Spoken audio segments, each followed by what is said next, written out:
as a global initiative.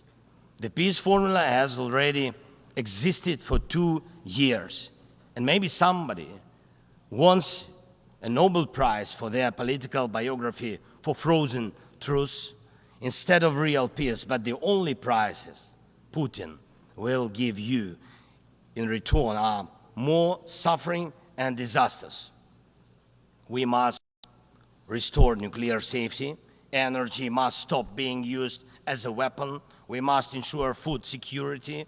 We need to bring home all our captured soldiers and civilians forcibly deported to Russia. We must uphold the UN Charter and guarantee our right, Ukraine's right to territorial integrity and sovereignty, just as we do for any other nation. We need to withdraw the Russian occupiers, which will bring an end to the hostilities in Ukraine, and we must hold those responsible for war crimes accountable. We need to prevent ecocide and stop the destruction of nature caused by the war. And we must not allow a second or third phase of this Russian invasion. And we need to make it clear the war is over. This is the peace formula. What part of this could be unacceptable to anyone who upholds the UN Charter? If someone in the world seeks alternatives to any of these points or tries to ignore any of them, it likely means they themselves want to do a part of what Putin is doing. The point they ignore reveals the desire they're hiding. And when the Chinese-Brazilian duo tries to grow into a choir of voices, with someone in Europe, with someone in Africa saying something alternative to a full and just peace, the question arises, what is the true interest? Everyone must understand you will not boost your power at Ukraine's expense. And the world has already been through colonial wars and conspiracies of great powers at the expense of those who are smaller. Every country, including China, Brazil, European nations, African nations, Middle East, all understand why this must remain in the past. And Ukrainians will never accept why anyone in the world believes that such a brutal colonial past, which suits no one today, can be imposed on Ukraine now instead of a normal, peaceful life.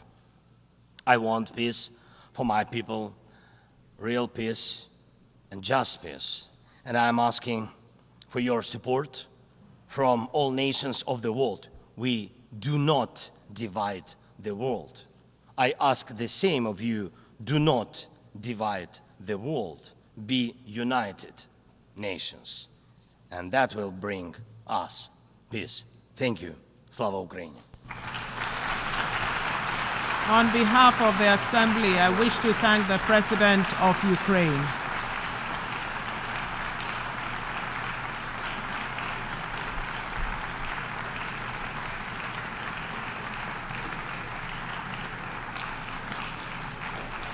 The Assembly will hear an address by His Excellency Nana Addo Dankwa Akufo-Addo, President of the Republic of Ghana. I request protocol to escort His Excellency and invite him to address the Assembly.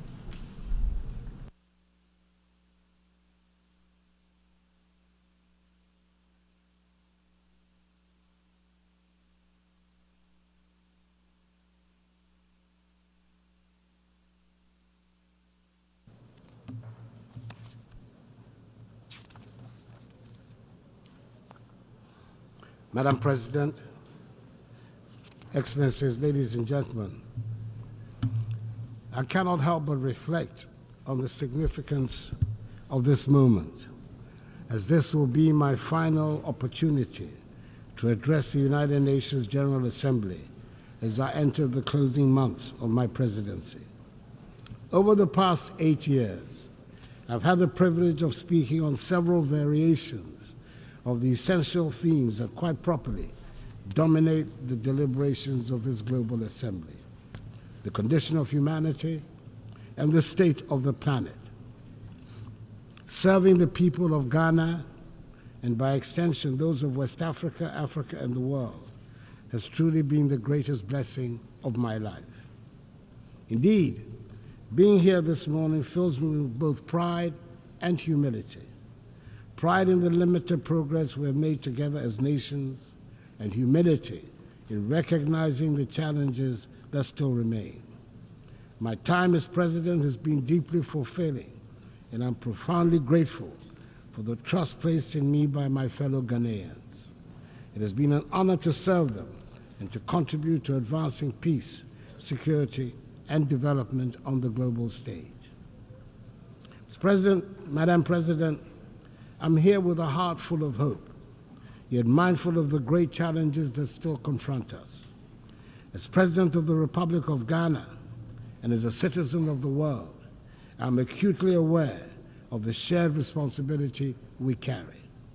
Our work here is nothing less than shaping the future of humanity, a future that will affect generations long after we are gone.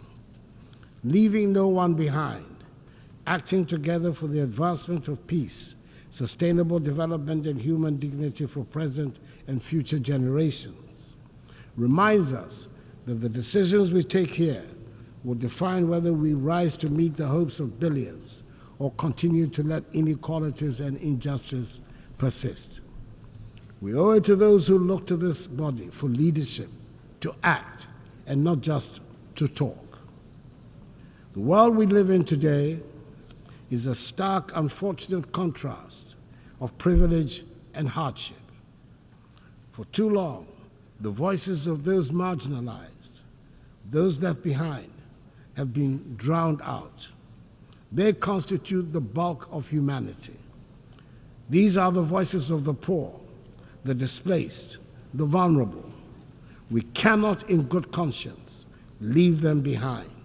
They should be at the center of our discussions and our decisions. Africa, in particular, knows the cost of being left out. Yes, we're a continent rich in potential and resilient in the face of adversity, but we have also been disadvantaged by a global system that has generally treated us as an afterthought. We've been viewed merely as passive recipients of aid rather than as equal partners in global progress. The well-meaning promises of assistance have failed to materialize to bring about the long-term change we so passionately need. Such aid as is offered often comes with strings attached, limiting our ability to shape our own futures. Africa is not a continent of despair. She's full of great possibilities. She's required, however, to chart a new course of development. Our young population is filled with energy, creativity, and ambition. The people of Africa are not asking for handouts. They're demanding opportunities in a new global architecture so they can have access to education, healthcare, and jobs to be able to build better lives for themselves, their families, and their descendants. In Ghana, we've taken bold and decisive steps to ensure that no one is left behind in our national development, and we have shown that it is possible. Our flagship free senior high school policy has benefited 5.7 million young people, many of whom would have been denied the opportunity to learn, to dream, and to succeed. This initiative has transformed the lives of millions, positioning the next generation of Ghanaians to take their place as leaders in the global economy. But this is just the beginning. We need a global commitment to ensure that every child, no matter where they are born, has access to quality education. A world where children are left unprepared for the challenges ahead is not a just world. Beyond education, we've also prioritized health care for our people. Through Agenda 111, my government has embarked on the largest ever healthcare infrastructure project in Ghana's history.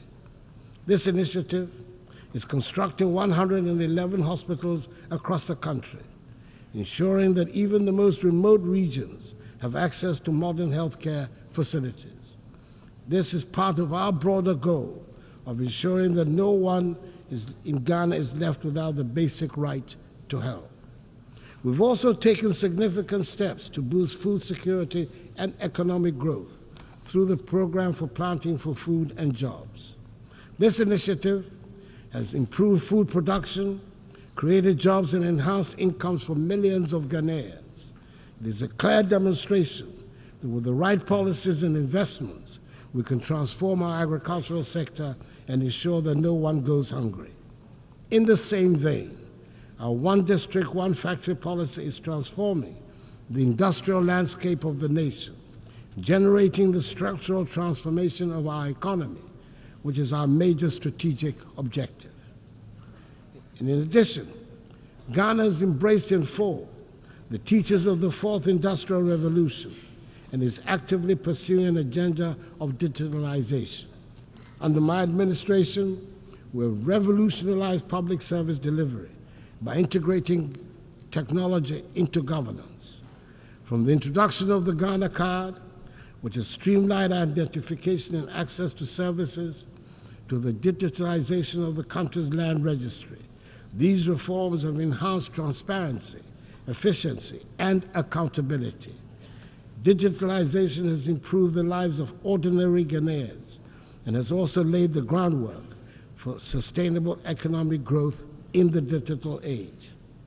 And let us not forget the strides we have made in enhancing the rule of law and governance through reforms in the judicial system, strengthening our democratic institutions, and promoting transparency. Ghana continues to be a beacon of good governance in Africa.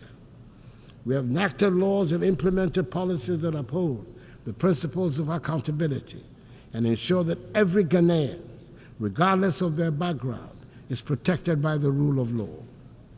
Madam President, it is impossible to address the challenges of today without speaking of the contradictions that exist within this global institution. We gather here to discuss peace, but wars continue to ravage nations. We speak of justice, yet justice endures. Take the Russian invasion of Ukraine, for instance. Millions of lives have been uprooted. Thousands have lost their lives, and yet the Security Council has struggled to respond decisively, just as it is struggling to make a decisive intervention in the tragic ongoing war in Gaza and the Lebanon. The structure of the Council reflects a world that no longer exists, and its failure to act in times of crisis raises a difficult question.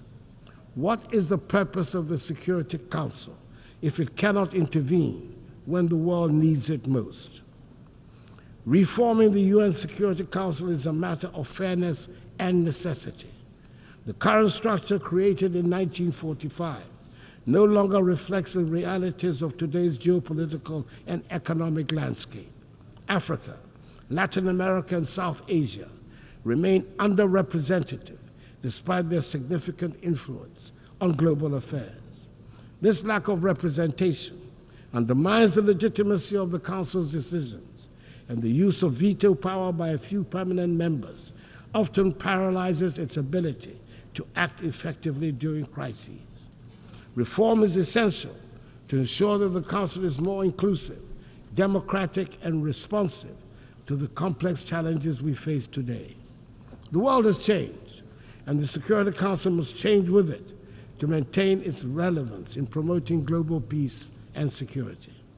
For years, I've championed the need to reform the Security Council as per the Eswatini Consensus, the common African position on UN reform, which calls for Africa to have permanent seats on the Council. It is incomprehensible that a continent of 1.4 billion people has no permanent voice in shaping decisions that affect global peace and security. The time for half measures is over. We need a Security Council that is fit for purpose in today's world. It is heartening, however, that finally the demand for reform has found acceptance by leaders of 2 of the 5 permanent members, President Joe Biden of the United States of America and President Emmanuel Macron of France. Hopefully, the others will soon follow suit. We must also recognize that the fight for peace goes beyond government actions. It is a fight for humanity itself.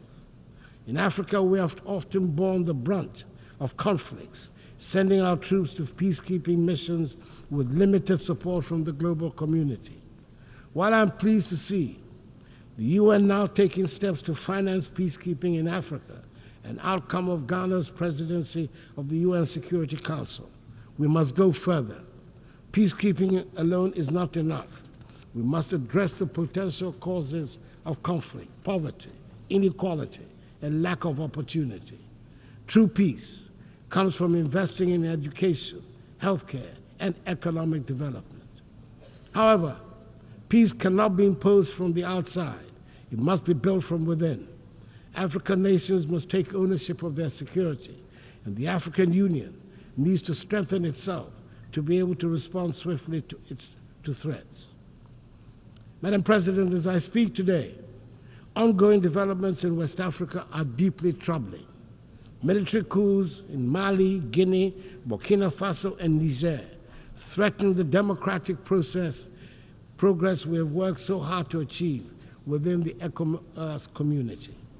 These coups are stark reminders that democracy is indeed fragile and must be continually nurtured. In Ghana, however, we will remain resolute in our commitment to democracy. As my presidency draws to a close, I want to assure this Assembly that the upcoming 2024 elections in Ghana will be free, fair, and transparent. Ghanaians have demonstrated time and again in the last 3 decades their strong attachment to democracy, which they will not permit to be undermined. The Electoral Commission, supported by Ghana's security services, is well equipped to ensure that the will of the Ghanaian people is respected. Ghana has long been a beacon of democracy in Africa, and we intend to keep it that way. The 2024 elections will be proof of our enduring adherence to the rule of law, transparency, and the principles of democratic accountability that have guided our nation in recent decades. Madam President, we find ourselves at a pivotal moment in history. The decisions we make today will shape the future of our world. We can choose to act with courage, compassion, and a commitment to leave no one behind, or we can choose inaction and allow the suffering of millions and the degradation of the planet to continue. Let me end by reminding us all that the future is not something that simply happens. It is something we create. We have the power in this room to change the course of history. Let us not shy away from that responsibility. Let us act now, and let us act together. I wish you God's blessings in all your current and future deliberations, and I thank you for your attention. On behalf of the Assembly, I wish to thank the President of the Republic of Ghana.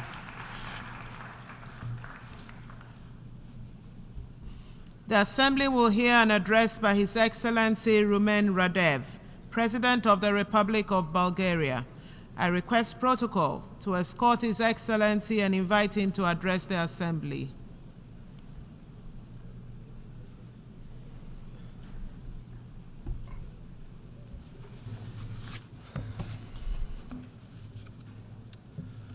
Excellencies, ladies and gentlemen, allow me at the outset to congratulate His Excellency Philemon Yang for his elections as the President of the 79th UN General Assembly session.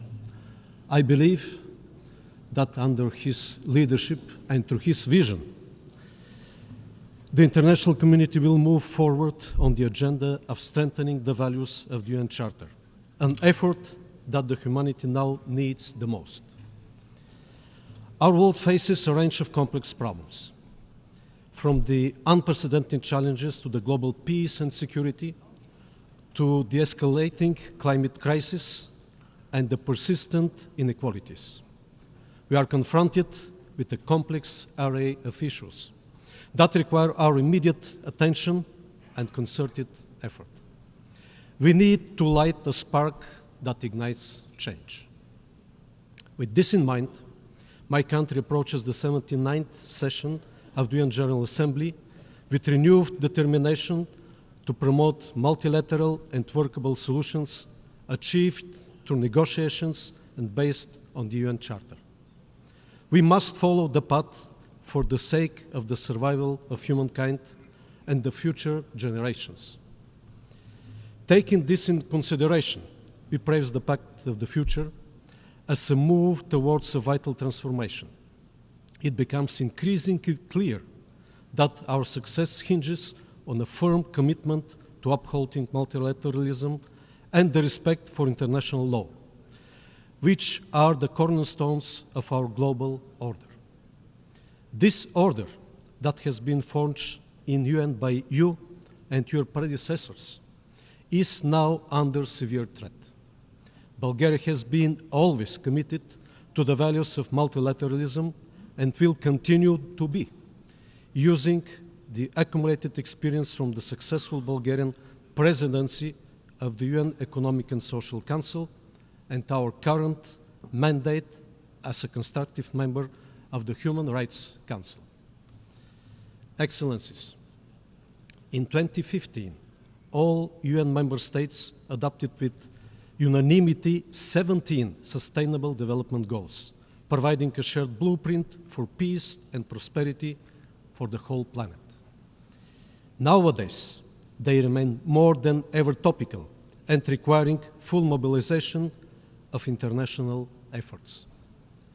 However, we must admit that the sheer deterioration of the international peace and security environment in the last years is threatening the fulfillment of our Sustainable Development Agenda, undermining the rules-based international order. Restoring and preserving the peace must not be seen but as the ultimate goal of the international community and is a basic prerequisite for the SDGs fulfillment. It has been 2.5 years since the Russian Federation unleashed a full-scale invasion of Ukraine. From the very beginning, Bulgaria strongly condemns this war, which led to hundreds of thousands of victims, enormous suffering, and destruction. Every single day of this war increases the risk of escalation in intensity and geographical scope, posing a substantial threat to the global peace and security. The side effects of the war are already gravely affecting the economies and social systems of many countries worldwide. That is why the international community should seek ways that lead to de-escalation and dialogue. We should support every diplomatic effort that pursues comprehensive, just, and lasting peace in Ukraine, in conformity with the United Nations Charter and the international law. Since the last year UN General Debate, we have witnessed a significant increase in instability across the Middle East. The conflict between Israel and Hamas after the Hamas brutal attack on Israel triggered a major deterioration of the security in the region with global projections. We must not forget the consequences which followed: tens of thousands dead and injured civilians in Gaza, the total destruction of vital infrastructure, and mass displacement of people. We call for immediate ceasefire, free access of humanitarian convoys, as well as release of all hostages held by Hamas. We are also deeply concerned about the recent development in Lebanon, bringing a qualitative, new and dangerous dimension in the conflict and increasing the risk of its regional enlargement. We call for refraining from use of force, for wisdom and de-escalation. The spiral of violence and the human suffering must come to an end. The only way to achieve sustainable and lasting peace in this region with its very fragile security landscape is the two-state solution. Amid the ongoing destabilization around different regions, the collective global goal for a world without nuclear threat remains more critical than ever. In line with the new agenda for peace, Bulgaria will maintain its commitment to uphold, protect, and strengthen the multilateral framework for disarmament, non-proliferation, and arms control. We remain dedicated to the universalization and full implementation of the Nuclear Non-Proliferation Treaty, recognizing it as the cornerstone of the global nuclear non-proliferation regime, which serves as the essential foundation for pursuing nuclear disarmament and plays a crucial role in the development of nuclear energy for peaceful purposes. As we address these challenges, prioritizing regional stability becomes vital. My country actively engages in political dialogue with Southeast European countries, driven by the conviction that the region's security, stability, and prosperity are crucial for the broader regional and international resilience. Bulgaria is a strong supporter of the European path of the Western Balkan countries. Our main priorities vis-à-vis the region are fostering good neighborliness, improving connectivity, protection of human rights, and combating ethnic discrimination. However, a serious challenge on this path are the new outbursts of incitements of hatred. Fighting and curbing the aggressive nationalistic rhetoric all over the region and concentrating on positive agenda on strengthening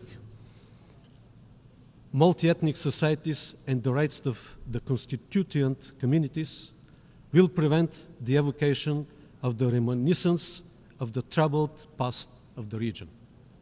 Ladies and gentlemen, progress on achieving the Sustainable Development Goals is the greatest investment for the benefit of the present and future generations. Bulgaria keeps on contributing actively to this common effort through the steady implementation of the National Development Program Bulgarian 2030 and of sustainable projects for development cooperation with partner countries, through supporting projects in education, healthcare, public infrastructure and services, as well as renewable energy solutions. We face a growing number of places around the world where warring dynamics in terms of governance, democracy, and human rights emerge. As a present member of the Human Rights Council, we reaffirm our commitment to this noble cause. Bulgaria has never looked the other way, and this speaks up through our domestic policies, our membership in the Human Rights Council, our work as a co-chair of the Group of Friends of Children and Sustainable Development Goals, Vice President of UNICEF Bureau, member of the Executive Board of UN Women, and through our support for initiatives that empower the General Assembly and aim at accountability. Our advocacy for meaningful participation of civil society, youth, and women in decision-making process across the United Nations system and domestically have already yielded results, and our youth delegate program inspires more young people to choose the path of active citizens. Bulgaria advocates for a human rights-based approach to sustainable development and looks forward to the inclusion of all stakeholders at the upcoming World Social Summit. Excellencies, we have focused on the peace among nations, but it is equally important to reconcile with the nature. Climate change is a threat multiplier for the implementation of all sustainable development goals. We urge enhanced action based on the global stocktake, more ambitious climate objectives, including the new finance goal at the 29th session of the United Nations Climate Change Conference. Earlier this year, Bulgaria hosted the 61st session of the Intergovernmental Panel on Climate Change, which gave impetus to the panel's 7th assessment cycle, including the production of the special report on climate change and cities. Through various panel events, we were able to invigorate the science and science discussion, paying due attention to the climate risks in the Black Sea region, as well as to the urban environment, the role of cities, and the need to adapt to changing climate. Another challenge that brings a lot of opportunities as well is the need for an effective digital governance based on a multi-stakeholder and inclusive approach, aiming for a human-centric digital transformation and a safe and open digital future. In light of growing challenges to the principles of international law and the rules-based order established by the United Nations Charter, Bulgaria remains committed to strengthening the effectiveness and accountability of the United Nations Security Council. We support efforts to enhance transparency and accountability within this body, co-sponsoring the key UN General Assembly resolution on veto use.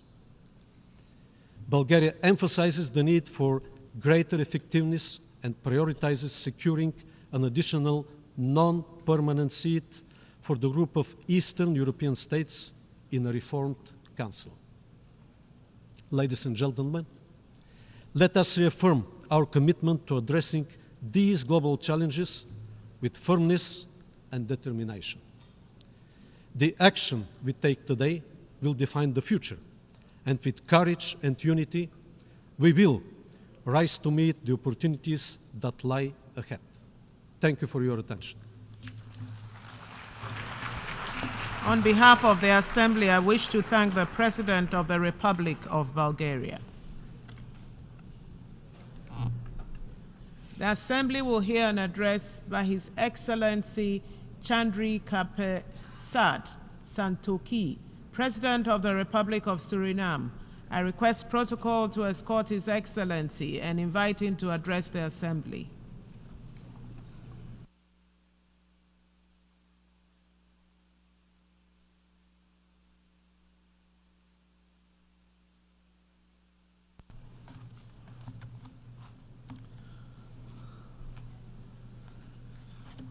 Madam President, Excellencies, Heads of Delegations, ladies and gentlemen, good morning.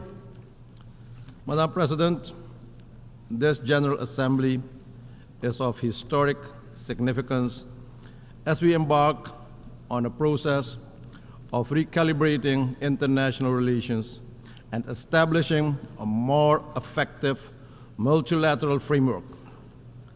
I therefore extend my heartfelt congratulations to the President on his election to preside over this esteemed body, and allow me to congratulate the outgoing Chair of Trinidad and Tobago on a job well done under difficult circumstances. Madam President, this organization was founded after two devastating world wars.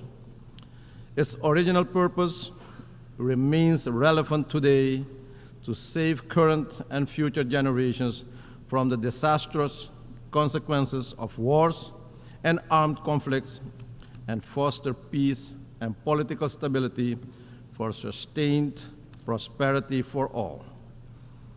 We, however, observe instead that the world is marked by a complex political and security crisis, weakening our global multilateral framework of collective solidarity, international law, and respect for humanitarian law. The conflicts that divide us are not isolated incidents. They are symptoms of deeper systemic challenges, rising inequality, environmental degradation, and breakdown of global trust.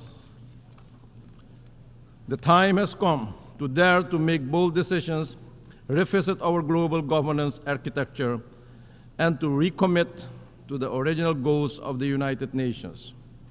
Madam President, with statistics showing that countries are off track on the 2030 Agenda for Sustainable Development, while projections estimate that almost 600 million people will continue to live in extreme poverty in 2030, that is incumbent on us to close the gap between aspiration and financing. I wish to emphasize the urgent need for accelerated reforms and coordination within the international financial architecture, especially the international financial institutions.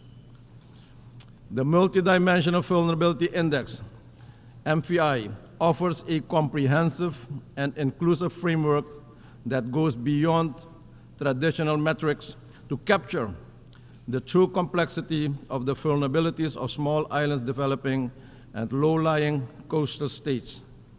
We urge that the MVI is embedded in the operations of the international financial institutions, especially the International Monetary Fund and the World Bank.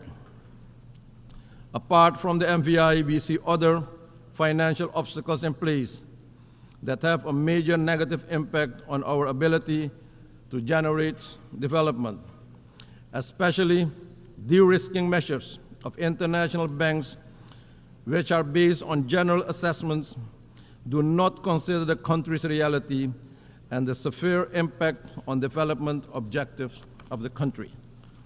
This must be addressed head-on if we want to be inclusive rather than exclusive.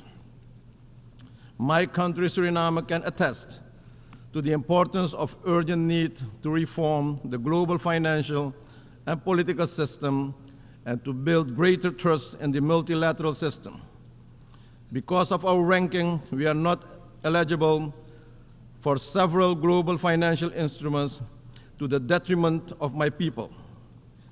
Since taking office in July 2020, my government has successfully started a policy of financial economic reforms, including restructuring the debt portfolio supported by an IMF program and international financial institutions. The impact of the various crises and national efforts to reform the economy has not been easy for the population, but we are on the road to recovery now. Macroeconomic stability has been achieved.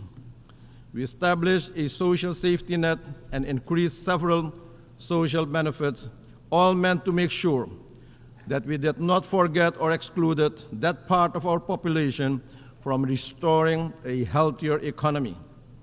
Madam President, 2024 statistics reveal that progress in the area of climate action is inadequate, with global greenhouse gas emissions still rising. Despite the need for reductions, climate action can no longer be postponed nor ignored. Soon, we'll meet in Azerbaijan for COP29. Madam President, will we be repeating ourselves with empty promises and pledges, or will we take decisive action to save this planet from extinction? Madam President, Suriname is committed to the Paris Agreement. Suriname has also submitted ambitious nationally determined contributions and has recently started the process of carbon credit trading.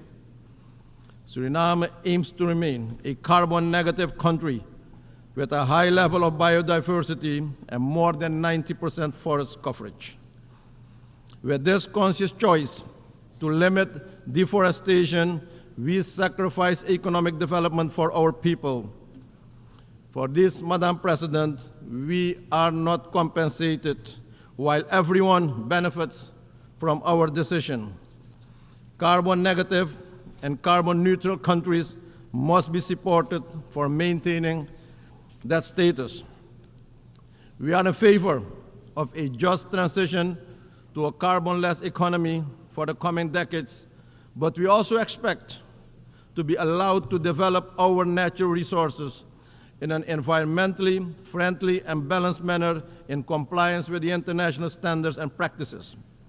In fact, we have already embarked in such a development path by introducing more renewables to our energy grid, utilizing technological innovations to reduce our carbon footprint even further. Madam President, Suriname has had, over the past 100 years, industrial development of bauxite industry, onshore oil production, gold production, as well as agriculture production and other industries. And despite these activities, Suriname is among the 3 carbon negative countries in the world.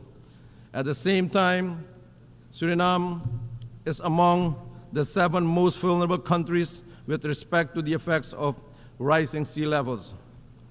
Madam President, not only have the international pledges for climate financing not materialized in the way pledged, but access to the available resources is an enormous challenge. Simplification of the application and appraisal procedures must be put in place to have the required impact at local level. Regretfully, we also observe that a large part of these funds finds their way in time-consuming and expensive studies, consultancies, and advisory services. In the meantime, the situation on the ground in the affected regions and countries is deteriorating. Often the requested assistance comes too late. Madam President, to transform the well-being of our communities, we must embrace diversity and work towards social justice and inclusion. That is what responsible leaders do, making sure no one is left out or excluded. We must practice what we preach. Madam President, while the humanitarian and security situation in the Republic of Haiti remains of concern, we are pleased to note also through leadership of the Caribbean community, a roadmap towards free and fair elections has been initiated and a transition government with a clear mandate has been installed. We cannot leave Haiti and its people alone and behind. Haiti fatigue is not an option. We urge the international community to financially and technically support Haiti on its path forward.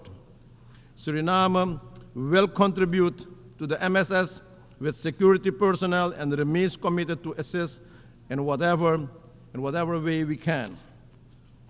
We urge and call for a more effective, coordinated, and coherent approach and the transparent sharing of information regarding the different initiatives to serve more effectively the objectives of facilitating peace, security, and prosperity in Haiti and the Haitian people. Madam President, leaving no one behind should also include lifting the long-standing economic embargo against Cuba and its people. Adopting the Pact of the Future represents an opportunity to redirect a new path for humanity to address current challenges while laying the groundwork for sustainable solutions. We need to foster collaboration and strengthen partnership to address the long-term global issues as climate change, social inequality, and access to affordable health care and quality education for all. Small nations need the support for digital transformation, providing the tools and capacity building initiatives needed to fully integrate into the global digital economy. We must, Madam President, utilize technology in a positive and constructive manner to facilitate financial inclusion for all, access to general education and skills training, but also telemedicine and treatment, as well as instant government services. Madam President, 2024 marks the 5th time for me to address the General Assembly. In 2020, I made my maiden address virtually through the optimal use of modern technology. At that time, I remarked that multilateralism came under attack on several occasions. And 4 years onwards, we still have a long way to go. We must work collectively and with a sense of urgency and positive attitudes towards a renewed commitment to a multilateral framework that is more inclusive, more equitable, more accountable, with the ultimate goal to create a better, safer, and more productive planet for our people now and in the future.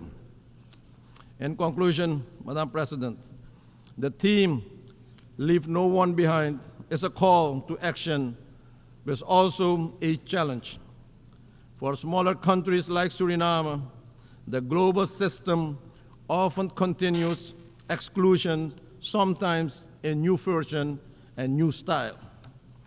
As we continue our renewed commitment to building a more just, inclusive, and equitable international system where accountability is important, and together, Madam President, we must ensure that no nation, no community, no individual, no woman, and no children is excluded or left behind from the promise of peace, prosperity, and dignity. Let's live up to the spirit of one for all and all for one. I thank you, and may God bless you all. On behalf of the Assembly, I wish to thank the President of the Republic of Suriname. The Assembly will hear an address by His Excellency Nikos Christodoulides, President of the Republic of Cyprus. I request protocol to escort His Excellency and invite him to address the Assembly.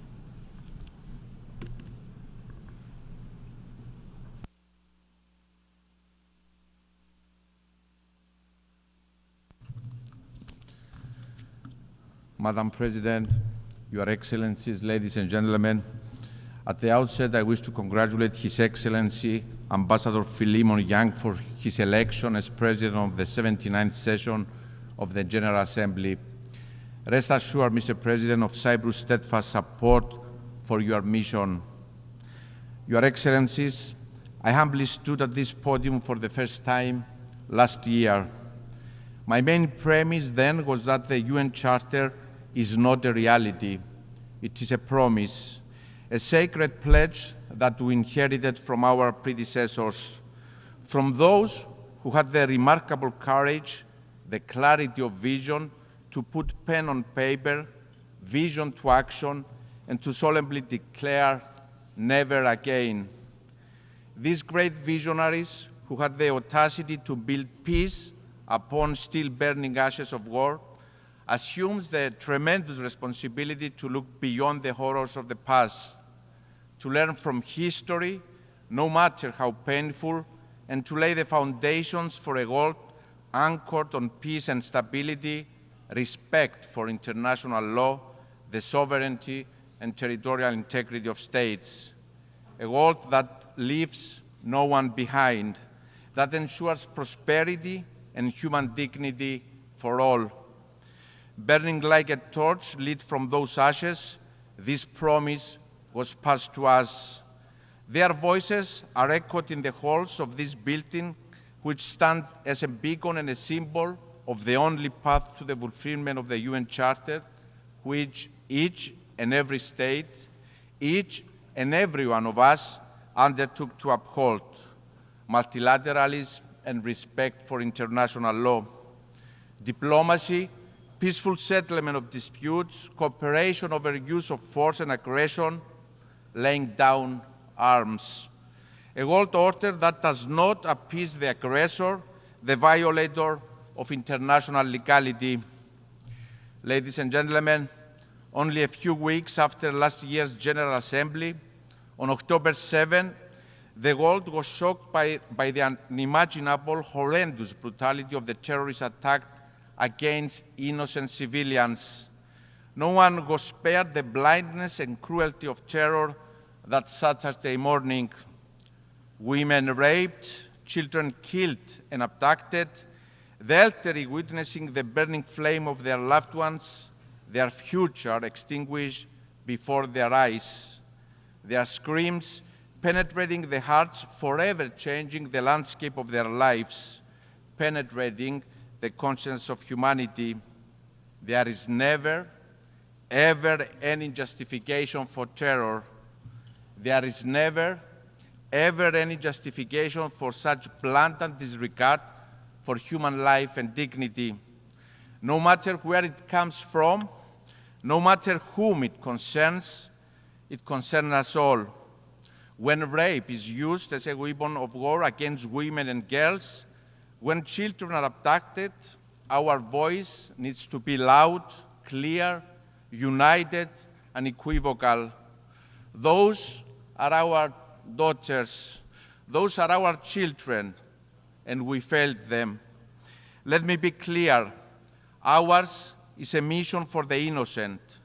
Innocents know no country, age, race, nor religion. Human pain and human dignity is equal for all, and it must be upheld always in each and every context.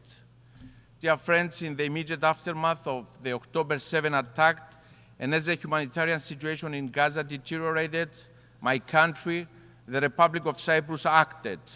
We acted on our moral responsibility to help the innocent civilians of Gaza, men, women, children, suffering abhorrent conditions no human should ever endure. As a country that is an integral part of the region, Cyprus built on the long-standing bonds of friendship and trust with our neighbors.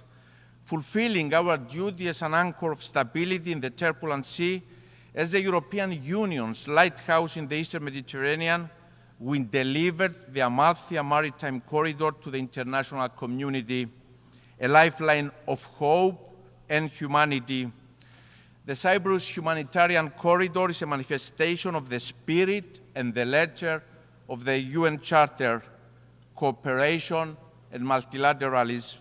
It aptly demonstrates the power of diplomacy, one of our most powerful tools. Cyprus worked closely with regional and international partners, with the United Arab Emirates, the United States, with the concrete support of the European Union, the United Nations, united by a shared vision. These guiding principles are the beacon of our engagement in international relations, the power of diplomacy as a force for good.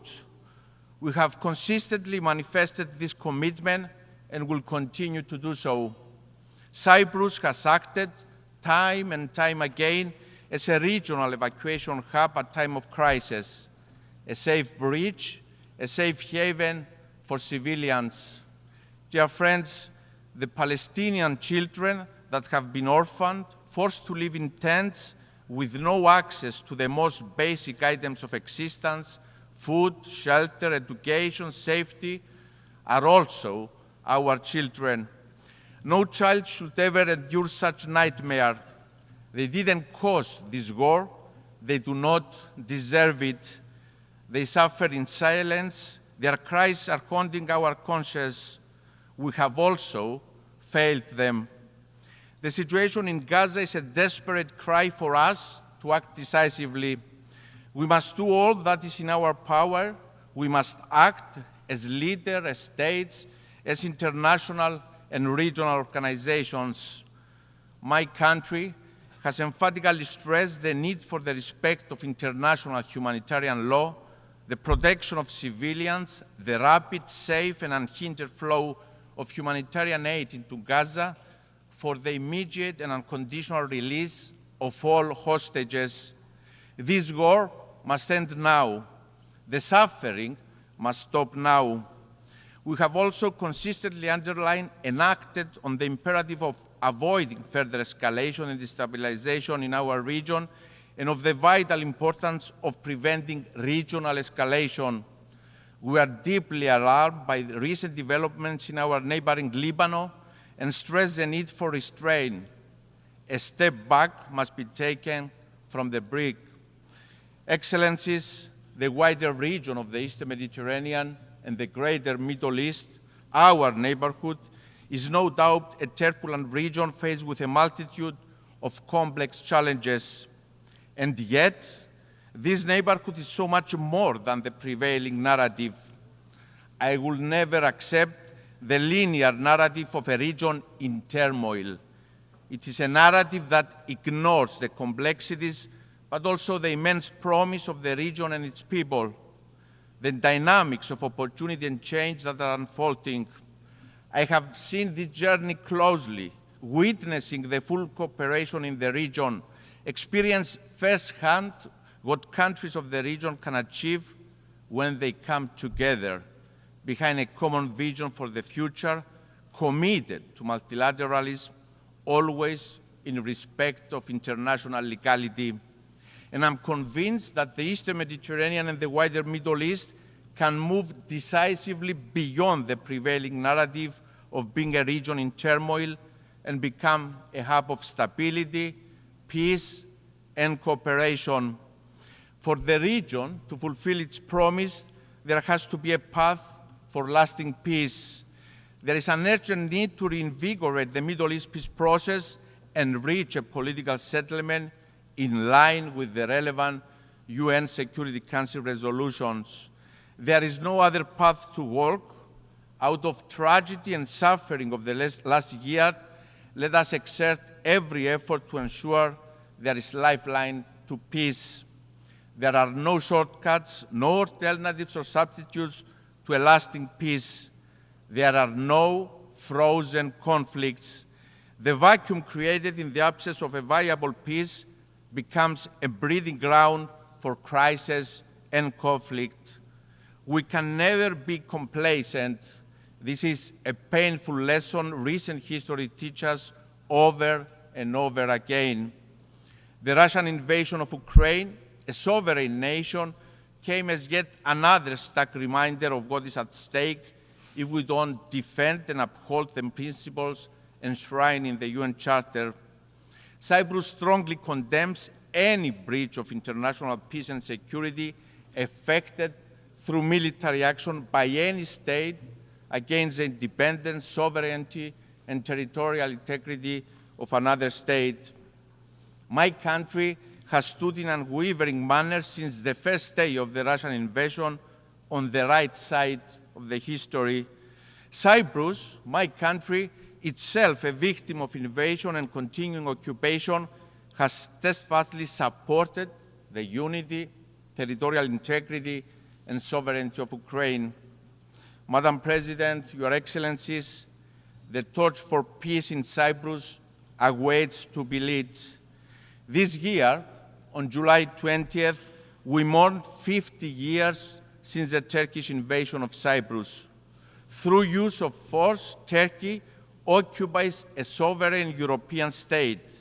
It violates the sovereignty and territorial integrity of an EU member state. 50 years, half a century of continuing Turkish occupation of approximately 37% of the territory of the Republic of Cyprus, of continuous violation of the UN Charter, international law, including international humanitarian and human rights law. 50 years that the displaced stoically await to return to their ancestral homes. 50 years that the mothers of the missing stoically await the remains of their loved ones, to lay them to rest in peace. Half a century of blatant disregard of UN Security Council resolutions, resolutions that have also called for the return of the fenced town of Varosha to its lawful inhabitants and its transfer to the administration of the UN. And yet, 50 years of resilience and hope by Cypriots, hope for peace, a burning desire and a deep belief by my people, by all Cypriots, that this cannot be the future of Cyprus. It cannot be the future of our children and of the generations to come. They deserve to live, to thrive in coexistence and co-creation in a reunified country in conditions of viable peace. I'm often asked, dear friends, if I'm optimistic about peace in Cyprus after 50 years. Let me recall the words of Jean Monnet, one of the inspired founders of the European Union, when he proclaimed that this is not the time for blind optimism or paralyzing pessimism. Now is the time to be determined. And so the answer is that I'm determined to work tirelessly and bravely for peace in Cyprus, to reunify my country and its people in a modern, viable European state with no troops of occupation, no foreign guarantees. I'm determined to provide for all Cypriots all rights and fundamental freedoms that other Europeans enjoy. They deserve nothing less. I'm determined not to fail them. To my Turkish Cypriot and Greek Cypriot compatriots, I hear your call for peace. It has not faded over time. It has grown louder, more determined. We look to the UN Secretary General, who understands the imperative of reunification, to fulfill the promise of peace, to deliver on the pledge of the UN Charter. I'm determined to continue exerting all efforts to resume negotiations for a viable solution to the Cyprus issue with the only framework, the relevant UN Security Council resolutions that call for a bizonal, bicommunal federation with political equality as defined by the relevant UN Security Council resolutions and fully in line with EU law, values, and principles. Your Excellencies, since the last time I stood before you in this hall, we have exerted every effort to resume the peace process. There is no alternative to the path of peace. I'm committed and I'm ready to sit at the negotiating table today, not tomorrow, today. I have clarity of vision for the future of my country, for the future of our children in a unified, prosperous, viable European state. To Mr. Erdogan, history will judge us, and history is unforgiving in the light it casts on leaders who have an opportunity to deliver peace and instead choose the path of revisionism and disregard for international law. Those who want to lead must lead by example. The voice of morality, Mr. Erdogan, cannot have selective historical amnesia or selective sensitivity to violations to international law. The aggressor, the violator of international law, cannot be the advocate of legality nor point the finger to others. On this podium yesterday, we heard Mr. Erdogan call for the disregard of the UN Charter, the violation of the UN Security Council resolutions and international law, including the UN Convention on the Law of the Sea. And my response, the response of the international community, is clear. Illegality stemming from invasion, aggression, and use of force cannot be recognized. International law is not a la carte. Its interpretation does not change depending on who is the violator. It applies equally to all contexts, to all countries. It applies to Turkey, a country that 50 years ago used force in violation of the UN Charter, invaded the sovereign state, and is an occupation force in Cyprus. It is an affront to this plenary to name an invasion a peace operation. Revisionists cannot change reality, not now, not ever. To Mr. Erdogan, I also say, now is the time to deliver on your proclaimed commitment to international law and to peace. No country that believes in the moral superiority of its position refuses to sit on the negotiating table. I adamantly believe that we can carve a new path, one of peace, cooperation, and collaboration. We cannot change geography. It is an opportunity, not a curse. Turkey and Cyprus will always remain neighbors. Let us change the narrative. Let us transform our proximity into a promise. Let us build together a legacy of peace that can be transformative for the whole region.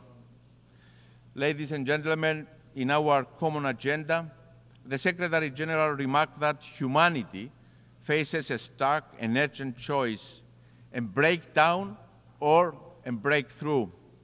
I welcome the Secretary General's new agenda for peace and support multilateral efforts towards peace and security. Collective action is urgently needed to address the changing nature of conflicts, including challenges posed by new technologies, the climate emergency, rising inequalities, and backtracking on human rights. Halfway to the deadline, it is alarming that our world is off track to achieve the 2030 Agenda for Sustainable Development. Despite some glimmers of hope, action, transformative solutions and comprehensive reforms are urgently needed. The agendas and resolutions are in place. We don't need more words. We need action. Human rights constitute the backbone of the multilateral system, and it is a top priority for Cyprus' foreign policy, guided by our long-lasting commitment to promoting, protecting, and fulfilling all human rights, as well as advancing and strengthening international human rights within the United Nations. Cyprus has announced its first ever candidacy for the Human Rights Council for the period 2025-27, with elections taking place this fall. Our candidature stems from our deep dedication to promoting, protecting, and fulfilling basic human rights for all, as well as advancing and strengthening international human rights within the United Nations system. Ladies and gentlemen, the world is at an inflection point. Our children, the generations to come, are watching, and they will hold us accountable. The decisions we make today, the courage and vision we transform into action, have the potential to change the trajectory of the world. We have an opportunity to come together and through multilateralism, by upholding the primacy of the UN Charter, to build a safer, more secure world. The nature of the challenges we face is such that no country can address it on its own. We need to come together. We, the peoples of the United Nations, determine. Thank you very much. On behalf of the Assembly, I wish to thank the President of the Republic of Cyprus. The Assembly will hear an address by His Excellency Peter Pellegrini, President of the Slovak Republic. I request protocol to escort His Excellency and invite him to address the Assembly.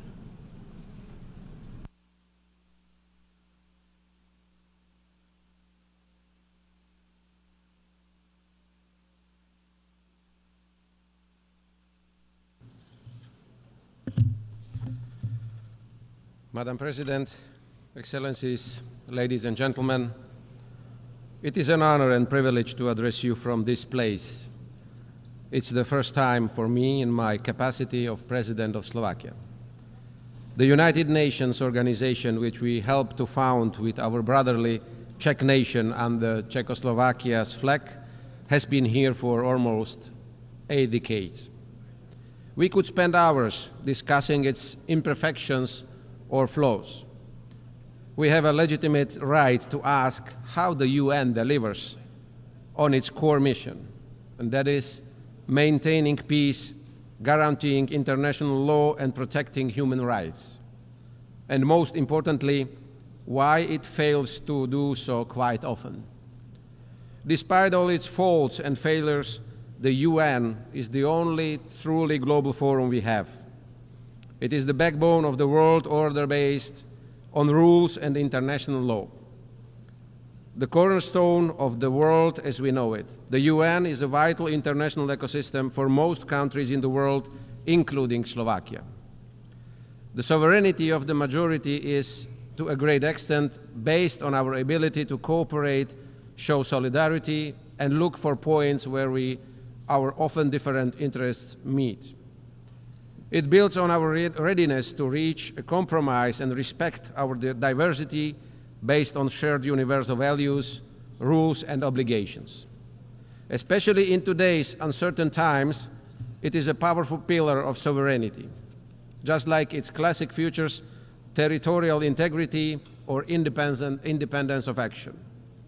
The way we cooperate tells us a story about us, where we do belong, what do we reach for, and eventually who we are as people, community, humanity. Our joint confidence in the existing system of international relations with the UN as its key element is what separates us from chaos and arbitrariness. In other words, from war and violence. There are countries and entities among us that believe that the absence of rules will be the breeding ground for their future success. They believe that the force is above the law. In reality, however, the collapse of a rules-based system would eventually get back at those who desire it the most today. In Slovakia's immediate vicinity, in Ukraine, a war has been going on for almost 1,000 days already. As a result of Russia's aggression, which violated such basic principles of international law as sovereignty and territorial integrity. It is worth reminding that our neighbor, Ukraine, legitimately defends its country and its people according to international law, including the UN Charter. Every day, this war continues to destroy the lives, the infrastructure, and the future of Ukrainian men and women. And it is of no good to Russia's people either, as they die too, and the war has come to them as well. The escalation grows. It is high time to start looking for a peaceful, sustainable, and just end to this conflict, based on the principles of international law and the UN Charter. Looking at the world's geography for parts of the globe, it might seem like a local and by far not the only serious conflict the world faces today. Let us recall the suffering of the people in Gaza after the horrific terrorist attack by Hamas against Israel and the casualties on both sides. Or the state collapses in Haiti or Sudan, both followed by humanitarian disasters. However, from the international community's point of view, what we see here is an existential struggle for the nature and future of international law and adherence to agreed rules. None of us today can think that the UN can fully prevent all wars and conflicts in Ukraine, the Middle East, Africa, or elsewhere. The reason, however, isn't some kind of alleged dysfunction of the organization and its agencies. It is rather the lack of joint political will in its highest body, the Security Council. On the other hand, it's a fact that the UN was born with powerful and exclusive checks without effective balances.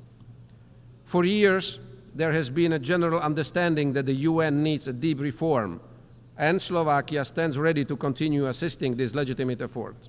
We see that we must rather look for effective prevention, management, and eventually solutions to conflicts within local or continental alliances. The role of the UN remains central, but the need for partnership with regional organizations is growing. For us in Europe, it is NATO and the EU. This is the only way for the UN, with its foundations laid in the last century, to withstand the threats and challenges of the current one. I don't find it appropriate or useful to divide the world into a global north or global south, east or west. Much more important is to look at who respects our shared rules and obligations and who doesn't, who is interested in making them stronger and acting by them, and who is rather undermining them or applying double standards. All of us are far from perfect. However, it fills me with hope that those of us who respect our shared values and rules form the vast majority here, and those who despise, systematically ignore, harm, or apply these rules only when it comes in handy are only a few. It's often those who try to take apart not only the rules but also the meaning of words. In the flood of information and misinformation that we face today, we must not renounce the truth. The reverse is still the reverse and not the face. A lie is just a lie, not a fact of an alternate reality. Aggression is no defense. Occupation is no brotherly help, liberation, or some mythical togetherness. Likewise, war remains war, no matter what euphemism they call it. We must not forget that words and those who speak them, including traditional and social media, remain the most powerful weapons, determiners of good and evil. They can both fortify or disrupt unity and trust in our societies and communities. They can promote tolerance or spread hatred. It is of utter importance that we speak out against those who abuse words by giving them alternate or even opposite meanings. Promoting information integrity should be high on our priority list. The global debate on climate change is a good example proving we can do this. The denying of climate change and its evidence by renewed scientific teams around the world, quite common until recently, is in the face of increasingly destructive climate conditions and disasters, now obscure even in the most marginal opinion groups. Our emissions are already beyond the imaginary line of our Paris commitments, before which we could still significantly slow down what we, humanity, have caused through our activities.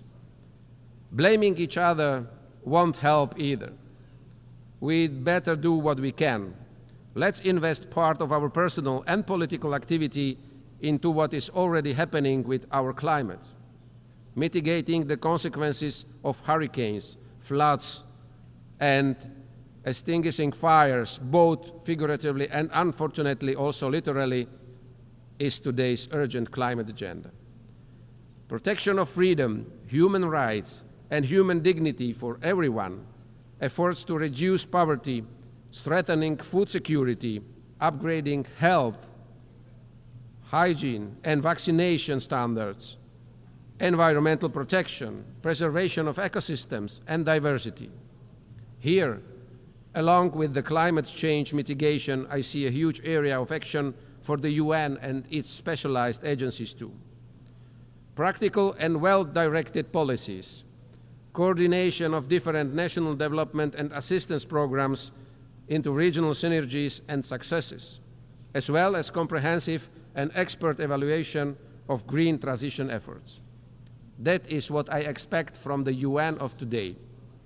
I am proud that Slovakia belongs not only in Europe, but also globally to the leaders in compliance with the joint climate commitments.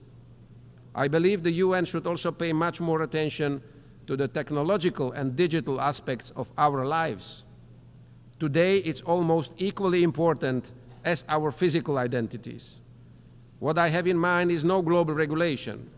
That is a task for regional actors. I rather think of the widest possible involvement of new technologies into everything that the UN has been working on.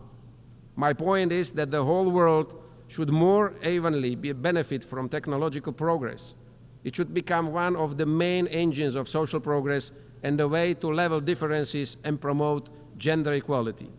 All of this is also a part of the basic mission of the UN. Another pressing problem in front of many countries and the entire international community is migration. It is a phenomenon that divides us rather than unites us, an agenda on which elections are won or lost today. However, we should never forget that the most of our ancestors across Europe were refugees too, when they fled before war, poverty, or persecution during Nazism or communism. There is no magic formula for addressing illegal migration. It is, however, clear that many aspects of migration need clear rules, transparent procedures, and effective policies, measures which will help the source, transit, as well as target countries. And it is also legitimate to appropriately address all security risks that in particular the illegal migration brings. But what we need in the first place is a calm, pragmatic, and realistic dialogue leading to the cooperation of all concerned parties, which not only deals with the consequences, but above all with the causes of illegal migration as well as those who aid and profit from it. Excellencies, ladies and gentlemen, Slovakia has a long-term been an active member of the UN. In the spirit of all these issues, priorities and challenges that I mentioned today, Slovakia is preparing as a candidate for a non-permanent seat in the UN Security Council in 2028 and 2029. Our diplomats and experts are sitting in executive boards of several specialized UN agencies. The roots of Czechoslovak and today's Slovak diplomacy are closely linked with international cooperation. Names like Milan Rastislav Štefanik, Štefan Osusky, Ivan Krno, or Jan Papanek are well known in the diplomatic community, and some of them left a strong footprint here in the UN corridors too. The last one, Jan Papanek, was Czechoslovakia's delegate at the San Francisco conference and was one of the 14 people who formulated the final text of the charter that gave birth to this organization. All these prominent Slovak diplomats had one thing in common. They all were true and convinced multilateralists. And it is to multilateralism that we, to a large extent, owe our modern statehood and identity.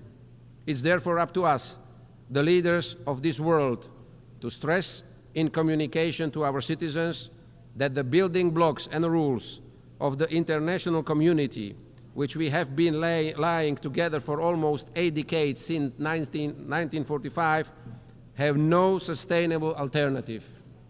It is our task to say and repeat that we must not bring them down, but on the contrary, fix and bolster them.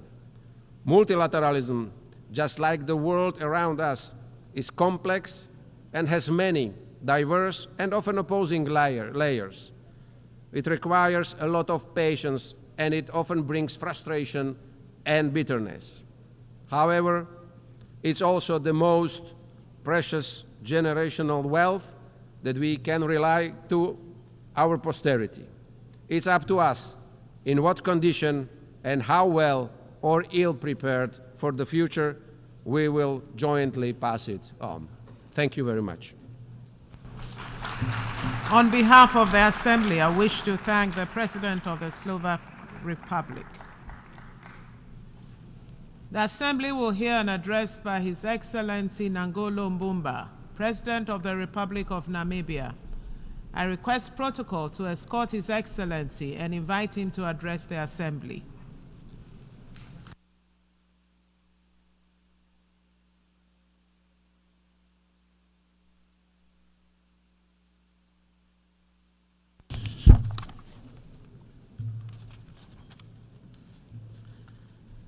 Madam Deputy President, the Secretary General of the United Nations, Your Excellencies, delegates. Namibia congratulates His Excellency Philemon Yang, President of the General Assembly. I also extend my appreciation to his successor, His Excellency Dennis Francis, for successfully steering the Assembly through trying times. It was during the 78th session where the relevance of the Assembly's work repeatedly came to the fore through reaffirmations. The theme for this general debate, leaving no one behind, acting together for the advancement of peace, sustainable development, and human dignity for present and future generations, aligns perfectly well with our shared aspiration for effective international cooperation. In this regard, the adoption of the Pact for the Future and its annexes on the 23rd of this month, 2024, is encouraging. Namibia is proud to have served alongside Germany as a co-facilitator of the Summit of the Future. I congratulate all delegates for their commitment that brought the pact to fruition, all of you. Namibia's interest in the Pact for Future is grounded in the understanding that multilateral institutions, including the Security Council of the United Nations, do not represent African needs and aspirations. The institution created in 1945 must better respond to today's challenges. At the core of the pact is this recognition and the urgency for profound global transformation. At the heart of our quest to rebuild trust in multilateralism is a legitimate demand to be recognized as equal partners. Partners who can be trusted. Partners in the fight against war, against poverty, against global injustices and inequalities. Mr. President, Namibia is particularly concerned about the impact of climate change. Changes in ocean temperature have affected our fish stocks with potential long-term consequences for our livelihoods, ecosystems, and tourism.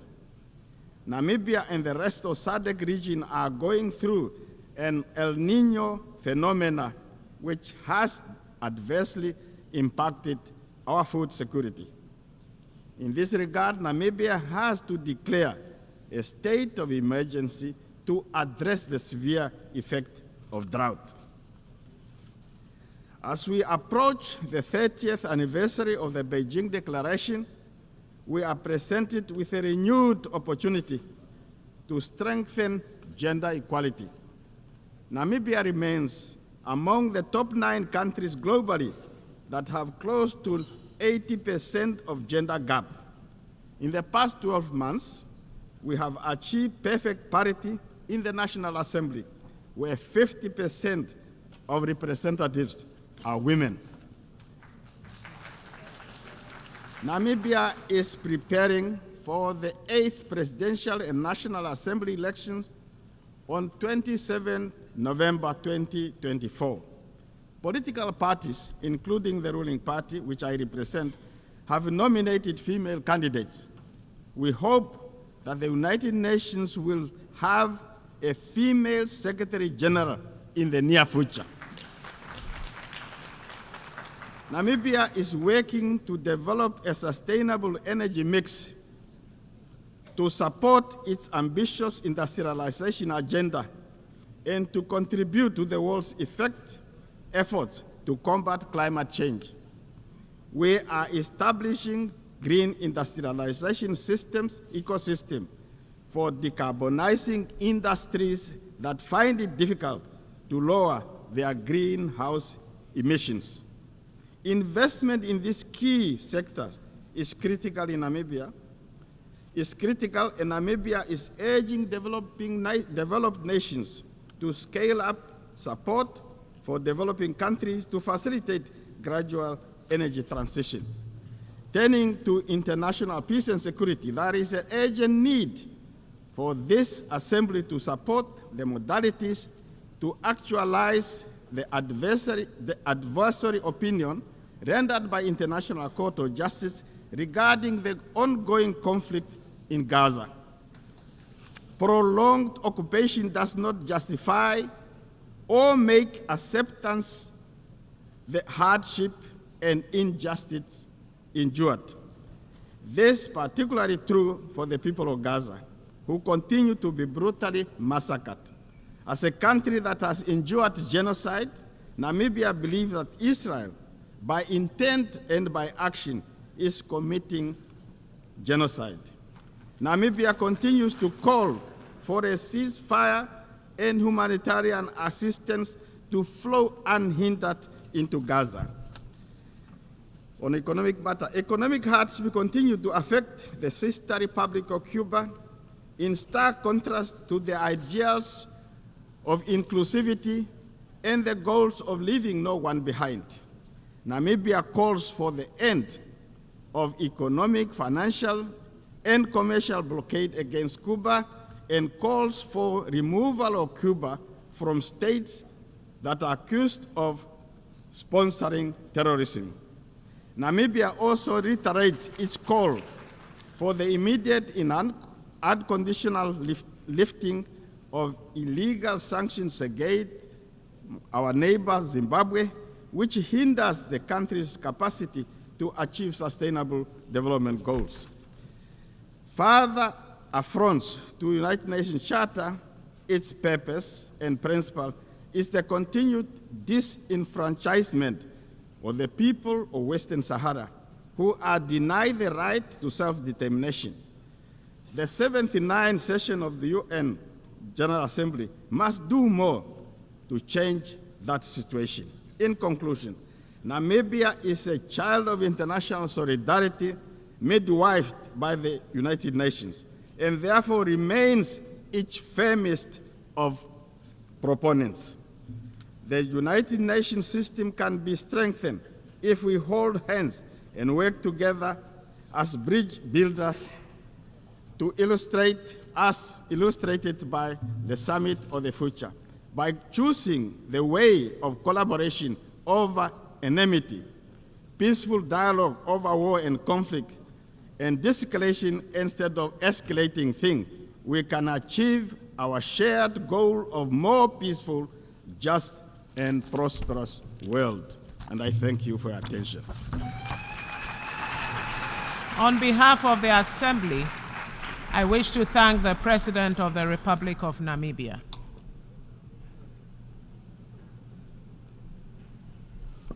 The Assembly will hear an address by His Excellency Mohamed Younis Menfi, President of the Presidential Council of the State of Libya. I request protocol to escort His Excellency and invite him to address the Assembly.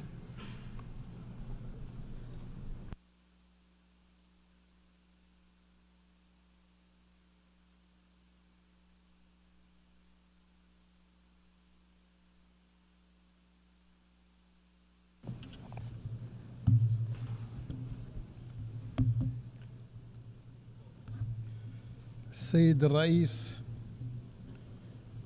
السيدات والسادة الحضور، في البداية يسرني أن أتقدم لكم بخالص التهاني على انتخابكم لرئاسة الدورة 79 للجمعية العامة للأمم المتحدة، متمنيا لكم ولفريقكم النجاح في المهام الموكلة إليكم. كما أتوجه بالشكر والتقدير للسيد دينيس فرانسيس على قيادته المميزة خلال الدورة السابقة، والأمين العام السيد أنطونيو غوتيريش على جهوده المستمرة في تعزيز الأمن والاستقرار الدوليين ومساعيه الحميدة لتحقيق الأهداف السامية للأمم المتحدة ودوره في تعزيز حقوق الإنسان.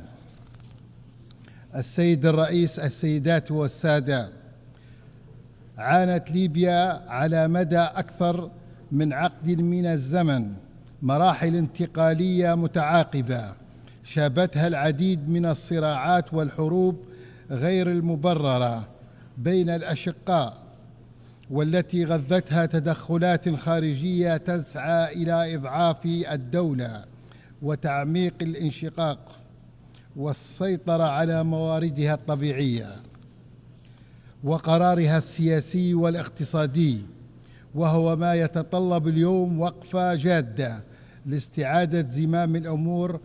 فلا تزال التحديات أمامنا كبيرة ومعقدة، ولا زلنا نسعى لخلق حلول توافقية لتوحيد الكلمة والصف وجمع الأطراف على طاولة واحدة والعمل على إيجاد حل وطني.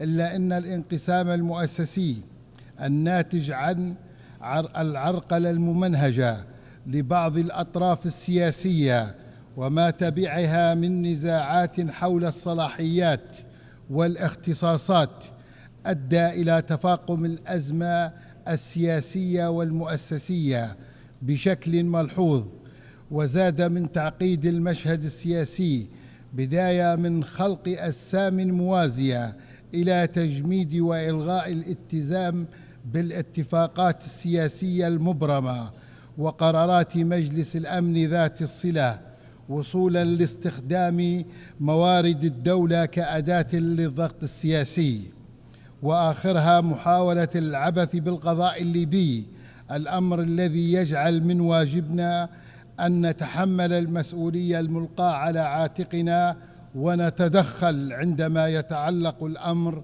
بأمن المواطن وقوته. السيد الرئيس، أن الحل السياسي الشامل بمساراته المالية والاقتصادية والأمنية إضافة لمسار المصالحة الوطنية هو السبيل الوحيد لتوحيد المؤسسات وضمان الاستقرار وصولاً إلى الانتخابات وتجديد الشرعية لجميع المؤسسات وتقرير الشعب الليبي لمصيره. ونثمن في هذا الإطار الجهود الوطنية والدولية الرامية إلى دعم الحوار بين الأطراف الليبية، ونؤمن إيماناً راسخاً بأن الشعب الليبي هو صاحب الحق في تحديد مصيره واختيار من يحكمه ويدير شؤونه وثرواته، ويجب أن يعطى الفرصة للبث في مستقبله من خلال تجديد الشرعية واستعادة سلطته التي تسعى بعض الأطراف إلى إقصائه، فالليبيون هم الأقدر على تقرير مصيرهم، والشعب هو الفيصل في اختيار من يمثله، والعودة إليه عبر الاستفتاءات النزيهة وعقد انتخابات شاملة هو الحل الأمثل لإنهاء أي انسداد سياسي. السيدات والسادة، إن مشروع المصالحة الوطنية الذي يرعاه المجلس الرئاسي يسير بوتيرة بطيئة نتيجة للتطورات الأخيرة التي شهدتها البلاد ومحاولة بعض الأطراف السياسية عرقلته بكل السبل، وأننا نجدد التأكيد على أهمية تسريع هذا المسار لإرساء وتوطيد الثقة، وإننا في هذا الصدد نشيد بجهود الاتحاد الأفريقي وندعو لخلق حوار ليبي لأجل إنجاز ميثاق وطني ومؤتمر مصالحة شامل، ونؤكد على ضرورة مشاركة كافة الأطراف بطريقة بناءة للوصول إلى تسوية سلمية تعتمد على الحل الليبي بعيداً عن الإملاءات والتدخلات الخارجية، إذ لا يمكن التوصل إلى حلول دائمة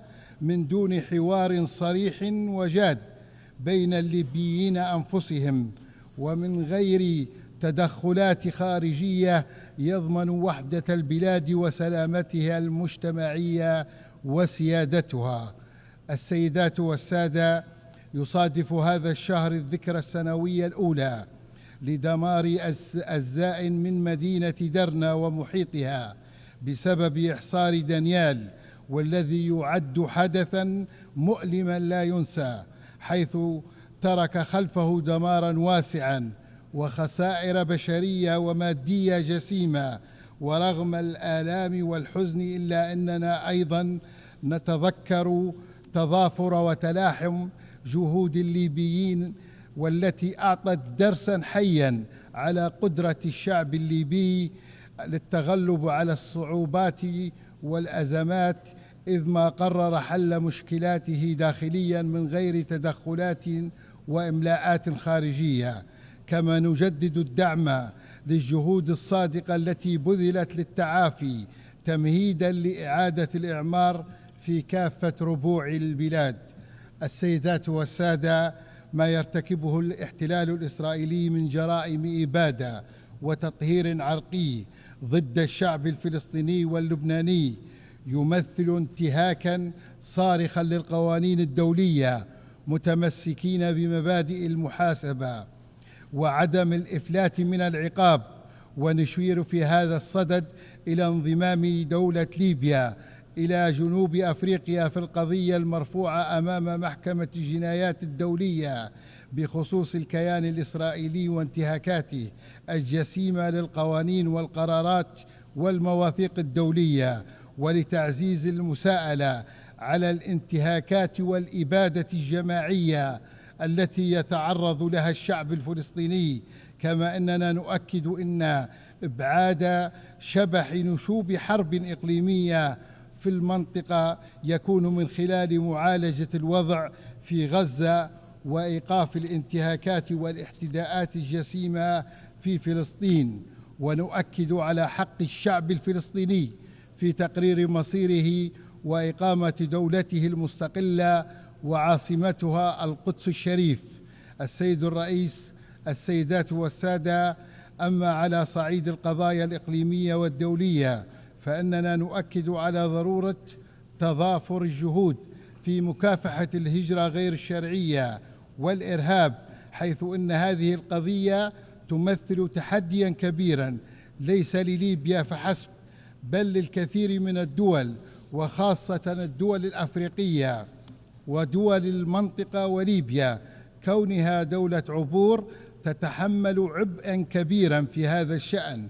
ونحن نؤمن أن حل هذه المسألة يتطلب تضافر الجهود مع ضرورة مراعاة التشريعات الوطنية والجوانب الإنسانية وحماية حقوق المهاجرين. أما فيما يتعلق بالإرهاب فقد عانت ليبيا بشكل كبير من هذه الآفة، ونجحت في القضاء على تنظيم داعش بفضل تضحيات أبنائها وجهود المؤسسة العسكرية وتضحياتها ودعم المجتمع الدولي. ونحن نواصل العمل على تعزيز الأمن الداخلي وحماية الحدود من خلال التعاون مع المجتمع الدولي لإنشاء مراكز أمنية للتنسيق الجهود بين مختلف القوى الأمنية والوطنية ودول الجوار. وأن محاربة الإرهاب ليست مجرد مواجهة عسكرية، بل هي ظاهرة متعددة الجوانب تتطلب تضافر الجهود المحلية والدولية ونهجاً شاملاً يعالج مختلف أبعادها. ورغم أهمية جهود الأمم المتحدة في هذا الصدد، نرى ضرورة تطوير آلية وطنية لمواجهة هذه التحديات بعيداً عن التدخلات السلبية. السيد الرئيس، السيدات والسادة، أقول لقد آن الأوان أن نرص صفوفنا وأن نمد جسور الوحدة لنجعل من تضامننا حجراً لأساس لوطننا، هذا الوطن المعطاء وشعبنا الكريم المحب للحياة. أقول لكم إننا لن ننعم بخيراتنا وثروات وطننا طالما بقيت بذور الفتنة والشقاق تنمو بيننا، وإن وحدتنا هي المفتاح لاستقرارنا، وهي الأمل الذي سيحمل أبنائنا نحو مستقبل أفضل. وأدعوكم للتشبث بوحدتنا الوطنية ونفض التدخلات الخارجية التي تهدف إلى تقويض مساعينا. إن التاريخ يشهد على عظمة هذا الشعب الذي ألهم أمماً وشعوباً عبر العصور، ويبرهن على أنه رغم كل ما يمر به من تحديات يعود دائماً أشد قوة وصلابة وبأسا. ولا ينسى الليبيون من وقف إلى جانبهم في لحظات الشدة، وسنظل على عهدنا نعمل من أجل بناء مستقبل مشرق يليق بطموحات شعبنا وآماله، ولن نبخل بأي تضحية في سبيله. شكرا والسلام عليكم ورحمة الله. On behalf of the Assembly, I wish to thank the President of the Presidential Council of the State of Libya. The Assembly will hear an address by His Excellency Luis Rodolfo Abinader Corona, President of the Dominican Republic. I request protocol to escort His Excellency and invite him to address the Assembly.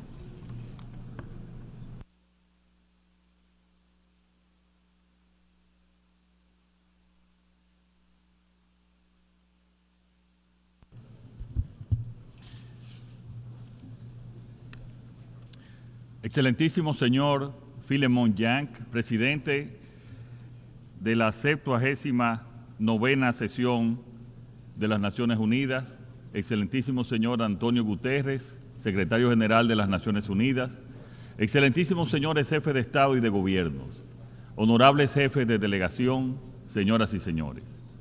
Ante todo, deseo en nombre del pueblo dominicano felicitar la elección del señor Philemon Yang como presidente de esta Asamblea y a la vez agradecerle su trabajo junto al secretario general por la exitosa organización de esta 79ª sesión y en particular de la reciente finalizada Cumbre del Futuro. Este ambicioso esfuerzo ha enfatizado la necesidad de fortalecer el financiamiento internacional para lograr el cumplimiento de los Objetivos de Desarrollo Sostenible, ODS, y muestra la voluntad sincera de trabajar por un presente y un futuro de paz, bienestar ciudadano y respeto a los derechos humanos y a los valores democráticos. Quiero resaltar que en el caso de República Dominicana hemos logrado avances considerables en los ODS, en la reducción de la pobreza, en la seguridad alimentaria, la sostenibilidad energética, seguridad ciudadana y acción climática, por mencionar algunos ejemplos. A título de ejemplo, la pobreza monetaria se redujo del 25.8% en el 2019 al 23% en el 2023, a pesar de la pandemia y los efectos de la guerra, y en el primer semestre de este año bajó al 18.9%, el nivel más bajo en nuestra historia. En estos 4 años de gestión hemos más que duplicado el gasto destinado en la protección social. Nuestra política agrícola ha sido clave para garantizar la seguridad alimentaria y mantener la rentabilidad de los productores dominicanos. A pesar de ser una isla con recursos limitados de tierra cultivable, hemos pasado de un 88.5% de autosuficiencia alimentaria en 2019 a un 90.6% en el 2023. Hemos logrado en gran medida la autosuficiencia de este sector. En cuanto a la generación, transmisión y distribución de energía asequible y no contaminante, hemos logrado avances significativos, así como importantes mejoras en las regulaciones eléctricas. Iniciamos la construcción de 2.000 nuevos megavatios de generación térmica, de las cuales ya hay 400 megavatios instalados, y contratamos 1.674 megavatios de energía renovable, con 647 megavatios ya en operación y 1.030 megavatios en construcción. Para finales del 2027, por primera vez contaremos con un excedente de generación superior al 15%, lo que garantizará una mayor estabilidad y sostenibilidad y mejores precios del suministro energético. La seguridad ciudadana también ha experimentado una mejora notable. En 2022, la tasa de homicidios en nuestro país fue de 13.2 por cada 100.000 habitantes. En 2023 descendió a 11.5 y en lo que va de 2024 se sitúa en 9.9. Este índice está por debajo del promedio de América Latina y el Caribe, que según los datos de la ONU es de 17.2. Mantenemos un firme compromiso de enfrentar la triple crisis planetaria: cambio climático, pérdida de biodiversidad y contaminación, jugando un papel fundamental en la creación del Fondo para Daños y Pérdidas y alcanzando la meta del 30x30 en la protección de nuestro territorio marítimo. Estos cruciales temas requerirían toda nuestra atención.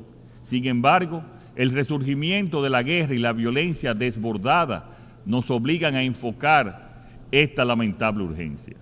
Desde su aprobación en el 1945, la Carta de las Naciones Unidas nos ha servido bien, pero tras 7 décadas se han acumulado una serie de retos y desafíos que hoy desbordan su marco institucional, como lo ha enfatizado el secretario general Guterres en su discurso de apertura. Existe un consenso generalizado de que necesitamos con urgencia un nuevo modelo de gobernanza global, Uno, que fomente mayor confianza y efectividad en las decisiones emanadas de este imprescindible concierto de naciones. Para la República Dominicana, el compromiso con un multilateralismo efectivo y renovado es prioritario. Este enfoque es necesario para garantizar el respeto al derecho internacional y proteger a las naciones frente a las amenazas globales que comprometen su seguridad y bienestar. Sin una acción concertada y basada en principios, los cimientos de la comunidad internacional se seguirán debilitando. Desde su formación, República Dominicana ha sido un pueblo abanderado de la paz, de la solución pacífica de los conflictos. La pérdida de miles de vidas inocentes, niñas, niños y envejecientes resulta intolerable y por esto alzamos nuestra voz para reclamar de manera enérgica la protección efectiva de la población civil conforme lo disponen las normas del derecho internacional humanitario. Una sólida teoría postula que las democracias rara vez van a las guerras unas contra otras. Los dominicanos estamos convencidos de que la promoción de la democracia es un elemento esencial para la construcción de una paz duradera. La democracia no puede reducirse a un sistema de procedimientos mecánicos.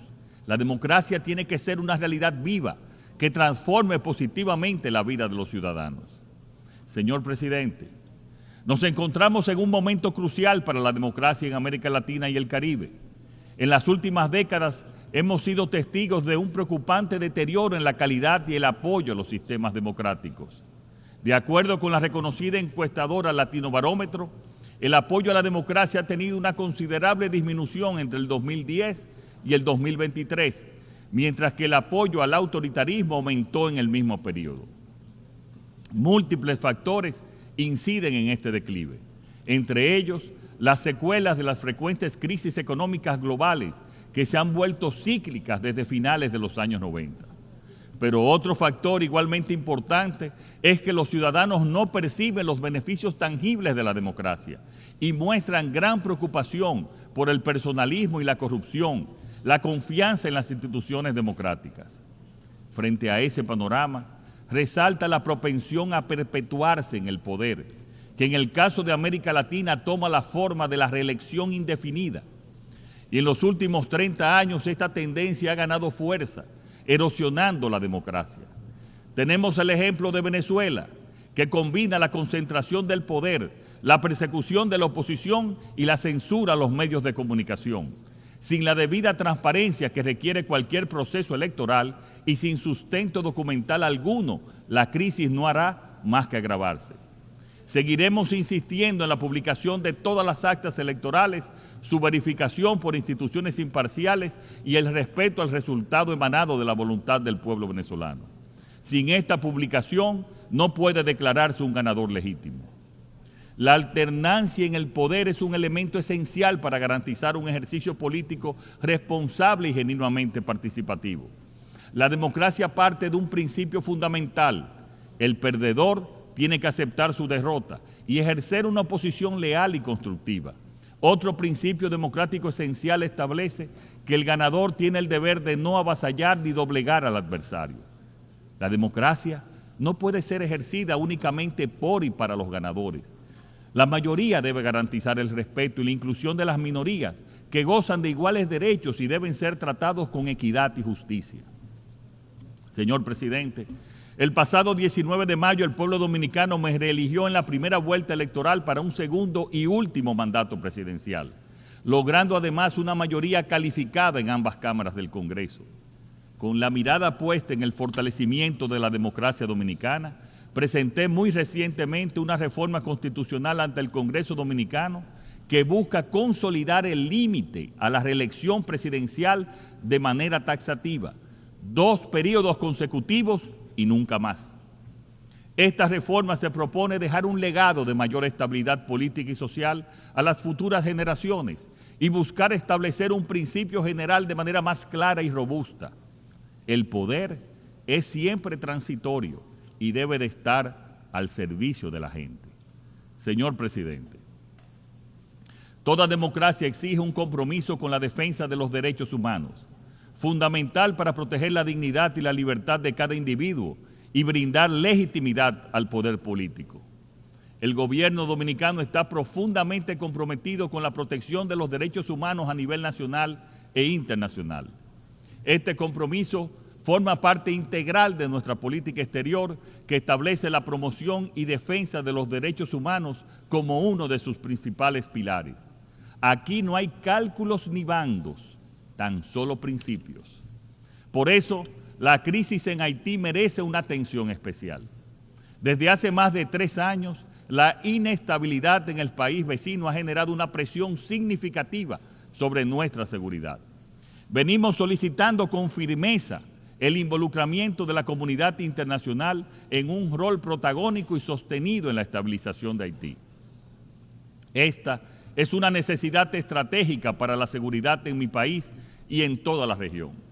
El Estado dominicano ha asumido una alta responsabilidad ante la crisis haitiana, que va mucho más allá de lo que le corresponde, proporcionando servicios esenciales a una gran población proveniente del país vecino. En el 2023, las atenciones médicas a inmigrantes haitianos generales representaron el 12% del total de los servicios prestados a través de nuestro sistema de salud pública. Además, actualmente hay cerca de 200,000 menores extranjeros en el sistema educativo público dominicano, de los cuales se estima que más de 147,000 son de origen haitiano. Estos datos reflejan la gran carga económica y sentido humanitario de República Dominicana, pero solos no podemos más. Después de un largo batallar por la aprobación de varias resoluciones en el Consejo de Seguridad, finalmente se empezó a vislumbrar un camino hacia la estabilidad con la creación del Consejo Presidencial de Transición y la llegada de la Misión Multinacional de Apoyo a la Seguridad en Haití. Aprovechamos la ocasión para agradecer a Kenia y al presidente Ruto, que ha cargado con la mayor parte de los efectivos que apoyan a la Policía Nacional Haitiana, y a Estados Unidos, país que ha asumido la mayor carga financiera y logística. También a Jamaica, Bahamas y El Salvador, que ya han enviado sus aportes. Asimismo, a CARICOM, por sus esfuerzos en favor del diálogo y la concertación en Haití. Pero hasta ahora, solo se han desplegado 400 efectivos de la MSS, de un mínimo de 2,000 requeridos para que la fuerza sea efectiva. Sin embargo, hoy día no se han depositado en el Fondo Fiduciario para Haití los recursos requeridos para lograr el despliegue pleno de la fuerza y alcanzar los objetivos de pacificación y respaldo a la eventual celebración de elecciones libres, justas y transparentes.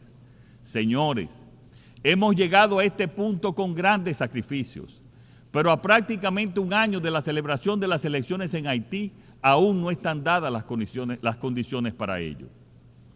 No podemos permitir que los esfuerzos hasta aquí alcanzados se desplomen, pues de lo contrario, el colapso de Haití será inminente y sus consecuencias alcanzarán a toda la región. Esta misión significa una excepcional esperanza para el restablecimiento de la normalidad en Haití.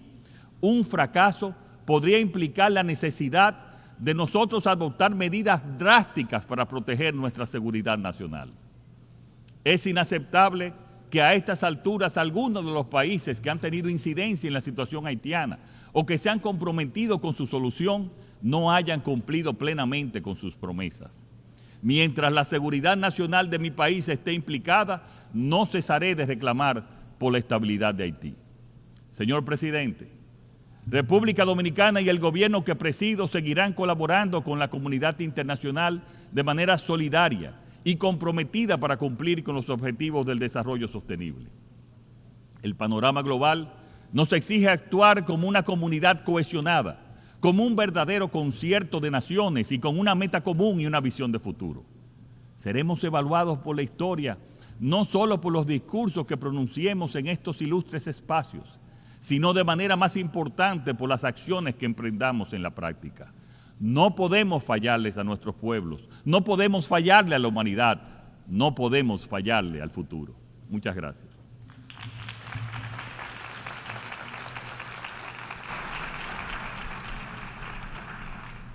On behalf of the Assembly, I wish to thank the President of the Dominican Republic. The Assembly will hear an address by His Excellency Klaus Werner Younis, President of Romania. I request protocol to escort His Excellency and invite him to address the Assembly.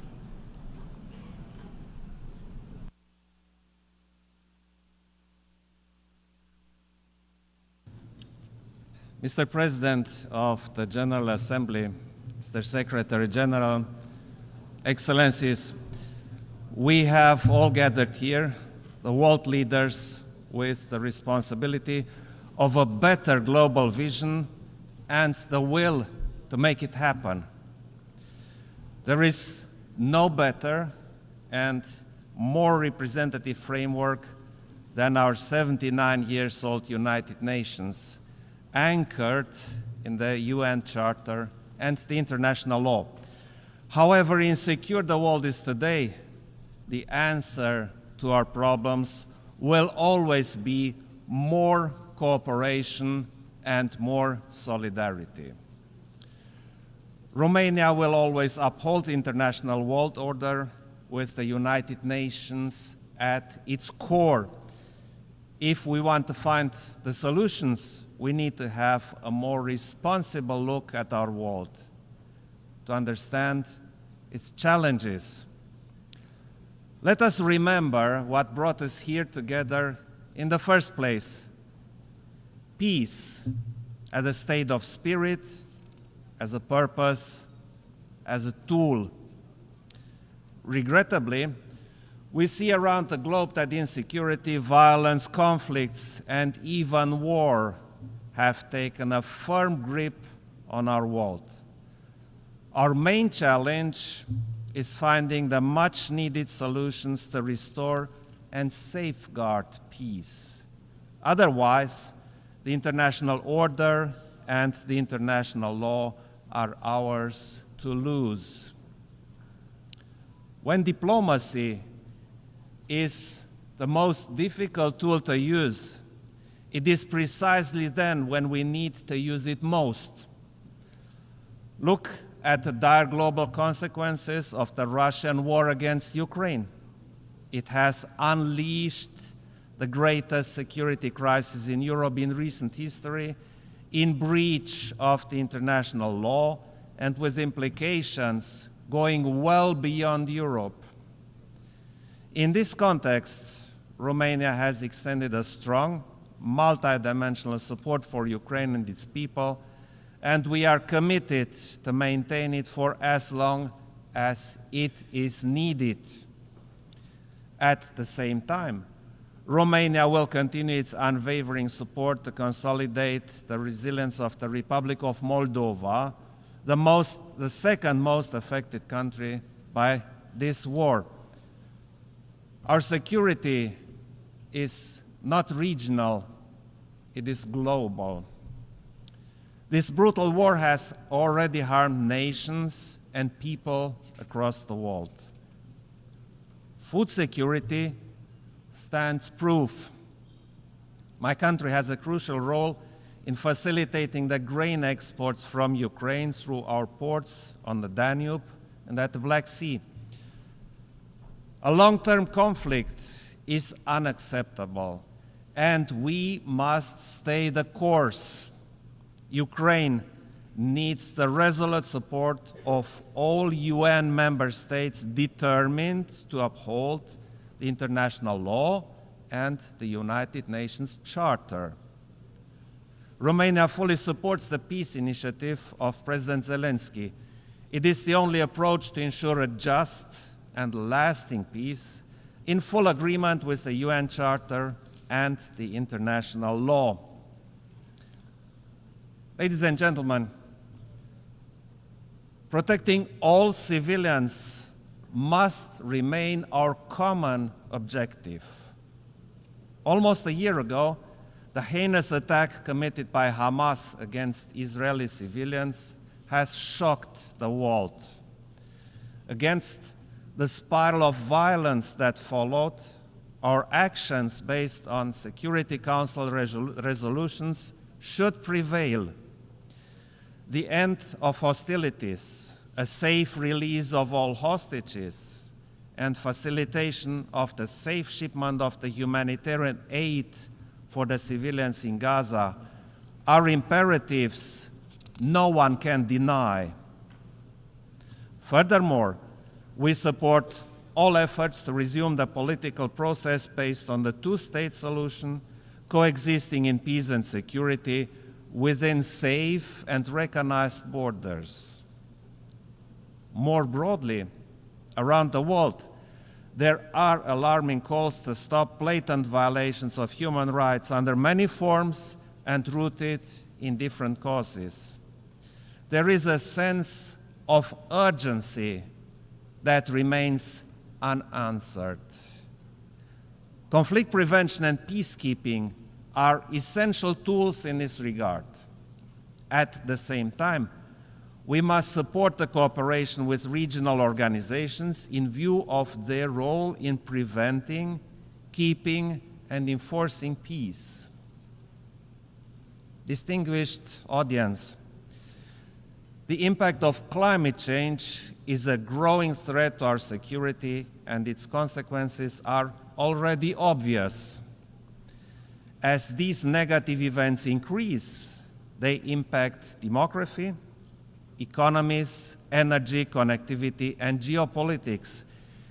It is vital to further enhance international cooperation and ensure the much-needed civil protection mechanisms.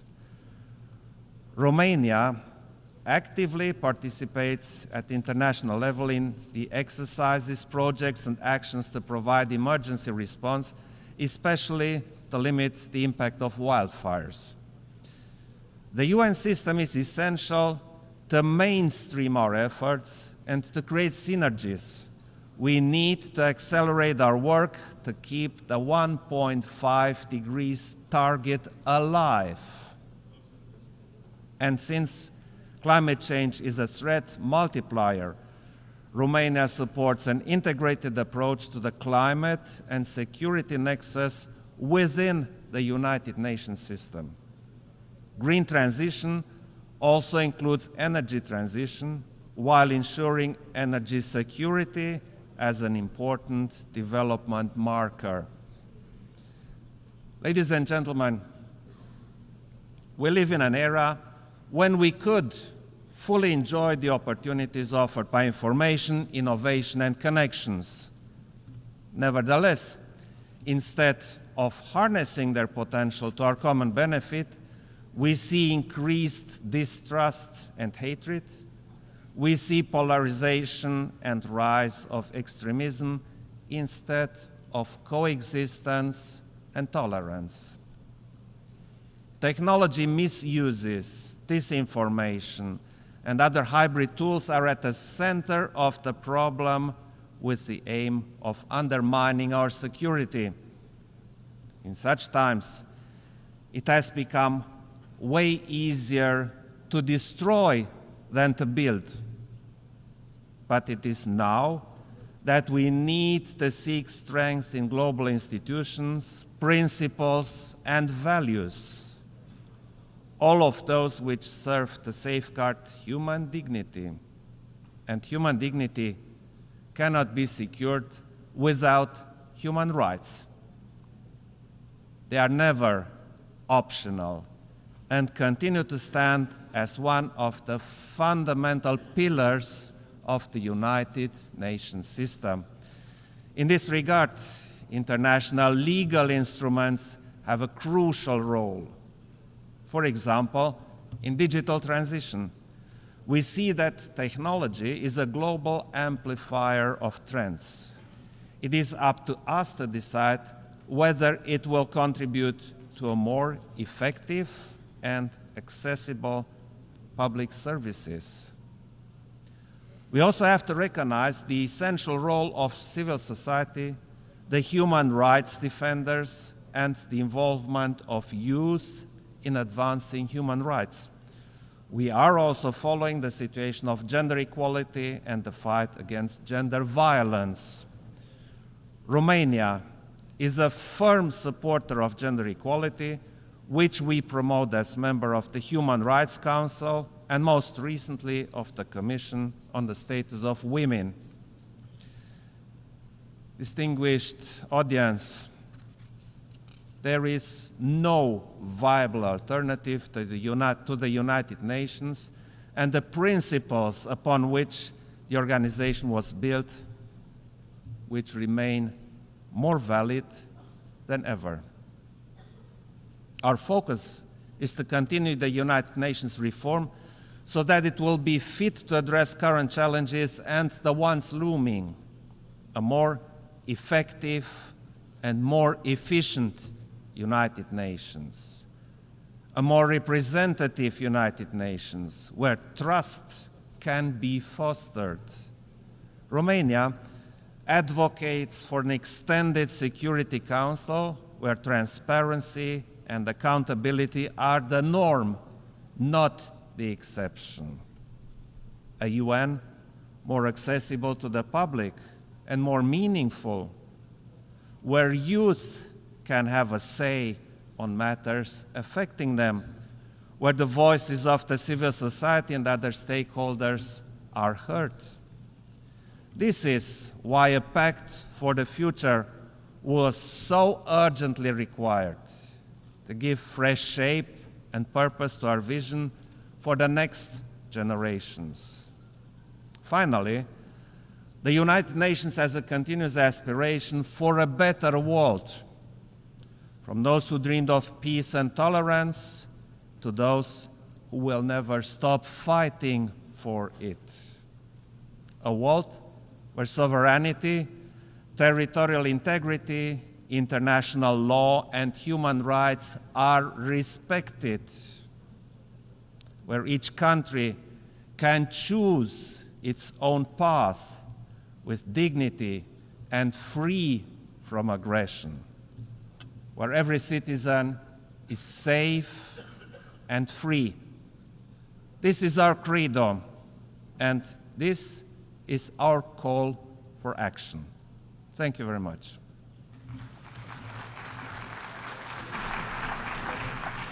On behalf of the Assembly, I wish to thank the President of Romania. The Assembly will hear an address by His Excellency Felix Antoine Tshisekedi Chilombo, President of the Democratic Republic of the Congo. I request protocol to escort His Excellency and invite him to address the Assembly.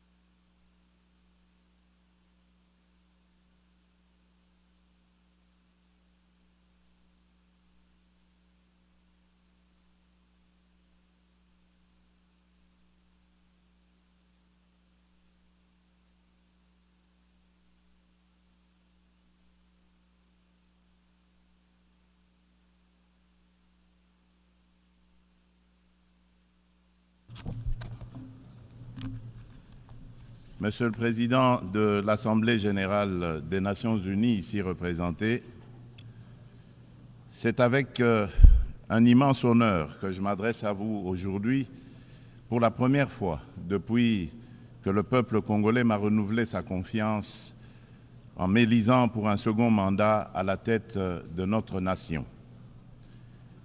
Ayant eu l'occasion de prendre la parole devant vous par le passé, je suis particulièrement ému de pouvoir le faire à nouveau en ce moment significatif pour notre pays. Je tiens à féliciter M. Philémon Yang pour son élection à la présidence de cette 79e session, de même que je rends hommage à vos prédécesseurs pour leur engagement constant au service de cette institution.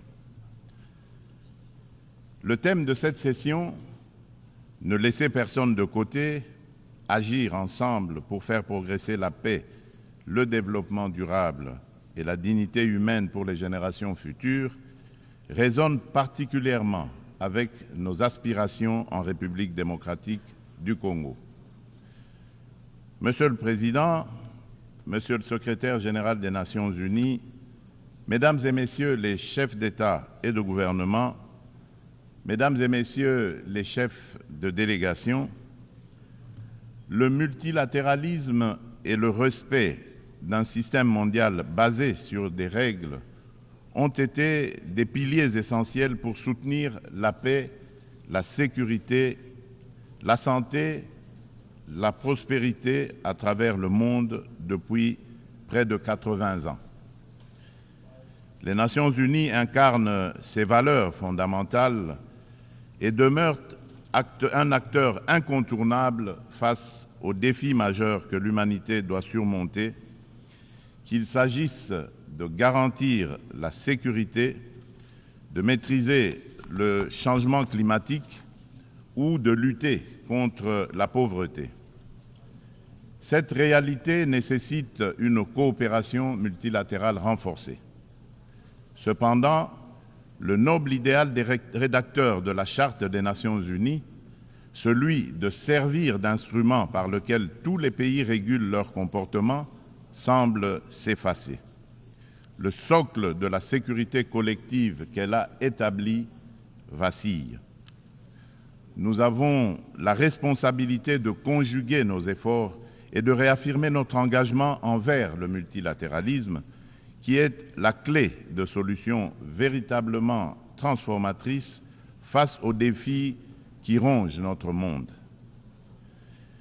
Comme l'a si bien exprimé Dag Hammarskjöld, ancien secrétaire général de l'ONU, dont le sacrifice en faveur de la paix en République démocratique du Congo nous rappelle la gravité de notre mission, je cite, « Le but de l'ONU n'est pas d'emmener l'humanité au paradis, mais de le protéger de l'enfer. » Fin de citation. En cette période critique du multilatéralisme, le multilatéralisme revêt une importance cruciale. Il permet de répondre aux menaces communes, de protéger notre planète et de renforcer la société civile ainsi que les droits humains. En effet, nous ne pouvons ignorer la montée alarmante de discours belliqueux et le rétablissement indécent de pratiques d'agressions armées et de pillage des ressources naturelles affectant tous les continents. Le conflit russo-ukrainien qui persiste et continue d'affecter la région n'est qu'une manifestation parmi tant d'autres qui menacent la paix dans le monde. Le Yémen, le Soudan, la Syrie ou encore le terrible drame qui se passe dans la bande de Gaza entrent dans le lot pour lequel le multilatéralisme jouerait pleinement son rôle. Il est impératif d'agir ensemble pour progresser vers la paix, le développement durable et la dignité humaine, garantissant ainsi un avenir meilleur pour les générations futures. Ne laissons personne sur le chemin. Tel est le message clair et pertinent qui inspire la thématique sélectionnée pour orienter les travaux de la 79e session de cette illustre Assemblée. Monsieur le Président, le pacte pour l'avenir et ses annexes, le pacte numérique mondial et la déclaration sur les générations futures, que nous avons adopté lors du récent sommet de l'avenir, soulignent l'importance d'une collaboration active pour atteindre une vision commune d'un avenir pacifique et prospère. Ces documents représentent un engagement essentiel pour mettre fin au conflit, lutter contre l'extrême pauvreté et la faim et aborder des défis tels que les déplacements de population, l'immigration clandestine, l'insécurité alimentaire, les pandémies et les risques des nouvelles technologies. Parallèlement, le pacte mondial numérique se positionne comme un pilier essentiel dans notre quête d'un avenir prospère au cœur de la 4e révolution industrielle où les technologies numériques sont devenues incontournables. Cette transformation numérique représente une occasion sans précédent d'atteindre les objectifs de développement durable d'ici 2030, notamment pour les pays les moins avancés. Elle vise à réduire la fracture numérique et à intégrer les populations non connectées dans des services digitaux à fort impact social. Cependant, pour relever ce défi majeur, inhérent à la révolution du numérique, des réformes globales sont nécessaires, impliquant une réévaluation de l'architecture financière internationale et un financement adéquat.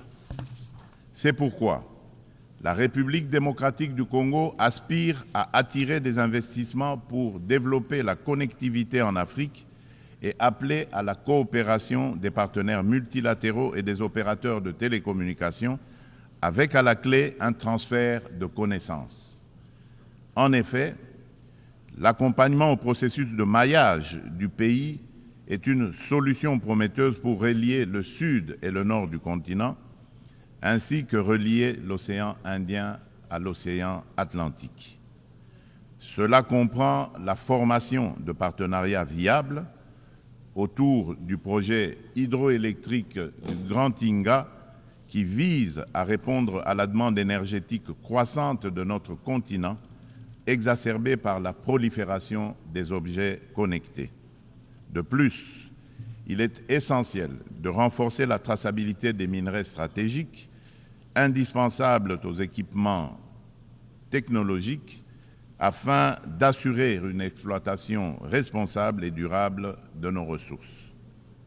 Par ailleurs, la pleine participation et l'engagement des jeunes, tant des filles que des garçons, sont également primordiaux pour bâtir une société durable et inclusive.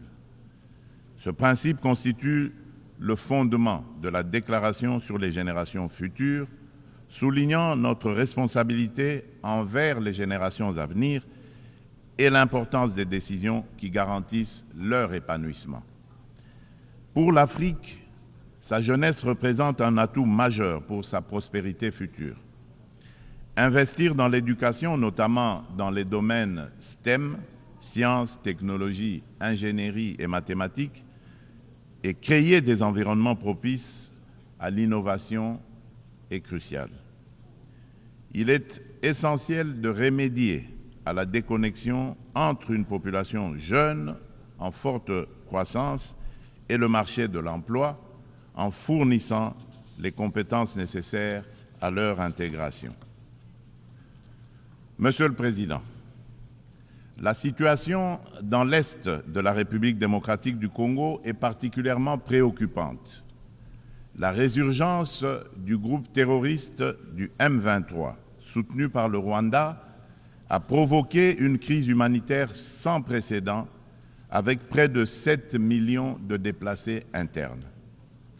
Cette agression constitue une violation majeure de notre souveraineté nationale. Nous appelons la communauté internationale à condamner fermement ces actes et à imposer des sanctions ciblées contre le Rwanda pour son rôle déstabilisateur et néfaste. Nous exigeons le retrait immédiat et inconditionnel des troupes rwandaises de notre territoire.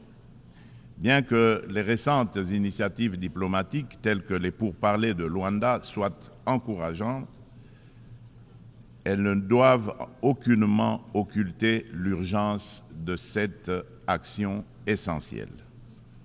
La République démocratique du Congo s'engage activement à établir une paix durable dans l'Est du pays et à promouvoir le développement économique ainsi que le bien-être social des communautés meurtries par ce conflit armé.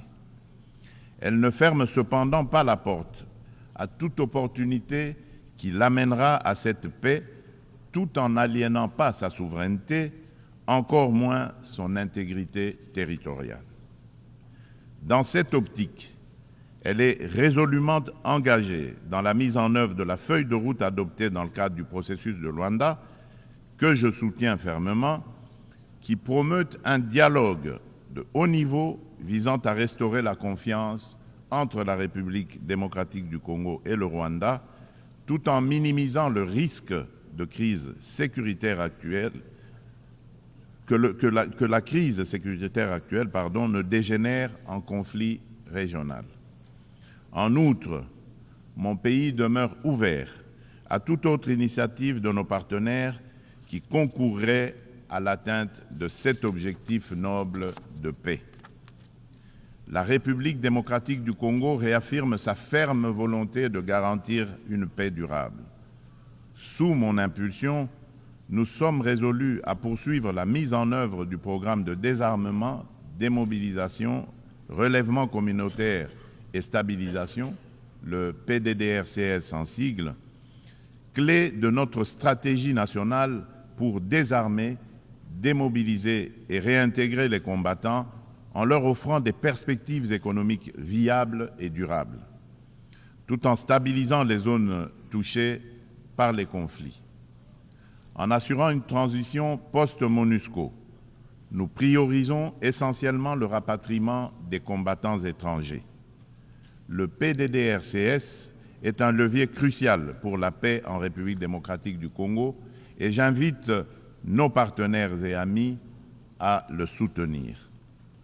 Par ailleurs, des milliers de victimes du génocide pour des gains économiques en République démocratique du Congo, en abrégé Génocost, continuent de subir les conséquences dévastatrices d'un passé marqué par la violence et l'impunité. Reconnaître et traiter les effets de cette stratégie est crucial pour favoriser le rétablissement et la reconstruction des communautés touchées. Au-delà de l'aide humanitaire immédiate, une approche à long terme, centrée sur la justice, la réconciliation et le développement durable est essentielle pour permettre aux victimes de se reconstruire et de retrouver une vie digne. C'est pourquoi le gouvernement de la République démocratique du Congo a décidé d'institutionnaliser la journée du 2 août, journée du Génocost, dédiée aux victimes des crimes odieux perpétrés par des rebelles soutenus par des multinationales et des États de la région. Cette journée incarne une communion nationale permettant de confronter un passé douloureux pour aller de l'avant. Elle est essentielle pour renforcer la conscience historique de notre pays et affirmer la détermination de la nation à prévenir la répétition de telles barbaries. Monsieur le Président, le terrorisme constitue une menace sérieuse pour la paix et la sécurité internationale, touchant toutes les régions du monde. Après avoir sévi en Asie, en Europe occidentale et en Amérique du Nord, ce fléau semble désormais s'enraciner en Afrique. En tant que membre de la coalition mondiale contre l'État islamique, la République démocratique du Congo exhorte les Nations unies à intensifier leurs actions pour mettre en œuvre les recommandations de cette organisation, notamment dans le cadre du processus d'Aqaba. Le terrorisme qui sévit dans l'est de notre pays est étroitement lié au pillage et à l'exploitation illégale de nos ressources naturelles. Ces activités criminelles alimentent l'insécurité et financent les groupes armés, exacerbant les conflits dans la région des Grands Lacs. Par conséquent, il est impératif que les Nations unies envisagent des sanctions sévères contre les acteurs responsables de ces crimes économiques afin de briser ce cercle vicieux et de favoriser la paix, le développement durable et la dignité humaine pour les futures générations. Monsieur le Président, selon le dernier rapport d'examen national volontaire des objectifs de développement durable, la République démocratique du Congo a réalisé des avancées significatives vers plusieurs cibles des ODD grâce à des réformes et interventions majeures. Depuis 2019, le gouvernement a mis en place une réforme ambitieuse pour assurer la gratuité de l'enseignement de base, permettant à près de 4 millions d'enfants de rejoindre l'école. En outre, plusieurs mesures ont été prises pour renforcer la protection sociale, introduire la couverture sanitaire universelle et promouvoir l'égalité des sexes, ainsi que pour favoriser le développement des infrastructures et une industrialisation rapide à travers notamment la création des zones économiques spéciales. Malgré ces progrès, le rapport mondial sur les objectifs de développement durable souligne qu'au rythme actuel, la République démocratique du Congo ne pourra pas atteindre les ODD d'ici 2030 en raison des inégalités et de la vulnérabilité persistante exacerbée par des conflits armés. Face à ce défi, une feuille de route comprenant des actions, interventions et réformes spécifiques a été élaborée afin d'accélérer les progrès et de répondre aux enjeux de l'agenda 2030 avec déjà certaines mesures mises en œuvre pour que la République démocratique du Congo soit en adéquation avec les ODD en 2030. Pour cela, la République démocratique du Congo nécessite des investissements annuels de 32 milliards de dollars. Il est donc indispensable de renforcer les partenariats pour des investissements durables et de promouvoir la paix afin de permettre un développement socio-économique stable. Au registre des réponses mondiales aux défis climatiques et la promotion des énergies renouvelables, la République démocratique du Congo, qui a déjà affirmé son engagement en faveur d'une action climatique ambitieuse, souligne l'importance cruciale d'un soutien financier et technique accru afin de renforcer ses efforts pour atteindre les objectifs de l'accord de Paris. Riche en biodiversité et en ressources naturelles, la République démocratique du Congo se positionne comme un acteur clé dans la lutte contre le changement climatique. Les initiatives engagées pour réduire les émissions de gaz à effet de serre se concentrent sur 4 secteurs stratégiques: l'agriculture, la foresterie, l'énergie et la gestion des déchets. Des réformes structurelles sont actuellement mises en place pour inverser la déforestation et améliorer l'accès à une énergie propre, témoignant ainsi de l'engagement déterminé du gouvernement en faveur de la préservation des ressources naturelles et de la transition écologique. Concernant la valorisation des forêts tropicales, un tournant majeur a été franchi à Bali en novembre 2022, en Indonésie, avec l'adoption de la déclaration conjointe sur la coopération autour de la forêt tropicale et l'action climatique signée par le Brésil, l'Indonésie et la République démocratique du Congo. Cette avancée témoigne d'une volonté politique collective d'utiliser les forêts comme levier pour un développement durable. L'Alliance trilatérale pour la coopération sur les forêts tropicales, créée à cette occasion, constituera un cadre pour relever les défis liés à la biodiversité et proposera des solutions pour les marchés de crédit carbone, tout en veillant au respect des droits des peuples autochtones. Par ailleurs, dans le cadre des enjeux liés à l'environnement et au réchauffement climatique, il est essentiel de souligner la tenue du 2e sommet des 3 grands bassins forestiers tropicaux du monde, à savoir l'Amazonie, le Congo et le Bornéo-Mékong, qui s'est tenu du 26 au 28 octobre 2023 à Brazzaville, en République du Congo. Cette initiative africaine, portée par le président Denis Sassou Nguesso, vise à mettre en œuvre, dans le cadre de la décennie des Nations Unies pour la restauration des écosystèmes, la première coalition mondiale dédiée à la restauration de 350 millions d'hectares d'écosystèmes terrestres et aquatiques. Ces forêts constituent un rempart indispensable contre le changement climatique. Face à des problèmes clairement identifiés et à des solutions à portée de main, il est crucial d'agir de manière concrète. les bassins amazoniens, congolais et de Bornéo-Mékong abritent plus de 80% des forêts tropicales et jouent un rôle crucial dans la lutte contre le changement climatique, tout en fournissant des services écosystémiques vitaux. Il est donc impératif que l'amélioration des conditions socio-économiques des communautés locales qui jouent un rôle clé dans la préservation de ces forêts soit placée au centre des priorités de la gouvernance mondiale.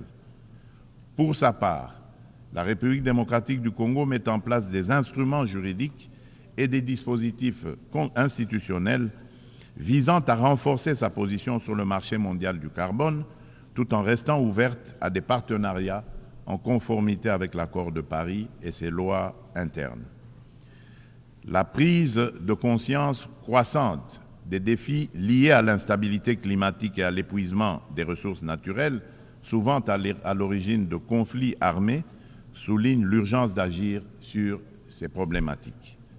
Il est donc primordial de reconnaître le lien entre changement climatique, dégradation environnementale et sécurité, afin de favoriser des actions proactives qui atténuent ces risques par le biais de pratiques durables. À cet égard, nous appelons le Conseil de sécurité à établir des mécanismes internationaux intégrant les questions de sécurité climatique dans leurs discussions. Monsieur le Président, face à un défi énergétique majeur, le monde fait face à un défi énergétique majeur. Les systèmes basés sur les combustibles fossiles sont responsables d'importantes émissions de gaz à effet de serre, exacerbant le changement climatique. Sans efforts concertés pour promouvoir les énergies renouvelables, nous risquerions de faire face à davantage de crises, telles que des conditions météorologiques extrêmes et des conflits liés aux ressources naturelles, comme nous l'observons déjà. La République démocratique du Congo dispose de ressources abondantes, y compris des minéraux essentiels tels que le cobalt, le lithium, le nickel et le graphite, pour ne citer que ceux-là, qui peuvent faciliter une transition énergétique durable. Nous appelons à la coopération internationale pour développer les technologies et infrastructures nécessaires. Notre vision est de transformer l'exploitation de nos ressources en levier pour un développement durable et inclusif, tout en améliorant l'éducation, la santé et les infrastructures. L'inclusion sociale est au centre de notre stratégie, garantissant une répartition équitable des bénéfices du progrès. En nous investissant dans la lutte contre le changement climatique et en contribuant aux objectifs de développement durable, la République démocratique du Congo est prête à jouer un rôle clé dans la transformation des systèmes énergétiques mondiaux.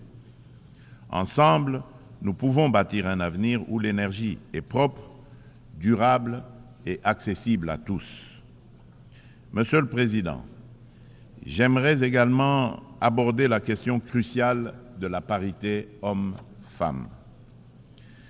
Bien que la participation égale des femmes et des hommes à la vie politique soit internationalement reconnue, il subsiste dans la pratique un fossé entre l'égalité juridique et la réalité dans l'exercice du pouvoir. Les préoccupations des femmes méritent d'être intégrées dans les décisions majeures qui touchent notre société. En République démocratique du Congo, nous sommes déterminés à changer les mentalités pour surmonter les barrières sociétales qui freinent l'épanouissement des femmes. Il est essentiel d'impliquer les hommes dans ce processus afin de transformer la dynamique sociale et de valoriser leur rôle dans le succès des femmes. Au niveau national, la Constitution congolaise consacre la parité. Aussi, le gouvernement a mis en place une stratégie de lutte contre les violences basées sur le genre, axée sur la prévention, la protection et la réparation des victimes. Cette stratégie se traduit par le Fonds national de réparation pour les victimes des violences sexuelles liées aux conflits et de crimes contre la paix et la sécurité de l'humanité, en abrégé le FONAREV. La législation en cours vise à garantir cette protection. Il convient de souligner les progrès significatifs réalisés en matière de participation des femmes à la prise de décision, avec la nomination pour la première fois dans notre histoire d'une femme comme première ministre et chef du gouvernement.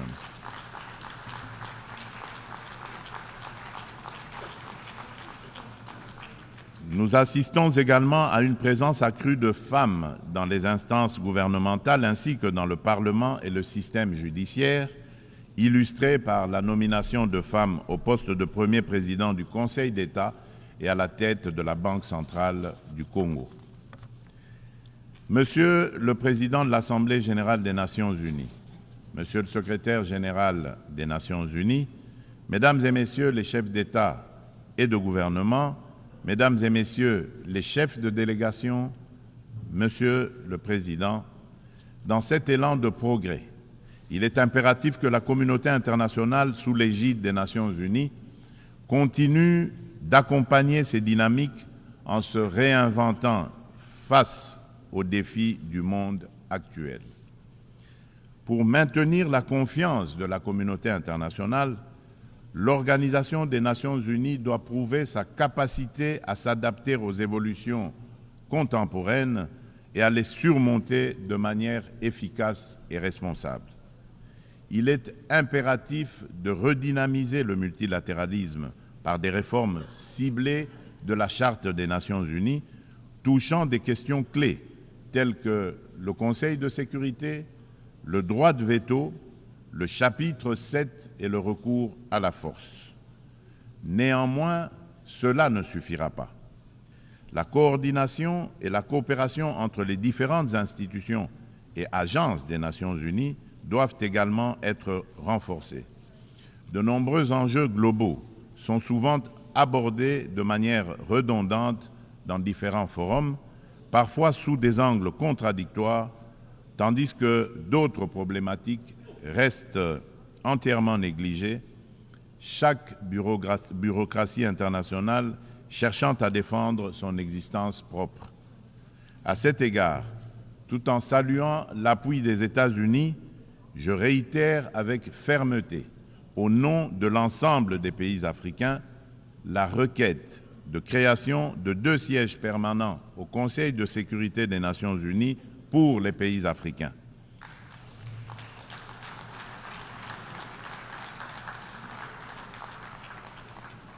En tant que principal décideur au sein de l'ONU, cet organe doit intégrer des représentants africains parmi ses membres permanents avec toutes les prérogatives leur reconnues, notamment le droit de veto pour garantir une juste représentation géographique.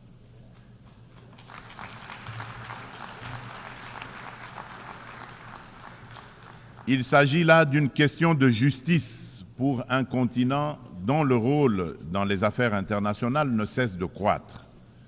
Nous, Africains, tenons cette exigence avec la plus grande détermination.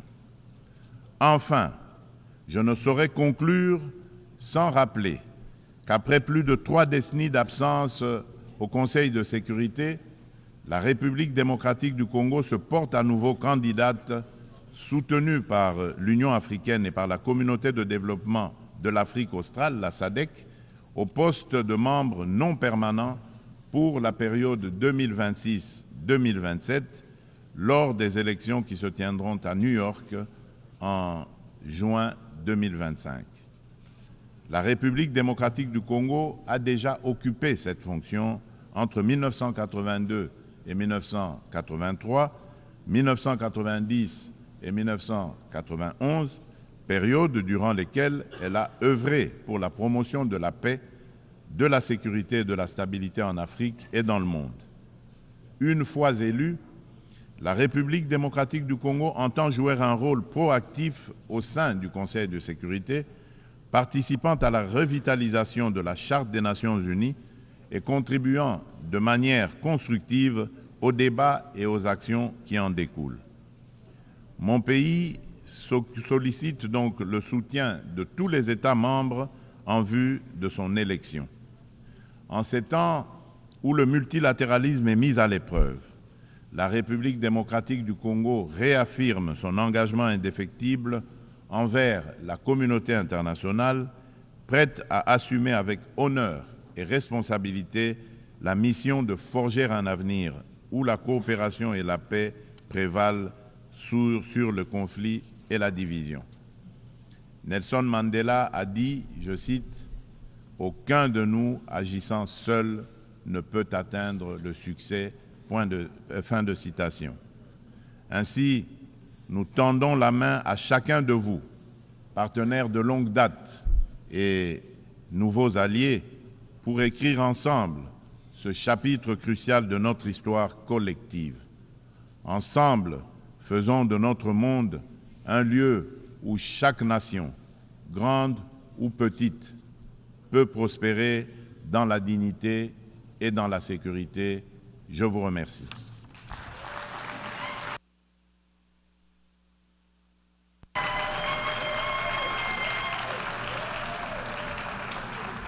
On behalf of the Assembly, I wish to thank the President of the Democratic Republic of the Congo.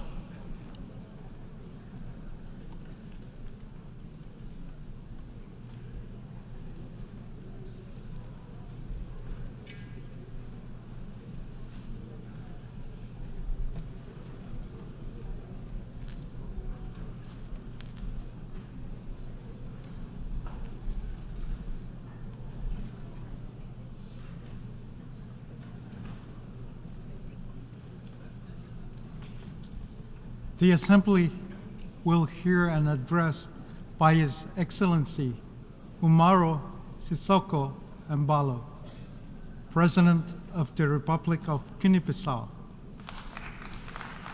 I request protocol to escort His Excellency and invite him to address the Assembly.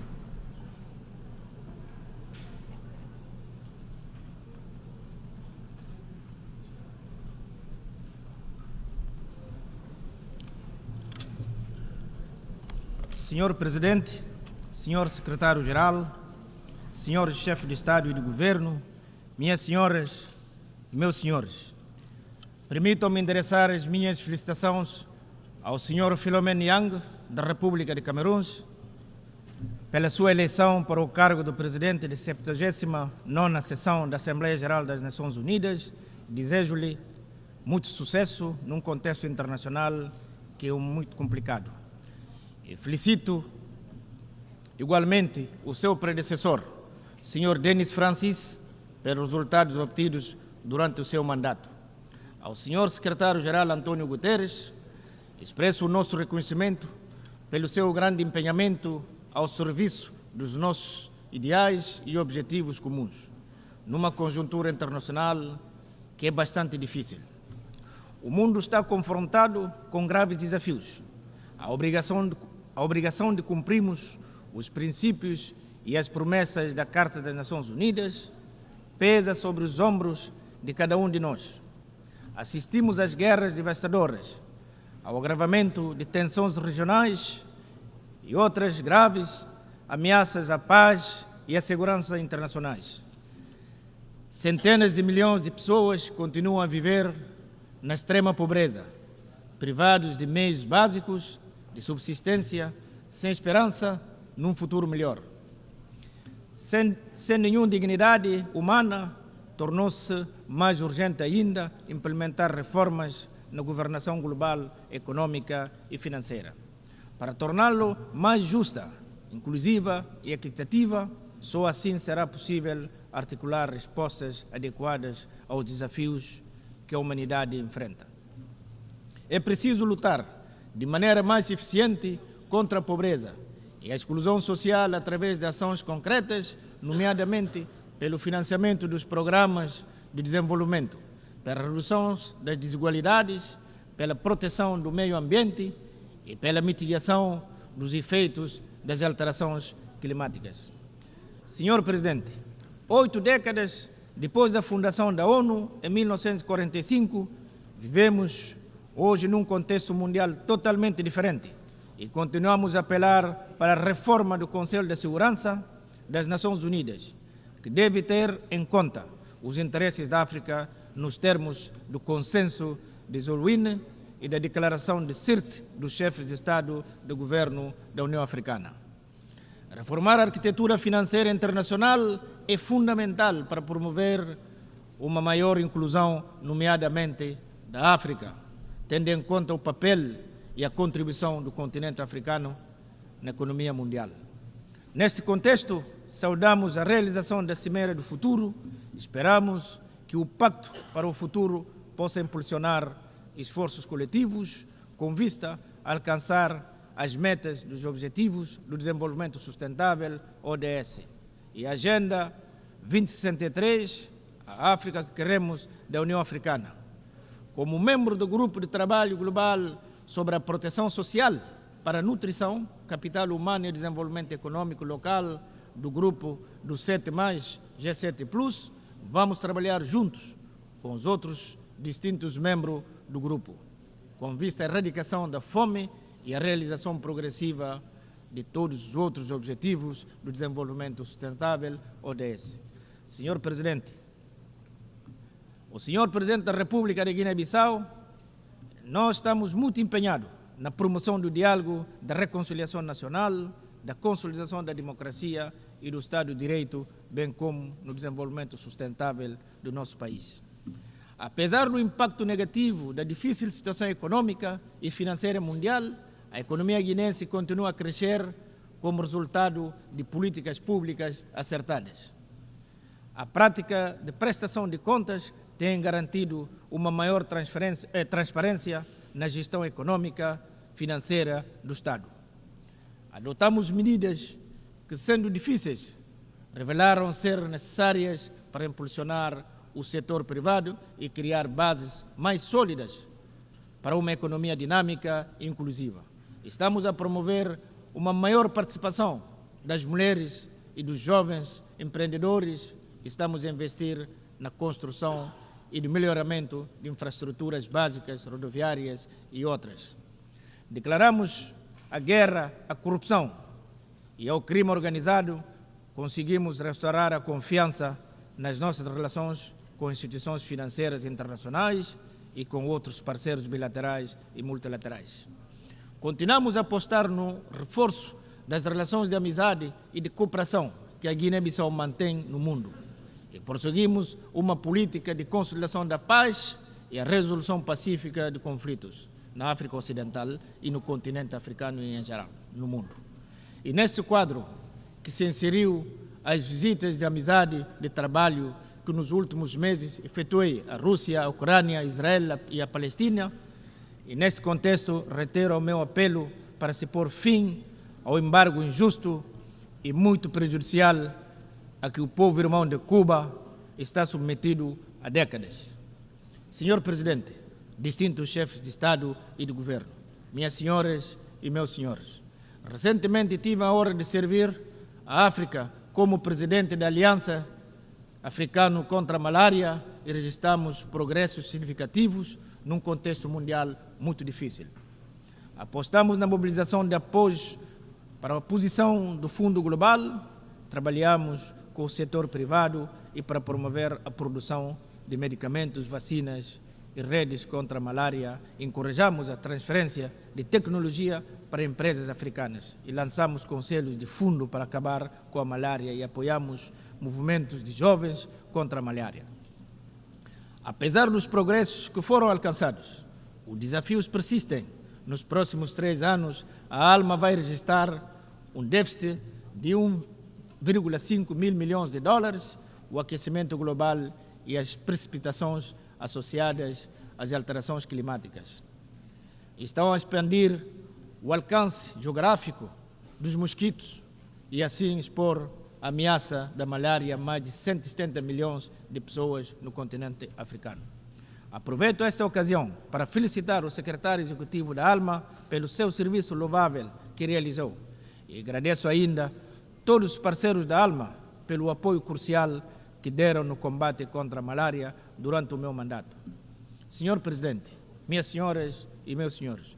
Ao terminar, gostaria, em nome do povo da República de Guiné-Bissau e em meu nome próprio, reafirmar a nossa determinação de continuar a contribuir para o reforço da amizade entre os países e povos, de promover a cooperação internacional e o multilateralismo, a resolução pacífica dos conflitos, do fim das guerras e sofrimento de populações inocentes a favor da paz no mundo. Muito obrigado.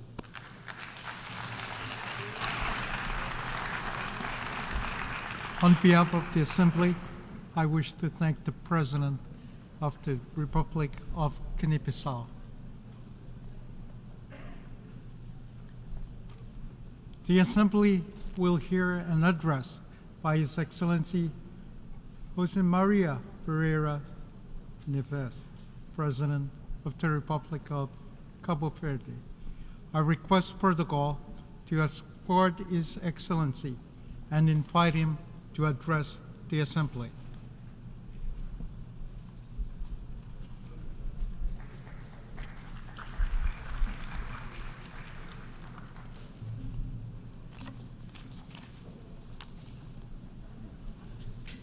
Excelências, inúmeros conflitos armados continuam a assolar várias regiões do mundo, com impacto devastador sobre as respectivas populações, comunidades e agentes humanitários, com especial destaque para o que se verifica no Médio Oriente, cujo potencial de escalada e risco de alastrar é por demais evidente.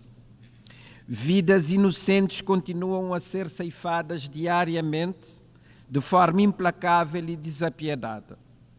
Apelamos às partes envolvidas, à comunidade internacional e às instâncias internacionais pertinentes para que não sejam poupados esforços para, pela via do diálogo e em plena observância dos valores defendidos pela Carta das Nações Unidas, do direito internacional e do direito humanitário, pôr termo a esses conflitos e assim permitir o regresso paulatino à normalidade e a possibilidade de construir um futuro que seja melhor do que este presente de destruição e morte indiscriminada.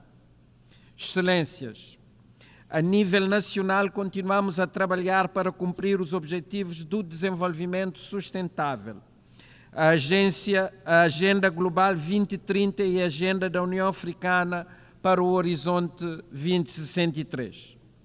Continuamos a implementar políticas que visam o acesso universal à educação de qualidade e à saúde, bem como a plena inclusão dos jovens em todos os aspectos da vida social, económica e política, garantindo assim que as gerações futuras estejam munidas das necessárias ferramentas para enfrentar os desafios globais. Este ano, a Organização Mundial da Saúde reconheceu os resultados de todo o trabalho realizado em Cabo Verde, atribuindo-nos o certificado de país livre da malária, facto que nos reconforta e estimula a prosseguir a luta pela saúde, enquanto um direito fundamental de todos. Muitos países, sobretudo em África, continuam a braços com esta terrível doença.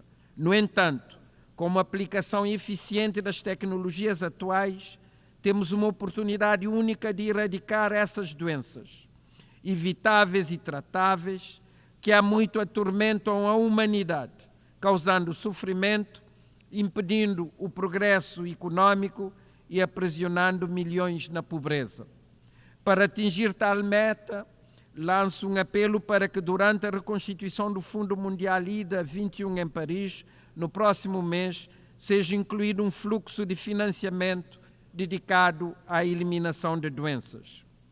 Os micróbios patogénicos e a resistência antimicrobiana representam também ameaças significativas para a saúde pública global e, por conseguinte, compreender e gerir a atividade microbiana é essencial para enfrentar desafios globais como a luta contra a doença, a segurança alimentar, a conservação ambiental e a mitigação das alterações climáticas.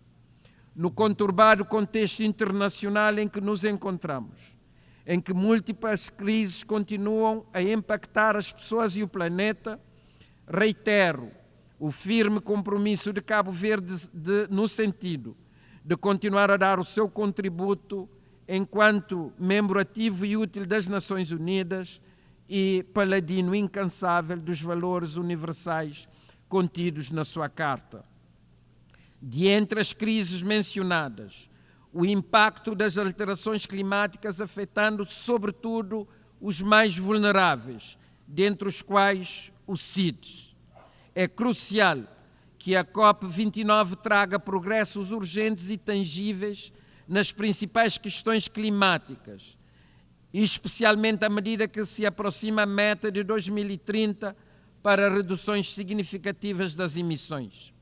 As nossas populações, com particular ênfase nos CIDs, desejam compromissos mais ousados, especialmente por parte de países com elevadas emissões, e uma implementação mais rápida de políticas e mecanismos financeiros para assegurar que a ação climática seja não só ambiciosa, como também equitativa e eficaz. A subida do nível do mar, também ela consequência das alterações climáticas, exige atenção especial. O problema é multidimensional e estende-se muito para além das populações insulares e costeiras. Afeta todos os continentes e regiões, não deixando ninguém imune a essa catástrofe em formação. Assim, saudamos a realização da reunião de alto nível a decorrer hoje sobre o tema enfrentar as ameaças colocadas pela subida do nível do mar. No ano passado, à margem da então 78ª Assembleia Geral, foi aberta para assinatura o Acordo sobre a Biodiversidade para além da jurisdição nacional, que representa um marco internacional na conservação e utilização de forma sustentável da biodiversidade marinha em áreas além da jurisdição nacional, ou seja, o alto mar, que constitui cerca de 60% dos oceanos do mundo. Apraz-me informar que o meu país assinou esse acordo logo no primeiro dia e estamos agora a finalizar o processo de ratificação. Apelo a todos os que ainda não o tenham feito para também assinar e ratificar este importante instrumento para a conservação da vida nos nossos oceanos. Cabo Verde é uma nação oceânica, com um território terrestre diminuto relativamente à imensidão do seu território marítimo. Por isso, não hesitei em aceitar o honroso convite da Unesco para me tornar patrono da Aliança da Década das Nações Unidas da Ciência Oceânica para o Desenvolvimento Sustentável. Enquanto nação oceânica, com uma forte dependência dos recursos marinhos, o nosso papel na década dos oceanos centra-se em ações locais e globais para promover a gestão sustentável dos oceanos. Temos estado focados na importância da gestão sustentável dos oceanos, particularmente para os pequenos estados insulares em desenvolvimento, que são muito vulneráveis às alterações climáticas e à degradação dos ecossistemas marinhos. Por 3 anos consecutivos, já organizamos conferências oceânicas internacionais para promover parcerias entre governos, setor privado, cientistas e sociedade civil, visando avançar a ciência oceânica e criar soluções inovadoras para os desafios dos oceanos. É importante reunir as principais partes interessadas para impulsionar soluções colaborativas para os oceanos, ajudar a desenvolver capacidades de investigação para estudar o impacto das alterações climáticas, da acidificação dos oceanos e promover a partilha de conhecimentos e a transferência de tecnologia para melhorar os sistemas de monitorização e observação dos oceanos. Realizou-se, em maio último, a 4ª Conferência das Nações Unidas sobre os Pequenos Estados Insulares em Desenvolvimento e regozijamo-nos com o sucesso da mesma.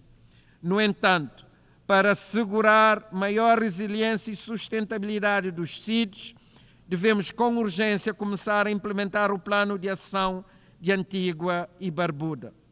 Cabo Verde continua a jogar um papel ativo no seio dos CIDs e vai acolher, no primeiro trimestre de 2025, uma reunião de alto nível da região Atlântico, Índico e Mar do Sul da China, visando implementar a criação de um mecanismo de coordenação desta sub-região dos CIDs.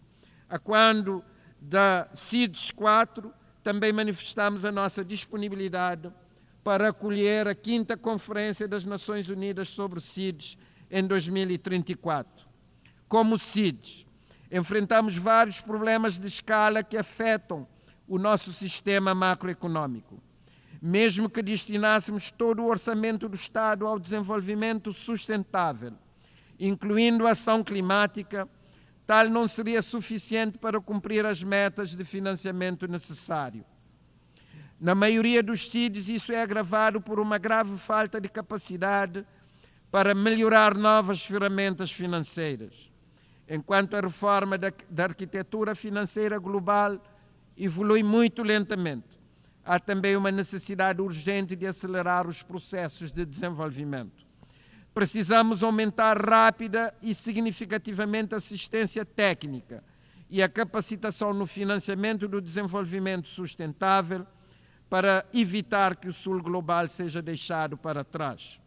Neste ponto, saudamos a recente aprovação do Índice de Vulnerabilidade Multidimensional, que é de grande importância, especialmente para os CIDs e outros grupos vulneráveis, pois reflete uma forma mais abrangente e diferenciada de avaliar as suas necessidades e os seus desafios de desenvolvimento e permite uma abordagem mais ampla para uma compreensão mais precisa de como diferentes factos influenciam o desenvolvimento de uma nação.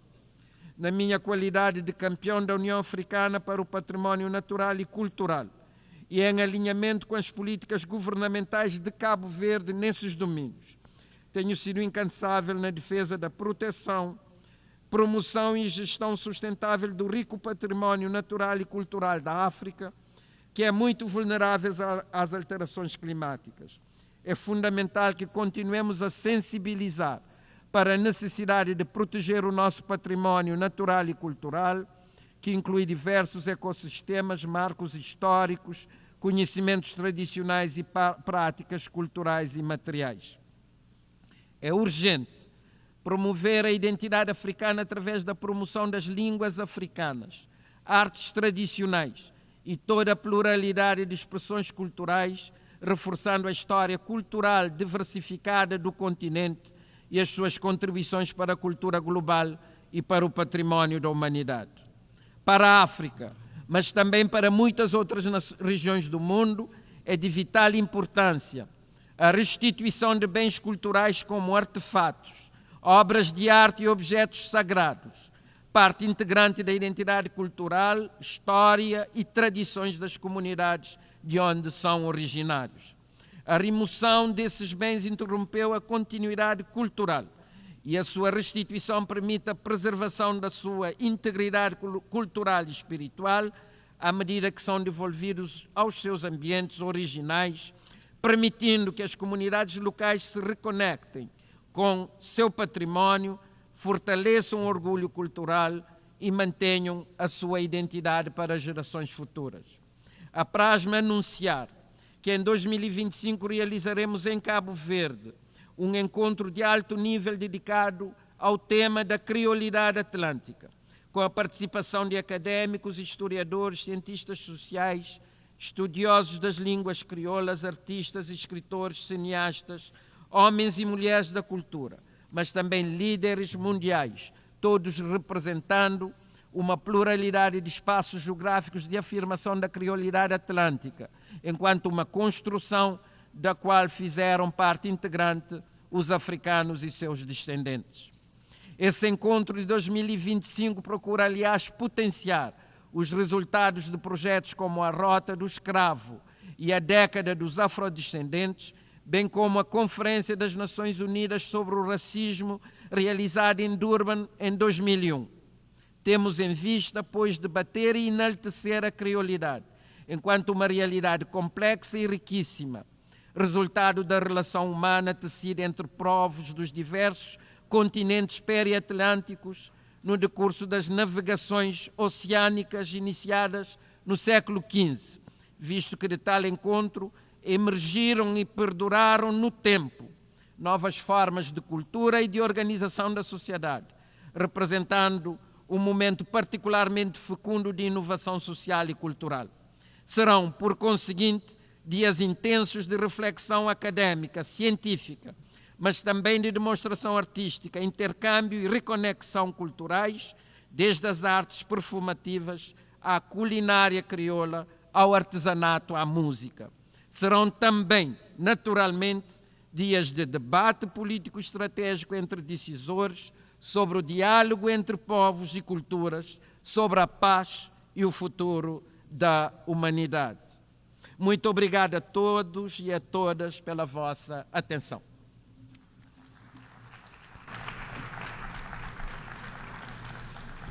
On behalf of the Assembly, I wish to thank the President of the Republic of Cabo Verde.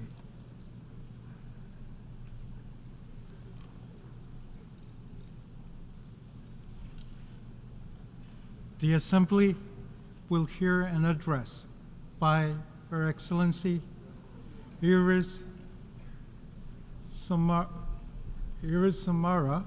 Castro Sarmiento, President of the Republic of Honduras.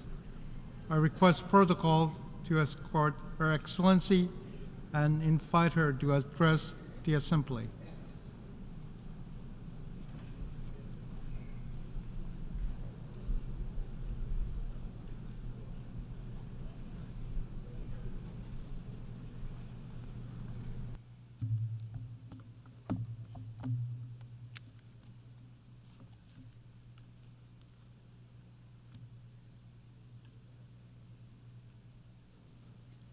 Señor Presidente de esta Asamblea General, Señor Secretario General de las Naciones Unidas, distinguidos presidentes, primeros ministros y dignatarios presentes de países de esta magna Asamblea de las Naciones Unidas.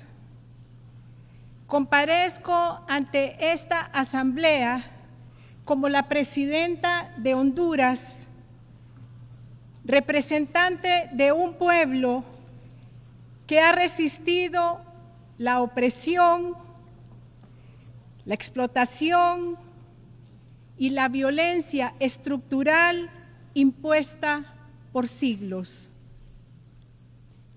Hoy estoy amenazada por las mismas fuerzas del capital que hace 15 años dieron un golpe de Estado al presidente Manuel Zelaya.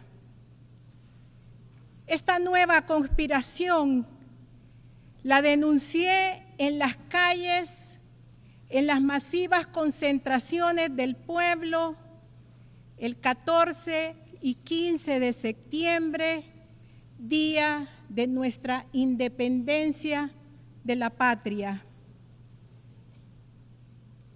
Me amenazan porque he impulsado cambios estructurales del modelo económico y he denunciado el injusto régimen tributario que perpetúa desigualdades, alimenta a los poderosos y explota a los pobres. Nuestra soberanía es base fundamental y principio indeclinable de las relaciones internacionales. Pero en Honduras continúan imponiéndose prácticas coloniales, injerencias, dominios económicos, mediáticos, políticos. Los poderes supranacionales y algunas empresas multinacionales son productos de élites corruptas, público-privadas, que no tienen otra finalidad que incrementar su capital. La globalización ha fracasado en su misión de llevar prosperidad para los pueblos. Sus resultados evidencian la concentración de las riquezas a los países más ricos y a las élites, mientras la clase trabajadora es relegada y obligada a migrar y a sobrevivir. En esta asamblea, la mayor parte de los mandatarios de América Latina y del Caribe hemos denunciado el capitalismo global como el principal destructor de los recursos naturales y opresor de las condiciones de vida de la humanidad. La acumulación de las ganancias económicas prevalecen sobre el interés humano y el rol de los organismos financieros internacionales con sus préstamos condicionados y recetas fiscales y financieras solo agravan la situación de pobreza y dependencia de nuestras naciones.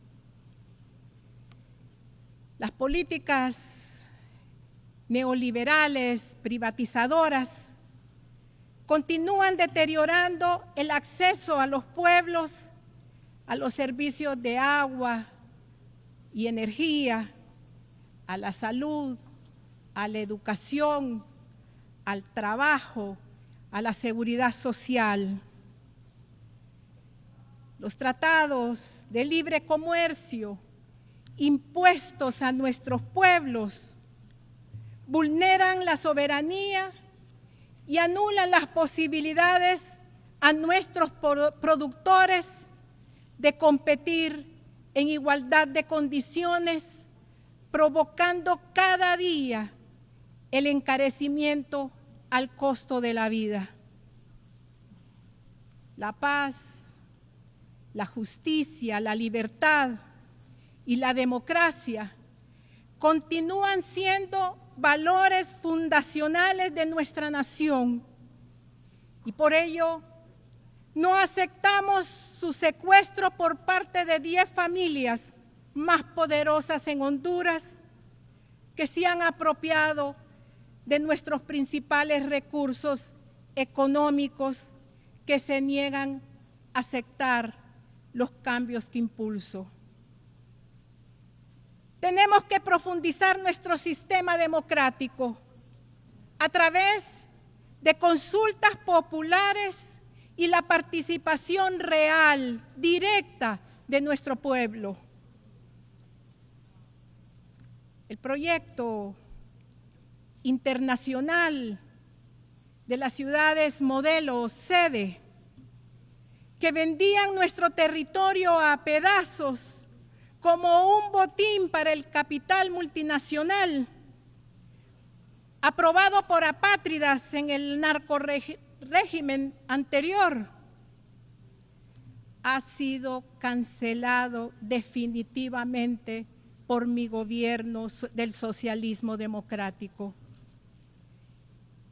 Hoy reconozco el histórico fallo de la Corte Suprema de Justicia y el apoyo del Congreso Nacional. He denunciado el Centro Internacional de Arreglo de Diferencias relativa a inversiones CIADI, porque constituye un esquema injusto de arbitraje que prevalecen los intereses privados por encima de los intereses de los estados nacionales. En estos 2 años 8 meses, aprobé una reforma estructural para recuperar la caja única del Estado, cancelando un esquema de corrupción construido alrededor de la figura de los fideicomisos, con los cuales se saquearon los recursos del Estado. Gracias al desmontaje de este esquema de corrupción, estoy atendiendo a los niños y niñas en todas las escuelas de Honduras, que ahora reciben merienda escolar, matrícula gratis y llevando proyectos a las comunidades de extrema pobreza. Aumentamos la producción de granos básicos en la siembra de primera y postrera con más de 1,5 millones de bonos tecnológicos a productores que hoy reciben semilla y fertilizante de manera gratuita. Asimismo, impulsamos créditos para viviendas y créditos agrícolas al más bajo interés económico en la historia de Honduras. Asimismo, como la organización de cajas rurales comunitarias. Estamos rescatando la Empresa Nacional de Energía Eléctrica, el Instituto de Mercadeo Agrícola, IMA, la Suplidora Nacional de Productos Básicos, Banasupro, que fueron privatizadas y abandonadas durante 12 años, 7 meses de la narcodictadura. Hoy beneficiamos a más de 800,000 familias que reciben energía gratis y subsidiamos el precio de los combustibles para beneficiar a todos los consumidores de Honduras con los precios más bajos de Centroamérica. Hay una reducción de 10 lempiras por cada galón de combustible.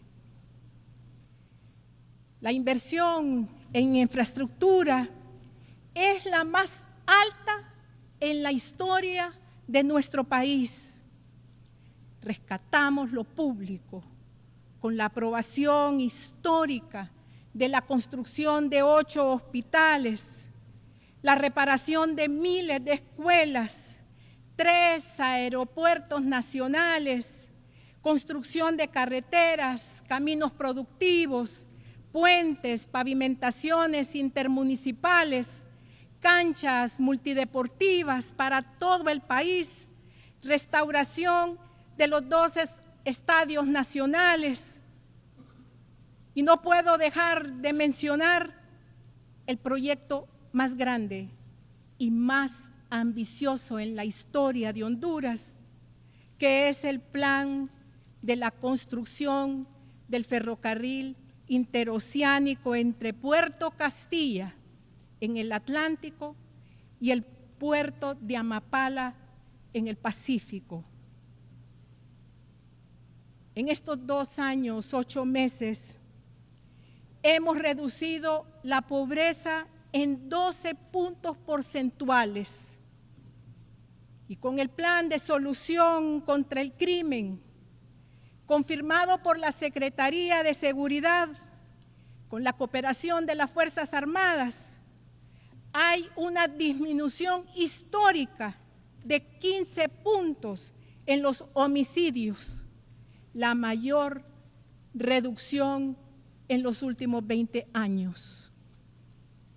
Mi programa de cero deforestación para el año 2030 ha logrado resultados históricos en la conservación de las áreas protegidas de los bosques y los ríos de Honduras. La utilización de los fondos públicos en la caja única del Estado de forma honesta y patriótica es para beneficio del pueblo hondureño. Pueblo del mundo, quiero alzar la voz ante el asesinato de Juan López, líder social y político que denunció permanentemente el modelo de explotación extractivista. Repudio y condeno el vil asesinato y he ordenado que se utilice toda la capacidad de las fuerzas del orden y de los organismos operadores de justicia para investigar, identificar, capturar y condenar a los autores intelectuales y materiales de este crimen. Mi solidaridad con su familia, con sus compañeros y con sus amigos. Soy la presidenta pro tempore de la Comunidad de Estados Latinoamericanos y Caribeños CELAC. Somos 33 estados. Como presidenta de Honduras, mi primera acción fue alzar mi voz para denunciar el genocidio en contra del pueblo palestino. Ya son más de 40,000 personas inocentes asesinadas por un bombardeo al que algunos países han premiado con su silencio. Desde aquí elevo también mi voz exigiendo el fin de este genocidio. El Líbano no debe de convertirse en otra franja de Gaza. Exigimos el cese inmediato al fuego en Líbano. El pueblo haitiano demanda de nuestra cooperación y solidaridad como organización de países de América Latina y el Caribe. Haití es la primera patria liberada del colonialismo, merece toda nuestra atención y en los próximos días convocaré a los presidentes que integramos la CELAC para demostrar nuestro compromiso. Esta Asamblea General ha rechazado durante 30 años con una abrumadora mayoría el inhumano embargo contra el pueblo de Cuba. Este infame bloqueo comenzó en 1960 y a partir de 1992 esta Asamblea General ha emitido más de 30 resoluciones para que Estados Unidos ponga fin a este cruel bloqueo. Demando que se ponga fin al injusto bloqueo contra el hermano pueblo de Nicaragua y de Venezuela y exigimos que se retire a Cuba en el listado de los países terroristas. Ayer entregué al secretario general Antonio Guterres el convenio que formaliza el apoyo de Naciones Unidas para luchar contra la corrupción y la impunidad. Agradezco a esta Asamblea que aprobó nuestra solicitud a favor de la creación de este mecanismo para el combate de la corrupción público-privada. Y como dijo nuestra mártir Berta Cáceres, mujer valiosa, defensora de nuestros recursos naturales y de nuestros pueblos indígenas. Despertemos humanidad. Todavía estamos a tiempo. Que este sea un llamado de nuestra generación. Muchas gracias.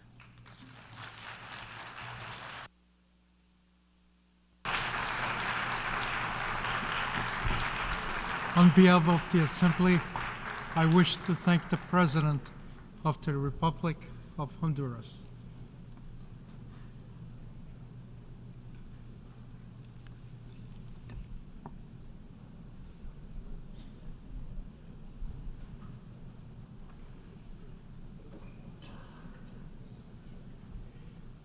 The Assembly will hear an address by His Excellency Joseph Numa Boakai, Sr., President of the Republic of Liberia.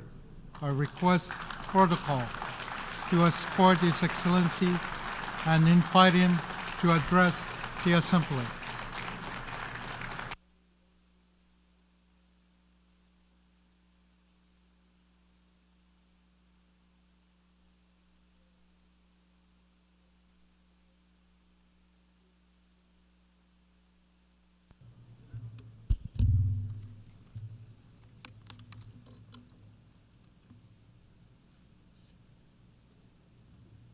His Excellency, Philemon Yagan, President of the 7th and 9th Session of the United Nations General Assembly, His Excellency Mr. Antonio Guterres, Secretary General of the United Nations, Excellencies, Heads of State and Government, Ambassadors, Heads of Delegations, and esteemed delegates, distinguished ladies and gentlemen.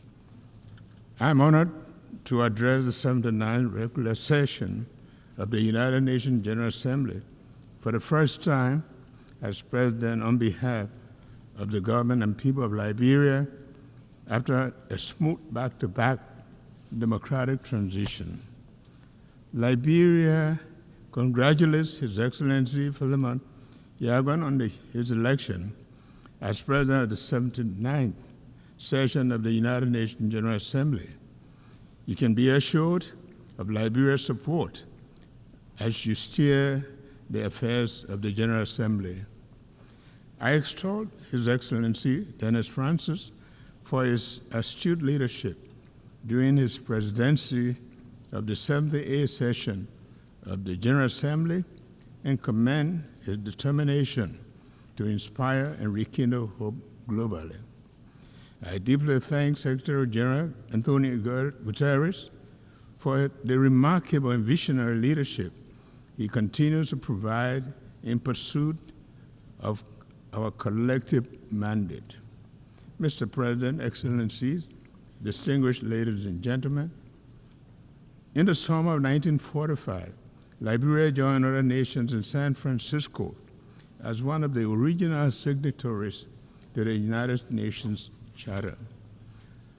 On that fatal day, the world, having suffered the scourge of war, was full of hope and determined to reverse the past.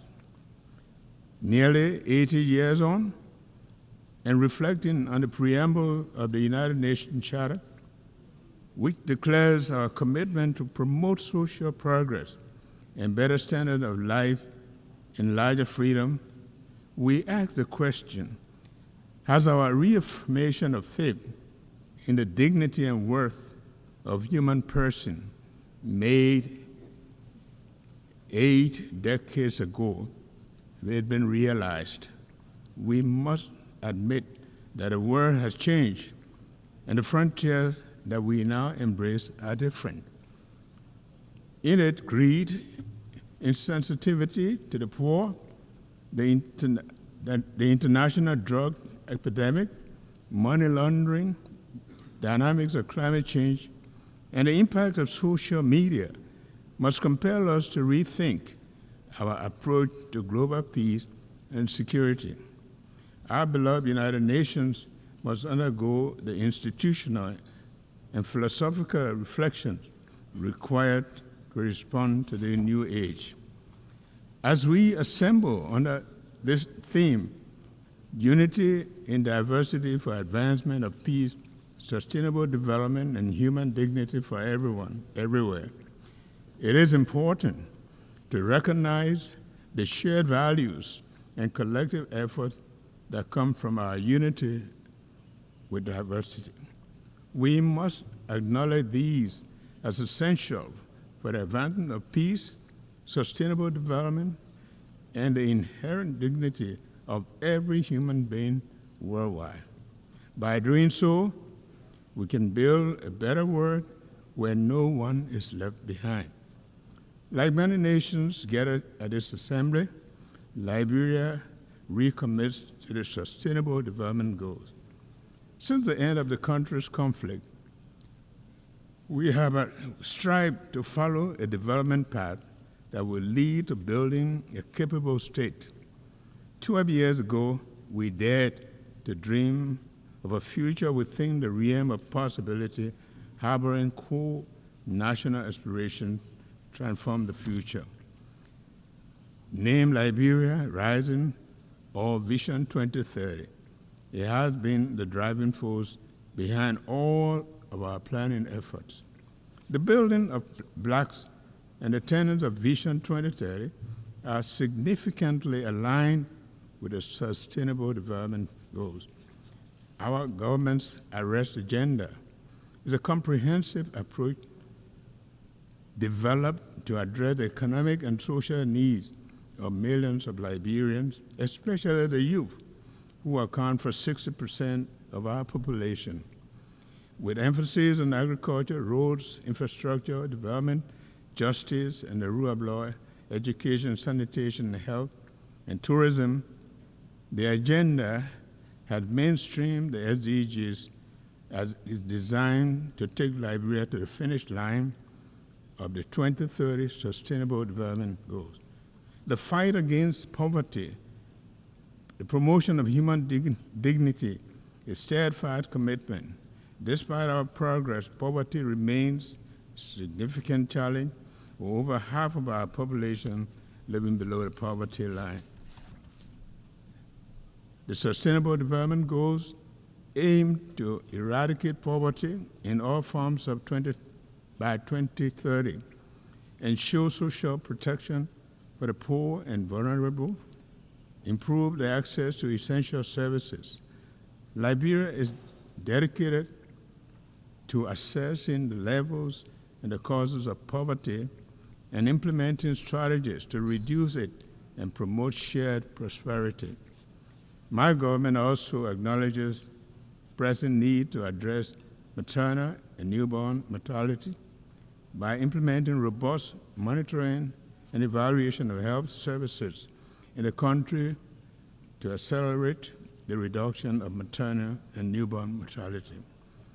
We are particularly blessed and pleased with the United Nations HC Joint Mission to Liberia this year, which concluded a commitment to combat the high burden of increasing newborn deaths. We welcome the United Nations General Assembly's decision to declare July 25th as the International Day of Women and Girls of African Descent this year. This significant milestone acknowledges that women and girls of African descent have unique opportunities, but they also have challenges that the global fight against slavery and racism is necessary to achieve gender equality.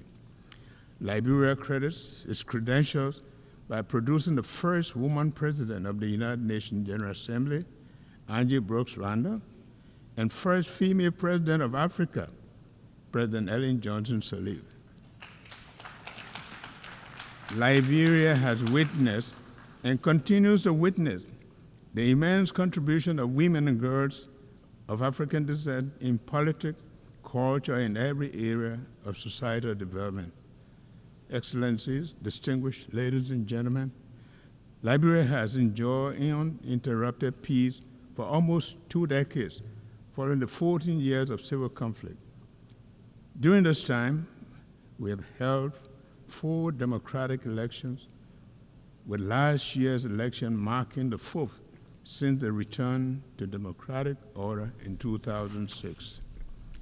In January this year, Liberia achieved a historic milestone by peacefully transitioning from one democratic government to the other.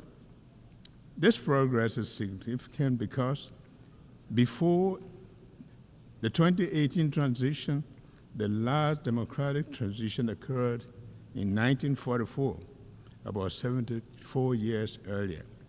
We are gradually fostering and solidifying our democratic culture, ensuring that democracy is here to stay in Liberia.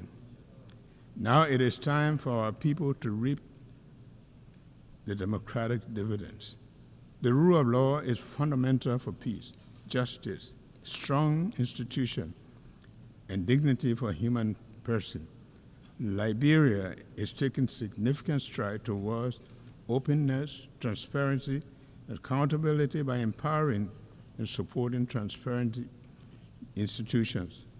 Our government is committed to implementing audit recommendations by the General Audit Commission to restore public and donors' confidence in the governance system and improve regional and international cooperation. In addition, the country has taken a major step in confronting its conflict past to ensure accountability and justice for crimes and other human rights violations committed during the war and promote healing and national reconciliation. A significant development in our transitional justice process was the signing on May 2, 2024, of the Executive Order 131 to create the Office of Establishment of War and Economic Crime Court for Liberia, a key recommendation from the Truth and Reconciliation process in Liberia. Our actions align with the International Covenant on Civil and Political Rights, joint follow-up on impunity and past human rights violations. As we embark on the process and acknowledge the enormity of the task, my government seeks the support of the United Nations, partners, stakeholders in the pursuit of justice for victims, peace, and reconciliation. Liberia is facing a drug crisis that is affecting our youth and jeopardizing the country's future. This epidemic, driven by international criminal enterprises and their networks, poses a severe threat. In response, we have not only declared the drug epidemic a health emergency and a national security threat, but we have also been taking steps to address this issue by establishing a dedicated national body to tackle drug abuse in Liberia. I urge international community to join Liberia in addressing this escalating drug crisis. Excellencies, distinguished ladies and gentlemen, the world is facing numerous crises, including global threats such as disease, security, and climate change, as well as food and resource shortages. Our vulnerabilities are evident, and we need to use a collective knowledge to find solutions that will preserve the planet for future generations. Climate change is undeniably real, and its threat to our environment and the way of life is becoming increasingly apparent. We must take urgent action to address this threat, including cooperative effort to implement Article 6.2 of the Paris Agreement. Liberia, as the most forested country in West Africa, with over half of the land covered by forests, plays a vital role in biodiversity and environmental sustainability. As a result, our country is taking important steps to lead conversation on climate action. My government has called on our legislators and stakeholders to begin looking at the Paris Agreement, particularly under Article 6, to help advance actions towards establishing Liberia's nationally determined contribution to combat climate change. While we take these actions, we are mindful of the need to build capacity and invest in critical areas of our economy, such as using alternative financing for investment in the blue and green economy and technological transfer to support these climate actions. Excellencies, distinguished ladies and gentlemen, the goals we set for ourselves and the future are better served on the foundation of peace and security. Having enjoyed peace for over 2 decades following a long-running conflict, we aim to promote peace and stability at home, in the region, and globally. The threat of conflict to our shared world underscores the importance of collaborative efforts to foster regional and global stability and peace. Therefore, we support all the UN's effort to address peace and security issues worldwide. Liberia is concerned about escalating security challenges in the West African region, including terrorism and economic and political instability. These pose significant threat to regional peace. So we urge full dialogue and cooperation among West African nations to address these issues effectively. Meanwhile, Liberia firmly stands with the rest of West Africa in the resolve to maintain our 50-year-old Regional Economic Commission, ECOWAS, intact. We oppose efforts to disintegrate our union and will not accept the region being used for proxy conflicts.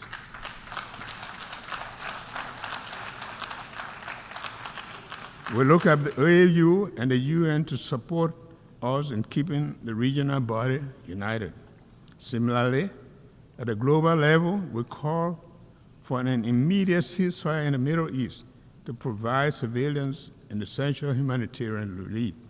We urge both Israel and the Palestinians to engage in negotiations towards lasting peace, including a two-state solution.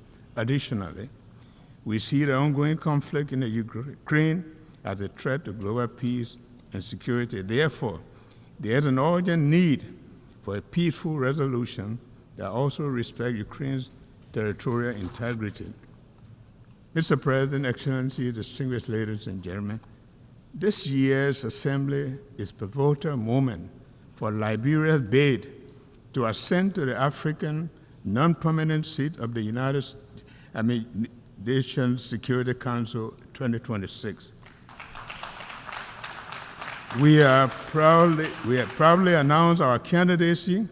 We look forward to the support of the member states to vote Liberia overwhelmingly to the seat of the Security Council. We can work with Council members to promote peace, justice, and security. Liberia is dedicated to promoting sustainable growth and ensuring human dignity for all. Liberia is prepared to work together with the United Nations and global allies and international community to accomplish the sustainable development goals, establish a fair, peaceful, and sustainable world. The commitment to unity is deeply ingrained in Liberia's history as a founding member of the United Nations and a post-war international institution, as well as regional and sub-regional organizations. It also affirms our strong belief in multilateralism and international rules and based world built on shared values and principles are crucial to the future. The future of a more peaceful, prosperous, sustainable world must be all-encompassing, fair, and dignified for everyone worldwide. One United Nations, one world. Thank you, and thank you very much.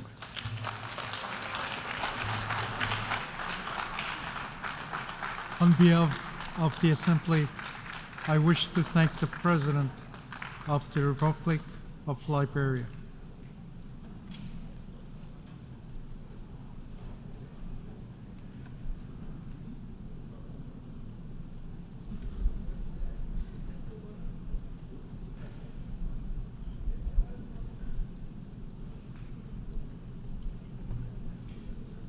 The Assembly will hear an address by His Excellency Mokwitisi Eric Keabetswe Masisi, President of the Republic of Botswana. I request protocol to escort His Excellency and invite him to address the Assembly.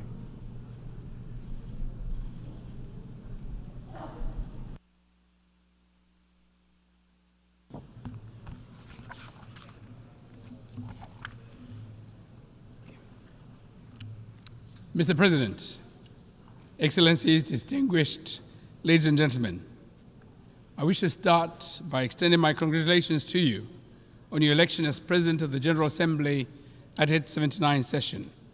You can be assured of Botswana's full support as you steer the work of this august House. Mr. President, this Assembly continues to meet on the backdrop of an age of multiple and interconnected crises which were triggered by the COVID-19 pandemic and geopolitical tensions between major powers. These crises have been further compounded by the Israel-Hamas war, which erupted shortly after we concluded last year's high-level week. The attacks on innocent civilians on both sides are unacceptable and thus stand condemned. In the same vein, we wish to express our deep concern of the situation in the Gaza Strip, where the war has resulted in catastrophic humanitarian crises and unprecedented fatalities for civilians, children, and humanitarian workers. I should also register Botswana's concern regarding the loss of lives of the United Nations Relief and Works Agency for Palestinian Refugees in the Northeast, UNRWA personnel. I take this opportunity to pay tribute to UNRWA personnel and all humanitarian workers and their commitment to deliver aid, save lives, and alleviate suffering in Gaza and elsewhere. We owe them a debt of gratitude, and they deserve our full protection. Botswana also abhors attacks on UNRWA installations and condemns disinformation and misinformation campaigns against this life-saving General Assembly mandated agency.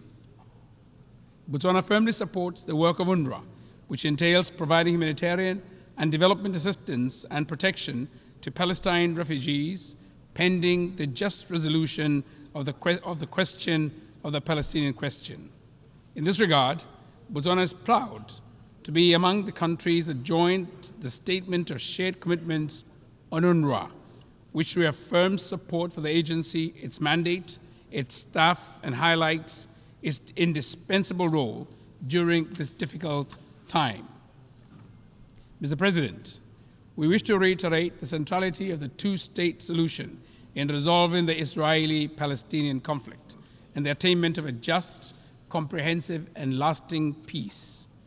We therefore urge parties to commit to a political process that will pave the way for the realization of the two-state solution in which Palestine and Israel live side by side in peace and security based on the pre-1967 borders.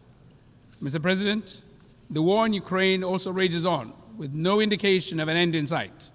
We continue to underscore the need to respect the sovereignty and territorial integrity of Ukraine, in line with the United Nations Charter and international law. We also call on parties to give diplomacy and dialogue a chance and to seek a peaceful resolution. In Africa, the guns still have not gone silent. We continue to grapple with armed conflict, terrorism, and potentially explosive geopolitical tensions. We commend the African Union, sub-regional bodies, as well as the UN for their efforts in addressing these challenges.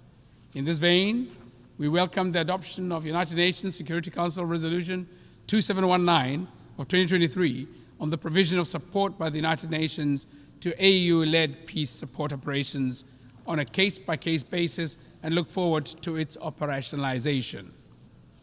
Mr. President, I must add that this time of escalated armed conflicts, violent crime, and humanitarian crisis requires intensified efforts and more vigilance to protect human rights, advance humanitarian action, and promote the accountability in line with the UN Charter, international law, international humanitarian law, as well as relevant principles such as the responsibility to protect, or R2P. Mr. President, it is evident that peace is under strain across the world. It needs to be revitalized. However, that task cannot only be left to multilateral and regional bodies. Governments have a responsibility to create conditions that enable peace to thrive within their countries. Key steps that governments should take include, among others, building effective institutions, committing to good governance, protection of human rights, and upholding democratic values. As many are aware, Botswana has a long track record of commitment to these democratic principles.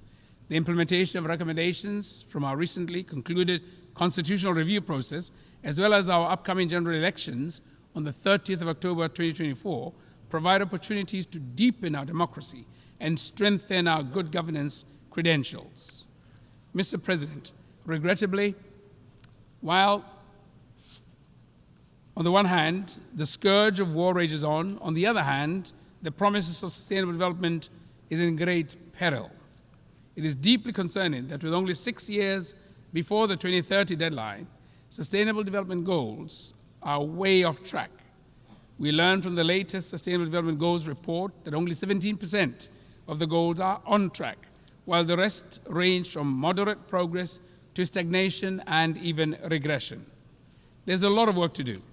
We must take inspiration from and build on the success achieved in the reduction in global child mortality, prevention of HIV infections, attaining girls' parity with boys in education, increased access to energy and the internet, while also scaling up action and investments in areas which are lagging far behind, particularly poverty eradication.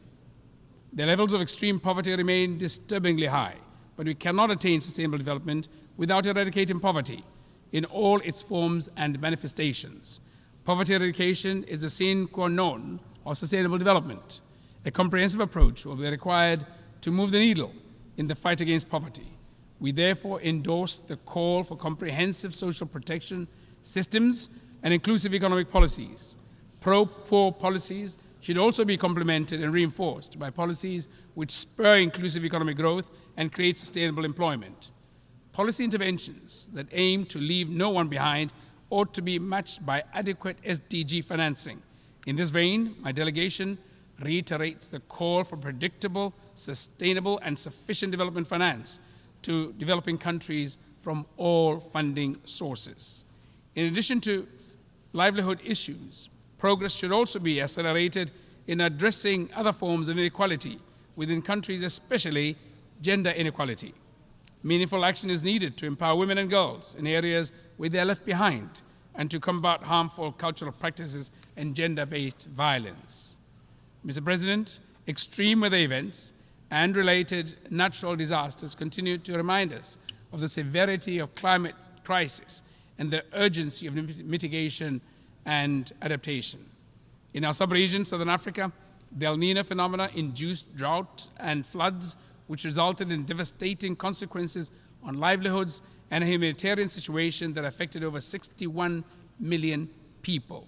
I take this opportunity to reiterate the Southern Africa Development Community's SADC regional humanitarian appeal of at least $5.5 billion aimed at augmenting domestic resources of the affected member states, including efforts to resource mobilization from national, regional, and international partners in response to the impacts of El Niño-induced drought and floods. I cannot overemphasize the need for adequate climate finance for effective climate action. We continue to remind developed countries of their annual $100 billion commitment in climate finance for developing countries until 2025 and call for a more ambitious goal thereafter. Mr. President, efforts at attaining sustainable development ought to be redoubled in countries in special situations, in particular small island developing states, SIDS, least developing countries, LDCs, and landlocked developing countries, LLDCs, which are disproportionately affected by development challenges. Botswana, as an LDC and current chair of the group of LLDCs at the UN, is deeply concerned by enormity of challenges faced by LLDCs in their effort to implement the 2030 Agenda and its SDGs. With no direct territorial access to the sea, LLDCs struggle with international trade, connectivity, and economic development. Our countries are cut off from the global marketplace and without the means to develop adequate transport and logistics infrastructure, and inevitably face significant challenges in achieving the Sustainable Development Goals. The forthcoming third United Nations Conference on Landlocked Developing Countries, LLDCs 3, from 10th to 13th December in 2024 in Gaborone, Botswana, under the theme Driving Progress Through Partnerships, will provide an opportunity to effectively address these challenges in an ambitious, action-oriented, and forward-looking program of action.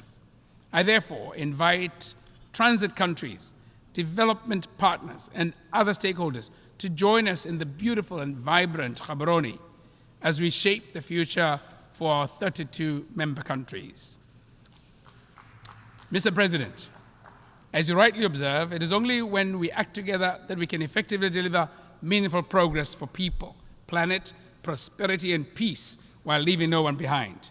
Without a doubt, the United Nations-led multilateral system remains an indispensable platform for the effective global action that this moment demands.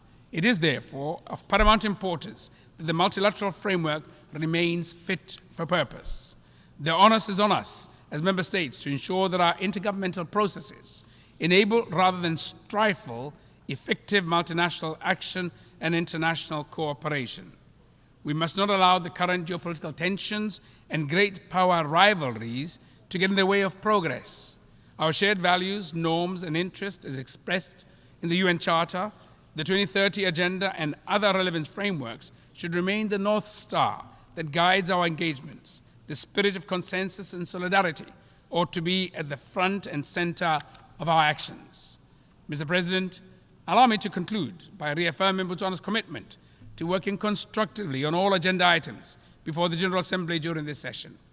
This session offers opportunities to turbocharge action for peace, sustainable development, and human rights for the benefit of present and future generations. Let us seize the moment. I thank you. Good afternoon.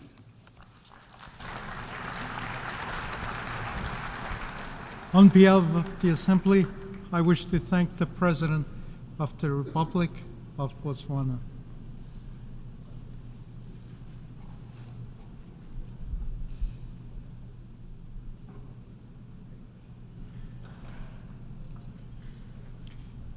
The Assembly will hear an address by His Excellency Emmanuel Macron, President of the French Republic. I request protocol to escort His Excellency and invite him to address the Assembly.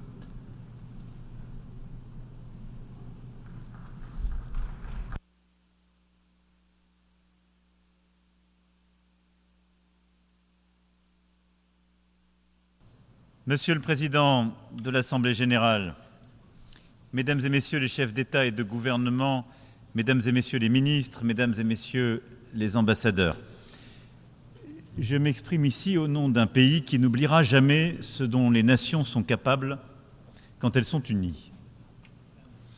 La liberté, et la France vient de rendre hommage cette année aux peuples d'Amérique, d'Europe, d'Afrique, d'Asie et d'Océanie qui lui ont permis de se libérer de l'emprise nazie voilà 8 décennies. Le progrès et la paix. Libérée, la France a fondé avec ses peuples une communauté d'États libres et souverains, capables de s'engager les uns envers les autres et de s'entendre sur l'essentiel. Et l'espoir, comme celui que nous avons encore vu ces derniers temps lors de Jeux olympiques et paralympiques, accueillis cet été par la France dans la beauté, l'enthousiasme et la concorde des peuples. Pourtant, malgré cette liesse, la trêve olympique unanimement voulue ici même est restée lettre morte. Pourtant, le danger d'une parole sans effet et d'une diplomatie impuissante sont là chaque jour devant nous. Pourtant, notre organisation affronte la plus grande convergence de crises qu'elle ait sans doute connue après ces 8 décennies d'existence. Et le sentiment d'une perte de contrôle grandit face aux guerres, au changement climatique, à l'accroissement des inégalités, des injustices. Et chaque jour, l'humanité semble se fragmenter davantage, alors que les circonstances exigeraient de trouver des réponses communes, fortes, efficaces. Pour redonner à ces 2 mots, Nations Unies, leur puissance d'espérance, nous devons nous retrouver, comme jadis, sur un socle essentiel. Et c'est de cela dont je voudrais dire quelques mots. D'abord et avant tout, il faut restaurer les termes de la confiance et du respect entre les peuples. Et je les vois s'estomper dans les débats qui sont les nôtres. Pour ce faire, nous devons en effet montrer une égale attention à ceux qui souffrent. Je l'évoquais ici même il y a 2 ans, en conjurant la possibilité d'un double standard. Une vie égale une vie. La protection des civils est une norme impérative et doit rester notre boussole, alors même que nous célébrons cette année le 75e anniversaire des Conventions de Genève. Et ne laissons pas s'installer l'idée, un seul instant, que les morts de l'Ukraine sont ceux du Nord, que les morts de Gaza sont ceux du Sud, et que les morts des conflits au Soudan, dans la région des Grands Lacs ou en Birmanie seraient ceux des consciences qui, trop seules, s'en indigneraient. Reprendre le contrôle et restaurer cette confiance implique donc de partout chercher la paix, de n'accepter aucune différence à chaque fois que la dignité de la vie humaine est en jeu. De n'accepter aucune différence à chaque fois que l'intégrité territoriale, la souveraineté des États est en jeu. Ces conflits aujourd'hui interrogent notre capacité même à faire respecter notre charte des Nations Unies. Et quand je vois certains vouloir proposer la paix en demandant la capitulation, je m'étonne qu'on puisse même soutenir une telle idée. Je veux ici redire combien la protection des civils, de l'ensemble des travailleurs humanitaires, de toutes celles et ceux qui œuvrent à nos valeurs communes est indispensable dans chacun de ces conflits. Ensuite, nous devons apporter une réponse commune aux grands défis que sont les 2 guerres qui touchent l'Europe et le Proche-Orient. La Russie, en effet, mène en Ukraine une guerre de conquête territoriale au mépris des principes les plus fondamentaux de la vie internationale. Elle est coupable de graves manquements au droit, à l'éthique, à l'honneur même. Rien dans ce qu'elle fait ne correspond à l'intérêt commun des nations, ni aux responsabilités particulières qu'elle assume dans cette organisation. Le sort de l'Ukraine engage la paix et la sécurité en Europe et dans le monde. Car qui pourra encore se croire protégé de ses voisins les plus forts, les plus violents, les plus avides, si nous laissions la Russie l'emporter comme si de rien n'était? Personne. C'est donc bien notre intérêt commun, l'intérêt commun des nations, que l'Ukraine soit restaurée au plus vite dans ses droits légitimes et qu'une paix juste et durable soit bâtie. La France continuera de faire tout ce qui est en son pouvoir pour que l'Ukraine tienne bon, se mettre hors de danger et obtienne justice. Elle continuera de lui fournir des équipements indispensables à sa défense et avec ses alliés et partenaires les plus proches, la France soutiendra la remarquable résistance du peuple ukrainien et s'engagera pour qu'il obtienne une sécurité durable. Cherchons la paix. La France saura joindre ses forces à celles de tous les partenaires sincères pour construire une paix solide pour l'Ukraine et pour l'Europe. Je sais que pour beaucoup d'entre vous, l'essentiel est toutefois ailleurs, dans la trop longue liste des guerres oubliées, des victoires injustes, des résolutions mal négociées ou parfois jamais mises en œuvre. Je n'en oublie aucune, même si je ne peux ici les évoquer toutes. Le président Tshisekedi me précédait à cette tribune il y a quelques instants et la situation des Grands Lacs, j'y reviendrai avec lui et le président Kagame dans quelques jours, nous préoccupe. Et en Arménie, Monsieur le Premier ministre, aux côtés de laquelle la France se tient fermement face aux pressions de l'Azerbaïdjan et aux tensions territoriales, la communauté internationale doit être là pour que les négociations de paix aboutissent et que les frontières internationalement reconnues soient préservées. Mais je sais que pour beaucoup d'entre vous, l'essentiel, au-delà de ces guerres, est aussi aujourd'hui, et il l'est pour nous également, à Gaza, là où le destin du peuple palestinien est présent et pèse sur chacun de nos débats. Je voudrais, sur ce sujet aussi complexe, redire avec la plus grande clarté la position de la France depuis le premier jour. Nous condamnons avec fermeté l'attaque terroriste terrible et sans précédent décidée et menée par le Hamas contre Israël le 7 octobre. Le terrorisme est inacceptable, quelles qu'en soient les causes, et nous pleurons ici les victimes de l'attaque du Hamas du 7 octobre dernier, parmi lesquels 48 citoyens français. J'adresse mes pensées de compassion, d'amitié à toutes les familles qui vivent dans la douleur d'avoir perdu des enfants, des parents, des amis le 7 octobre. Nous demandons également à nouveau et solennellement que les otages soient libérés. Parmi eux, plusieurs de nos compatriotes français demeurent. Et je veux ici saluer les efforts des États-Unis d'Amérique, de l'Égypte et du Qatar pour y parvenir. Cela demeure une priorité pour nous tous. Israël, face à cette attaque terroriste, a le droit légitime de protéger les siens et d'enlever au Hamas les moyens de l'attaquer à nouveau. Et aucun d'entre nous n'aurait subi les coups reçus le 7 octobre sans en tirer des conséquences. Pour autant, la guerre qu'Israël mène à Gaza n'a que trop duré. Les dizaines de milliers de victimes civiles palestiniennes n'ont aucune justification, aucune explication. Trop d'innocents sont morts, et nous portons aussi leur deuil. Et ces morts sont eux aussi un scandale pour l'humanité et une source dangereuse de haine, de ressentiment, qui menace et qui menacera la sécurité de tous, dont celle d'Israël demain.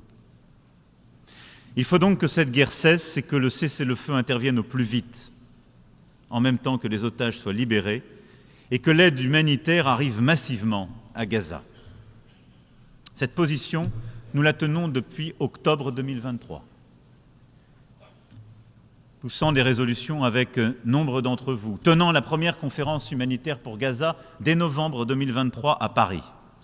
C'est aujourd'hui une question de volonté politique au vu de la destruction des capacités militaires du Hamas. Il est impératif qu'une nouvelle phase s'ouvre à Gaza, que les armes se taisent, que les humanitaires reviennent, que les populations civiles enfin soient protégées. La France participera à toute initiative qui sauvera des vies et qui permettra d'assurer la sécurité de tous. Le déploiement d'une mission internationale doit ouvrir la voie à la mise en œuvre de la solution des deux États. Il revient au Conseil de sécurité des Nations Unies de se prononcer à cet égard. Et il faut aussi que soient prises sans plus attendre les dispositions nécessaires pour préserver le lien entre Gaza et la Cisjordanie, pour restaurer l'autorité palestinienne dans ses fonctions et pour assurer la reconstruction du territoire et rendre à nouveau possible la vie, tout simplement. La France s'engagera pour que tout soit fait afin que les Palestiniens disposent enfin d'un État vivant côte à côte avec Israël. Les conditions d'une paix juste et durable sont connues. Il reste à en ouvrir le chemin et il doit être le plus court possible. La France tirera donc les conséquences de son engagement pour la solution des deux États et renouvellera son action pour qu'elle advienne enfin au bénéfice des peuples pour répondre à leurs aspirations légitimes. Faire advenir un État palestinien, donner toutes les garanties nécessaires à Israël pour sa sécurité, bâtir des reconnaissances réciproques et des garanties de sécurité communes pour tous dans la région. Nous y travaillerons au cours des prochaines semaines avec Israéliens et Palestiniens comme avec tous nos partenaires régionaux et internationaux. Et dans l'immédiat, au moment où nous nous parlons, le risque principal est celui de l'escalade. Mes pensées fraternelles vont au Liban et au peuple libanais. Le Hezbollah prend depuis trop longtemps le risque insoutenable d'entraîner le Liban dans la guerre. Israël, quant à lui, ne peut sans conséquence étendre ses opérations au Liban. La France exige le respect par chacun de ses obligations le long de la ligne bleue. Nous agirons donc pour faire émerger une voie diplomatique indispensable afin d'épargner les populations civiles et empêcher une explosion régionale. Il ne doit pas, il ne peut pas y avoir de guerre au Liban. C'est pourquoi nous appelons avec force Israël à cesser l'escalade au Liban et le Hezbollah à cesser les tirs vers Israël. Nous appelons avec force tous ceux qui leur en fournissent les moyens à cesser de le faire. Nous avons demandé que le Conseil de sécurité puisse se réunir dès aujourd'hui à cette fin, et je m'en félicite, et le ministre français se rendra en cette fin de semaine au Liban. C'est la même unité dont nous devons faire preuve face aux grands défis régionaux et aux défis mondiaux qui sont les nôtres. Car au-delà des conflits que nous connaissons et que je viens d'évoquer, il nous faut ensemble continuer d'assurer le respect de la souveraineté de chacun, de bâtir des solutions régionales et internationales face aux défis. C'est tout le sens de la relation que nous voulons avec l'Afrique. Un nouveau partenariat, et c'est ce que depuis 2 ans, nous œuvrons à faire. La France a beaucoup fait ces dernières années pour le continent africain. Elle a beaucoup fait ces dernières décennies, mais tout particulièrement au Sahel, où les armées françaises ont combattu avec succès le terrorisme, côte à côte avec leurs partenaires régionaux et internationaux. Toutefois, les coups d'État militaires dans la région nous ont conduits à en tirer les conclusions légitimes. Mais l'Europe et l'Afrique ont devant elles un destin commun qui exige un partenariat large. Partenariat de paix et de sécurité qui suppose d'en renouveler les termes, plus de formation, plus d'équipement, plus de respect réciproque. Partenariat également reposant sur l'économie, l'énergie, le sport, la culture, la mémoire. C'est ce qu'avec le Bénin, le Sénégal, le Cameroun, l'Algérie, le Maroc et beaucoup d'autres pays, nous avons patiemment construit ces dernières années et que nous continuerons de mettre en œuvre. C'est la même philosophie qui, depuis 6 ans maintenant, nous conduit à bâtir un partenariat inédit avec l'Indo-Pacifique, où la France a pour ambition de contribuer au respect du droit international, sans lequel il ne saurait y avoir de prospérité. Dans cette région qui a connu un essor exceptionnel au cours des dernières décennies, certains ont la tentation de s'affranchir des règles, voire d'imposer leur volonté par la force. La France propose une alternative, non pas pour se substituer à quiconque, mais pour redonner aux États de la région la possibilité de choisir leurs partenaires, projet par projet. Les territoires français de l'Indo-Pacifique disposent d'une expertise unique dans la lutte contre le changement climatique, la protection de la biodiversité, le développement des énergies propres ou la lutte contre les menaces transnationales. Et notre vocation à cet égard dans la région est de coopérer davantage avec tous dans leur environnement. Vous l'avez compris, cette logique partenariale, c'est celle qui vise à bâtir de nouveaux équilibres, à refuser la fragmentation du monde ou les grammaires anciennes, mais à chercher, dans un respect réciproque, à bâtir les chemins de stabilité et de paix. Au-delà de cela, le défi qui est le nôtre, percuté par, évidemment, les conflits que j'évoquais à l'instant, serait de perdre le fil de notre agenda multilatéral, de perdre l'efficacité à laquelle nous sommes attachés. Et après avoir vécu la pandémie qui nous avait rappelé avec tant de force l'importance de certains de ces défis communs, d'oublier qu'il nous faut poursuivre ce fil. Je crois profondément que le multilatéralisme efficace n'a jamais été aussi nécessaire qu'aujourd'hui et doit conduire à des résultats en matière de développement et de lutte contre les inégalités, d'éducation, de santé, de climat et de biodiversité et de technologie. Sur chacun de ces piliers, nous avons besoin d'unité. Et nous avons besoin, là aussi, de tout faire pour éviter la fracture entre le Nord et le Sud. C'est exactement la philosophie que nous avons développée dans le pacte de Paris pour les peuples et la planète que plus de 60 États ont désormais rejoint. D'abord, s'assurer que jamais nous ne poussons un État à choisir entre ses objectifs. Pourquoi des États du Nord iraient donner la leçon à des États du Sud en leur expliquant qu'ils devraient respecter le climat et donc renoncer à des opportunités économiques? Ils devraient faire ce que certains d'entre eux au Nord n'ont pas fait il y a 20, 30 ou 40 ans. C'est irrecevable et inaudible. Il nous faut donc bâtir un agenda qui permette tout en même temps d'avancer dans la lutte contre les inégalités et le développement économique, pour l'éducation, le climat et la biodiversité et la santé mondiale. Ensuite, les solutions doivent se faire et être basées par des propositions des États eux-mêmes.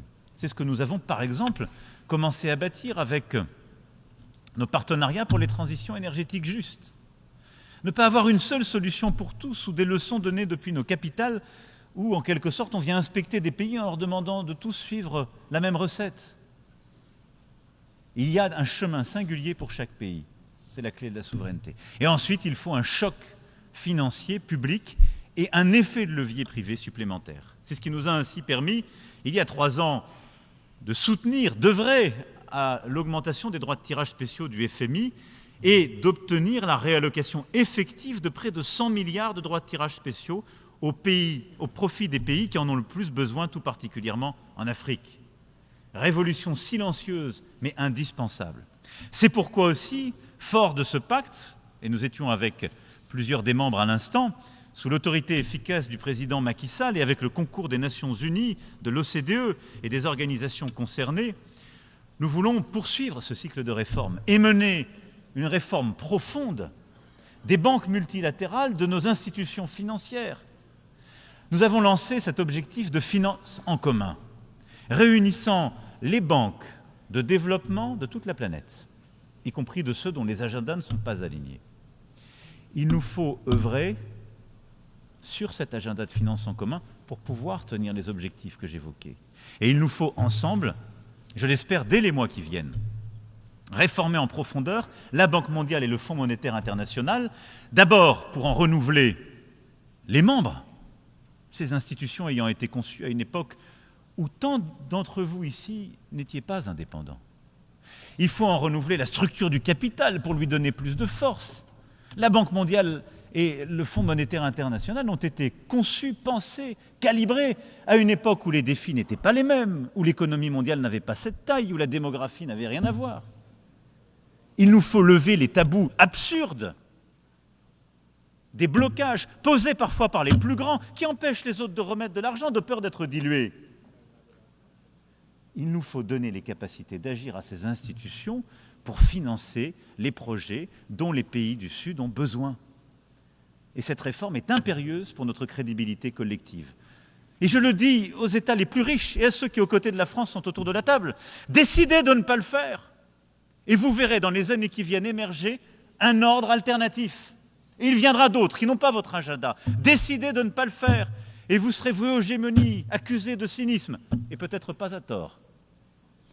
Cette réforme du multilatéralisme financier est indispensable pour relever ces défis.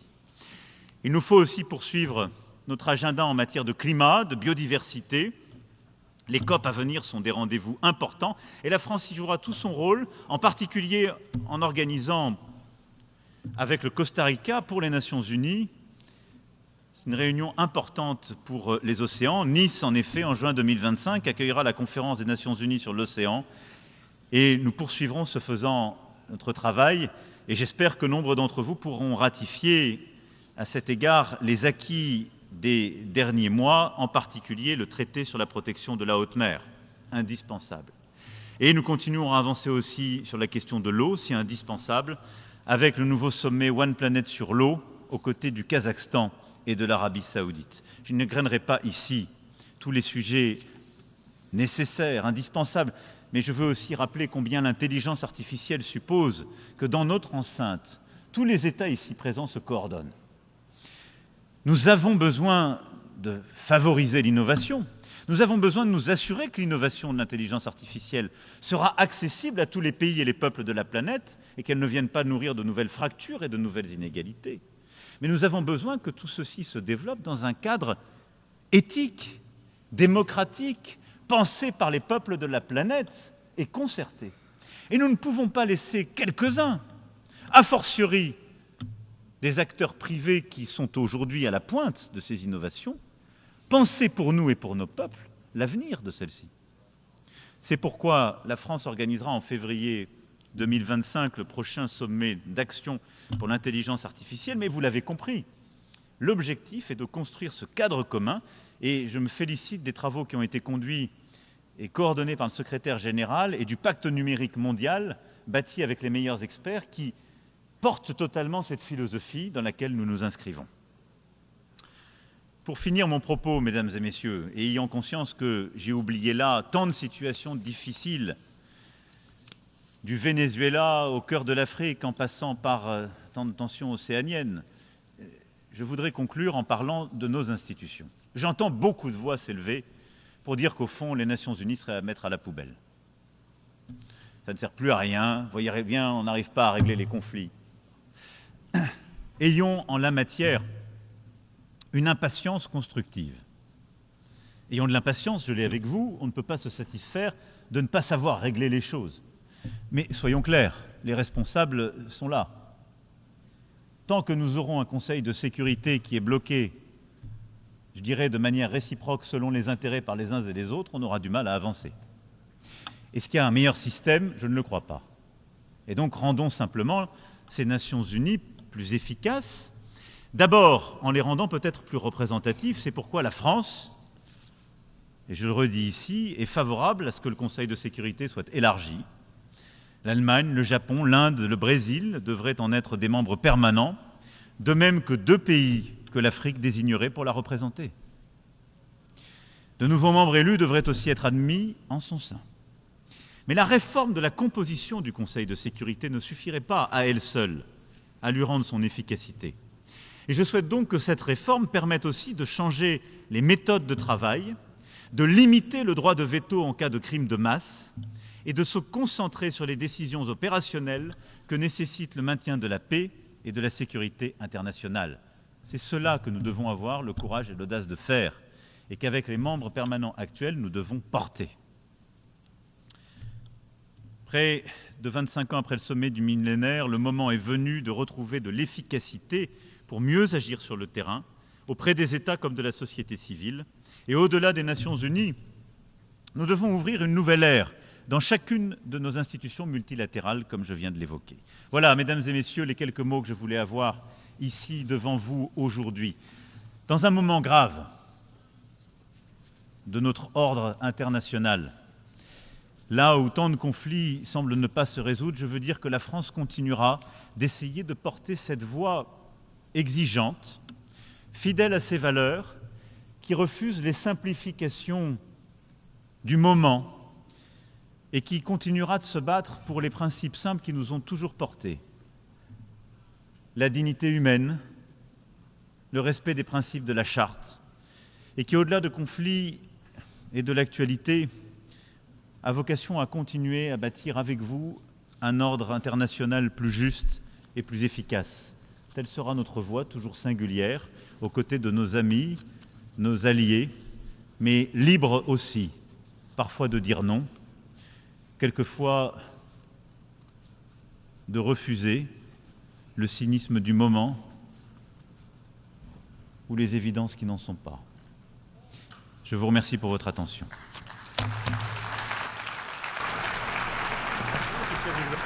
On behalf of the Assembly, I wish to thank the President of the French Republic.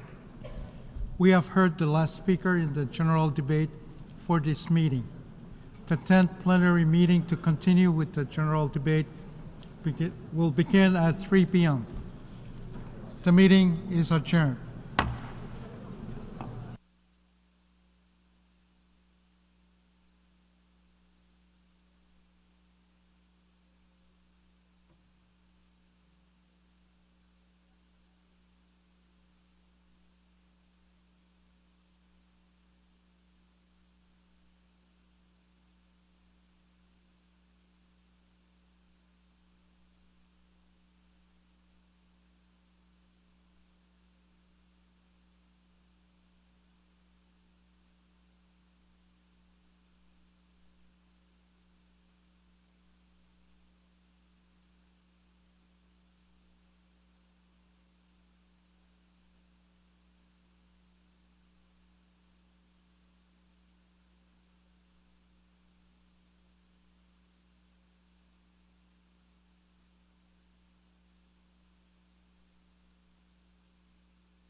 The 10th plenary meeting of the General Assembly is called to order.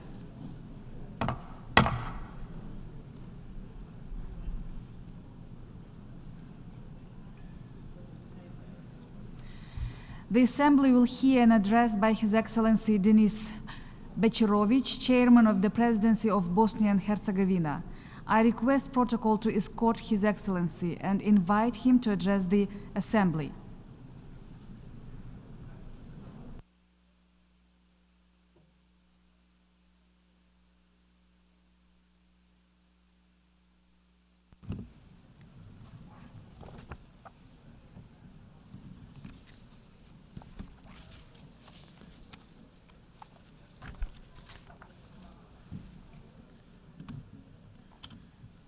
Dear President of the United Nations General Assembly, Excellencies, ladies and gentlemen, it is a special honor for me to address the 79th session of the United Nations General Assembly as the Chairman of the Presidency of Bosnia and Herzegovina.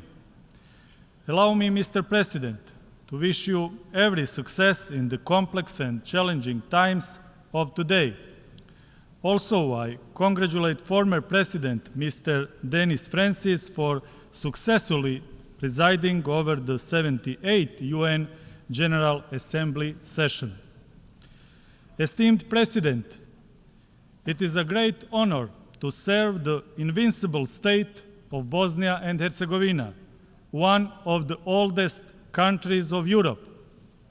We are proud that Bosnia has been mentioned in historical sources for 1,075 years now. For centuries, my country has demonstrated resilience, courage, and strength of unity in diversity. Bosnia and Herzegovina was not created in Dayton in 1995, but rather the Dayton Peace Agreement confirmed the continuity of the state of Bosnia and Herzegovina. These are unquestionable historical and legal facts. Bosnia and Herzegovina has made great progress since the end of the war in 1995. We rebuilt the country destroyed by the war. We united the defense system, the judiciary, the tax system, and numerous other institutions. Today, Bosnia and Herzegovina is at the doorstep of European Union and NATO. Bosnia and Herzegovina is actively working to become a NATO and the EU member. These are our strategic foreign policy goals, which were unanimously defined by the state authorities of Bosnia and Herzegovina. Ladies and gentlemen, the entire world is facing numerous challenges and threats. Unfortunately, we live in a world of injustice, insecurity, and intolerance. Never in history has a human had more power and at the same time felt as insecure as he does today. In the past 2 years, we faced new difficult challenges, especially security-related ones. The strengthening of authoritarian populism, the aggression against Ukraine, and the suffering of Gaza have brought humanity into a deep crisis full of uncertainty and fear. The world is seriously threatened by poverty, disease, natural disasters, wars, and injustice. It is estimated that 1 person dies of hunger every 4 seconds. The fact that millions of children in the world live in extreme poverty is particularly sad. A reasonable question arises: why have we allowed an incomparably greater investments in weapons than in eradicating poverty? It's time for everyone to realize that human lives are more important than guns. Otherwise, I fear that we are collectively headed for a global catastrophe. Regarding climate change, Bosnia and Herzegovina is fully aware of the global situation and is determined to contribute to the global efforts. We are committed to the transition to renewable energy sources and reduction of harmful gas emissions. Terrorism is a serious threat. Countering this threat requires joint and dedicated efforts. The world must have a consensus on fight against terrorism. Bosnia and Herzegovina continues to show a determined commitment to the fight against terrorism. Ladies and gentlemen, we cannot solve the problems of modern humanity without addressing the causes. The course of history is not something we can stop. However, we can influence its flow. Therefore, I suggest we now focus on preserving the role of the United Nations as the global center of coordination and cooperation, the importance of the UN Charter reaffirming, strengthening the multilateral system in accordance with international law, intensifying the UN reform process, common work to strengthen the credibility of the United Nations, effective implementation of the Agenda 2030 and its sustainable development goals, rebuilding trust and cooperation among nations on key global issues, giving a chance to mutual trust, inclusiveness, and a democratic vision of leadership, and strengthening preventive diplomacy in times of geopolitical fragmentation of the world. Together, we should open the space for creative global cooperation instead of geopolitics of rivalry and conflict in the 21st century. Conflicts and destruction are not in our civilization's core. We should be building a culture of dialogue, cooperation, and peace. Peace and stability have no alternative. Ladies and gentlemen, humanity is once again facing severe moral and political crisis. UN's response to Ukraine and Gaza was inadequate as it was during the aggression in Bosnia and Herzegovina from 1992 to 1995. The Russian aggression on Ukraine is a flagrant example of violation of the UN Charter and international law.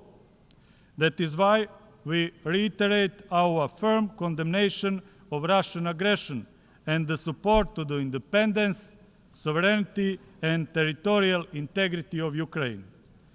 The suffering and hardship of Palestinian children and civilians is terrifying. Gaza is a heavy defeat of collective humanity in the 21st century. All human lives are equally valuable. Civilized people must fight for the human rights of all, regardless of their racial, religious, ethnic, or other affiliation. Bosnia and Herzegovina is the only European country where genocide was committed after the Second World War. This was ruled by the highest courts of the United Nations. Judgments on genocide committed against Bosniaks have legal, historical, civilizational, and moral significance. Unfortunately, the ideology, politics, and media that fostered the genocide are once again threatening Bosnia and Herzegovina. I would like to especially thank the UN General Assembly for adopting the resolution on May 23rd for establishing July 11th as the International Day of Reflection and Commemoration of the 1995 genocide in Srebrenica. The adopted resolution is a highly moral and civilized act and is just as important for the UN as it is for Bosnia and Herzegovina. Let's preserve the truth about the genocides in Srebrenica and Rwanda for the sake of the past, present, and most importantly, the future. Despite all the injustices, Bosnia and Herzegovina remains firmly committed to the regional cooperation, as that is one of our main strategic foreign policy goals. Bosnia and Herzegovina is a peaceful country committed to strengthening regional cooperation. That is why we actively participate in numerous regional initiatives. For the peaceful future of the Western Balkans, it is crucial that all countries acknowledge there is to be no changes of states' borders. Those who try to do differently risk a dangerous destabilization of the region with unforeseeable consequences. Ladies and gentlemen, here at the podium of the UN General Assembly, I want to publicly warn the global audience that once again the leadership of Republic of Serbia is threatening the sovereignty and territorial integrity of Bosnia and Herzegovina. The greater state aspirations of Serbia toward the territories of other countries in the region are the essential reason why Bosnia and Herzegovina and the Western Balkans are exposed to new dangers. One evidence of this is the destructive declaration by the so-called All-Serb Assembly adopted in Belgrade on June 8 this year. It is not just a declarative act, but a dangerous greater state program document that threatens the Dayton Peace Agreement and the state of Bosnia and Herzegovina. The content of this declaration directly contradicts the democratic and civilized well-established procedures, international and national law, the fundamental principles of the European Union, and the principles that are the foundation of relations between the UN members.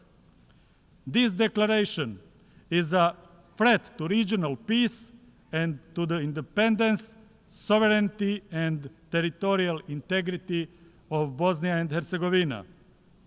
Ladies and gentlemen, finally, as the chairman of the presidency of Bosnia and Herzegovina, I want to emphasize that I am proud of my heroic and dignified homeland, Bosnia and Herzegovina. My country achieved a civilizational and moral victory in the previous decades, despite genocide, the crimes against humanity, and activities of joint criminal enterprises. People in my country want peace and cooperation. We stand for humanity and solidarity. Bosnia and Herzegovina is a global story of hope, courage, and unity. We will protect Bosnia and Herzegovina and its unity in diversity. In this way, we also contribute to global unity. Thank you for your attention.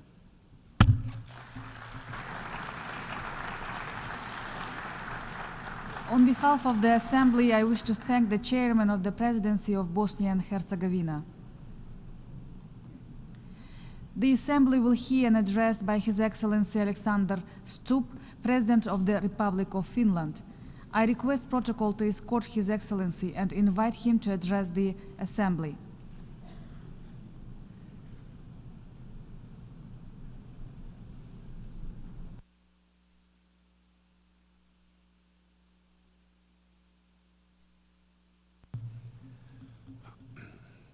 Madam President, Excellencies, ladies and gentlemen, the UN was founded 79 years ago. At the time, we were in many ways standing at a crossroads.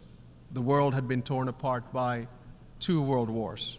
Something had to be done to contain the belligerence of nation states. We needed common institutions and rules. The mission of the United Nations was actually quite simple: to end war and promote peace, to promote justice and a better life for the entire world. And for most of its history, it's been able to do exactly that. I come from Finland. We're a small country in the northeastern corner of Europe. We're a peace-loving nation. Our recovery from World War II and our rise from one of the poorest countries in Europe to one of the wealthiest and safest and, yes, happiest countries in the world is closely linked to the success of the United Nations. Our ability to demonstrate dignity, act with respect, promote compromise has played a critical role in our success story. We are a free and open society. We understand the value of this institution as we've first-hand experience of what it can bestow on a country and its citizens at its best. I think that today, in many ways, we're again standing at a crossroads, and I have to admit that I'm worried. Divisions between countries and blocs are widening. Our shared understanding of the world has dwindled, and it's been replaced by narratives that fuel controversy, conflict, and hatred. The number of ongoing conflicts is the highest since the Cold War, and the number of states involved in them is on the rise, especially in 3 hotspots: Palestine, Ukraine, and Sudan. Human suffering has long since reached a point that should be unacceptable in this room. The paradox, of course, is that many countries are rejecting multilateral cooperation precisely at a time when we need it more than ever. In my speech today, I will focus on 3 points, and I'll try to be as concrete and constructive as possible. First, on what unites rather than divides us. Second, on how to end the current wars. Third, on how to reform the UN and to reflect the world that we live in today. By adopting the Pact on the Future on Monday here, I think we proved that the UN works. And I have to say that my address here today is to all of us collectively, not to anyone individually. I'm not into blame games or whataboutism. We're all responsible. We are all a part of the problem as well as the solution. So, first, let us focus on what unites rather than divides us.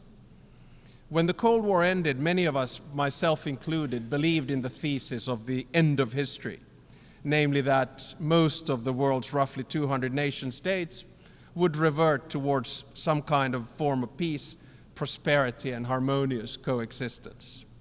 There was a strong belief that freedom, democracy, and globalization would win the day, that technological development, free trade, open information would automatically lead to global development and stability for all. But it did not. The problem was that we forgot the dark sides of mankind, including power, actually need to be contained in international institutions like the UN. We assumed too much and did too little. The things that were supposed to bring us together, like trade, interdependence, and information, are now tearing us apart. We must turn the tide and focus on how we can find common solutions to common global problems. Now, the biggest challenges in the world, climate change, technology, sustainable development, and conflict, are precisely the ones that we must work on together. We need the UN more than ever. We must get back to the trajectory where our common challenges drive cooperation instead of conflict. We must look for win-win solutions for all rather than zero-sum games benefiting the few. To mitigate and adapt climate change and to halt biodiversity, we need to work together. Our future depends on our response to these challenges in very concrete terms. We cannot respond to the very tangible concerns of small islands, developing states, only by planning. We need results. If we do not solve the climate challenge, the crises that follow become unsolvable. The same goes for technology. Some 30 years ago, we thought that digitalization, artificial intelligence, robotization, and biotechnology would automatically deliver a better world for us. That technology would be a force for good only. We forgot that all disruptive technologies work in both directions, good and bad. So in many ways, we're slipping away from the Sustainable Development Goals. Global poverty is on the increase. When basic needs from nutrition to security are not met, it is impossible to focus on a vision for the future. We've made progress on many accounts, but we need to make sure that the fundamental rights that we have all agreed on together apply to everyone at all levels, regions, nations, peoples, and individuals. We need to ensure that the rights of women and girls are respected. The rights of gender and sexual minorities need to be protected globally. No matter which region we come from then, our rhetoric and actions are often inconsistent. We say one thing and then we do another. Right now, we are at a stage where we must do what we say and work together. So let us focus on what unites us rather than separates us. My second point is about conflict. When the UN was founded, the underlying idea was never again. Never again should anyone experience the horror that our predecessors went through in the first half of the 20th century. The founders of the United Nations promised to save succeeding generations from the scourge of war. They, at least partially, succeeded. But are we, the new generation, succeeding? The simple answer is no. Only this year and last year, hundreds of thousands of people have been killed. More than 10,000 children in Gaza. Child abduction is being used as a weapon of war in Ukraine. Millions of people worldwide have been forced to leave their homes. Malnutrition and disease are on the increase. Current wars highlight a glaring contradiction. Critical decisions about war and peace are made by a tiny number of people, often driven by a cynical need to hold on to power. The global majority, who have the interest in peace, do not have enough power in the international system to keep them in check. This is true in Ukraine and Palestine, as well as Sudan. In Ukraine, a just peace, based on President Zelensky's 10-point peace plan, is clearly in the interest of the global community. The war continues because Russian leaders are not willing to end it.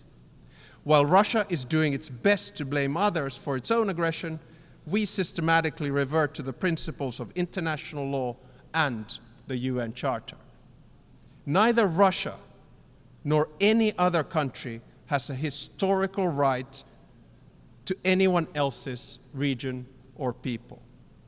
The core of the UN Charter is respect for sovereignty and territorial integrity.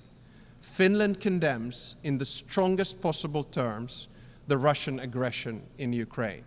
Finland equally condemns the attempts to manipulate the global information space to destroy the principles that have sustained world peace for decades.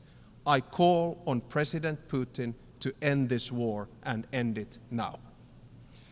In Palestine, we must ask ourselves whose interests are driving the war. Peace meets the interests of the global majority and the Palestinians and the Israelis. A ceasefire, a two-state solution, and regional security arrangements would ensure stability as well as economic and societal development across the region. International law holds the key to a solution that would keep both Palestinians and Israelis safe. After the most recent tragedies, there's no other direction but forward, and we must find a solution. There are no more excuses. This war needs to end, and it needs to end now. In Sudan, regardless of which of the groups who are fighting will finally win the war, the victims of that war will be the civilians and the transition to civilian rule built by them. The civilian rule behind which the entire international community has promised to stand, and the civilians for whom we promise to seek a better future. In Sudan, we have failed to apply the principle of African solutions to African problems. Instead, Sudan is becoming an arena for regional and international rivalry. Our shared goal is to build a Sudan that would be an equal partner for all of us in security, trade, and in the multilateral fora. And it is moving further and further away from it. No one benefits from this development in the long term. I call, therefore, upon the UN to take the center stage in conflict resolution and prevention once again. Peace mediation cannot be transactional. It has to be centered in the United Nations. International law, the UN Charter, and the territorial integrity and sovereignty of states must prevail. My third and final point is that we need the UN more than ever, and without far-reaching reform, I'm afraid it will be sidelined. It all begins with agency, with a feeling that we all have a say. Whether it's about climate change, technology, sustainable development, or conflict, the same challenge remains. The current international institutions do not reflect global realities. The majority of the world is not properly represented in the global institutions, and their interests are not met. This must change. Ending wars would benefit most of us, if not all of us, but currently we do not have the mechanisms to drive the interests of the global majority. Many countries do not feel they have a say in global institutions, and as a result, the institutions are losing their legitimacy. Shortcomings in multilateral institutions encourage many to seek solutions outside traditional international institutions. Alliances, whether based on interest or values or both, are creating a transactional world of disorder where size and power benefits a minority rather than the majority. The cold truth is that we cannot postpone reform any longer, and in many ways history is on our shoulders, just as it was with those who founded the United Nations in 1945. If our goal is to focus on what unites us rather than divides us, we need far-reaching reform of the UN Security Council. So let me try that reform then and see what you think. Finland, three-point proposal today is very concrete. Some might say overly optimistic, but I do feel we have to begin somewhere. So here we go. First proposal, all major continents need to be represented in the UN Security Council at all times. It is unacceptable that there is no permanent representation from Latin America and Africa, and that China alone represents Asia in the Security Council. We therefore propose that the number of permanent members be increased by 5. More concretely, 2 from Asia, 2 from Africa, and 1 from Latin America. The total number of permanent members would thus be 10. That, combined with 10 elected members, would ensure that the Security Council would hold roughly 10% of the UN's members at any given time. My part of the world, Europe, should think hard about how best to divide its existing 2 seats. Second, no single state should have veto power. I fully understand that the veto was necessary in the aftermath of World War II, but in today's world, it has too often incapacitated the Security Council and halted decision-making here in New York. The UN agencies are not subject to national vetoes and are working effectively precisely because no single member can prevent them from doing so. My third and final proposal is that if a permanent or elected member of the Security Council violates the UN Charter, its voting rights should be suspended. This decision should ultimately be taken by the General Assembly, and there should be no room for double standards in the United Nations. So, ladies and gentlemen, despite all of our challenges, I want to end on an optimistic note. My optimism stems from an innate belief that when humans are faced with a binary choice, we often end up doing the right thing. Our choice today is simple. We can continue towards a multipolar world of disorder, or we can start getting serious about solving our common problems through multilateral institutions and a reformed United Nations. As my mentor and great friend of the UN, the late President Martti Ahtisaari, said in his acceptance speech for the Nobel Peace Prize in 2008, and I quote, "Peace is a question of will. All conflicts can be settled, and there are no excuses for allowing them to be eternal." End of quote. Let us keep Martti's words in mind and start working towards peace. Thank you very much.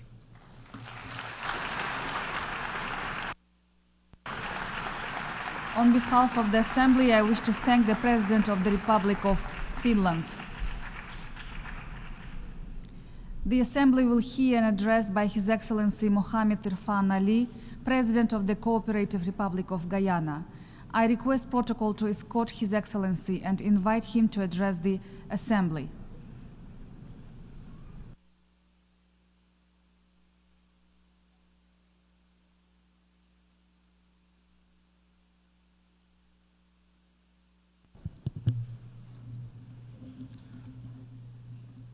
Madam President, Excellencies, if it is, we all agree on ending and preventing wars. If it is, we all agree that the Security Council requires reform. If it is, we all agree that the international financial system is unfair and unjust to the developing world. And if it is, we all believe in climate, food, and energy security, then what is stopping us from acting? We will all be doomed in the court of conscience for knowing what is right while ignoring what is wrong. Madam President, of the myriad of challenges confronting our world, climate change threatens our very existence, adversely affecting development across all countries. Rising sea levels and temperatures, severe natural disasters, and shifting and extreme weather patterns disrupt agriculture and food security, threaten water supply, and displace communities. These impacts are particularly devastating for small island developing states. Each year, we make the annual pilgrimage to COP, filled with hope for tangible outcomes. And each year, we are regaled and renewed unkept promises are the order of the day. This cycle of hope, followed by disappointment, cannot continue if the Sustainable Development Goals are to be met. We must break free from this pattern of empty pledges. We must unequivocally and immediately fulfill all pledges for the sake of our planet and the future of all its inhabitants. Let me tell you about my country, Guyana, a country that is 83,000 square miles, 86% of which is tropical forests. Guyana has the second highest percentage forest cover on Earth and one of the lowest deforestation rate. Our forest stores 19.5 gigatons of carbon and sequesters more than 153 million tons annually. According to WWF, Guyana is one of the world's most important countries for biodiversity density. It straddles two of the richest biodiversity zones, the Guyana Shield and the Amazon. As a country, we are dedicated to the preservation of this vital global asset. I especially salute the indigenous peoples of Guyana, the Amerindians, who are the foremost stewards of this great natural heritage. We recognize their leadership, and 15% of all revenues earned from carbon sales are directly transferred to our indigenous communities. Madam President, even with our newfound natural resource, oil and gas, it would require less than 20% of sequestered carbon to offset our emissions at maximum output. We have preserved our biodiversity and know its value. We believe it is only fair and just that this global asset be monetized in a fair carbon market. Today, I am pleased to announce the launch of a Global Biodiversity Alliance. We will convene the first Global Biodiversity Alliance Summit in 2025, which will focus on creating a market for biodiversity credits, scaling biodiversity conservation debt swaps, accelerating biodiversity bonds, establishing a blueprint for biodiversity taxonomies, and promoting nature-positive action. We do not make this announcement by mere words. Guyana is also committed to doubling its protected areas by December 2025 and achieving the global biodiversity target of 30% by 2030. These are real solutions that Guyana is putting forward to address the global problem of biodiversity loss. We do not lecture, we lead by example without arrogance. Madam President, according to the UN Food Security and Nutrition Report, in 2023, an estimated 28.9% of the global population, 2.3 billion people, were moderately or severely food insecure. The primary causes were conflict and insecurity, extreme weather events, including those related to El Nino and climate change and economic shocks. To effectively address food insecurity, we must take more concerted action to address its root causes, reducing conflict, mitigating climate change, and enhancing food production and trade in food commodities. By prioritizing peace and climate action, we can create environments where food systems, crops, and livelihoods are not threatened by conflict and weather extremes. In turn, enhancing food production and ensuring fair and efficient trade in food commodities can reduce food insecurity. So too can the full involvement of women and youth. In Guyana's National Agricultural Strategy and Policy, at least 35% of our agro-businesses will be owned by women and 60% by young people. While I've spoken of food insecurity, the global malnutrition rates are also alarming and must be addressed. Nutritious, safe, and sufficient food are crucial to a healthy population. Madam President, The United Nations must continue to be a beacon of hope amidst a turbulent global environment. The theme of this year's assembly, and I quote, "Leaving no one behind, acting together for the advancement of peace, sustainable development, and human dignity for present and future generations," end of quote, resonates with the vision set out in the United Nations Charter. This vision demands decisive action and enlightened multilateralism. Today, we find ourselves in a world where the quest for peace is met with a defiant echo of conflict, where the promise of sustainable development is eclipsed by the dangerous specter of climate change and food insecurity, and where the dignity of millions of people is trampled upon with impunity. In Ukraine, the sovereignty and territorial integrity of a nation are being violated. Yet, decisive action by the United Nations Security Council remains fettered by the veto. Justice demands that we defend the territorial integrity of all states, large, small, powerful, and weak.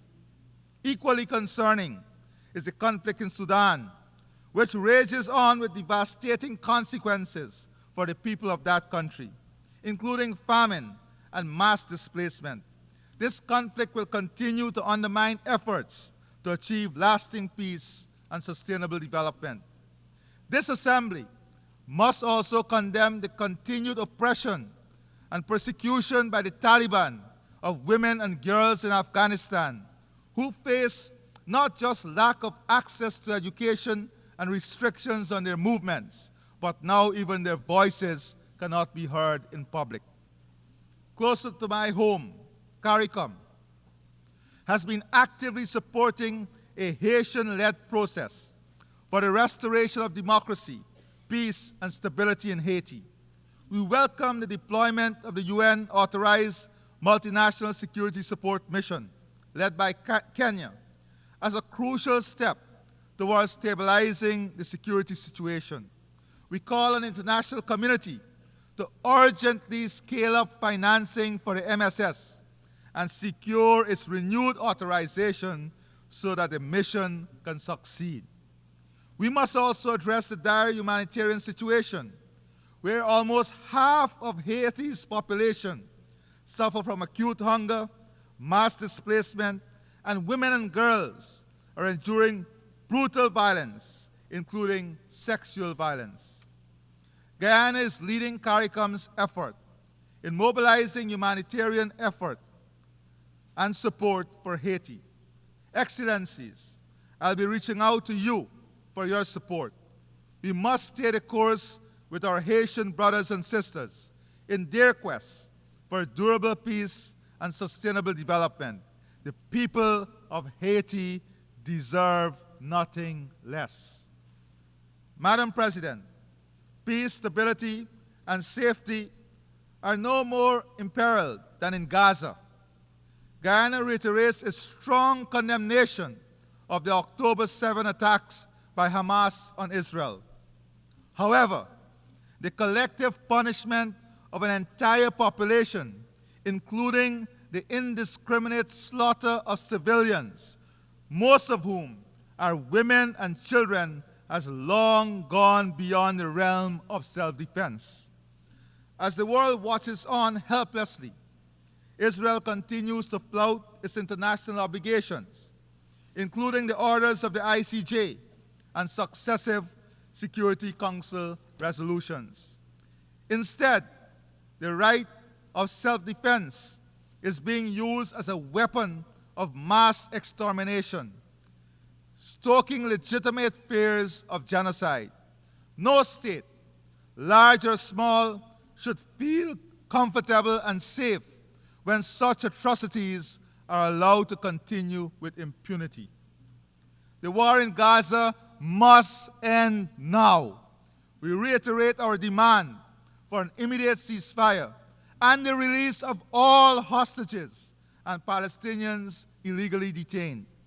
Madam President, For more than 75 years, the Palestinian people have been denied their right of self-determination. We must advance the two-state solution, as this remains the only viable option for a future where Palestinians and Israelis live in peace and security. Turning to our brothers and sisters in Cuba, their right to development continues to be stymied by the economic embargo. Guyana renews its call for revocation of the embargo and the removal of Cuba from the list of state sponsors of terrorism. Madam President, the United Nations has a special responsibility for the security of small states. Small states look to multilateralism and the rule of international law to protect them from foreign aggression. Guyana is a small state that has had to contend with aggression from the Bolivarian Republic of Venezuela for all 58 years of our nationhood. International law and its strict application have been our armor and our shield in our determination to protect ourselves from this aggression. We remind this august assembly that the border between Guyana and Venezuela was fully, finally, and perfectly settled in an 1899 award by an international tribunal. Venezuela was fully represented in that tribunal, whose award it proclaimed in its own Congress and welcomed for more than 6 decades. Before reopening the issue on the eve of Guyana's independence, claiming 2/3 of our territory.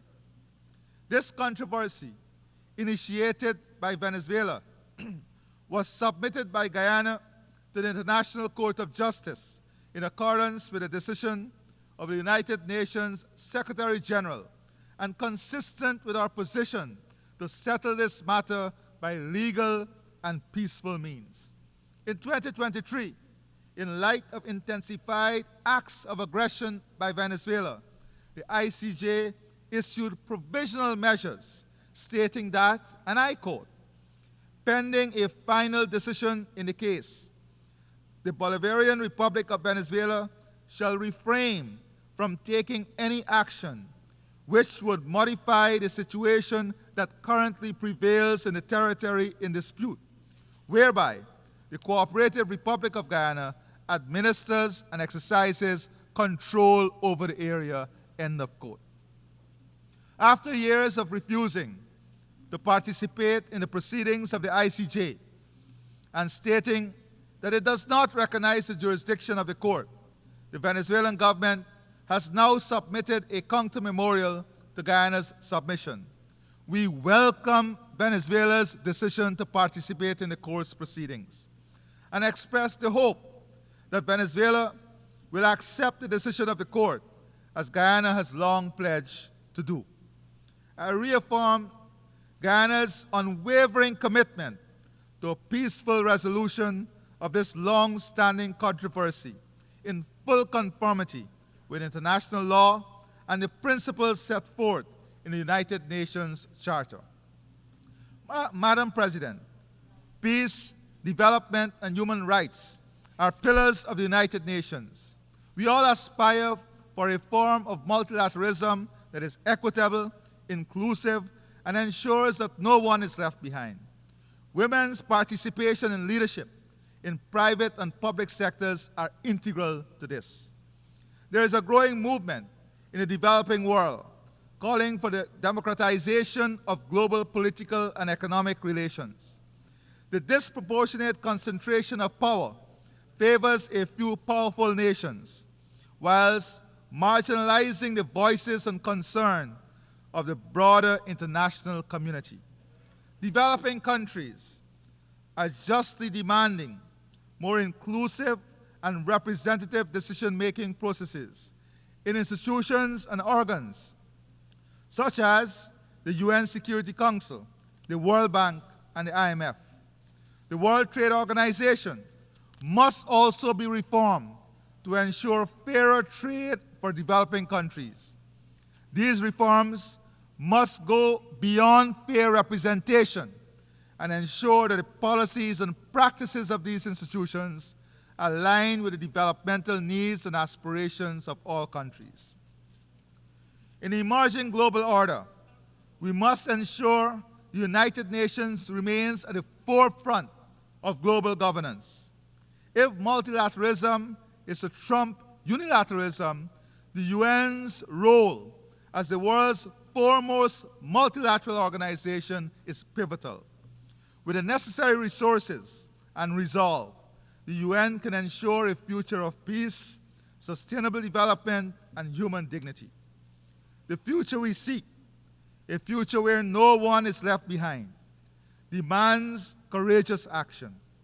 The UN must fulfill its role as a custodian of greater global peace, the foremost promoter of sustainable development, and an unflinching protector of human rights, human dignity, and international law.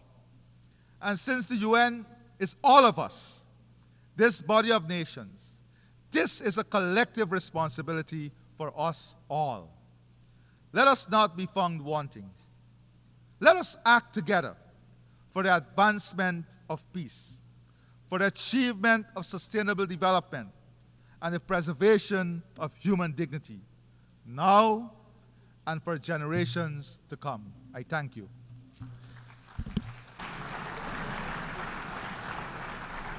On behalf of the Assembly, I wish to thank the President of the Cooperative Republic of Guyana.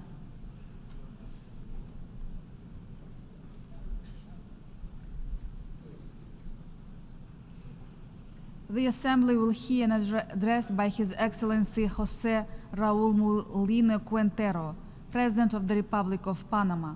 I request protocol to escort His Excellency and invite him to address the Assembly.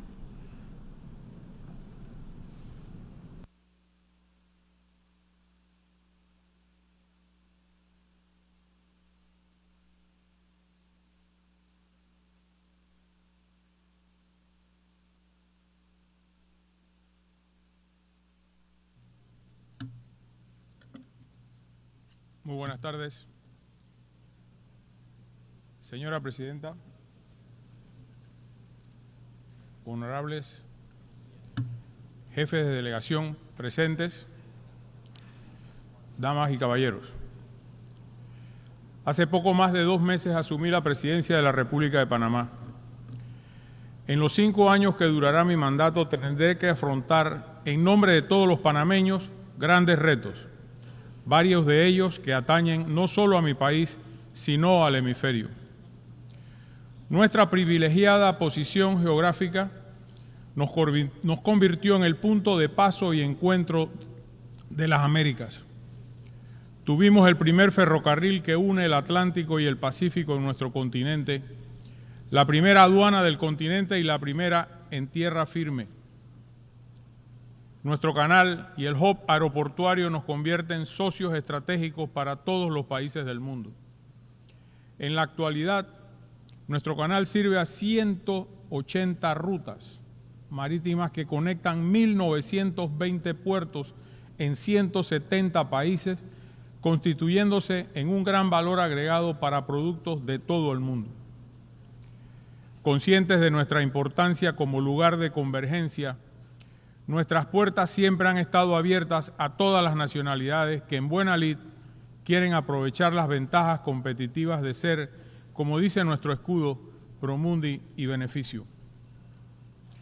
Pero hoy Panamá enfrenta una inmensa problemática producto de su ubicación estratégica.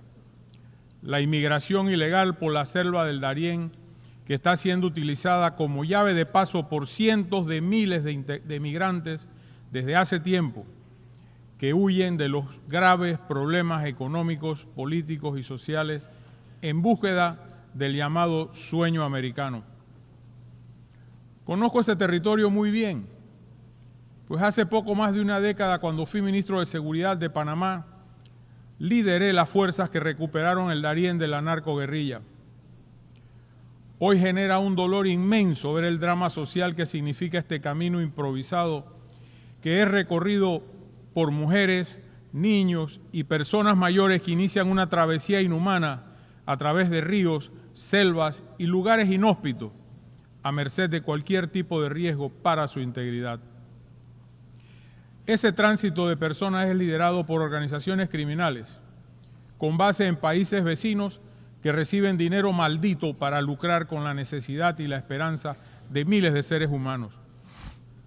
Comprendo de manera cabal la dura decisión de emigrar para escapar de la miseria y opresión que viven en su lugar de origen.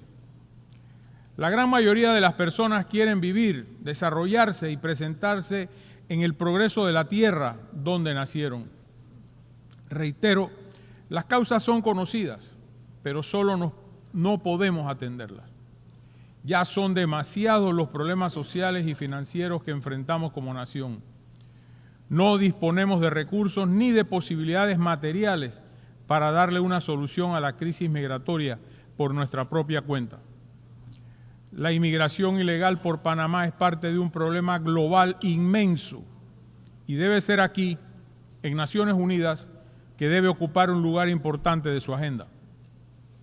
Estamos orgullosos de ser un país de conexión al comercio mundial, pero no permitiremos ser utilizados para el tránsito de inmigrantes ilegales con los correspondientes costos sociales, humanos y ambientales que esto supone para nuestro territorio. Panamá paga hoy un alto costo ambiental, producto de este flujo ilegal de personas, ocasionando un daño severo a nuestra biodiversidad.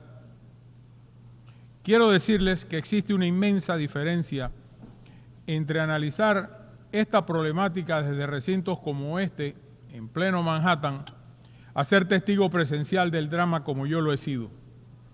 Ver niños que han quedado huérfanos por la inclemencia de la travesía por la selva. Tocaría el alma del más frío analista que estudia estas cuestiones desde la comunidad de una oficina. No son problemas aislados en el Darién, o por dar otro ejemplo, en el Mediterráneo. Es un complejo sistema del crimen organizado que lucha y lucra desde la desidia y desdicha humana. Por la frontera del Darién en el año 2023 ingresaron más de 500,000 de inmigrantes ilegales. Esto corresponde al 12% de la población total de Panamá. Si lo mismo ocurriera en los Estados Unidos, significaría el ingreso de 40 millones de ilegales en un año, es decir, un número 20 veces mayor al que reciben hoy. Otro ejemplo, Italia, que también tiene un grave problema migratorio. El año pasado ingresaron cerca de 150,000 personas de manera ilegal. Si fuese en la proporción de Panamá, significaría el ingreso de unos 7 millones de ilegales a este país europeo.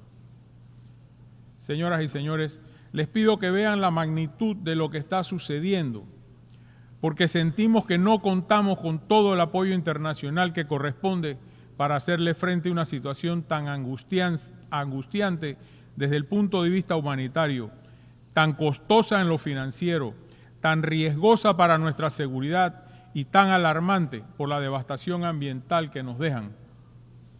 Y es precisamente del estrago ambiental que quiero hablarles ahora.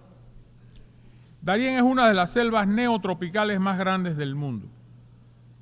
Cuando 500,000 de personas pasan y dejan toneladas de residuos a lo largo de los años, algunos altamente contaminantes como baterías y plásticos, genera serias consecuencias ecológicas. También, y es doloroso decirlo, quedan cuerpos en descomposición a la vera del camino o en los ríos. No todos sobreviven a esa terrible odisea de 20 días a través de la selva. A Panamá le toca atender un problema que no es nuestro, pero lo hacemos en la medida de lo posible con los recursos que tenemos. Nadie se imagina y menos aceptaría 500,000 personas dejando basura sin ningún tipo de planificación ni tratamiento en el bosque de Bavaria, en Alemania, o en el Parque Nacional de Yellowstone, aquí en los Estados Unidos. 500,000 de almas en situación irregular pasando sin documentos y sin control. Tal vez la razón de la falta de indignación global por la devastación de nuestra provincia de Darién, el gran pulmón verde de la región, es porque está en un lugar inhóspito de la frontera entre Panamá y Colombia. Entiendo que parte de la responsabilidad de que esto ocurra recae en funcionarios de anteriores gestiones en nuestro país que no tuvieron la decisión ni la fuerza para poner este tema en la agenda mundial. Pero eso cambió. Este presidente sí lo denunciará y utilizará cada foro internacional para exigir un esfuerzo compartido para frenar el flujo de la migración ilegal.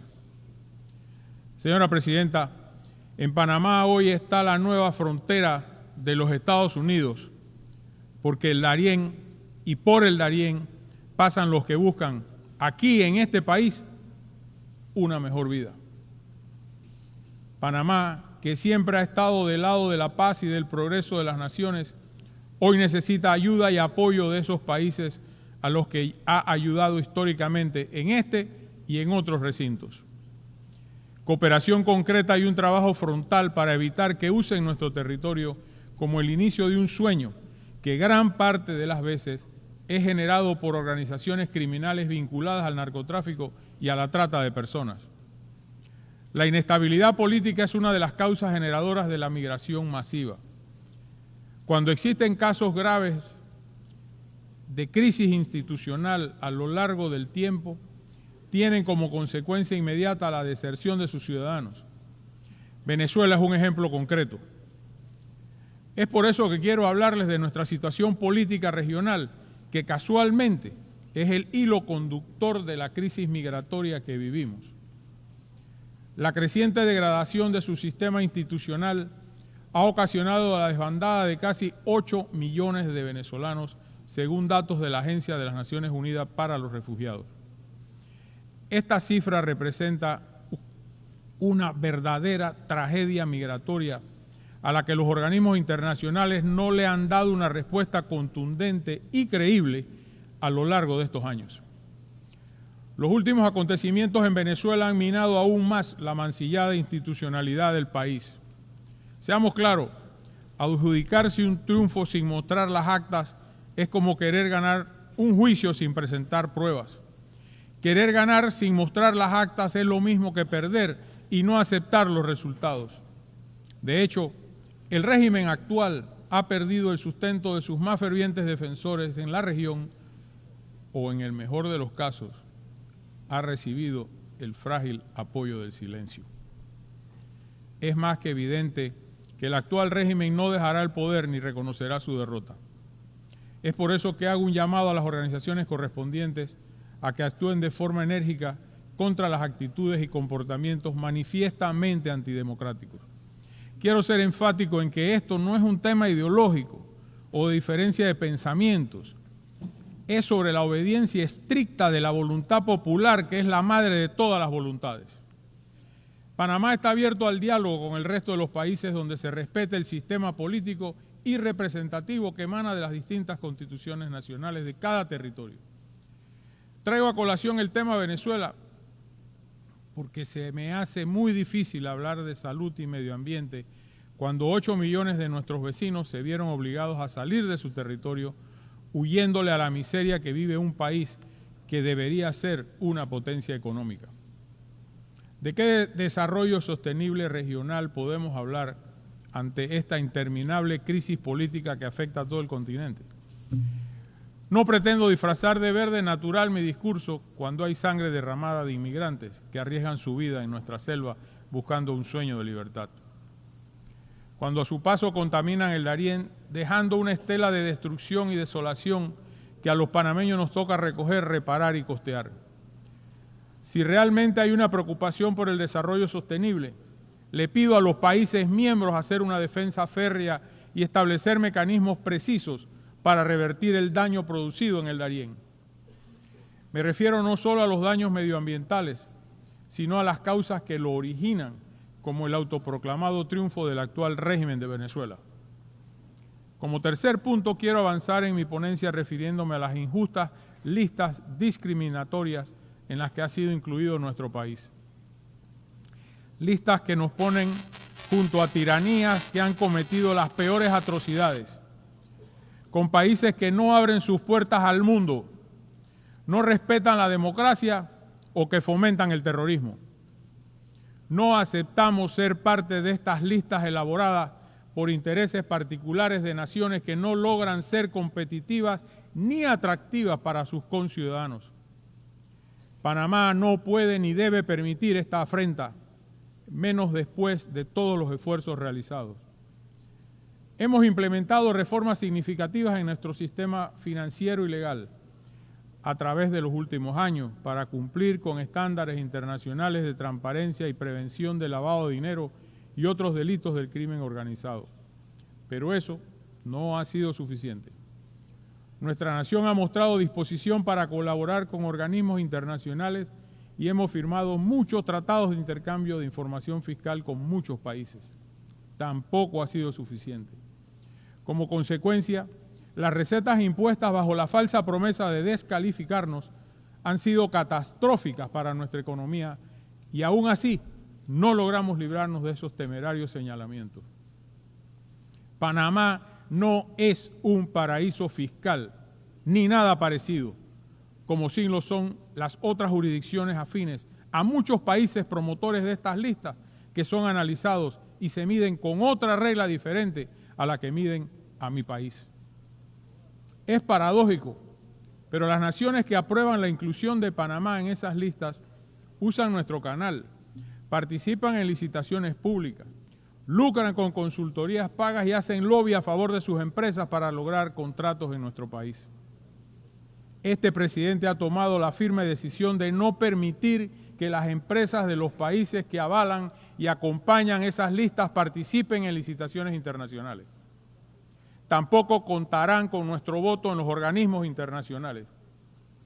Al tiempo que nos señalan, han gozado de muchas facilidades y ninguna medida restrictiva.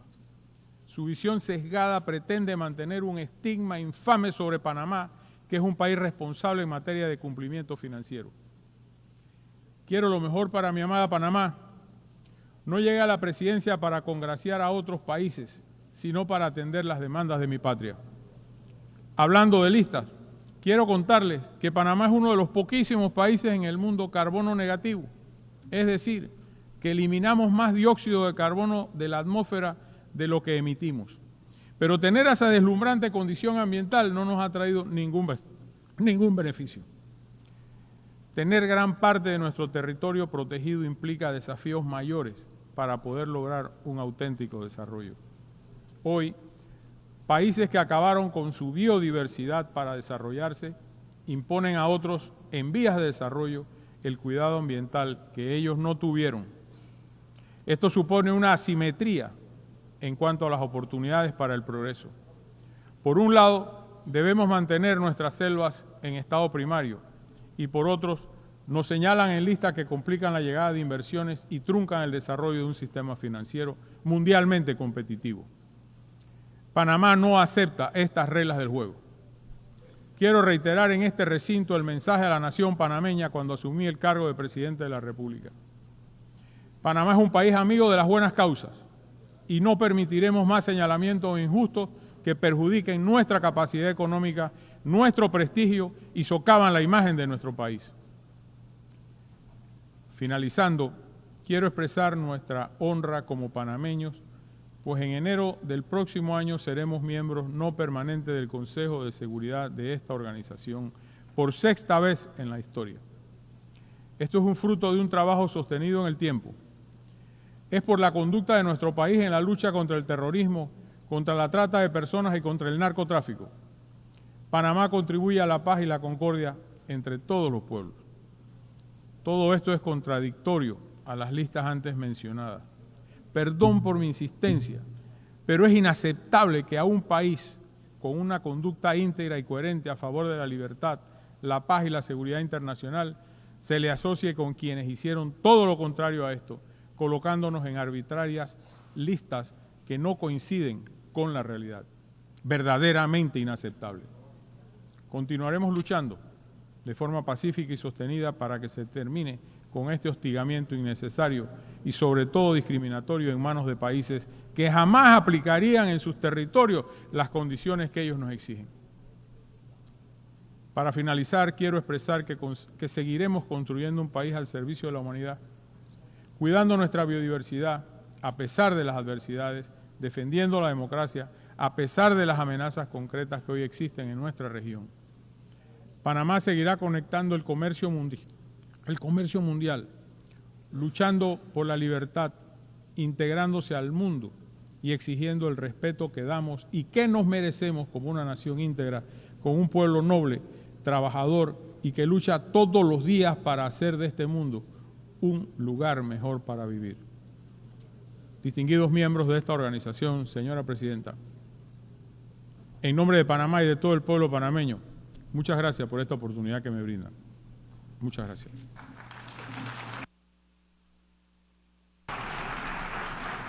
On behalf of the Assembly, I wish to thank the President of the Republic of Panama.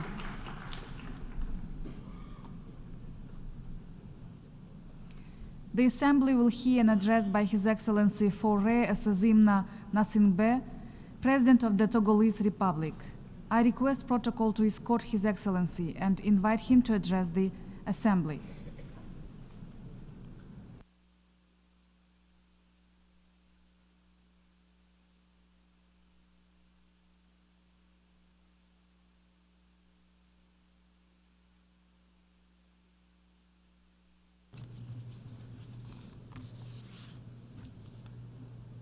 Monsieur le Président, Excellences, Mesdames et Messieurs les chefs d'État et de gouvernement, Monsieur le Secrétaire général des Nations Unies, distingués invités, Mesdames et Messieurs, l'histoire des Nations Unies est celle de la confiance dans des réponses collectives aux crises les plus graves. Mais chacun d'entre nous voit bien que nous sommes aujourd'hui à la croisée des chemins. D'une part, notre modèle multilatéral et nos institutions vieillissantes ne sont plus à même de faire face aux nouveaux défis qui sont, convenons-en, d'une complexité inédite. D'autre part, nos discussions comme nos engagements multilatéraux de ces dernières années restent souvent lettres mortes. C'est pourquoi il y a de réelles raisons d'être inquiet quand on regarde l'avenir. Inquiet pour le futur de notre planète qui est traversée par des crises complexes. Inquiet pour le futur de notre jeunesse, au vu des défis dont elle hérite, et je pense bien sûr d'abord aux défis environnementaux. Inquiet enfin pour le futur de nos institutions qui ne sont pas adaptées aux réalités contemporaines et qui ne remplissent plus leurs promesses. Nous n'avons donc pas le choix. Nous ne pouvons pas persister dans des systèmes qui peinent à tenir leurs promesses et qui ne reflètent plus les réalités du monde. Nous devons nous engager dans une transformation profonde. C'est pourquoi je me présente devant vous aujourd'hui avec une conviction et une vision claire pour l'avenir. Ma conviction, c'est que notre chemin est possible. C'est un chemin où la coopération internationale se revitalise en se faisant plus inclusive et plus respectueuse. Ma vision, c'est celle d'une Afrique qui prend pleinement son rôle de partenaire stratégique dans la construction de nouvelles règles de régulation planétaire. Ma première observation est que mon pays, le Togo, regarde vers l'avenir avec espoir et détermination. Au Togo, nous travaillons à un développement qui doit être durable, mais aussi équitable et inclusif. Pour cela, nous savons qu'il nous faut bâtir un État fort, visionnaire et protecteur. Nous le faisons en tant que nation, parce que c'est notre responsabilité envers les générations actuelles et futures. Cela passe par des investissements massifs dans nos systèmes d'éducation et de santé. Cela passe par la réduction de la fracture numérique.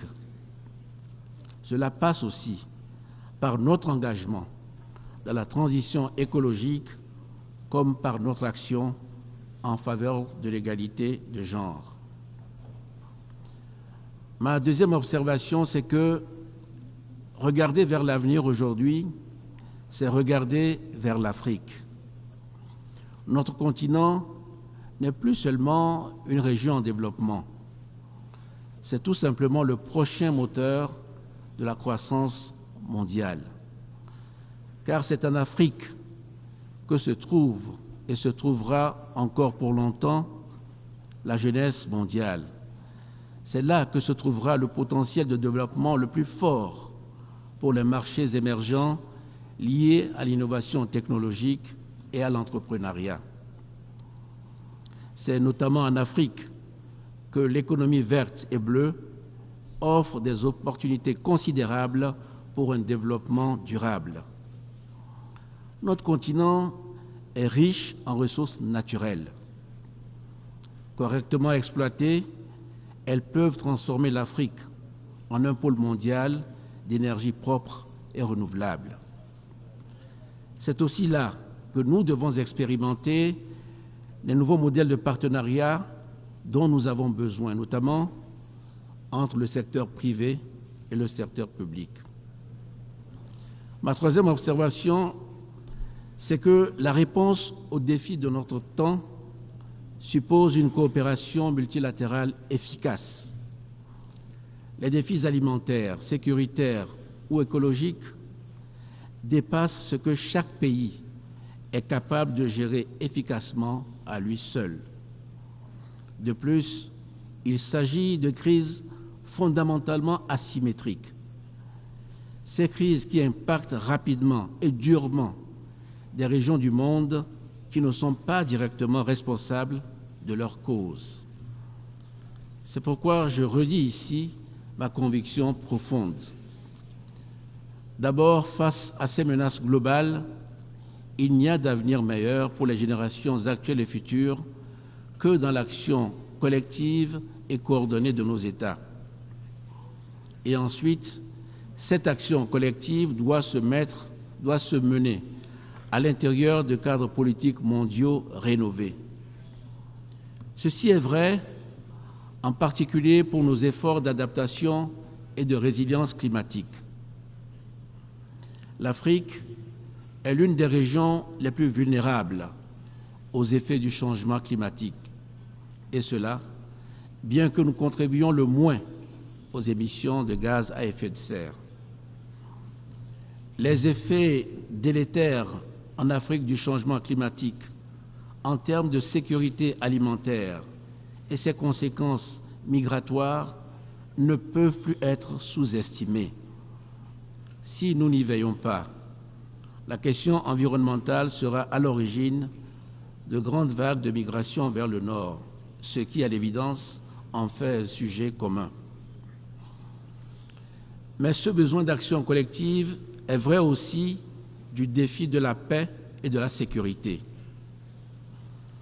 Et ce défi non plus ne peut plus être le fardeau des seuls Africains. En Afrique de l'Ouest, nous faisons face aux menaces persistantes du terrorisme. Selon moi, la réponse repose sur une combinaison de dialogue inclusif, de réformes sécuritaires et d'initiatives de développement économique pour éradiquer les causes profondes de la violence. Mais nous ne résoudrons pas tous ces défis seuls. La coopération multilatérale est nécessaire pour faire face à cette menace collective. Nous le savons tous, le développement, la transition climatique comme la sécurité sont devenus des sujets qu'il faut aborder de façon multilatérale. Mais pour cela, il faut d'abord réinventer notre modèle de coopération internationale et ceci me conduit à ma dernière observation. Il n'y aura pas de coopération internationale renforcée sans un nouveau modèle de partenariat, plus équitable et plus respectueux des États africains. Nous avons un besoin urgent de réinventer le modèle du multilatéralisme pour rééquilibrer les efforts dans la coopération internationale. Dans ce cadre, notre continent, l'Afrique, mérite une attention particulière. Tout d'abord, il faut davantage de respect et de dignité pour les États africains sur la scène internationale. Il est temps de reconnaître que nous sommes des acteurs stratégiques à part entière, capables de contribuer de manière significative aux efforts mondiaux pour la paix, le développement durable et la dignité humaine. Le respect de la dignité humaine n'est pas seulement un principe qui doit guider l'ensemble de nos actions quotidiennes à l'intérieur de nos frontières. Le respect et la dignité de nos peuples doivent être reconnus à travers leur représentation et surtout l'importance donnée à leur voix, qui doit s'exprimer et être respectée dans les forums internationaux. Ensuite, il faut un nouveau modèle de coopération internationale qui s'appuie plus largement sur la localisation. Les solutions universelles imposées de l'extérieur peuvent, c'est vrai, avoir quelques vertus, mais elles n'ont que très partiellement fait leurs preuves. Malgré les efforts de ces dernières années, l'aide internationale reste trop souvent déconnectée des besoins et des capacités d'agir des populations qui en bénéficient. La localisation doit être un engagement profond à reconnaître l'expertise locale en permettant aux États de jouer leur rôle dans la définition des priorités et la mise en œuvre des programmes. Le Togo est résolu à être un acteur de premier plan dans cette transformation. Je lance un appel à tous les acteurs internationaux pour qu'ils soutiennent une coopération plus équitable et respectueuse. Excellences, Mesdames et Messieurs, l'Afrique est prête. Elle est prête à jouer le rôle qui lui revient sur la scène internationale, mais elle aspire à être respectée, écoutée et soutenue dans les efforts de manière équitable. Ensemble, travaillons à construire un monde où chaque nation, chaque individu peut vivre avec dignité, en harmonie avec les autres et avec notre planète. Je vous remercie.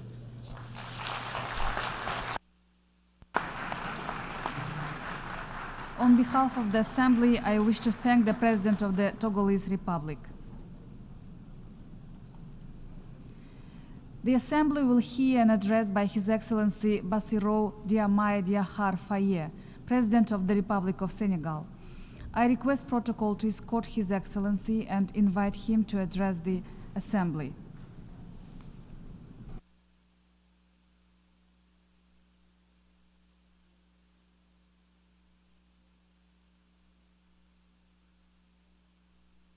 Président de l'Assemblée générale, Mesdames, Messieurs les chefs d'État et de gouvernement, Monsieur le secrétaire général, Madame la secrétaire générale adjointe, Mesdames, Messieurs, distingués invités. Avant tout propos, je voudrais saisir cette tribune pour saluer à nouveau la mémoire de mon compatriote, Amadou Makhtar Mbow, qui vient de nous quitter.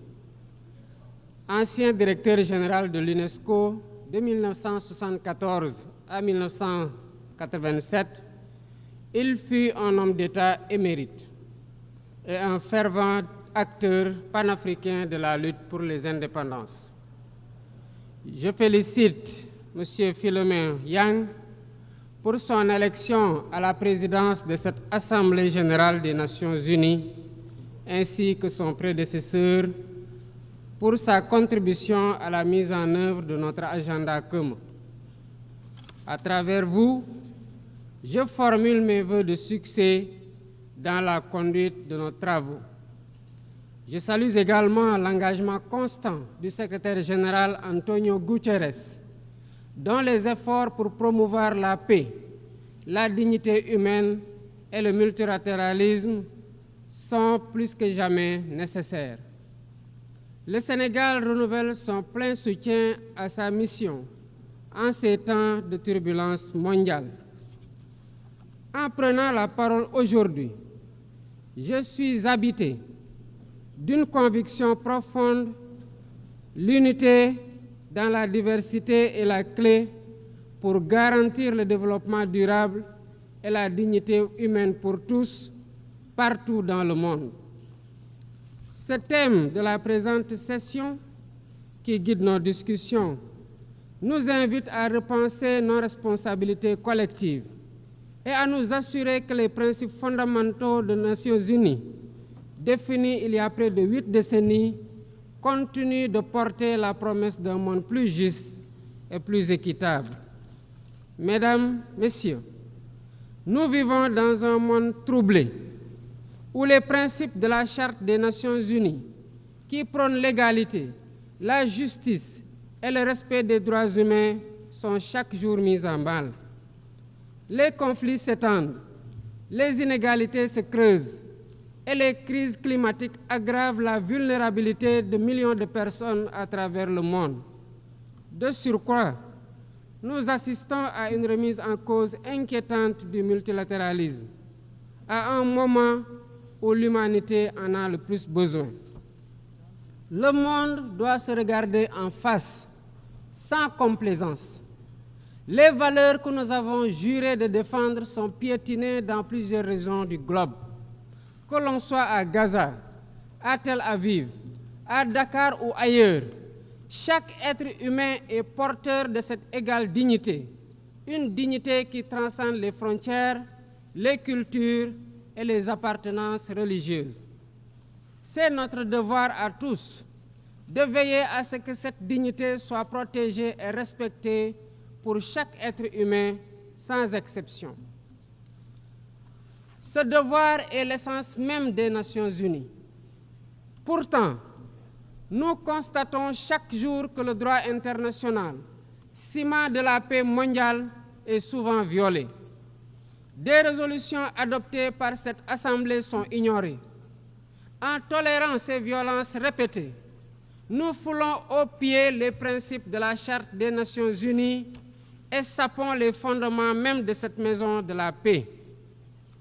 Jamais les fondements des Nations Unies n'ont autant vacillé qu'en ces temps de violence et de peur et d'incertitude. Si nous voulons éloigner le spectre de la guerre et œuvrer à l'avènement d'un monde meilleur, alors il est temps de changer les paradigmes. Il est temps de remettre l'humain au centre de l'agenda international, comme nous y invite le thème de cette session.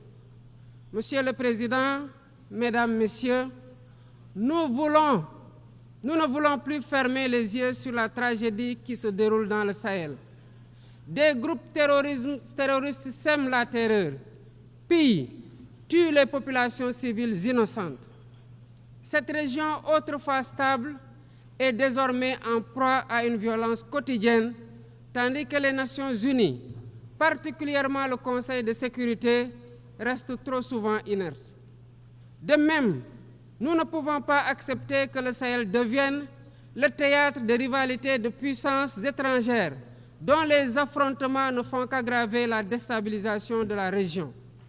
Je dois rappeler ici que la paix et la sécurité de l'Afrique sont indissociables de la paix mondiale. Il est impératif que le Conseil de sécurité remplisse pleinement son rôle de garant de la stabilité internationale. J'exprime à nouveau la préoccupation du Sénégal face à la situation tragique qui perdure en Palestine. Des générations entières y ont grandi sous l'ombre de l'oppression, privées de leur droit fondamental à un État viable. Le Sénégal, en tant que président du Comité pour l'exercice des droits inaliénables du peuple palestinien, appelle à un cessez-le-feu immédiat et durable. Nous réitérons notre soutien à la solution des deux États, avec Jérusalem-Est comme capitale de la Palestine, conformément aux résolutions pertinentes des Nations Unies. Cette guerre qui n'épargne ni femmes, ni enfants, ni infrastructures vitales est une plaie ouverte sur la conscience internationale. Il est impératif que le droit international humanitaire soit rétabli dans toutes les zones de conflit et que les Nations Unies jouent pleinement leur rôle de médiateur et de garant de la paix. Mesdames et messieurs, la paix n'est pas seulement l'absence de guerre. La paix, c'est aussi la possibilité pour chaque être humain de vivre dans la dignité, de se nourrir, de se loger, de s'éduquer et de recevoir des soins. Or, aujourd'hui, plus de 750 millions de personnes ne mangent pas à leur faim et des millions basculent chaque jour dans l'extrême pauvreté. Ces chiffres éloignent de plus en plus le monde des objectifs de développement durable fixés pour 2030. Nous ne pouvons plus accepter que les mécanismes de gouvernance mondiale continuent de reproduire ces inégalités. Il est alors temps de rompre avec la logique du chacun pour soi et de bâtir un nouveau contrat social global fondé sur la solidarité et la coopération. Ce contrat doit inclure des réformes majeures pour s'attaquer aux défis politiques, économiques, environnementaux de notre époque. Premièrement, il est impératif de sauvegarder et de renforcer le multilatéralisme comme cadre unique d'action pour la paix et la sécurité internationale. Cela passe par une réforme urgente des institutions mondiales, notamment le Conseil de sécurité, le FMI, la Banque mondiale, afin qu'elles soient plus inclusives et qu'elles reflètent les réalités géopolitiques et économiques actuelles. Le continent africain, en particulier, doit avoir une place plus importante dans ces instances de décision. Deuxièmement, il est temps de corriger les injustices économiques qui freinent le développement de nombreux pays du Sud. Le commerce illégal, l'évasion fiscale, les flux financiers illicites et les congés fiscaux abusifs ruinent les pays en développement, notamment en Afrique. Ces injustices doivent être corrigées pour permettre à tous les pays de participer pleinement au commerce mondial et de bénéficier de la croissance économique. Troisièmement, il est essentiel de garantir avec détermination et d'agir avec détermination contre le réchauffement climatique en respectant le principe de responsabilité commune mais différenciée. Les pays industrialisés responsables historiques des émissions massives de gaz à effet de serre doivent intensifier leurs efforts pour financer une transition énergétique juste et équitable qui ne pénalise pas les pays en développement. Nous devons impérativement protéger notre planète sans sacrifier les droits des nations les plus vulnérables à poursuivre leur développement. Quatrièmement, il est nécessaire de rompre avec toute tentative d'imposer des normes civilisationnelles unilatérales. Depuis son indépendance, le Sénégal a toujours défendu l'égale dignité des cultures et des civilisations. Et cette diversité doit continuer à être la base de la coexistence pacifique entre les peuples. Aucune nation ne devrait imposer aux autres ses pratiques ou ses valeurs comme normes universelles. Le respect des différences est le fondement de la stabilité et de la paix dans le monde. Mesdames et messieurs, le Sénégal est fermement engagé dans cette voie. Nous avons choisi de bâtir un État résolument tourné vers le développement durable avec des initiatives ambitieuses dans des domaines tels que les énergies propres, la souveraineté alimentaire et la gouvernance transparente.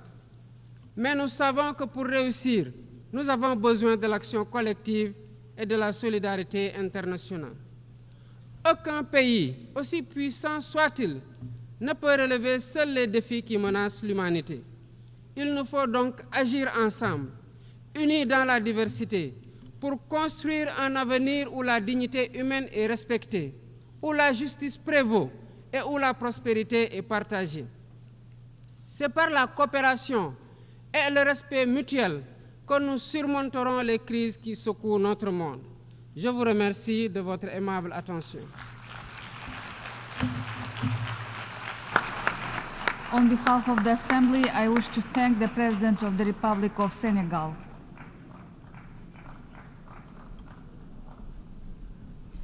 The Assembly will hear an address by Her Excellency Sylvanie Burton, President of the Commonwealth of Dominica. I request protocol to escort Her Excellency and invite her to address the Assembly.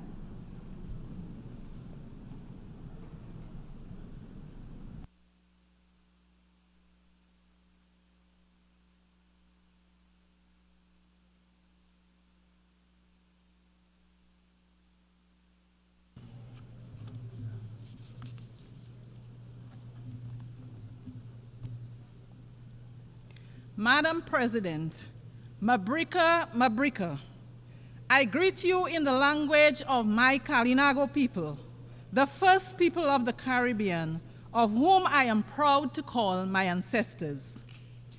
I proudly bring you warmest greetings from the citizens of the nature island of the Caribbean and the homeland of Olympian gold medalist Thea Lafont Gadson, the Commonwealth of Dominica. It is an extraordinary honor to address this august body in my capacity as the first female president of the Commonwealth of Dominica and as the first president of indigenous descent. Madam President, our organization was born out of the need to enable dialogue and facilitate cooperation among its members to avoid international conflict. Over time, however, our understanding of human development's contribution to peace building and civilization has improved to the point where cooperation to enhance the human condition now lies at the core of our organization's work. Madam President, progress in many spheres of human endeavor is not equitable, and deliberate action is required to ensure that the most vulnerable among us, namely women, boys, girls, the physically challenged, and senior citizens, are brought from the shadows of neglect and into the light of opportunity. In essence, Excellencies, though we are a small nation, subject to the many challenges of growth and development, we insist that we continue to be our brother's keeper and join our voice with those who believe that no one, regardless of location, race, ethnicity, gender, or religion, no one is left behind in the relentless pursuit of advancement. To leave no one behind in our quest for a sustainable and resilient future, we must embrace multilateralism to combat the many major global challenges we face.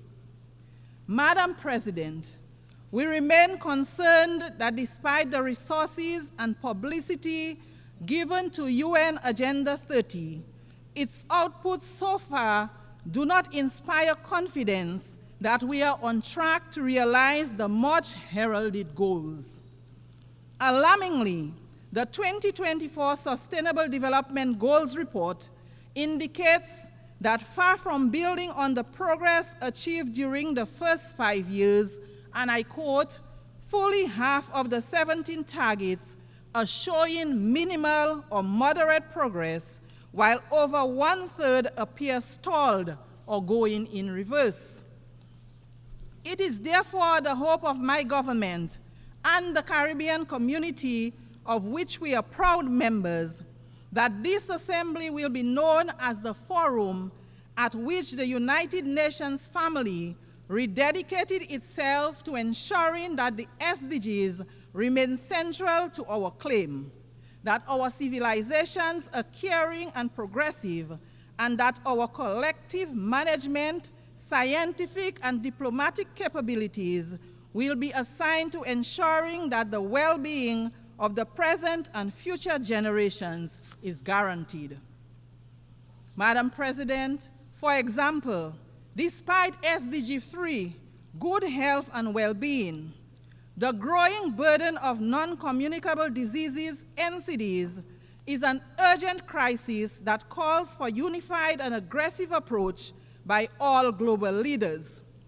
The World Health Organization, WHO, concludes that NCDs such as cardiovascular disease, diabetes, hypertension, cancers, and chronic respiratory diseases account for 75% of all deaths worldwide. These diseases not only shorten individual lives, but also imperil the future of our societies, our economies, and our shared global development goals. The fight against NCDs is not one that any nation, particularly a nation as small as ours, can win alone. That fight requires strong leadership, innovative strategies, and collaboration at every level. In Dominica, we have made significant progress in enhancing our healthcare system to better meet the needs of those at risk or living with NCDs. I had the opportunity to share Dominica's perspective, vision, and action on non-communicable diseases with the global group of heads of state and government for the prevention and control of non-communicable diseases at the 3rd annual gathering held here yesterday at the UN headquarters. Dominica is proud to play its part in this global effort, and we remain committed to working with international partners to share knowledge, resources, and best practices in the fight against NCDs. Madam President, we stand today at a critical juncture in human history. Climate change, as we know, is not just an environmental challenge. It is a threat to every aspect of life as we know it. For Dominica, as for many small island developing states, this is not a distant or abstract issue. It is a daily reality. We have said it time and time again. We see it so vividly year after year that our communities are on the front lines, facing intensified hurricanes, devastating floods, and prolonged droughts. We recall our own devastation in 2015 with Tropical Storm Erica, which wiped out 96% of Dominica's GDP. And then again in 2017, against the deadly Hurricane Maria, which destroyed over 225% of Dominica's GDP in a matter of hours, mere hours. That is why this year we watched in agony as Hurricane Beryl swept through the island states of St. Vincent and the Grenadines, Grenada, Barbados, and Jamaica. Madam President, these tragic occurrences embolden us to state firmly that the time for rhetoric has long passed. Business as usual simply will not suffice. We need urgent, bold, and decisive action to limit global warming to 1.5 degrees Celsius as science clearly dictates. But to do this, we must drastically reduce emissions, boldly honor financial commitments, and build critical resilience infrastructure in regions particularly vulnerable in relation to climate change. This is a moral imperative, a matter of the utmost urgency, a matter of climate justice. Our future depends on the decisions made in these halls. Excellencies, this assembly is meeting at a time when the Commonwealth of Dominica and the rest of the Caribbean direct our gaze to the east and on the storms and hurricanes that emerge in the Atlantic. There is no denial that climate change is happening.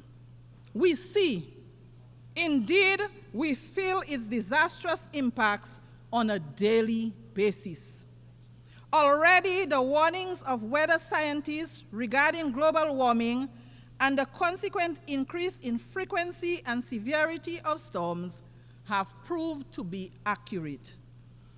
The government and people of Dominica stand in solidarity with our sister CARICOM nations and others adversely affected by this year's storms.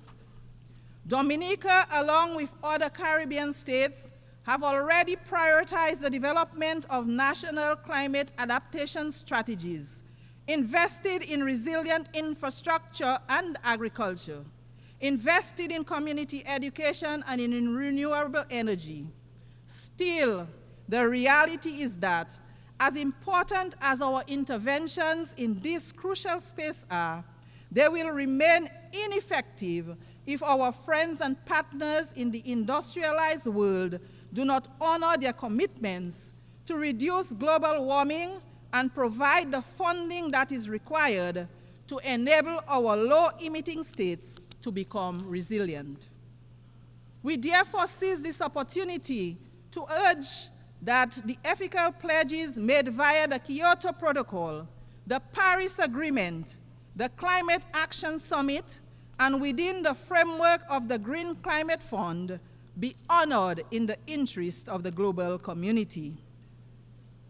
Prime Minister Honorable Dr. Roosevelt Skerrit has been sounding that call at every opportunity he gets. We are sounding that call again at this assembly. The high-emitting countries need to recognize and accept responsibility for their destructive practices and do the noble thing. We will not relent until they do. Madam President, our world is at the crossroads. Now more than ever, leadership at every level matters. My delegation is of the firm view that the fundamental principles of the UN Charter must be respected, no matter which member state may be under scrutiny.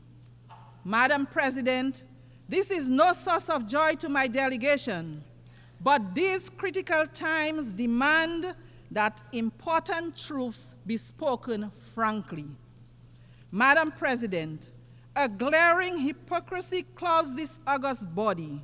When right seems to pass as wrong, wrong seems to pass as right, depending on which member state is being impacted. This practice of might makes right must be discontinued. Madam President, my delegation remains deeply concerned about the ongoing conflicts, particularly in Ukraine, the Middle East, and Sudan, among others. We recognize the crucial role of peace in human development. We are convinced that war is futile. It is this conviction that impels us to urge that the fullest support be given to those entities that are engaged in promoting peace and reconciliation in the Middle East, Ukraine, and Sudan. Just a few examples of locations where war is setting back the human development gains achieved over the years. The continuing loss of innocent lives, particularly innocent lives of the most vulnerable among us, namely the innocent lives of women and children, is of dire concern. There is no winner in these conflicts. And if history has taught us anything, it is that the cost to rebuild after such terrifying and inhuman conflicts is extremely prohibitive. To this end, as long as these conflicts persist, my delegation will not cease to echo the call for an urgent end to these conflicts which have decimated the lives of so many innocent ones. Madam President, we stand in solidarity with the people of Haiti and insist with the other CARICOM member states that the current crisis being confronted by our sister CARICOM state in no way nullifies the entitlement of its people to the recognition of their sacred sovereignty and their right to be central in the search for a fair and durable peace. The government of Dominica remains convinced that the present challenges faced by our sister CARICOM state are in part related to the glorious contribution Haiti made to the quest for justice and freedom in our region and the world. Indeed, the current complexion of this august body would have been unimaginable without the heroic struggles of the Haitian people. As such, the crisis in Haiti is much more than a Caribbean crisis, even if the solution is an obligation that all of the Caribbean states accept wholeheartedly. My delegation therefore unreservedly supports the position of CARICOM on the situation in Haiti, a position that rightly calls for a Haitian-led and owned transition process to bring across systematic changes to our fellow CARICOM member state. It is high time. The heroic sacrifices of Haitian blood and treasure that opened the door to the liberation of so many of our countries, making it possible for us to be members of this august body, deserve no less than the abundant peace and prosperity of the wonderful Haitian people. It is, Madam President, in this same spirit that we welcome the installation of the interim government under the leadership of Dr. Gary Conil and the swearing in of a new cabinet of ministers on June 12. This process of normalization of life for the people of Haiti has been nothing if not daunting. However, with the support of the international community, there is a glimmer of hope, the dawning of a new day as progress is being made. We remain ever optimistic that ordinary Haitian citizens will once again be able to live, work, and feel at peace in Haiti, an outcome they so richly deserve. Madam President, no mention of this glimmer of hope for the Haitian people would be complete without recognition of the strategic support of the Kenyan volunteers, who have played a major role in bringing the security situation under some measure of control. The Kenyan people standing so closely in the struggle for peace and prosperity with the Haitian people is as natural gets, because their stance echoes the ancestral and historical connections that we share, as well as the imposition history placed upon us to struggle for our liberation. We therefore thank the government and people of Kenya for their mighty effort. We thank also the United States of America and Canada for their generous support for the effort to stabilize Haiti. We also thank the other states which have made and pledged their support to Haiti towards the restoration of an environment conducive to peace and development. Recognition is also due to those who made material contributions to this effort. We urge member states who have pledged financial support to honor those pledges so that the humanitarian gaps can be closed and the food crisis can be resolved. The Haitian people, a people as heroic and resilient as people ever were, deserve better. It is our firm conviction that we in the international community have a responsibility to ensure that the living conditions of the Haitian people are brought to the natural standards of human dignity. Madam President, the Commonwealth of Dominica is keen to underscore its commitment to advocating for unity, justice, peace, and the sustainable human development that they foster. In this regard, We continue to urge that the long-running economic embargo against the people of Cuba be set aside. It hurts the people of Cuba as well as the image of its sponsors. The trade embargo imposed against our brothers and sisters in Cuba continues to be of great concern to us in the Caribbean. Its lifting grows increasingly urgent. Therefore, the Commonwealth of Dominica once again joins the voices of the overwhelming majority of members of this global organization to call for the immediate lifting of trade restrictions and export bans imposed on the good people of Cuba. They are unjustified, they are unjustifiable, they are antiquated, they belong to a bygone era. They should cease to exist. They fall, in our view, within the grand narrative of yet another Caribbean people's struggle for liberation. It is for these reasons that the government of Dominica strongly urges a radical reconsideration of these actions. Madam President, our steadfast advocacy for respect for the United Nations norms of sovereignty and non-interference impels us as well to urge that the right of the government and people of Venezuela to resolve internal challenges without outside interference be respected. We renew our condemnation of the United States' imposition of sanctions on Venezuela.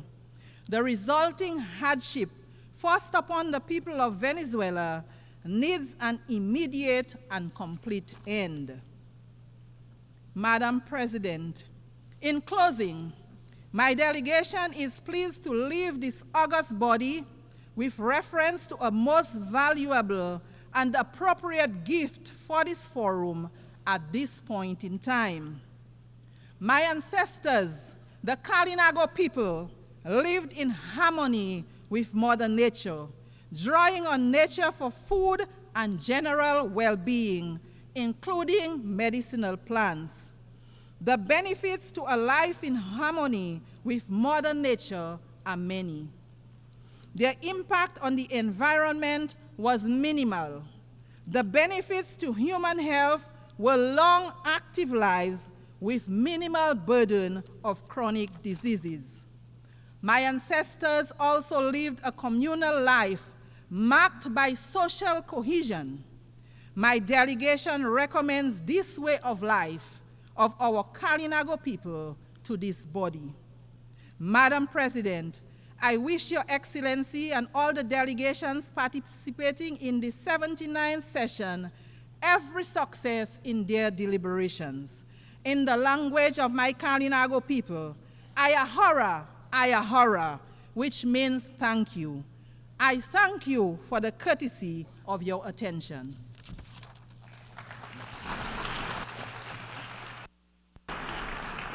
On behalf of the Assembly, I wish to thank the President of the Commonwealth of Dominica.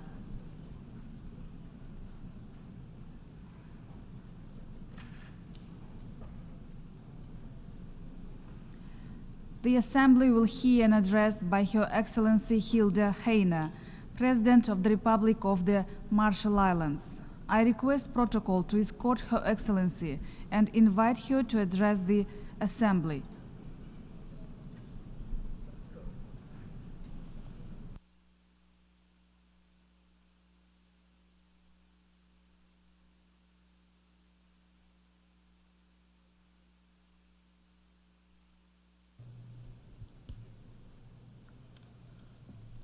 Madam President, Mr. Secretary General, Excellencies, I bring you warm greetings of Yahweh on behalf of the Republic of the Marshall Islands. Madam President, I congratulate you upon your election and look forward to your leadership. Madam President, we cannot ignore that our common multilateral progress is failing us in the hours of greatest need. Perhaps most at risk are human rights, the fundamental freedoms which must be afforded every citizen of this planet. This accountability applies to all, without exception or double standards. The Human Rights Council must also work towards a balanced agenda, an inclusive approach to human rights within our diverse global setting. Our own unique legacy and complex challenges with nuclear testing impacts, with climate change, and other fundamental challenges informs our perspective that the voices of the most vulnerable must never be drowned out. These convictions are why the Marshall Islands is a candidate for UN Human Rights Council term 2025 to 2027, with the endorsement of the Pacific Islands Forum leaders. Madam President, for nearly a year, nations around the world have expressed grave concern regarding extreme violence in Gaza and Israel, not just the horrific events which led to this grave conflict, but also the disproportionate and devastating response visited upon an innocent civilian population. Madam President, as we look forward to next year's UN Oceans Summit in France, it is vital that the international community takes action to protect the health and biodiversity of our oceans. The youngest and future generations of islanders must not be robbed of the benefits we know today. Without sustainable ocean ecosystems, the economy, stability, and cultural identity of our region will collapse. Through regional institutions, our island nations are defining sustainable fisheries and changing the global market. Our distant fishing partner nations at the Western and Central Pacific Fisheries Commission, many of whom are also global superpowers, need to place long-term sustainability ahead of immediate commercial goals. Illegal, unregulated, and unreported fishing is not just a threat to our own economic future, but also global food security. Madam President, the world needs to ensure that the high seas seabed is not stripped of its unique biodiversity before we even document it. Without a clear-eyed scientific understanding of impacts and risks, the world's oceans are too fragile to turn into a speculative experiment. The Marshall Islands joins the growing chorus applying a precautionary approach towards high seas mining, at least until there is adequate and meaningful agreement at the International Seabed Authority on binding environmental measures and the mining code. Madam President, sea levels have risen, and we are too late to prevent them from eating away at our shores. But we must also be clear. We will not be wiped out off the map, nor will we go silently to our watery graves. Sea level rise poses a threat to long-term ability to remain in our islands and to our fundamental security as a nation and within our ocean-locked Pacific Island region. But for small island developing states, our stability and legal identity remains fixed in the future, just as it is now. The Marshall Islands strongly supports the recent declaration of the heads of state and government of the Alliance of Small Island States on sea level rise and statehood, and we urge other nations to join us in support. The Marshall Islands welcomes this year's high-level meeting on sea level rise and the ongoing work of the International Law Commission as an opportunity to engage on complex multilateral questions, even where SIDS have already established state practice. Madam President, we must do all that we can to prevent further melting of the cryosphere. By February next year, every nation on earth has committed to putting forward new nationally determined contributions that set out how they'll reduce emissions to keep global temperature rise below 1.5 degrees Celsius. We need governments to show both ambition and cooperation, as we all agreed last year, to triple renewable energy deployment, double energy efficiency, and most importantly, to accelerate the transition away from fossil fuels and end the subsidies that support them. Despite this, we have seen some of the planet's wealthiest countries break their pledges as they double down on fossil fuels. This failure of leadership must stop. There must be no new coal mines, no new gas fields, and no new oil wells. The financial needs of this energy transition for adapting to climate impacts and for repairing the rising loss and damage are in the trillions of dollars. In Baku later this year, we will decide whether that money is made available to developing countries. We must see vastly increased contributions. We must also find money wherever we can. Instead of rewarding some of the richest and most polluting businesses on the planet, we should repurpose these funds to the rollout of renewables and to directly supporting the poorest and most vulnerable. Right now in the IMO, Pacific Island negotiators are leading efforts to agree on a universal greenhouse gas levy, which gives the right incentive to drive decarbonization of the shipping industry and raises revenue in the billions, a portion of which should be used to address the climate impacts from shipping pollution and help build resilience in vulnerable countries. I urge every country to join us. The Marshall Islands emphasizes the importance of the advisory opinion from the International Tribunal for the Law of the Sea regarding the marine environment from climate-driven pollution. We look forward to the advisory opinion from the International Court of Justice regarding the climate obligation of states. Madam President, the Marshall Islands experienced 67 known atmospheric nuclear tests between 1946 and 1958, resulting in an ongoing legacy of death, illness, and contamination. The impacts are handed down generation to generation. These impacts continue to challenge our human rights. In our culture, our identity is our land. Testing impacts left behind deep scars, with communities remaining in exile from their home islands, billions of dollars in unmet adjudicated claims, and a social and environmental burden upon our youngest and future generations.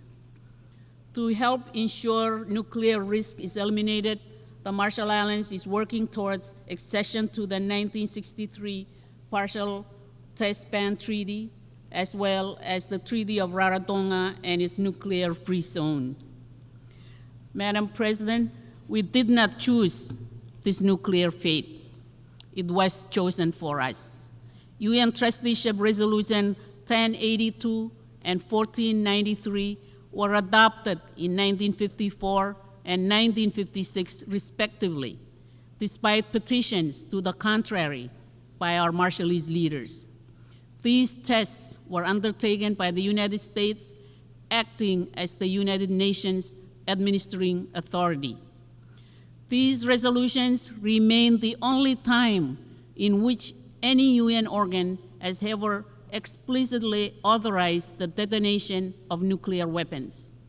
We cannot undo the past, but as a United Nations, we owe it to ourselves to make amends through the adoption of a resolution which formally apologizes for the failure to heed the petition of the Marshallese people.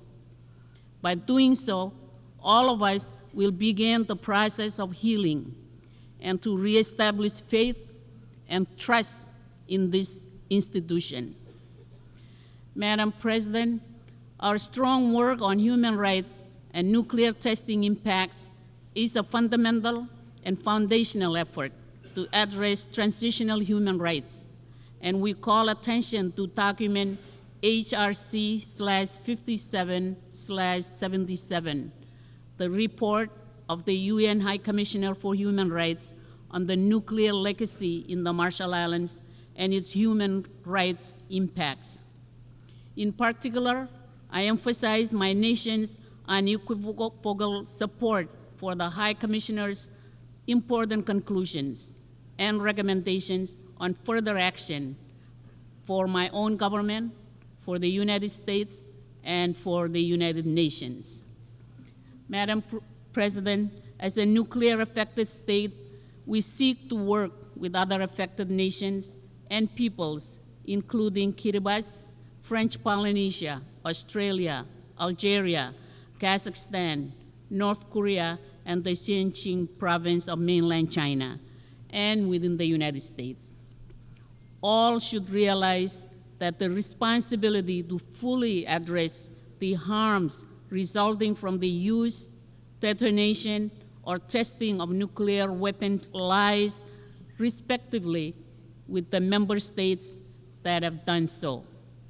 This is the basis of UN General Assembly Resolution 78/240 on victim assistance and environmental remediation. And all must know that the scars upon our collective lands and peoples are firm lessons for nuclear weapons elimination. Madam President, the Marshall Islands welcomes this year's adoption of the Antigua and Barbuda Agenda for SIDS as a companion to the 2050 strategy for the Blue Pacific continent. It is vital that island-driven strategies are better addressed. We are particularly pleased to welcome the strong efforts of the new UN Multi-Country Office for the North Pacific in the Federated States of Micronesia, and we look forward to a groundbreaking ceremony for the new UN complex. Madam President, this year's Triennial Conference of Pacific Women hosted in the Marshall Islands demonstrated the region's continued commitment to advancing gender equality with a focus on the health of women and girls, gender-responsive climate justice, and gender-based violence to strengthen and uplift women and girls across the Pacific. It is important in our work going forward that we progress national implementation at scale and build intersections with UN Women and international system assistance, including as a full region and with the UN North Pacific Multi-Country Office. Madam President, we have long understood island-led security in our region, but for many, we are only starting to build formal security foundations at a time when full policy strength is needed to turn the Pacific Islands Forum Boyd Declaration on Regional Security into action. Recent UN action under the Secretary General's Peace Building Fund is a key step up to strengthen treatment of the link between climate and security. We now need to address with our own direct Pacific voices geopolitical tension to ensure that our democratic island priorities drive our future, free of external influence and coercion. Climate impacts pose a grave security challenge alone, but tackling them with core institutions under external stress, coupled with our underlying fragility, risks epic disaster. Madam President, Russia's continued aggression against Ukraine is a threat to basic democratic norms, human rights, and international accountability. As island democracies and as vulnerable nations in the shadow of changing geopolitics, the war in Ukraine is of great concern to the Pacific Islands, as though Eastern Europe was next door. Madam President, the Marshall Islands look forward to the upcoming high-level visit of the Pacific Islands Forum Troika Plus grouping to New Caledonia. In addition, we support ongoing forum engagement with Indonesia and West Papua to better understand stakeholders and to ensure human rights. Madam President, if we are truly serious that no one is left behind, the UN would not be blinded to Taiwan's efforts and partnership towards achievement of the SDGs. Only this independent, democratic government can represent its 23 million people. UN Resolution 2758 does not mention Taiwan and should not be used as a pretext to exclude Taiwan from participating meaningfully in the UN system. This resolution has been misused to threaten cross-strait and regional peace and security. This was never its original intent. It cannot serve as a sound basis to prohibit Taiwanese citizens and journalists from the UN premises. The UN Secretariat should maintain neutrality and should not be complicit in limiting media freedom. Madam President, as key risks worsen in and around the world, multilateralism must be strengthened. For small and vulnerable nations, the United Nations, despite all its faults, remains the only institution which offers us a vital platform to voice our concerns, issues, and at times seek shelter from the ravages of conflicts and climate change. The word multilateralism can be expressed in the Marshallese proverb, "Warin Kangal," meaning the coral where all the fish congregate to seek shelter and feed. Let us all nourish and maintain it for ourselves and future generations. Mr. President, the United Nations is that very coral, Warin Kangal. Let us leave no country behind. Thank you, and komoltada.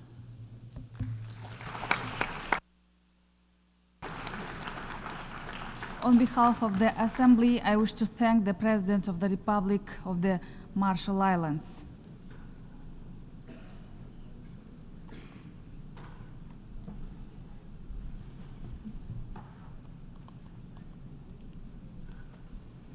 We shall now continue the general debate.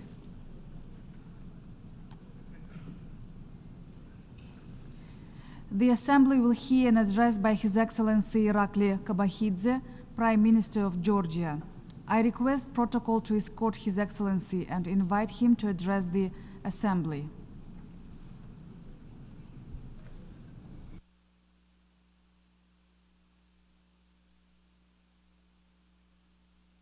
Madam President, Mr. Secretary General, esteemed colleagues, ladies and gentlemen, dear friends of my country, it's a great honor to be with you today to address so many different nations of the world.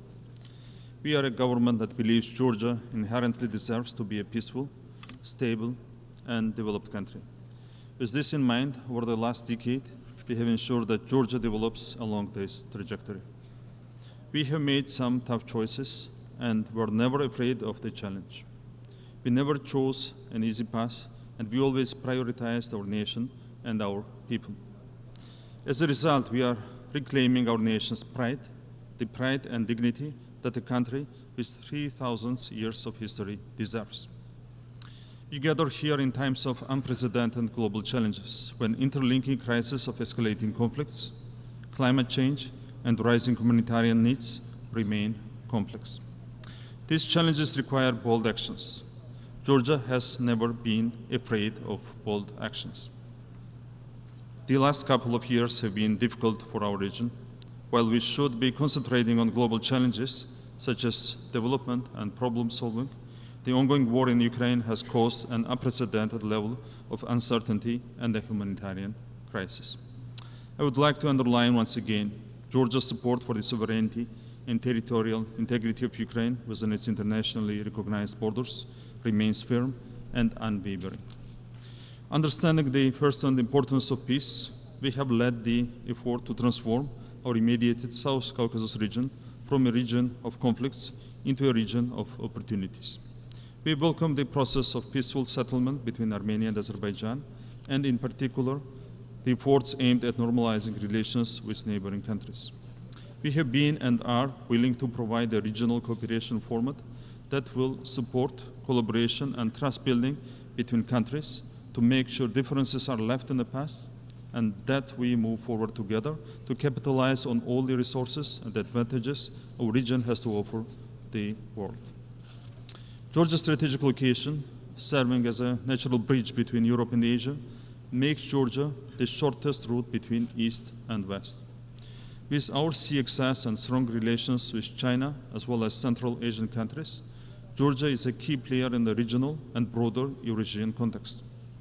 We are a hub not only for the exchange of goods, but also for energy transit and much more. Georgia ensures that 7 landlocked countries of the South Caucasus and Central Asia are connected with the rest of the world via our port infrastructure, which we are committed to further developing with the soon to commence Anaklia deep sea port construction. If you look at the political map, Georgia is the single safest and most reliable transit route to ensure the timely and efficient movement of goods and services. Our commitment to maintaining and enhancing our role as a reliable transit corridor ensures we are able to support our strategic partners in Europe with their energy security needs.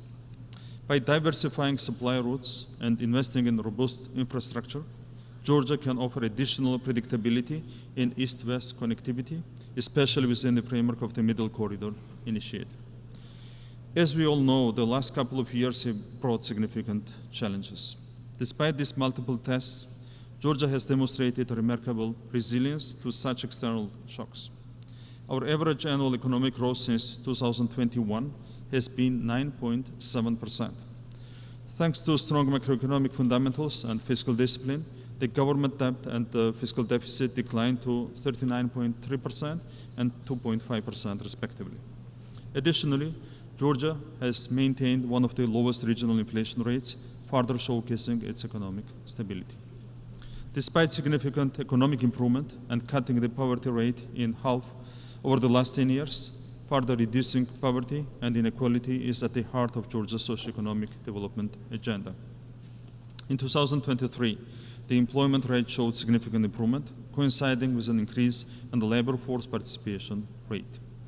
The positive trend continued in the first half of 2024 as well, when the unemployment rate decreased to a record low of 13.7%. Georgia's effective performance is duly reflected in international rankings from the world's most reputable agencies. The Global Competitiveness Survey by the World Economic Forum ranks Georgia 20th in the world and 11th in Europe in terms of corruption control, while in terms of rule of law, Georgia ranks 29th in the world and 14th in Europe. The International Budget Partnerships Open Budget Survey ranks Georgia as #1 in terms of budget transparency globally. Transparency in the Time of War by the European Research Center for Anti-Corruption and State Building placed Georgia 17th in its 2023 ranking, ahead of 15 EU member states and 4 G7 states. Additionally, Georgia is the 25th freest economy in the world, according to Fraser Institute's Economic Freedom of the World Report, once again ahead of many leading economies. The Heritage Foundation's Index of Economic Freedom ranked Georgia 19th in Europe and 32nd globally, once again ahead of many EU countries. According to the OECD FDI Regulatory Restrictiveness Index, Georgia ranked 8th among more than 80 countries as one of the most open economies in the world in terms of attracting investments. That's the reason why Georgia's FDI to GDP ratio is one of the highest among peer countries. FDI in 2023 amounted to $1.9 billion USD, representing 6.2% of GDP. In the post-pandemic period until now, Georgia has attracted $6.2 billion USD in FDI, further supplementing Georgia's transformation into a regional multifunctional hub that serves all things business. Even so, we hosted more than 7 million tourists last year, showing a strong bounce back in post-COVID recovery. Georgia still maintains one of the lowest crime rates globally. According to Noboa, Georgia ranks 8th in Europe and 21st globally, thanks to our law enforcement agencies and professionals. Despite the fact that 20% of our territories are under illegal occupation, we continue to thrive, continue to grow, and continue to make sure that our children live in a better, stronger, and more dignified Georgia. We are diligent and tireless in our quest to make sure Georgia is a country that every citizen is proud of. I want to use this opportunity to address our people on the other side of occupation line, in the Abkhazia and Skhin Valley regions. Whatever actions we take are done to help our people so that one day, with our children, we can live together in one happy, united, and developed Georgia. On this side of the occupation line, we will always meet you with an open heart. We have to rebuild all the broken bridges in our country. Dear colleagues and friends of my country, in conclusion, Georgia is at a pivotal point in its modern history, and we, as the government of the people, are determined to guide our country in the best interests of the nation, to make sure we overcome all our challenges and become stronger and more successful than ever before. We are optimistic that Georgia's desire to become a full-fledged member of the European Union will be achieved by 2013. As we look ahead to the future with a commitment to shaping a prosperous community together with our allies and partners, our united efforts will persist in supporting peace-building measures and sustainable development. In doing so, we will advance human dignity, not only for the citizens of Georgia today, but also for the well-being of all future generations to come. Thank you very much.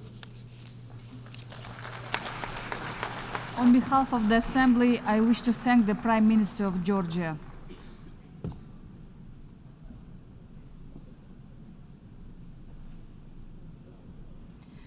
The Assembly will hear an address by His Excellency Pedro Sanchez Perez Castellón, President of the Government of Spain.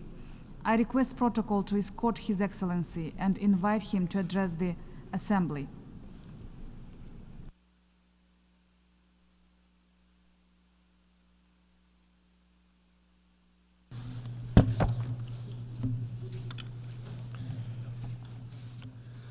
Señora Presidenta, señoras y señores jefes de Estado, de Gobierno, embajadores, embajadoras, delegados, delegadas, les hablo en nombre de un país comprometido con los valores que esta institución encarna y con un orden internacional basado en las normas y en los principios consagrados en la Carta de Naciones Unidas.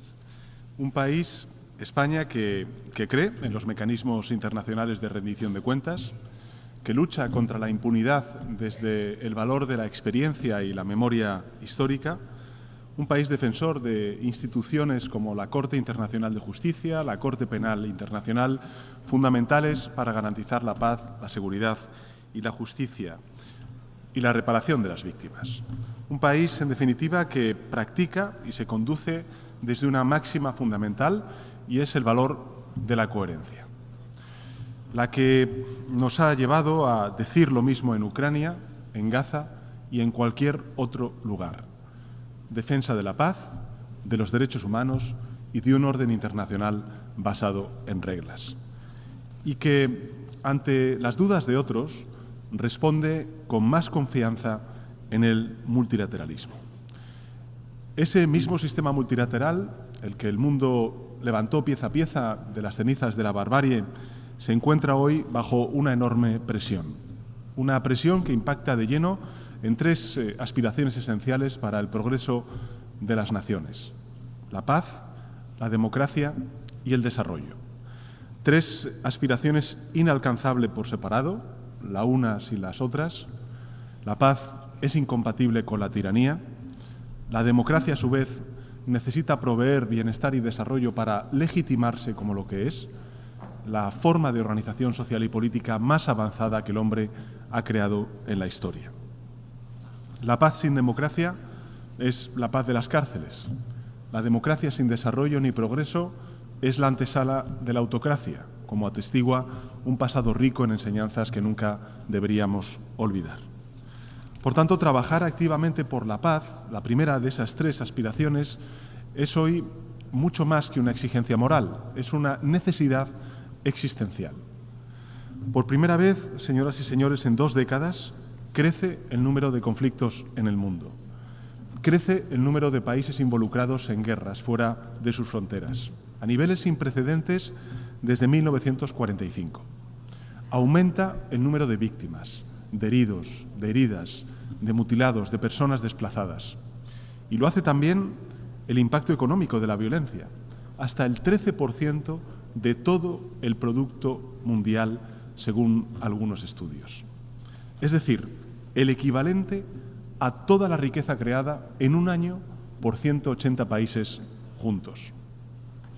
Estas cifras no solo ponen voz a un gran fracaso colectivo, que lo es, son la constatación de una enfermedad global que corroe tanto los cimientos del sistema multilateral como los de un orden internacional basado en principios y en normas.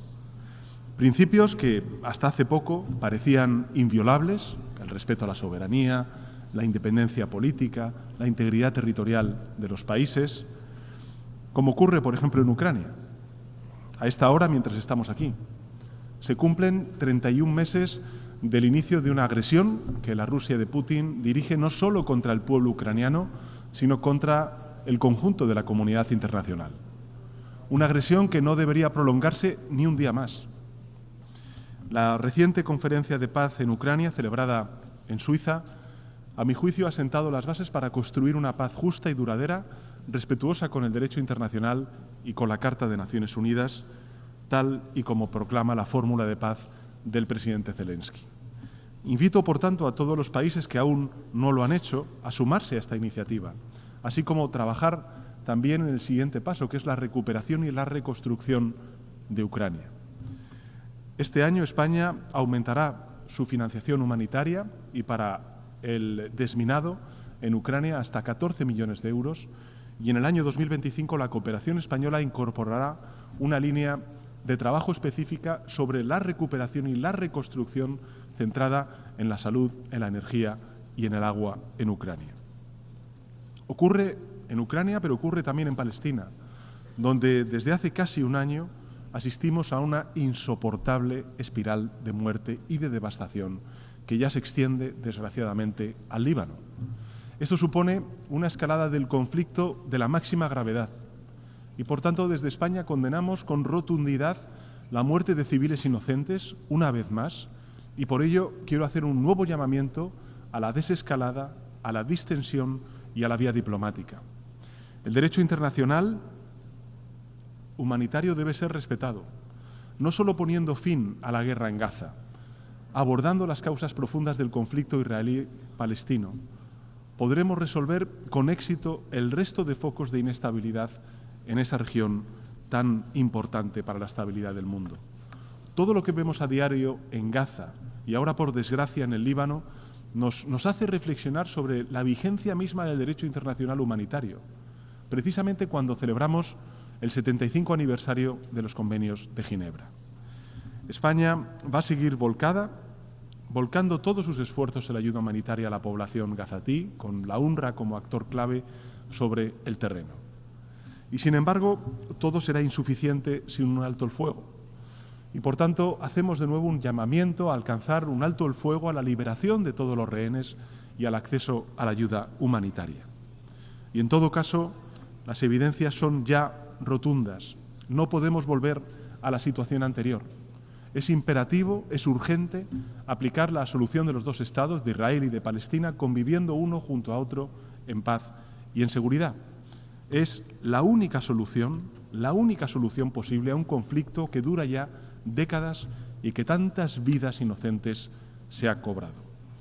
Y además, la opinión consultiva de la Corte Internacional de Justicia pedida además por esta Asamblea General de Naciones Unidas, ha establecido la ilegalidad de la ocupación de territorios palestinos, una ocupación que debe terminar inmediatamente.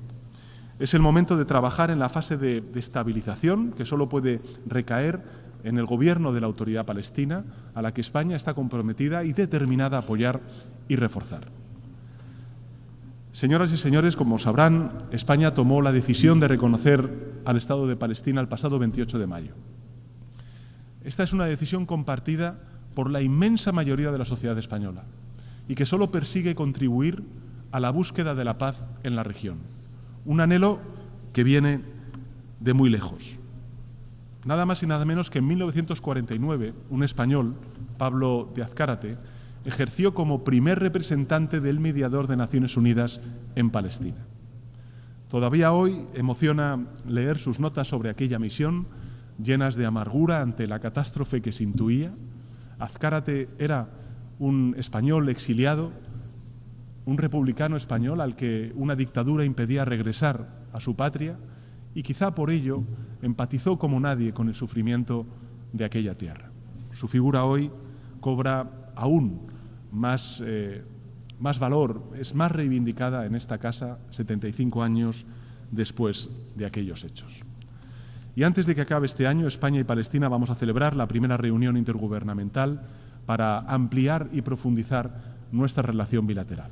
Y asimismo quiero destacar la importancia de la reciente reunión en Madrid del Grupo Euroárabe Islámico para impulsar el proceso de paz y para materializar la solución de los dos estados. Urge, en definitiva, señoras y señores, la celebración de una conferencia de paz con las partes, con la comunidad internacional, apoyada hoy por nada más y nada menos que más de 90 países, cuando israelíes y palestinos se sentaron en una mesa. Una conferencia de paz que nos devuelva aquel espíritu de diálogo que Madrid albergó a principios de los años 90, cuando israelíes y palestinos se sentaron en una misma mesa a negociar. En un contexto tan complejo como este, quiero también reafirmar el compromiso y la contribución incondicional de España, como lo demuestran los casi 670 efectivos españoles desplegados en la Fuerza Interina de Naciones Unidas en el Líbano, al mando de un general español. La labor de las misiones de paz es instrumental en estos momentos y también en otros muchos escenarios, como el Sáhara Occidental, donde mi país, España, seguirá apoyando al enviado personal del Secretario General de Naciones Unidas para alcanzar una solución mutuamente aceptable en las normas y en el marco de Naciones Unidas. Pero está claro que, más allá de las misiones de paz, debemos abordar causas subyacentes de los conflictos, como señala la nueva Agenda para la Paz impulsada por el Secretario General, que España apoya decididamente. Y en este sentido, el Indo-Pacífico se ha convertido en un centro de gravedad y todos debemos contribuir al mantenimiento de la paz en la zona y de exigir el respeto de principios básicos del derecho internacional, como la libertad de navegación en el mar. España está dispuesta a colaborar para mantener allí la estabilidad y también la seguridad. Si bien este panorama convulso, señoras y señores, puede llevarnos al desánimo, podemos mirar a algunos proyectos como el proyecto europeo como ejemplo de esperanza. Nadie habría imaginado que en tan solo unas décadas cambiase de manera tan radical el panorama geopolítico en Europa. Y por eso, como parte de la Unión Europea, España está comprometida con esta agenda de paz. En diciembre del año 2020, España y el Reino Unido alcanzaron un entendimiento bilateral relativo a algo muy importante para España, como es Gibraltar, en el marco de la salida del Reino Unido de la Unión Europea. Seguimos trabajando intensamente desde entonces, ahora con un nuevo gobierno británico, para que dicho entendimiento siga o siente las bases de una futura relación de este territorio con la Unión Europea, confiando en que se pueda alcanzar lo antes posible un acuerdo entre la Unión Europea y el Reino Unido en torno a Gibraltar. Y este acuerdo debe ser, a juicio de España, plenamente respetuoso con la doctrina de Naciones Unidas sobre dicho territorio, con la que, lógicamente, España se alinea plenamente. Y también debe serlo con la posición jurídica de mi país con respecto a la soberanía y la jurisdicción en relación con el mismo. Deseamos trabajar por el desarrollo de una área próspera, social, económica, que abarque todo el espacio de Gibraltar y también el campo de Gibraltar. Y junto a las amenazas a la paz, el mundo se enfrenta a un riesgo real de retroceso de la democracia. Es la segunda aspiración a la que quiero referirme. Derechos que se creían consolidados hoy son cuestionados o incluso revertidos. Una agenda reaccionaria global se abre paso al calor de la desconfianza en las instituciones, de la polarización y de la reivindicación de un pasado inventado tan falso como sus proclamas. La democracia, por tanto, libra una batalla por su supervivencia. Y seamos claros, no deja de ceder terreno ante sus enemigos. La democracia no puede aspirar a ganar esta batalla con una mano atada a la espalda. Y porque se enfrenta a gente sin escrúpulos, activistas de la mentira, los bulos, del odio, dispuestos a partir en dos sociedades para imponer su agenda reaccionaria. Es indispensable levantar un escudo que proteja las instituciones democráticas de quienes buscan socavar deliberadamente a las mismas. Y ya no basta con proclamar la superioridad moral de la democracia. Es necesario reconocer errores, trabajar por su regeneración interna, por ejemplo, reforzando la transparencia y la rendición de cuentas de nuestros sistemas democráticos y haciendo que los ciudadanos y ciudadanas sientan la democracia como algo cercano, como algo propio, como algo vivo. En este sentido, España impulsará esa visión a través de nuestra copresidencia de la Alianza por el Gobierno Abierto, que celebrará su 9ª cumbre global en octubre del año que viene en la ciudad de Vitoria-Gasteiz. En un contexto como este, también creo que la relación entre la Unión Europea y la América Latina y el Caribe cobra un renovado sentido. Somos dos regiones que están llamadas a trabajar juntas, con una visión compartida del mundo. Y la situación, desgraciadamente, en Venezuela, tras las elecciones del pasado 28 de julio, es enormemente preocupante. Quiero reiterar, una vez más, el compromiso inquebrantable de España con la democracia y con la defensa de los derechos humanos en este país. Condenar cualquier detención, amenaza contra líderes políticos.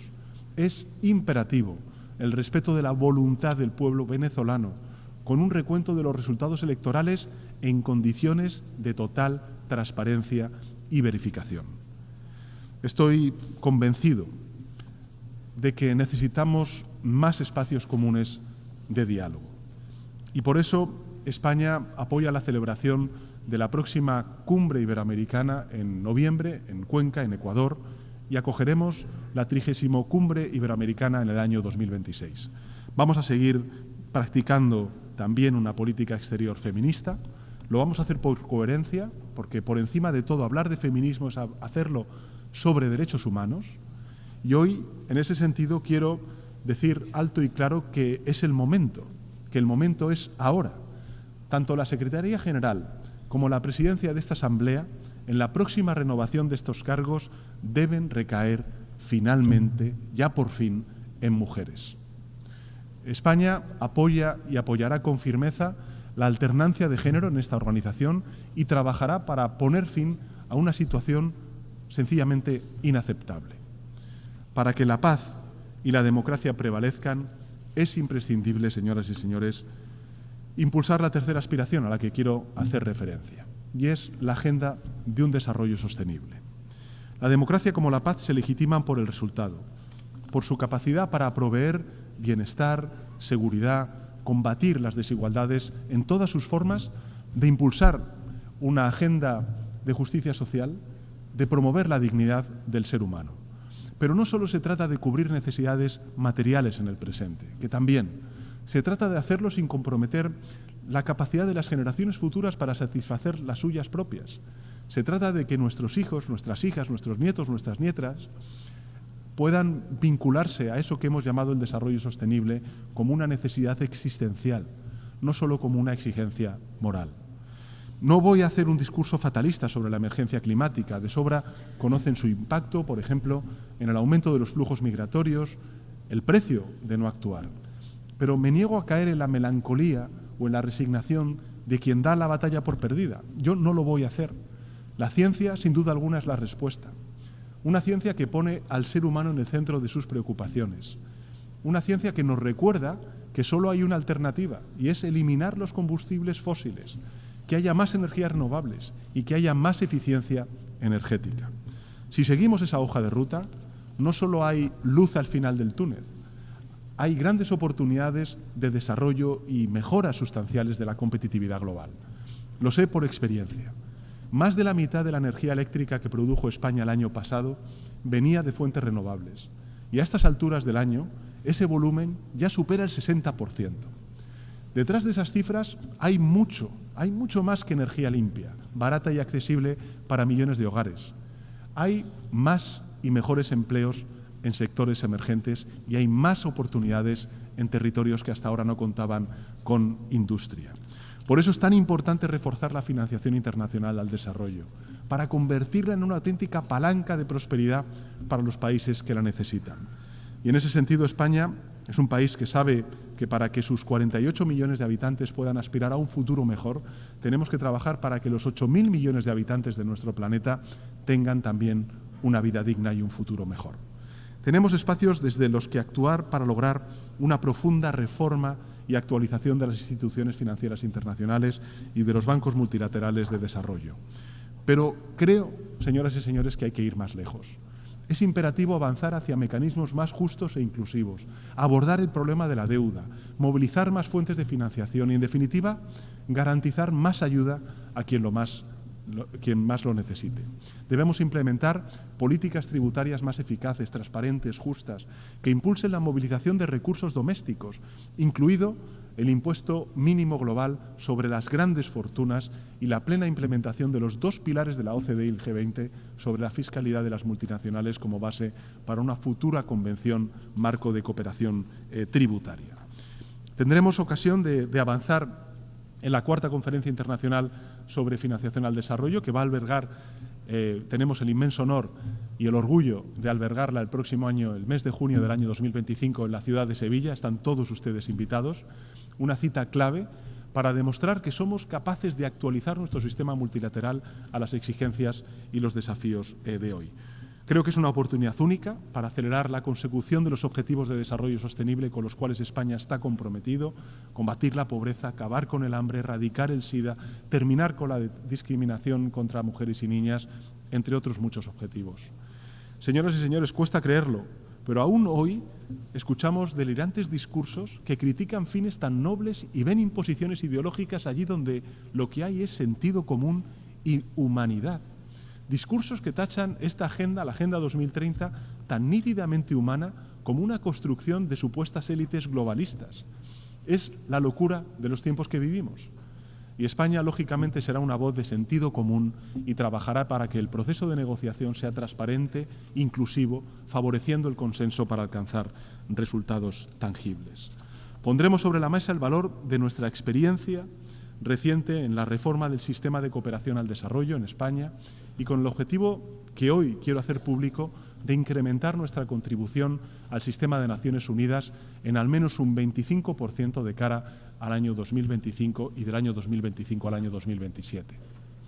Y en esta visión, pues lógicamente, África ocupa un lugar preferente para España. Y además tengo la convicción de que debería ocuparlo también para el conjunto de la comunidad internacional.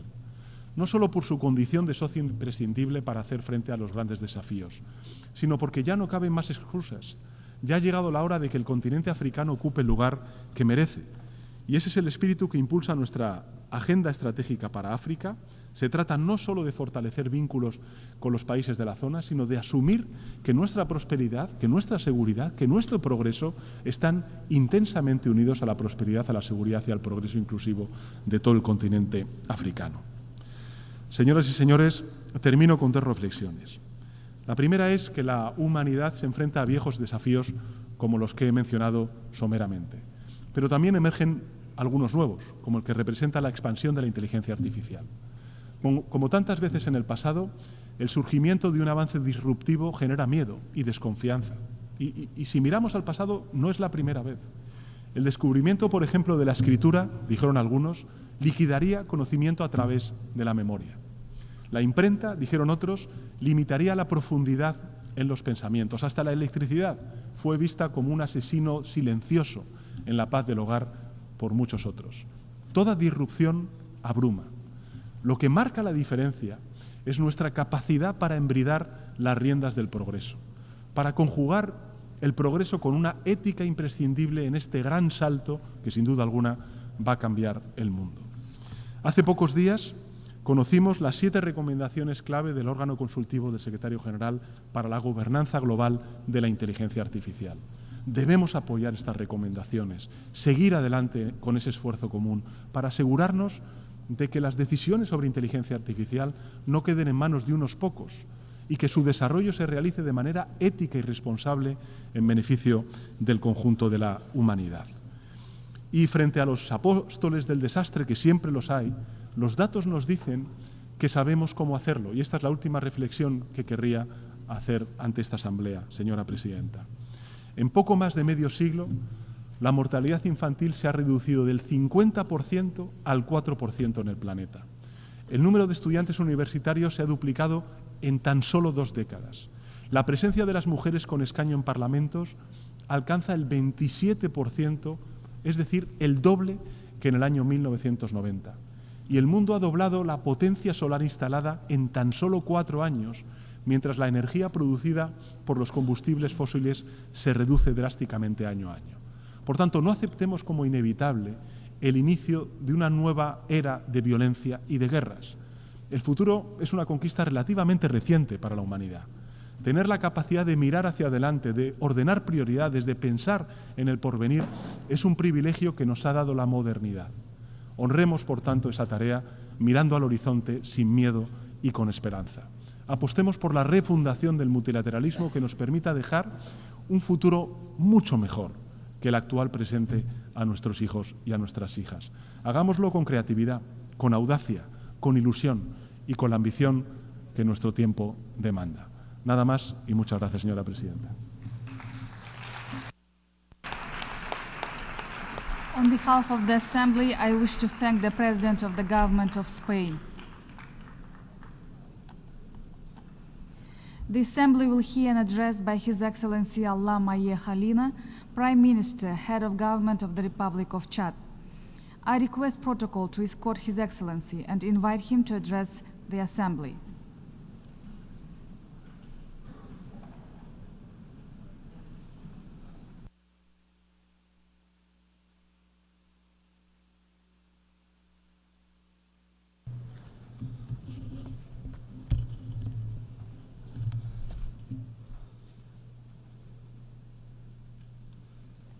Madame la Présidente,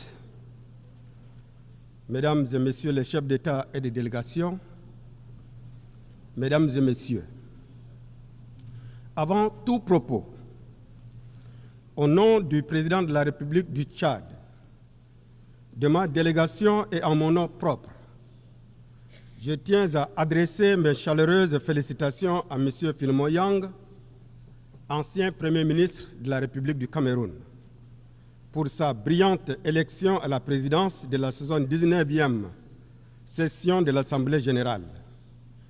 Je lui souhaite un plein succès dans sa mission et l'assure du soutien de la délégation tchadienne tout au long de son mandat. Je tiens également à exprimer nos sincères remerciements et nos vives félicitations à M. Denis Francis, président sortant de l'Assemblée générale, pour l'excellent travail accompli au cours de son mandat. Je voudrais aussi faire part de ma très haute appréciation et de mon soutien total à M. Antonio Guterres, le secrétaire général de l'ONU, pour son leadership et son engagement en faveur d'une organisation des Nations unies renouvelée, capable de répondre aux attentes des peuples du monde. Excellences, Mesdames et Messieurs, le thème de cette session, l'unité dans la diversité pour l'avancement de la paix, du développement durable et de la dignité humaine, partout et pour tous, résonne profondément avec les aspirations et les défis que nous rencontrons au Tchad, en Afrique et dans le monde entier. La promotion de la paix, du développement durable et de la dignité humaine ne doit pas rester un slogan ou un exercice rhétorique.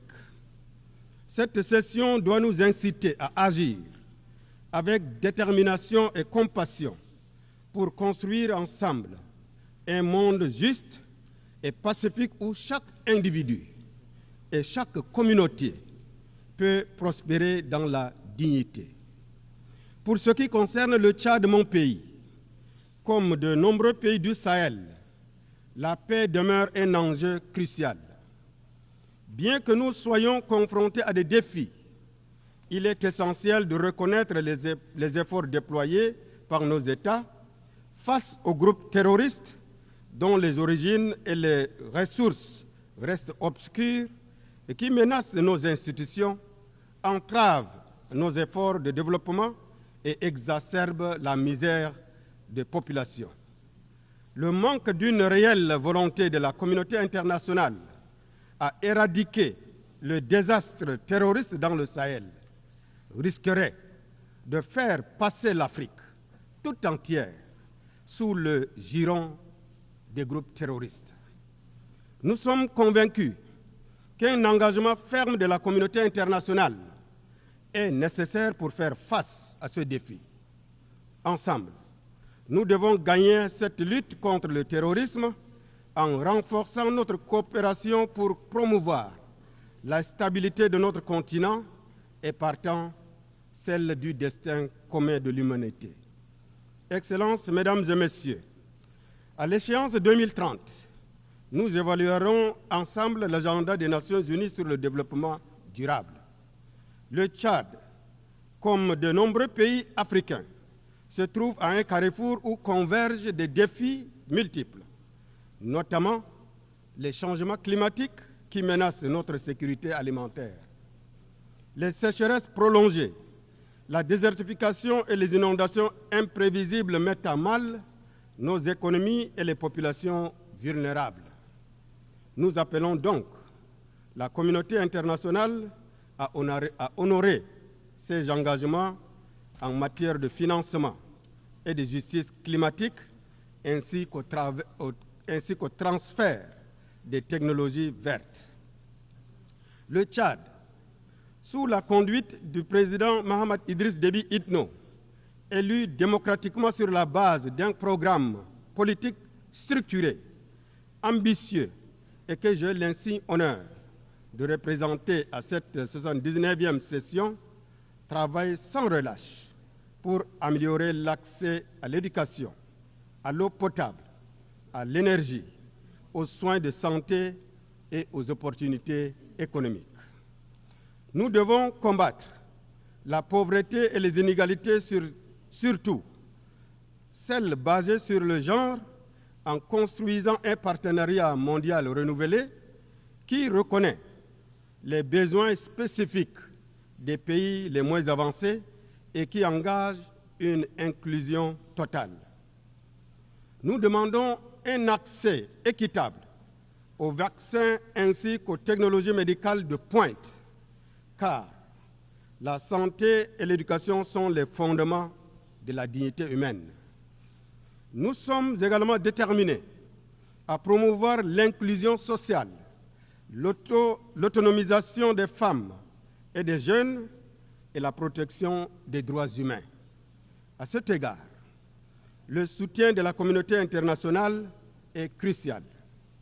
Excellences, Mesdames et Messieurs, l'avenir que nous façonnons aujourd'hui déterminera le monde que nous voulons léguer aux générations futures.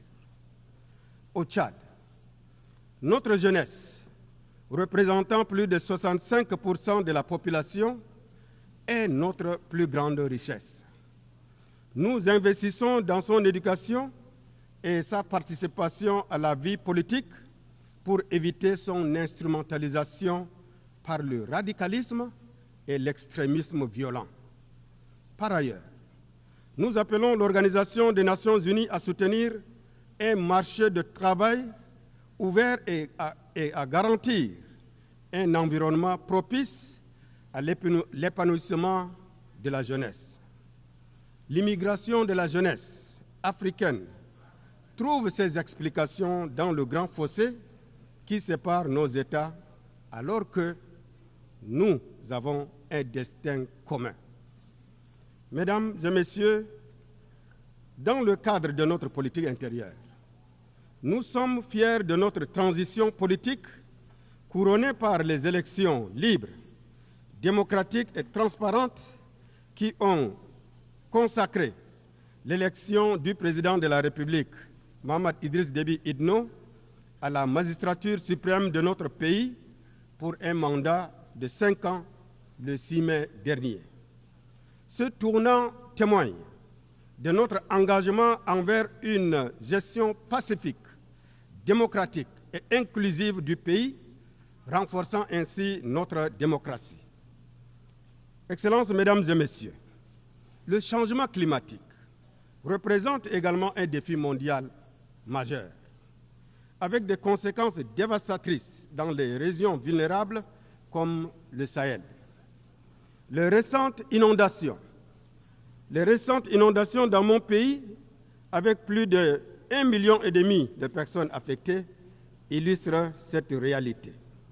Devant l'ampleur de cette situation, nous faisons appel à la solidarité internationale pour faire face à cette urgence. En parallèle, notre pays accueille plus de 2 millions de réfugiés, représentant environ plus de 15% de notre population. Cette situation pèse lourdement sur nos ressources et aggrave l'urgence humanitaire. Ce chiffre s'explique par un afflux massif de réfugiés soudanais, conséquence de la crise dans leur pays, s'ajoutant aux centaines de milliers de réfugiés provenant d'autres pays voisins. Nous appelons à une solidarité renforcée de la communauté internationale pour soutenir les réfugiés ainsi que les populations hôtes. Excellences, Mesdames et Messieurs, la poursuite des hostilités au Soudan prolonge les souffrances des populations civiles soudanaises et aggrave la situation humanitaire tant dans les zones de combat que dans les pays voisins tels que le Tchad, qui continue de voir affluer chaque jour des nouveaux réfugiés. Le Tchad déplore que de nombreux appels à un cessez-le-feu ne soient pas entendus par les parties belligérantes. Mon pays est vivement préoccupé par la poursuite des affrontements au Soudan, accentuant la détérioration de la situation humanitaire et ses répercussions sur les pays voisins, dont le Tchad. Le Tchad réitère, une fois de plus, son appel pressant aux parties en conflit pour qu'elles cessent immédiatement les hostilités et facilitent un accès humanitaire sans entrave aux millions de victimes de cette guerre fratricide et renoue le dialogue politique. Le Tchad reste convaincu que la crise actuelle au Soudan ne saurait trouver de solution par les armes, mais par la voie pacifique, à travers un dialogue intersoudanais en vue d'une paix durable. Le Tchad réaffirme, enfin, son soutien à toutes les initiatives en cours pour restaurer la paix et la stabilité au Soudan. S'agissant de la crise libyenne, nous appelons toutes les parties à faire preuve de dépassement en vue de sortir de l'impasse politique dans laquelle le pays se trouve. Excellences, Mesdames et Messieurs, les conflits ne se limitent pas qu'à l'Afrique. La situation en Ukraine, tout comme le conflit israélo-palestinien, souligne les dangers de ces violences injustifiées qui font tant de victimes innocentes sur fond de tensions géopolitiques de plus en plus vives.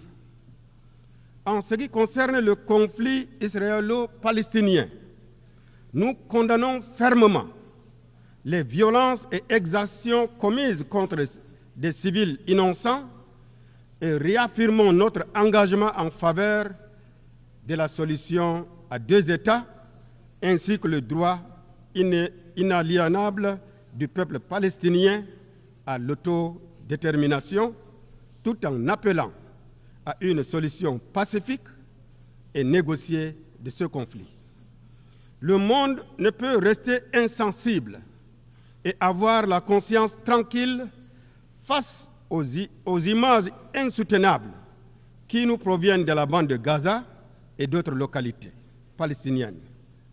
Ce conflit s'étend désormais au Liban, ce qui aggrave la situation régionale. Cette escalade menace sérieusement la paix et la stabilité non seulement pour les pays directement impliqués, mais aussi pour l'ensemble de la région. Le Tchad plaide pour la levée de l'embargo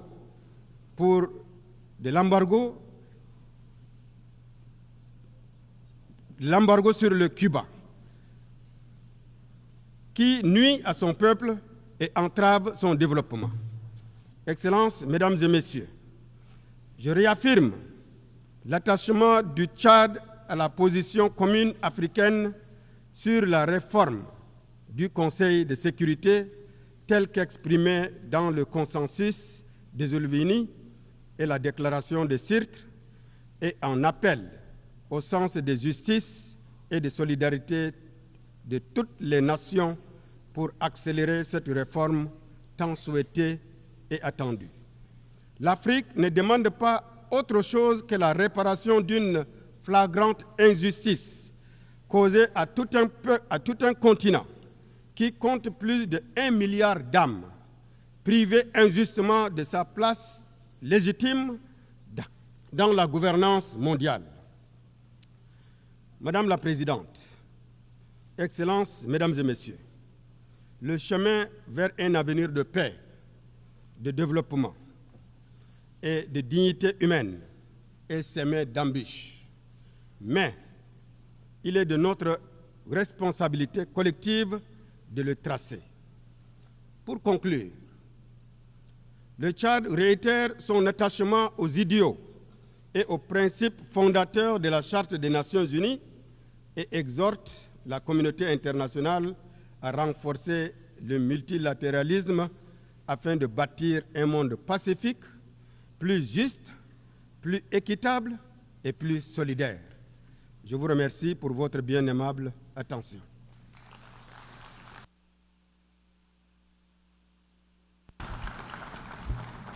En nombre de la Asamblea doy las gracias al primer ministro y jefe de gobierno de la República del Chad.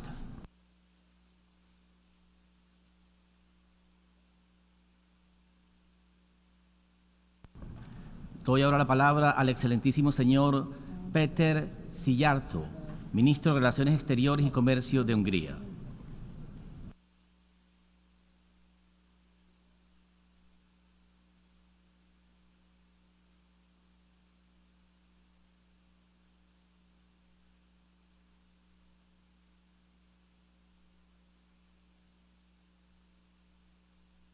Permission, Your Excellencies, dear colleagues.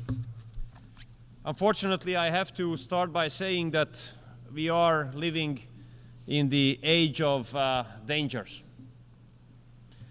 And 34 years ago, when we got rid of our communist oppressors and we shifted from a one-party dictatorship to parliamentary democracy, and we shifted from a planned communist economy to market economy, or 25 years ago when we joined NATO, or 21 years ago when we joined the European Union, we would not have thought that we will be faced once again with the phantom of Cold War.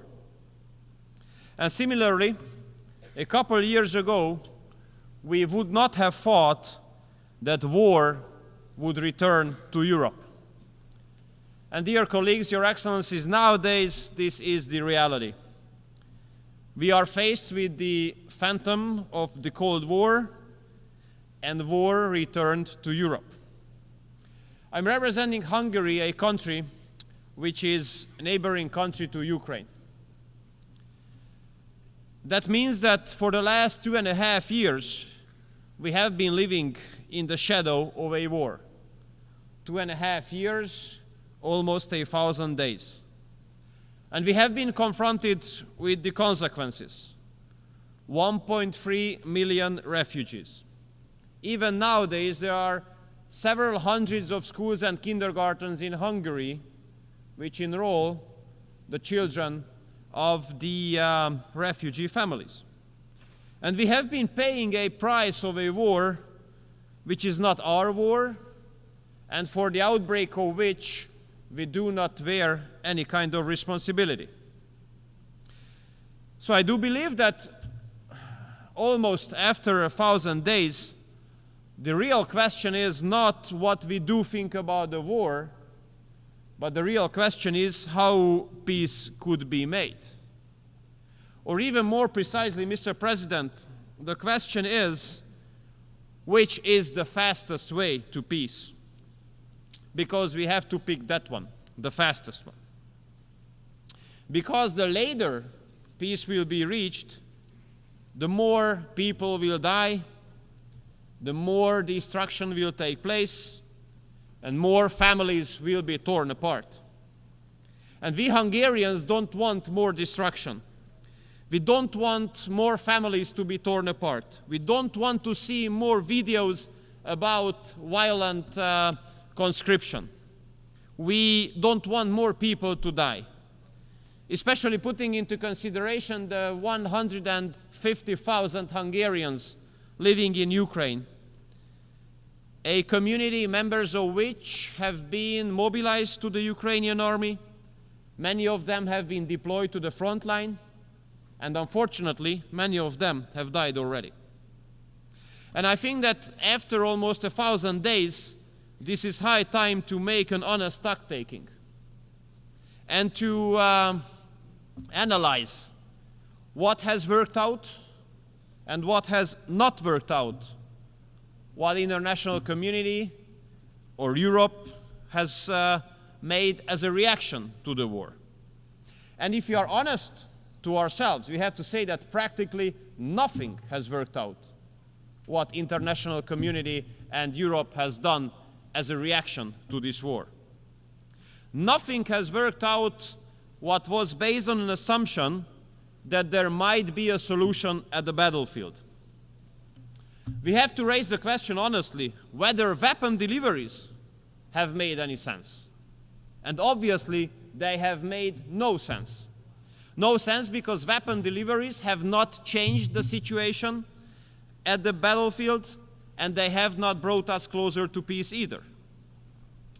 Weapon deliveries have only increased the volume of weapons on both sides of the front line, causing more casualties and causing the prolongation of the war. And I do hope that those who are still thinking about delivering more weapons to Ukraine will consider this impact and this consequence as well. And similarly, I hope that those who are supposed to make decisions whether the weapons delivered from the West would be allowed to be used against strategic depth in Russia will make a responsible decision. Because if Western weapons will be allowed to be targeted at strategic depth for Russia, that would cause a serious risk of escalation for sure. And I do believe that in case of such a crisis situation, we really have to put into consideration the weight, the significance of words. Because in such situation, words do have a much more serious significance than in peace times. And we are seriously concerned in Hungary about the open and shameless reference of possible use of nuclear weapons. So, dear colleagues, basically nothing has worked out of those measures which have been based on the assumption that there might be a battlefield solution. That means that solution must be looked after somewhere else. And if you raise the question, where should we look for this solution, then the answer is around the negotiating table. Therefore, Hungary argues in favor of an immediate ceasefire and the start of peace talks. this would be the fastest way to peace. And with this, with starting peace talks, many lives will be saved. I know it's easy to say, but very complicated to implement. Why? Because international liberal mainstream made peace as a cuss word. And whoever argues in favor of peace will be immediately attacked and stigmatized. And that's a huge mistake as well, that diplomacy is now being given a diverted definition. Many would like us to believe that diplomacy is only about talking to those with whom you agree 100%. This is not diplomacy, this is something else. This is not an achievement. Diplomacy is a capacity to talk to those with whom you might not agree, to talk to those with whom you might disagree in everything. And here I do believe, Mr. President, that the United Nations should have a great role, because United Nations was not established as a group of like-minded countries. It was established to give platform for everyone to talk to everyone about everything. And UN gives a legitimate possibility even for those countries who are at war with each other to talk to each other. Therefore, we reject any kind of federalistic efforts which would limit or restrict us in whom we would like to talk in the framework of United Nations and what would be the topic. I'm representing a small or mid-sized, depends on the level of self-confidence, country coming from Central Europe, a landlocked one. And I have to tell you that we do consider it as nonsense and unacceptable that the representatives of the big powers are not ready to talk to each other. Because the fact that they don't talk to each other, that poses a serious security risk on us. And there's another risk that they don't talk to each other. If they don't talk to each other, then the world can easily be divided into blocks again. And that's a nightmare for us. Why? Because we have already experienced it once. We have lost 40 years of our lives, 4 decades, when the world was divided into blocks. Therefore, we have to speak very clearly. We don't want such kind of period to come back. We don't want the world to be divided into blocks again. And I would like to disillusion everybody. It would not only be us to lose everything, or almost everything, in case the world is going to be divided into blocks. Everybody would lose on that. I do believe that a civilized East to West cooperation could bring a lot of profit to the whole world. Therefore, we Hungarians argue in favor of connectivity. We wish the next period, the next part of global history would be not about a new Cold War, but would be about connectivity. And although we are a relatively small country, but we can serve as a good example. What a big growth potential is being represented by a civilized East to West cooperation. We have been carrying out a pragmatic, patriotic foreign policy based on common sense and aiming at reaching the national interests. And as an outcome of that, Hungary became a meeting point of East and West. The biggest corporates of the Eastern and Western economies are meeting in Hungary. Imagine in Hungary, the top German premium car makers and the top Chinese electric battery manufacturers are not only working together in one country, in one city, they are building their factories next to each other on the neighboring plots. So therefore,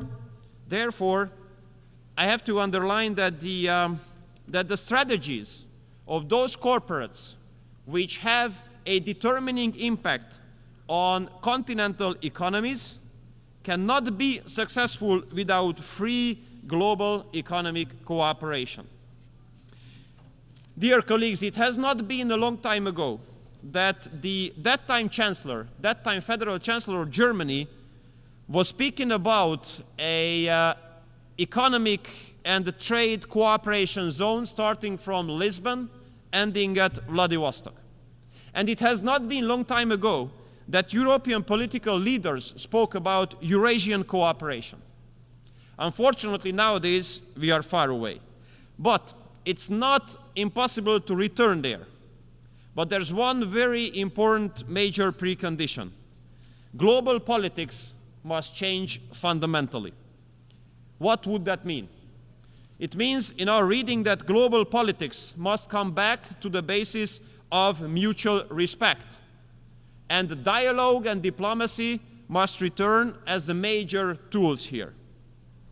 And this is absolutely not hopeless, because our experience here at the General Assembly, being convened in New York, our experiences do prove that the friends of peace are in majority in this chamber. And we Hungarians are proud to be part of this global majority for peace. And we are ready to support all global initiatives which are aiming at reaching peace. And we are ready to discuss all peace plans. And we consider it as unacceptable that some countries would like to give exclusivity to one or another peace plan, acting as if the other one would not exist. We absolutely want all peace plans to be discussed. And here I would like to commend the People's Republic of China and Brazil for putting together a plan. And we do hope that that plan will be on the agenda as well. Dear colleagues, if we could reach peace, it would not only save lives of the people, but would give a big support, a big help to many countries in the transatlantic community where I'm coming from, to get rid of the huge burden of hypocrisy. And I tell you why. Many Western colleagues of ours like to say that they got rid of the energy sources of Russia, for example. This is one of the biggest fake news ever, because the Western countries continued to do business with Russia just like others. They just simply deny it. If you look at the share of Russian gas in the LNG ports in western part of Europe, you might be surprised. Or if you have a look at the oil arriving to the Western countries in Europe, where it comes from originally, you might be surprised as well. And if you look at who is the #1 uranium supplier of this very country, United States, you would be surprised as well. In order to avoid your homework to look for it, this is the Russian Federation. Dear colleagues, all these prove that economic sanctions are totally useless in this regard. They absolutely don't work out. They put much more harm on some European economies than on the Russian economy. Many Western countries and Western economies do evade the sanctions. So I think it's no wonder that we cannot recall any successful sanction mechanism in history. These sanctions do not make any sense as well. Dear colleagues, the war in Ukraine puts a serious security risk on Europe. But this is not the only security risk there. We in Europe have been faced with massive waves of illegal migration. And unfortunately, Brussels made a huge mistake there, because they wanted to manage migration instead of stopping it. And this approach has encouraged a massive number of people to hit the road, to pay thousands of euros to smugglers, and take the life hazard to come to Europe.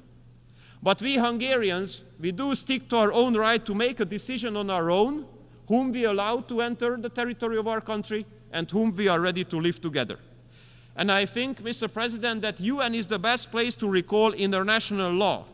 International law speaks very clearly. Everyone who has to escape from his or her home has the right to stay temporarily on the territory of the first safe country, but not on the second, on the third, or the fourth one. Therefore, Hungary will continue to stop the flow of illegal migration on its border, through which basically we save Europe from further huge security-related challenges. And in the meantime, this is insane that while Hungary is protecting its border, has to pay a fine of multiple tens of hundreds of millions of euros because of complying with international law. So my summary goes as follows, Mr. President. In the last 10 years, Hungary has carried out a pragmatic, patriotic foreign policy strategy aiming at national interest and guaranteeing the security of our own citizens. And we will continue to do so, as we will continue to be always honest and open. And we will do always what we say, and we will always say what we think. It might be unusual nowadays. How it is possible? It is possible because there's an unusual political stability in Hungary, which is very unique in Europe. We have won all elections in the last 18 years, the one-party right-wing government. That means that people like what we are doing, they support what we are doing, and they give the approval to continue. And the government will continue. We will not have the intention to satisfy NGOs or external actors, but we will always have the intention to satisfy our own electorate, our own citizens, because we do believe that democracy is all about that, the people. Thank you so much for your kind attention.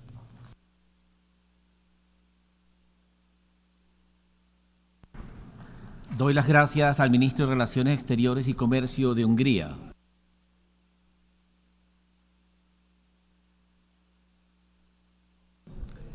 Doy ahora la palabra al excelentísimo señor Bakhtiyar Saidov, Ministro de Relaciones Exteriores de Uzbekistán.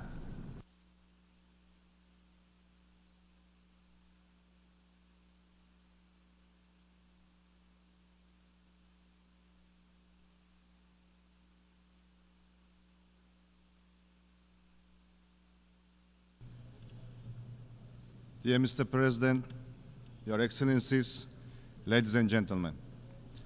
First of all, allow me to convey greetings and best wishes of peace and prosperity from the President of the Republic of Uzbekistan, His Excellency Shavkat Mirziyoyev, to the United Nations leadership, heads of states, and delegations participating at the 79th session of the General Assembly. Let me also express my sincere gratitude for the opportunity to address this esteemed Assembly. I would like to thank the UN Secretary General, Mr. Antonio Guterres, for his firm focus on Central Asia. This was once again confirmed by his recent visit to our region, which laid a solid foundation for further expanding cooperation with the United Nations. Our debates are taking place at a time of escalating global challenges. Wars and conflicts, triple planetary climate crisis, worsening of the world economy and technological gap are affecting all countries without exception. We firmly believe that the United Nations must remain central in addressing the challenges of the 21st century.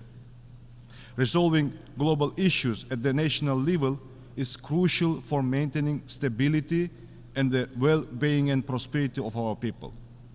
In this context, achieving the Sustainable Development Goals is very important. The consistent implementation of the SDGs has been identified by the President of our country as a cornerstone of Uzbekistan's state policy. Our Uzbekistan 2030 development strategy is fully aligned with SDGs. In recent years, Uzbekistan has made significant progress in poverty reduction, improving public access to education, transitioning to a green economy, and promoting gender equality. Our GDP has more than doubled, and the poverty rate has fallen almost 4 times in less than 10 years. We are taking solid steps to create jobs and improve the quality of human capital with the aim to reduce the unemployment rate from 11 to 7%. Full-scale implementation of the SDGs is impossible without attracting investments and advanced technologies. Uzbekistan is actively pursuing these goals, leveraging our state resources and private sector. However, many developing countries face challenges in accessing global financial resources. We share the view to reform the international financial system to establish a modern financial architecture. Humanity's future is closely linked to the development and application of modern technologies. New scientific advancements should bring people and nations closer together, not separate them. We proceed from the principle that access to technology is not a privilege, but a right for every person and every nation. Digital technologies are especially crucial. We have adopted the Digital Uzbekistan 2030 strategy. We are rapidly advancing our IT sector. Yet, there is another side of the coin. Rise of the digital technologies presents new challenges, particularly concerning the uncontrolled use of artificial intelligence. Based on this idea, at the previous session, Uzbekistan supported and co-sponsored UN General Assembly resolutions on utilizing safe artificial intelligence for sustainable development and strengthening international cooperation. We will continue to advocate for broad international collaboration to address these issues. Last year was one of the hottest in the history of meteorological observations. We have witnessed record-breaking heat and extreme cold conditions worldwide. This once again proves the growing urgency of the climate change problem. Central Asia is among the most exposed and vulnerable regions of the world climate change. The air temperature in Central Asia is rising faster than the global average. This creates a wide range of problems which pose serious risk to food and energy security. Thus, the level of the water availability per capita in Central Asia has halved over the past few decades. The Aral Sea disaster continues to have an extremely negative impact on the ecosystems of all states in the region. We call on the international donor community to expand projects in the Aral Sea region aimed at mitigating the devastating consequences of this disaster. The Aral Sea became the first region in the world to be granted by the UN the status of a zone of environmental innovation and technology. Our best experience could benefit other countries facing similar problems. Central Asian countries are unified on climate action. Last December, at the initiative of the President of Uzbekistan, the General Assembly by consensus adopted a resolution that Central Asia in the face of environmental problems, strengthening the regional solidarity for sustainable development and prosperity. We also developed a regional climate change adaptation strategy and established a climate council to create a national climate change program. At the same time, we are aware of the need for broad international cooperation to effectively overcome these challenges. In this regard, we propose to adopt the UN Resolution International Year of Land Restoration and Increasing Drought Resistance. Ladies and gentlemen, our updated constitution sets ambitious goals for building a welfare state. Uzbekistan is committed to enhancing social protection, improving service quality, and implementing international standards. For this purpose, we have established the Social Protection Agency. We plan to hold the World Conference on Social Protection in 2025, and we invite all UN member states to this important event. Empowering women and girls is a key component of our state policy. Uzbekistan has made notable progress in ensuring gender equality, ranking among the top 5 countries in this regard. The Asian Women's Forum, held in Samarkand in partnership with the UN Women, has become a crucial platform for dialogue on gender policy issues. We propose expanding this forum to a global women's forum and adopting the UN resolution on enhancing the social, economic, and political activities of Asian women. Youth represents our common future. In Uzbekistan, where over half of the population is under 30, effective youth policy is vital to build a new Uzbekistan. We are a global leader in implementing the UN Youth Strategy 2030. However, the rising radicalization and increased violence involving youth is alarming. We must focus on fostering proper spiritual and moral education of young people to prevent their involvement in radical movements. We propose enhanced cooperation in this direction based on the UN General Assembly resolution, Enlightenment and Religious Tolerance, adopted at the initiative of our President in 2018. The global threat of terrorism requires unified international action.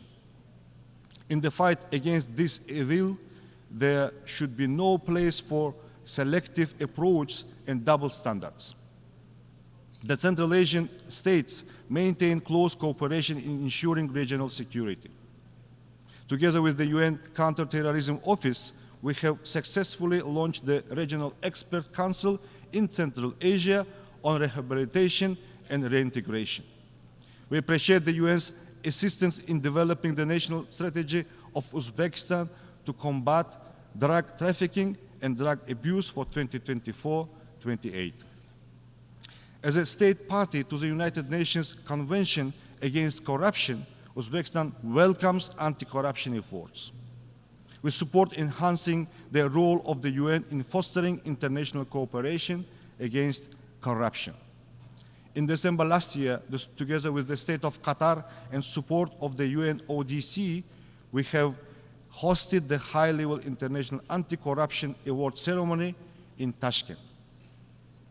In recent years, our country has become an active participant of all UN processes. For the first time in our history, we have joined the UN Human Rights Committee, ECOSOC, and the governing body of the International Labour Organization.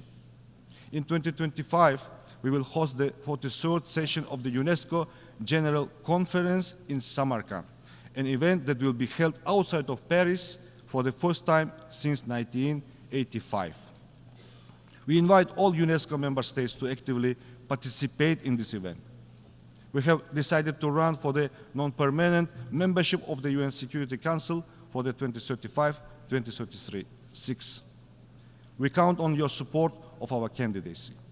Dear ladies and gentlemen, Central Asia remains top priority in Uzbekistan foreign policy. The new political atmosphere in Central Asia allowed us to address many global issues regionally. We will continue to consolidate our efforts to transform the region into a zone of lasting peace, good neighborliness, stability, and dynamic development. Our region remains one of the least integrated economies in the world in terms of its transport and communication networks. Due to the geographical location of the Central Asia, the cost of transporting goods to the nearest seaports can reach up to 50% of the final value, which is 4 to 5 times higher than the global average.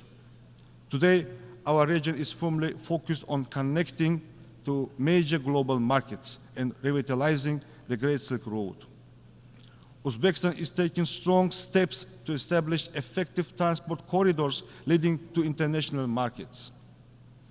We are implementing an ambitious project to build the Trans-Afghan Railway, which will provide access to global ports and have a positive effect on the economic development of our vast region.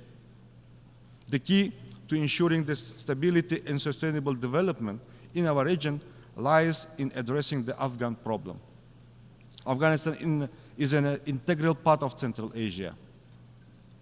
Unfortunately, the international community has been unable to implement measures capable of reversing the challenging situation in this country. Uzbekistan is pursuing a pragmatic policy towards Afghanistan. We will continue to contribute to Afghanistan's economic reconstruction and the development of its transport and energy infrastructure.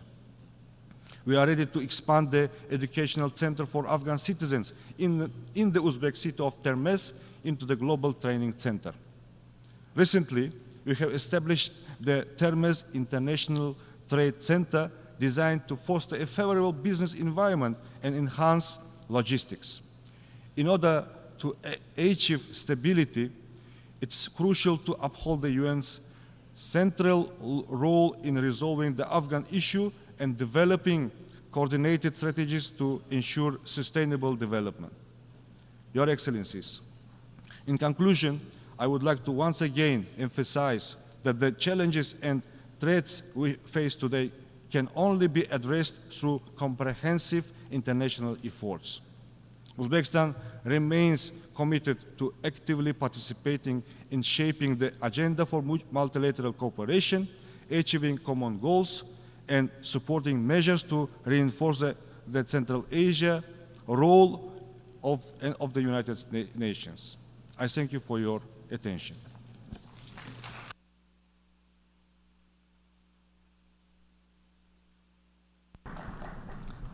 Muchas gracias al ministro de Relaciones Exteriores de Uzbekistán. Doy ahora la palabra al excelentísimo señor Iván Gil Pinto, ministro del Poder Popular para Relaciones Exteriores de la República Bolivariana de Venezuela.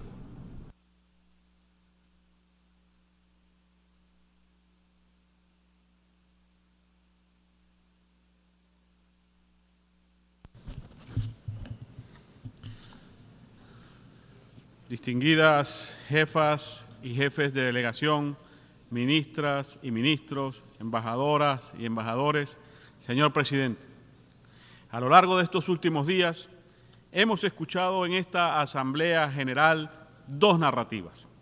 Una, el discurso de los oligarcas y sus satélites que pretenden gobernar el mundo, y otra, la de los pueblos dignos que luchan por su soberanía e independencia. Los oligarcas, dirigidos por el gobierno de los Estados Unidos de América, arremeten contra la Carta de las Naciones Unidas con el objeto de destruir esta organización, desde afuera y desde adentro, lo cual casi han logrado. Para ello, promueven la participación de corporaciones privadas, organizaciones no gubernamentales y otro tipo de estrategia para desconocer la soberanía de los Estados. Esto lo han denominado un orden basado en reglas. No conforme con ello, las oligarquías recurren a expresiones políticas que creíamos ya superadas, como el fascismo y el nazismo. Estas corrientes políticas de imposición y dominación impulsan el supremacismo blanco, el racismo, la xenofobia y otras expresiones, normalizada con el apoyo de grandes monopolios de la mediática internacional y por las redes sociales, que se encuentran al servicio del imperialismo y el neocolonialismo, apoyando sus planes para crear tensiones, fabricar conflictos y enfrentar a los pueblos. Mientras hablamos en esta asamblea, caen bombas en Gaza, donde Israel ha asesinado decenas de miles de niñas, niños, mujeres y hombres inocentes, con la complicidad de los gobiernos de los Estados Unidos de América y la Unión Europea. Se comete el mayor crimen de exterminio y genocidio desde aquel perpetrado por Hitler en la Segunda Guerra Mundial. Hoy pretenden exportar su odio y destrucción a toda una región, bombardeando y asesinando inocentes en el Líbano, en Siria y tratando de desestabilizar la República Islámica de Irán. Esto es una verdadera amenaza para la humanidad y la paz mundial. Una nueva forma de terrorismo se ha aplicado sobre el Líbano, con la complicidad de las empresas privadas que manejan las cadenas de suministro de las tecnologías de consumo masivo. Esto sienta un grave precedente que pone en riesgo la seguridad mundial. También bombardean infraestructuras civiles en este país, asesinando inocentes, tal cual hacen en Gaza. Israel se ha convertido en una maquinaria de muerte que debe ser detenida de inmediato. Pero, en lugar de parar la masacre y juzgar a los responsables, los poderosos insisten en expandir la guerra a Europa y a otras partes del mundo a través de bloques militares como la OTAN.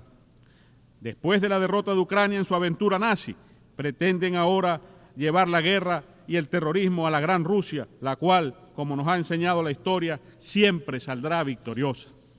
La expansión de la OTAN también amenaza la paz de América del Sur, con la instalación de bases militares, contando para ello con la complicidad de los gobiernos lacayos de la Argentina y del Ecuador. Los discursos de odio estimulan y promueven el terrorismo en sus distintas manifestaciones. Desde el territorio de los Estados Unidos de América, por ejemplo, se planifican atentados, intentos de magnicidio, desestabilizaciones y agresiones contra los pueblos soberanos, como el de Venezuela. Para ello, han recurrido al uso de tecnologías de la información y las comunicaciones, especialmente las redes sociales, controladas por los testaferros del imperio, quienes fabrican guerras psicológicas dirigidas a explotar los sentimientos de odio y destrucción sin ningún tipo de control. A esto se suman ataques cibernéticos a la infraestructura crítica vital, incluyendo servicios públicos, sistemas bancarios, petroleros y electorales, como ocurrió en mi país el pasado 28 de julio. Señor presidente, ¿cómo avanzar en los temas de paz y seguridad mientras el órgano encargado de velar por su mantenimiento se encuentra secuestrado por los Estados Unidos de América, cuyo gobierno insiste en brindar un marco de impunidad a los violadores del derecho internacional? Desde esta tribuna reiteramos nuestra inquebrantable solidaridad al hermano pueblo palestino, a quien respaldamos con determinación en su justa causa y en todo su esfuerzo encaminado a preservar un horizonte político claro, que preserve la viabilidad de la solución de los dos estados sobre la base de las fronteras previas a 1967. Saludamos que, por primera vez en la historia de esta Asamblea, la delegación de Palestina se sienta junto a nosotros como un Estado más. Hoy más que nunca es urgente que garanticemos su inmediata incorporación como miembro pleno derecho en esta organización. Nos preguntamos también cómo concluir la agenda de descolonización si se insiste en preservar un status quo que solo favorece a las potencias ocupantes y administradoras. Vaya desde aquí toda nuestra solidaridad y nuestro firme apoyo para con todos los pueblos que luchan por su derecho inalienable a la libre determinación, para alcanzar su independencia plena y ser verdaderos dueños de su destino, de sus tierras y sus recursos. Es hora de que los anhelos de libertad de nuestras hermanas y hermanos del Sahara Occidental, de Puerto Rico, de Nueva Caledonia, de la Polinesia Francesa, de Bonaire y de tantos otros territorios sean finalmente realizados. Venezuela es un país con una profunda vocación anticolonial, heredada de nuestra gesta independentista y del legado de nuestro libertador Simón Bolívar. Y por ello abrazamos con determinación todas estas grandes causas que hemos asumido históricamente como propias. Estamos decididos a contribuir hacia el fin del colonialismo en todas sus formas y manifestaciones. En este mismo sentido, seguiremos reclamando por la restitución de los derechos de soberanía sobre el archipiélago de Chagos y las Islas Malvinas a sus legítimos dueños, como lo son la República de Mauricio y la República Argentina. A pesar de la traición a la causa de las Malvinas por parte del inefable Javier Milei, el hermano pueblo argentino podrá contar siempre con la solidaridad y el pleno apoyo de Venezuela en este justo reclamo histórico. Señor presidente, todavía hoy los pueblos del mundo siguen pagando el precio de las desgracias que dejó el colonialismo de imperios como el del Reino Unido, que cometió crímenes en todos los continentes y ahora intenta borrar de nuestras memorias de manera impune. Uno de ellos, cuyo efecto nocivo aún persiste, es el despojo de los derechos soberanos de Venezuela sobre nuestra Guayana Esequiba.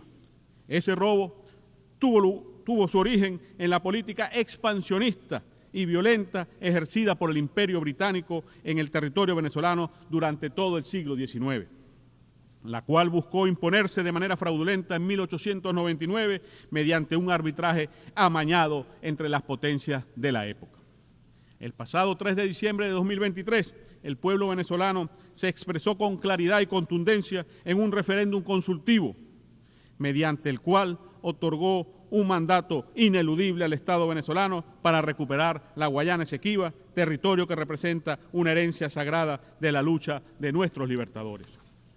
En ese referéndum, el pueblo venezolano ratificó la posición histórica de nuestro país de no reconocer jamás la jurisdicción de la Corte Internacional de Justicia para este caso, ni ninguna decisión que pueda adoptar en este asunto. El presidente de Guyana ha mentido en esta tribuna sobre este aspecto. Venezuela solo reconoce el Acuerdo de Ginebra de 1966 como única vía para alcanzar una solución que restablezca los derechos de Venezuela sobre el territorio de la Guayana Esequiba. En la actualidad, los Estados Unidos de América y Guyana vulneran la Declaración Conjunta de Argyle, poniendo en peligro la paz, la seguridad y la estabilidad regionales. mediante la presencia militar de actores extrarregionales y el ilegítimo otorgamiento de concesiones petroleras en un área marítima no delimitada. En ese contexto, aprovechamos para reiterar nuestro firme compromiso con la proclama de paz de la CELAC, de América Latina y el Caribe, como una zona de paz. Es momento que Guyana demuestre su compromiso con esta proclama, con el diálogo, con el respeto mutuo, con la tolerancia y el entendimiento, volviendo al Acuerdo de Ginebra. Señor Presidente, la ilegal aplicación de medidas coercitivas unilaterales contra pueblos enteros por parte de Estados Unidos de América y de la Unión Europea representa una flagrante violación de la Carta de Naciones Unidas y de toda forma de norma de derecho internacional.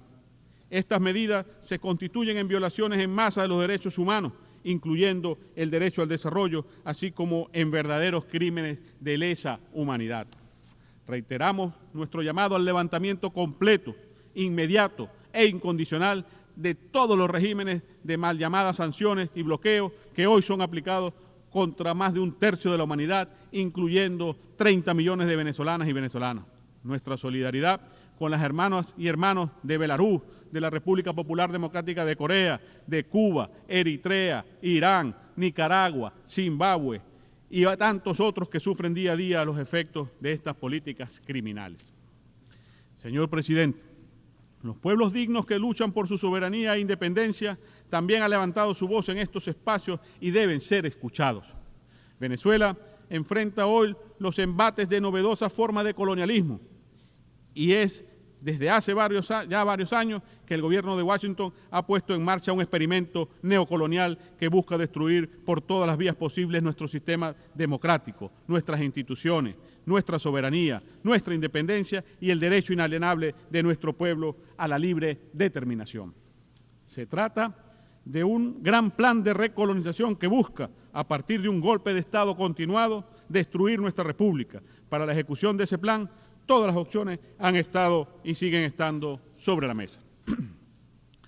Desde la cruel e inhumana aplicación de un feroz bloqueo económico, comercial y financiero, con casi 1.000 sanciones que han costado a nuestra nación 642 millardos de dólares, tan solo en los últimos 7 años, a los que se suman las pérdidas de nuestra estatal petrolera PDVSA, que ascienden a 232 millardos de dólares, y el robo de 31 toneladas de oro depositadas en el Banco de Inglaterra, así como de otros importantes activos propiedad de la República en el extranjero, sin olvidar el robo por parte de Argentina y la República Dominicana de aeronaves al servicio del Estado venezolano. Venezuela no es la única que padece el intervencionismo, profundamente arraigado en la tradición colonialista de la doctrina Monroe, que continúa acechando cualquier expresión de independencia política en nuestro continente, como es el caso de la valiente Cuba y de la bendita y siempre libre Nicaragua. También promueven golpes de Estado como en Bolivia.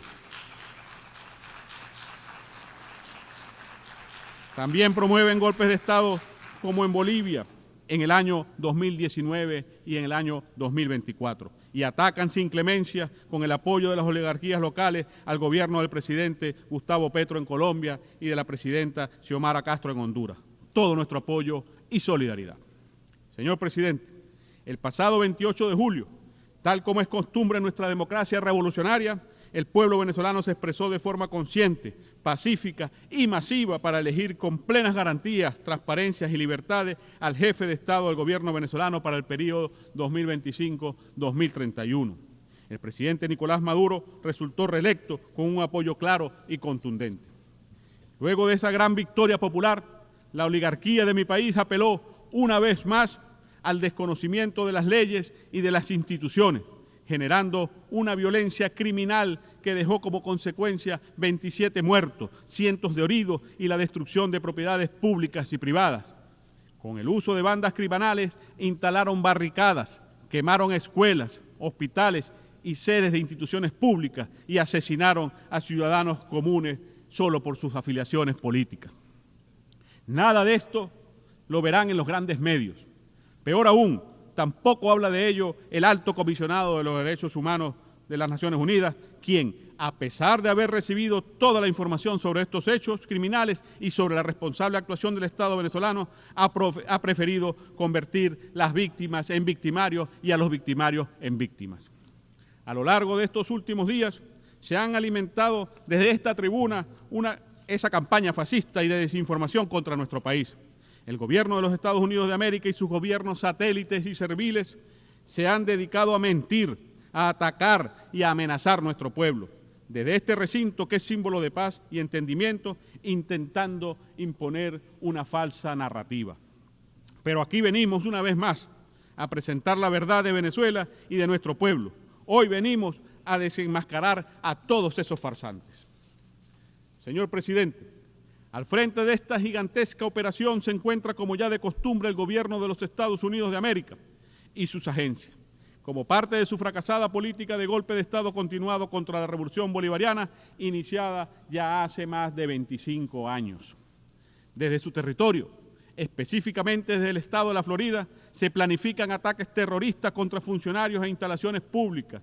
También utilizan las redes sociales con impunidad y pleno apoyo de la Casa Blanca para promover incursiones mercenarias, como ya sucedió en mayo del año 2020. Aunque Washington niega estar involucrado, en esta oportunidad fueron capturados infraganti. Las investigaciones sobre los últimos planes de agresión han arrojado que detrás de la violencia postelectoral se encontraban varios mercenarios norteamericanos y europeos, incluyendo un militar activo de los Estados Unidos de América especializado en operaciones terroristas y de desestabilización. Estos criminales han confesado que pretendían asesinar al presidente Nicolás Maduro, a la vicepresidenta ejecutiva y a varios altos funcionarios del Estado venezolano, además de atentar contra la infraestructura fundamental de servicios como el agua y la electricidad. Informamos que todos han sido capturados, incluyendo 2 personas vinculadas al Centro Nacional de Inteligencia de España. También han sido incautados más de 400 fusiles de distinto tipo, algunos de ellos de uso exclusivo de las Fuerzas Armadas de los Estados Unidos de América. En las próximas semanas, nuestro gobierno presentará más pruebas de lo ocurrido, mucho más contundentes, las cuales sorprenderán al mundo. Señor presidente, una fase adicional de este plan criminal de agresión se ha desarrollado en los últimos días a través de otro grupo de mercenarios que abrieron una página web en este país para abiertamente recaudar fondos para atacar Venezuela y ejecutar magnicidios.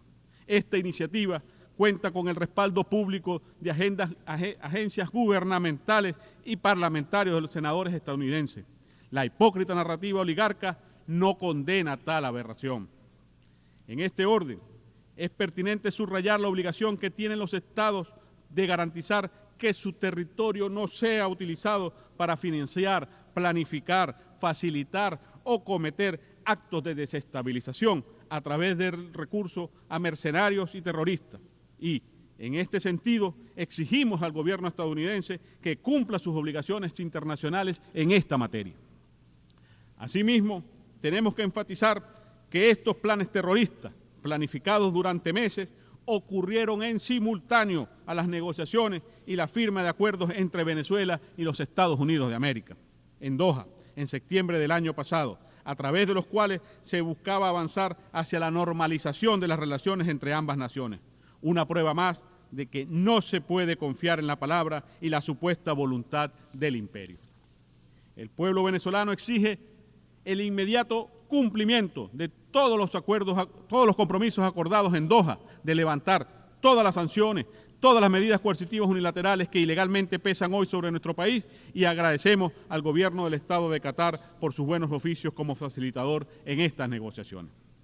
Por otra parte, y así tenemos que decirlo, todo esto ocurre también mientras el gobierno de Estados Unidos de América, que fomenta y financia acciones criminales alrededor del mundo, incluye a Cuba sin fundamento alguno en una lista espuria de países que supuestamente patrocinan el terrorismo. Exigimos también el cese de ese ataque contra la patria de Martí y de Fidel, que profundiza aún más los impactos del bloqueo. Señor presidente, esta nueva agresión contra Venezuela, que continúa en desarrollo, tendrá exactamente el mismo destino que todas las anteriores: un estrepitoso fracaso. A pesar de las operaciones psicológicas con las que se busca generar confusión, de las operaciones abiertas y encubiertas desde Washington, en el marco de una denominada política de máxima presión, en Venezuela hoy reina la paz social. Los planes para generar violencia han sido derrotados gracias a la firmeza de nuestro pueblo por defender su derecho a vivir en paz. Hoy, además, Venezuela viene experimentando un crecimiento que le permite insertarse con fuerza en la dinámica económica mundial, aportando su fortaleza en la producción de energía, de alimentos, de bienes y servicios de primera necesidad. Esta épica ha sido posible gracias al empeño del pueblo venezolano y a un liderazgo firme que ha logrado enfrentar el bloqueo. Señor presidente, en medio de esta coyuntura, nuestro llamado a los pueblos libres del mundo y amantes de la paz es a fortalecer la unidad frente a quienes intentan dividirnos para lograr así sus planes de denominación neocolonial.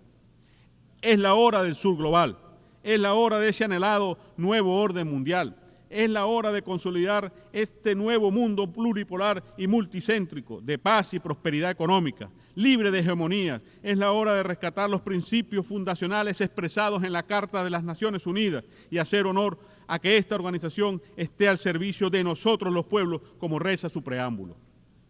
Venezuela pone al servicio de la humanidad su diplomacia bolivariana de paz para avanzar en esa dirección, tal como lo demuestra su liderazgo frente al grupo de amigos en defensa de la Carta de la Organización de Naciones Unidas. Estos son los principios que constituyen la narrativa de los pueblos libres, que expresan en las nuevas formas de asociación basadas en los principios de solidaridad y complementariedad, como la alternativa bolivariana para los pueblos de nuestra América, ALBA-TCP, los BRICS y otros horizontes esperanzadores del nuevo orden mundial emergente en el que nuestro país se viene insertando a paso acelerado. Señor presidente, permítame concluir enfatizando que en Venezuela seguimos de pie, dando la batalla de la mano de nuestro pueblo, en permanente organización y movilización popular, en la lucha por seguir consolidando nuestra independencia. No importa quién sea el jefe del imperialismo estadounidense que hable en esta tribuna dentro de un año, tengan por seguro que la voz clara y rebelde del pueblo de la República Bolivariana de Venezuela seguirá presente en este foro bajo la firme conducción del presidente Nicolás Maduro Moro. Con Bolívar decimos: Dios concede la victoria a la constancia. Muchas gracias, señor presidente.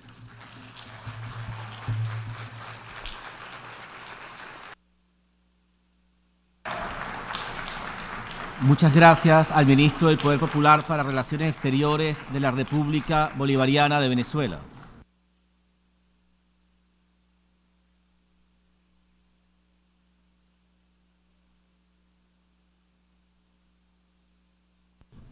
Doy ahora la palabra al excelentísimo señor Frederick Makamur Shaba, ministro de Relaciones Exteriores y Comercio Internacional de Zimbabue.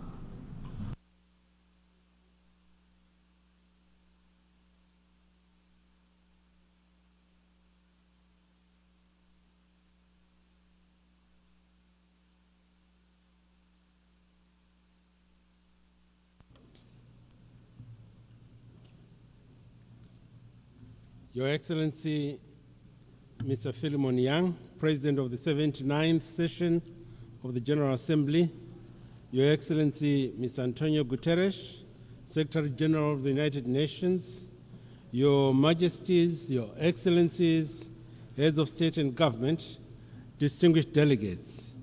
Allow me to extend my heartfelt congratulations to you, Your Excellency, Mr. Philemon Yang, on your election as President of the 79th session of the United Nations General Assembly.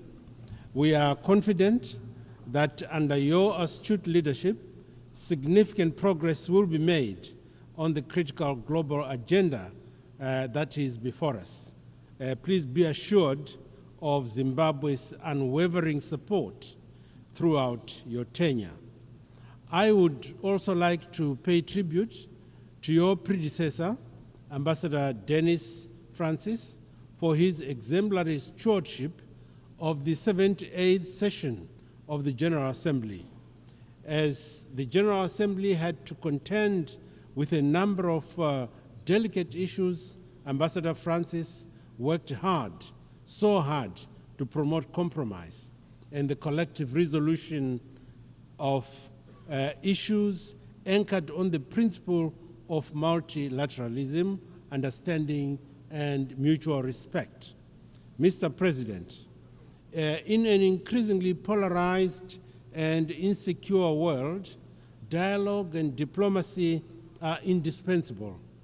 Our world is besieged by numerous global challenges, both natural and man-made. The interconnectedness of our world means that events in one region inevitably affect others. In this regard, the theme of this session, therefore, and I quote, leaving no one behind, acting together for the advancement of peace, sustainable development, and human dignity for present and future generations, unquote, is so relevant and timely.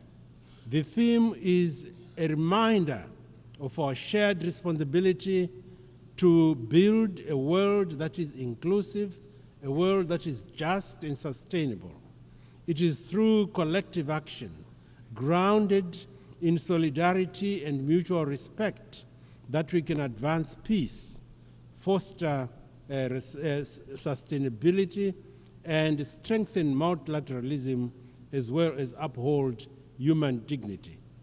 In this spirit of unity, we must prioritize the most vulnerable and marginalized populations, ensuring that no one and no place is left behind in our pursuit for progress. Sustainable development cannot be achieved without peace, and peace cannot be sustained without addressing the root cause of conflict, chief among them poverty, inequality, intolerance,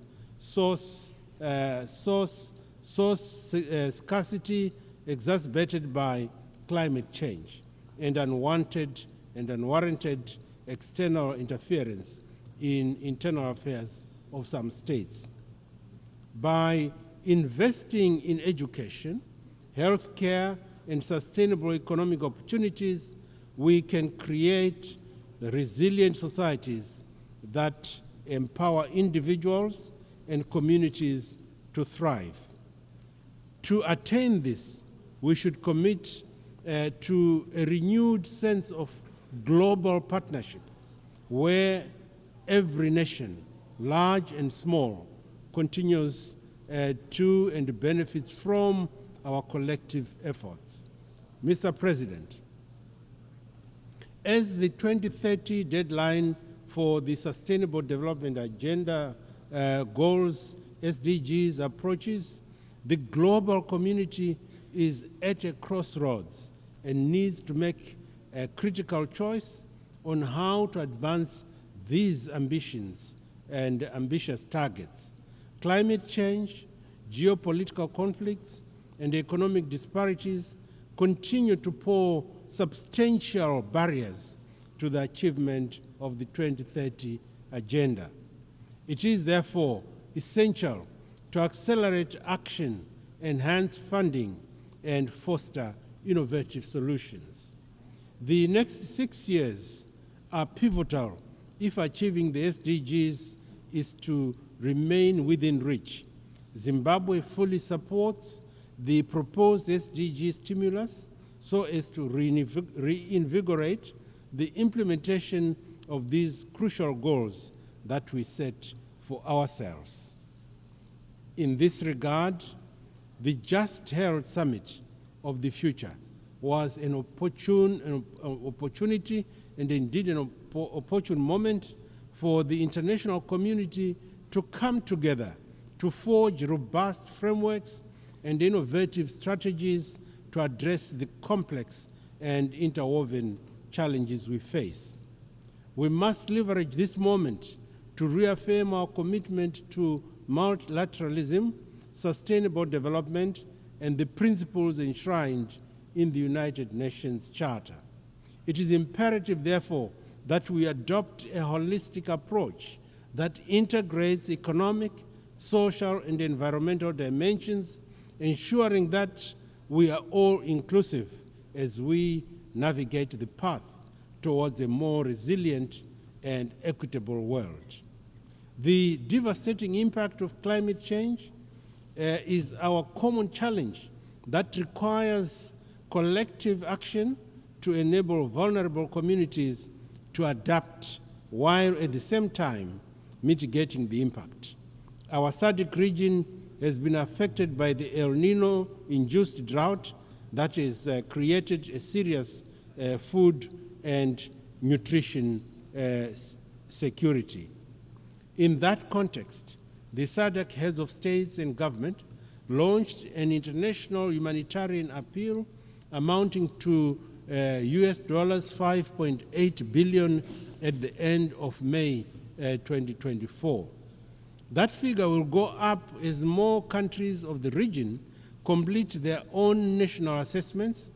The overreaching and overarching objective is to meet the immediate needs occasioned by the El Nino-induced drought, while at the same time building resilience for future shocks, including through the establishment of early warning systems. Excellencies, I wish to reiterate our steadfast commitment to the 2030 Agenda for Sustainable Development, spearheaded by our transformative Vision 2030. This national blueprint sets forth our aspirations to propel Zimbabwe to upper middle income status by the year 2030, focusing on robust economic growth, sustainable development, and holistic societal transformation.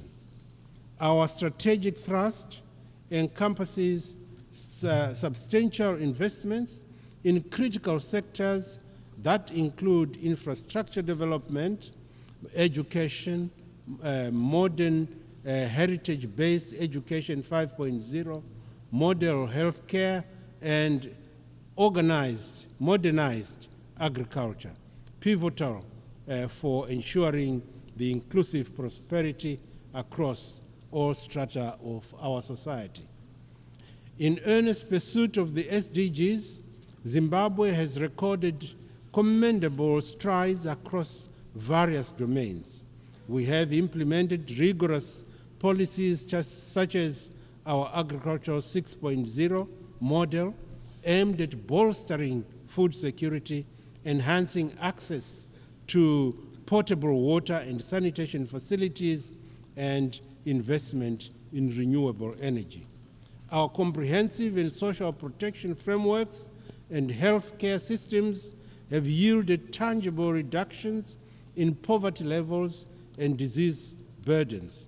Furthermore, we remain unwavering in our commitment to empowering women and youths, recognizing their pivotal as architects of sustainable transformation and development.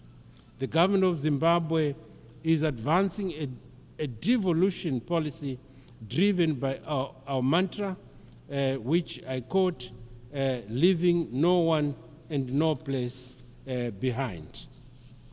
The focus is on promoting grassroots development through empowering provincial and district authorities to lead the way in fulfilling their development aspirations. Our goal is to ensure that no community, no village, no town center or province is left behind in our development efforts. As a result of this policy thrust, we have witnessed a life-changing and transformative impact driven by this bottom-up approach. Our valiant developmental efforts notwithstanding, Zimbabwe is confronted by formidable challenges in its quest to attain the SDGs. The adverse impact of the punitive, illegal, unilateral sanctions, compounded by the exigencies of climate change, present real threats and barriers to our development strategy. In this regard, we call upon all those that have maintained illegal and unjustified sanctions on Zimbabwe to remove these unwarranted measures immediately and unconditionally to allow us to continue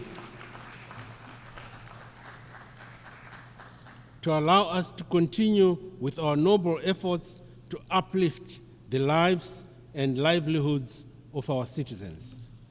And in the same spirit, Zimbabwe stands in solidarity with the government and people of Cuba in their struggle against the harsh economic, commercial, and financial blockades.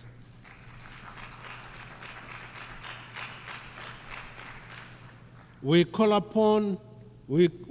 for the immediate lifting of this stifling embargo to enable the people of Cuba to pursue their aspirations without hindrance and interference. Mr. President, my country remains committed to supporting the self-determination of both the people of Palestine and Western Sahara.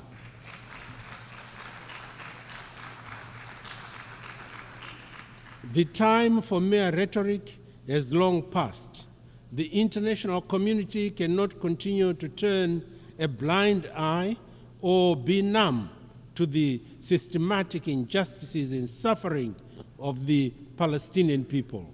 We call upon the Security Council to fulfill its mandate by implementing robust measures that ensure the protection of civilians, the upholding of international law, and the facilitation of a just and lasting peace.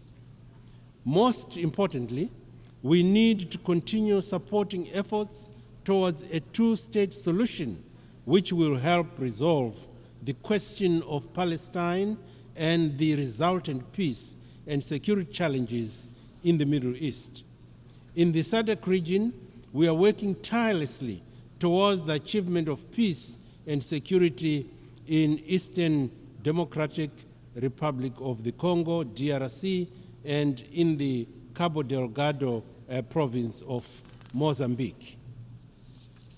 Excellencies, the international financial architecture as it stands today is an anachronistic construct that no longer meets the needs of the global community, particularly those of developing nations. Our economies, which are the livelihood of the global market, are disproportionately affected by the rigid and often inequitable policies imposed by dominant financial institutions. The current system, steeped in historical power imbalances, has failed to provide the necessary flexibility and support required for sustainable development. It is therefore imperative that we reform these structures to ensure that they are more inclusive, more equitable, and more reflective of the diverse realities that are faced by all member states, particularly in the global south. In a world facing all manners of insecurities, the current paralysis of the Security Council on crucial topics is unconscionable, as it negates its very important existence. Reform of the Security Council is not just an aspiration, but a present-day necessity. This reform is not just a matter of fairness. It is essential for ensuring that the Council's decisions are all-inclusive, are credible, and truly reflect the global community's diversity. In this regard, Zimbabwe stands by the African Union's Ezulwini Consensus and the SETI Declaration, which advocates for at least 2 permanent seats with the veto power for African countries on the Security Council. Excellencies, information communication technologies have transformed our lives for the better and can be harnessed for fast-paced development. Yet, the same technology has also been employed to commit crimes and destabilize societies. It is therefore prudent for us to come up with a global digital governance framework in order to guard against the harmful consequences of this otherwise transformative technology.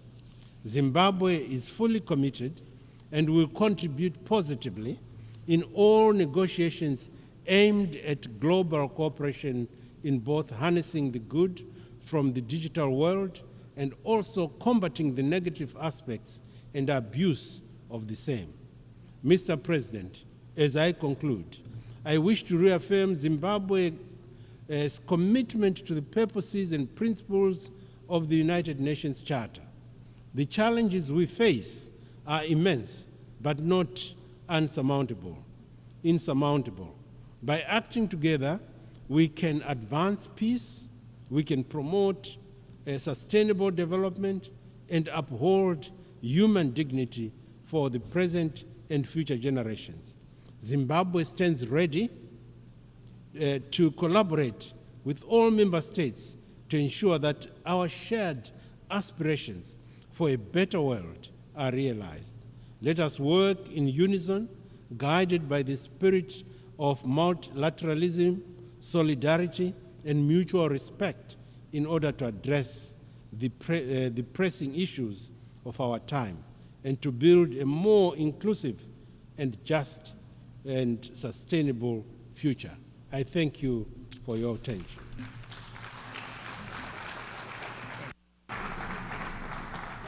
Muchísimas gracias al Ministro de Relaciones Exteriores y Comercio Internacional de Zimbabue. Doy ahora la palabra al excelentísimo señor Ramadan Abdallah Mohamed Gok, Ministro de Relaciones Exteriores y Cooperación Internacional del Gobierno de Transición de Unidad Nacional Revitalizado de Sudán del Sur.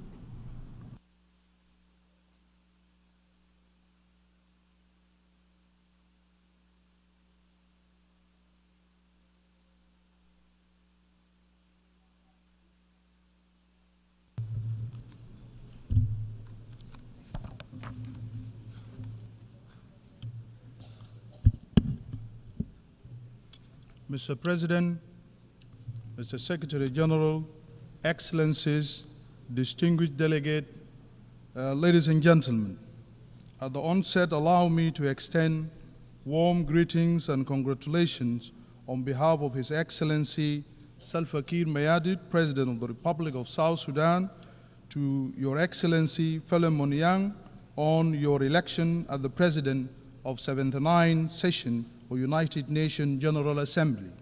His Excellency President Salva Kiir Mayardit, President of the Republic of South Sudan, would have loved to be here but could not due to competing demands back home.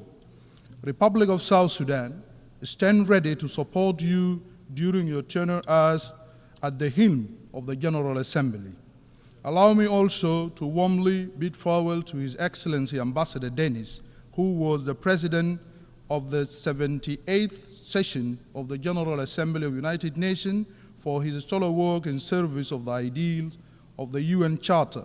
We are especially grateful for his proactive leadership as illustrated by goodwill visit to the Republic of South Sudan in June this year, which he undertook in support of the ongoing efforts to consolidate peace, security, and development in our country.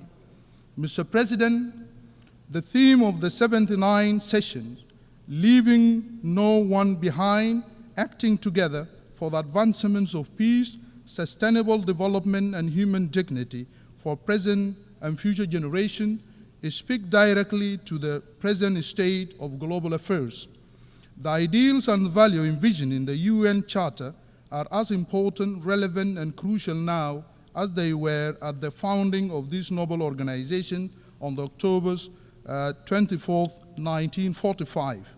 They remain essential to addressing serious global challenges from conflict, nationalism, geopolitical competition, food insecurity, climate shock, natural disasters, pandemic and threat to the international peace and security. Mr. President, distinguished delegate, the revitalized government of national unity in the Republic of South Sudan, as repeatedly stated by the President of the Republic of South Sudan, His Excellency President Salva Kiir Mayardit, is fully committed to consolidating peace in our country. The implementation of the revitalized peace agreement on the resolution of the conflict in the Republic of South Sudan is primary vehicle for ensuring peace and stability in our country. Thus far, we have made tangible progress in our quest for durable peace and political stability in the country, but we have been constrained by resource challenges to fully meet key benchmarks of the agreement. Nonetheless, all the signatories to the peace accord remain steadfast in consolidating the gains made so far in the form of relative stability and joining hands to complete the rest of the outstanding elements. This unity of purpose was illustrated in the recent endorsement by the Cabinet, the Revitalized Joint Monitoring and Evaluation Commission, the RJMEC, and the Revitalized National Legislature of 24 month of extension of the transitional period, paving the way for the organization of free and fair general election that will be conducted in the Republic of South Sudan by the end of December 2026. The decision to postpone the elections, as previously scheduled for, was justified by the fact that essential security sector mechanisms and election-related institutions require more time to fulfill their mandate. Mobilization of funds to complete these important tasks that are critical to the conduct of free, fair, and credible election in the Republic of South Sudan also demands more time. Most importantly, the process of constitution making covers a series of activities and require an adequate time frame for effective consultation with all stakeholders to ensure that a broadly accepted constitution is adopted in South Sudan. We therefore call on the United Nations and the broader international community to join us in ensuring that this new roadmap for peaceful transition in South Sudan is met by availing the required financial and technical support for the process. Furthermore, I am pleased to report that the revitalized government is currently engaged in robust and promising negotiation with the All-Out Group through the Tumaini Initiative under the auspices of the government of the Republic of Kenya to address all grievances and guarantee the return of those opposition leaders to the Republic of South Sudan. Mr. President, distinguished delegates, over the last year, the conflict in Sudan is the country neighboring to South Sudan, has created one of the worst humanitarian crises in the world. As stated by the United Nations and other United Nations agencies, as an immediate neighbor, we have been impacted by this conflict with about over 800,000 refugees and returnees crossing our borders on a daily basis, coming to South Sudan, fleeing from the war and settling in South Sudan. While we profoundly appreciate the efforts of the United Nations and humanitarian agencies working to elevate the suffering of the victims of this conflict, we strongly encourage support for the IGAD Peace Initiative to bring about peace to Sudan. Furthermore, we also believe that the international community's support for the victim of the war remain inadequate and unresponsive to the impact on the host communities that are also grappling with serious humanitarian challenges. Therefore, we are calling on the international community to expand their support and closely engage with the government of Republic of South Sudan to mitigate and navigate impact of war on all victims. Mr. President, distinguished delegates, it's worth mentioning that the conflict in the Republic of Sudan has also directly impacted the economic situation in the Republic of South Sudan, with oil production significantly reduced since April this year, given the fact that our economy is entirely reliant on revenues that we collect from the sale of oil that pass through Port Sudan. We urge the international community to double its efforts toward resolving the conflict in Sudan. We further call for more solidarity with South Sudan as it struggles to overcome and withstand the dire economic impact created by the conflict in neighboring Sudan. Mr. President, in the last 70 years, 500 million people in Africa also have been affected by the impact of the climate change. As a result, South Sudan battled and suffered from devastating impact of the flood and the drought. Millions of people have been displaced and many lives have been lost due to the flood and the drought. Therefore, there is a need to scale up adaptation action and support to ensure an adequate response in context of the climate crisis.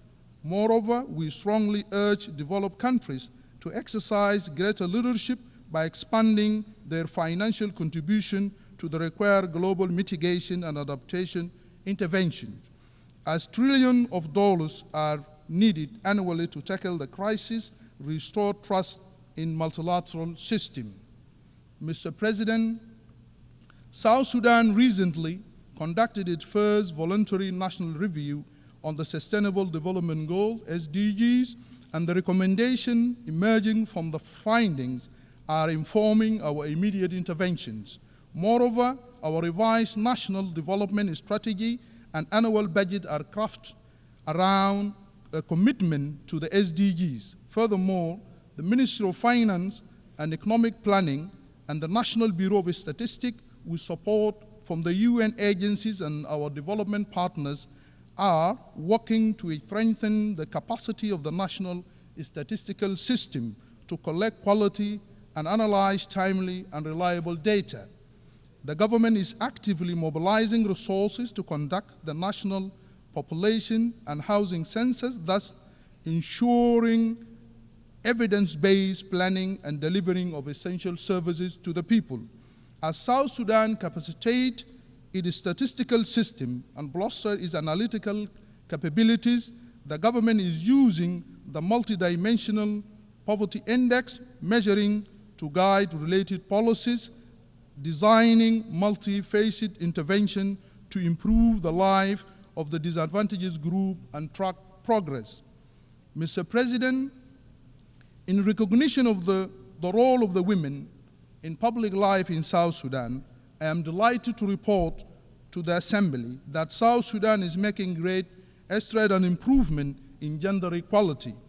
The government of South Sudan believes that the active engagement of women in governance and decision-making is crucial and critical to ensuring that implementation of commitment contained in the peace agreement that was signed in 2018 and the Mobutu Protocol, the Action National Plan on the United Nations Security Council Resolution 1325 and the SDGs 2030 Agenda and African Union Agenda of 2036. UNCSR 1325 is practically powerful advocacy tool for equal representation in national governance. As a reflection of our commitment to gender equality, South Sudan Transitional Constitution enshrined 35%, which is affirmative action provision for women in all structures of our government. The peace agreement also mandated the establishment of Women Enterprise Fund to support our women, which shall serve as a vehicle for availing resources that can leverage the entrepreneurial and innovative energies of our dynamic female population. We strongly believe that all these initiatives align with the theme of leaving no one behind.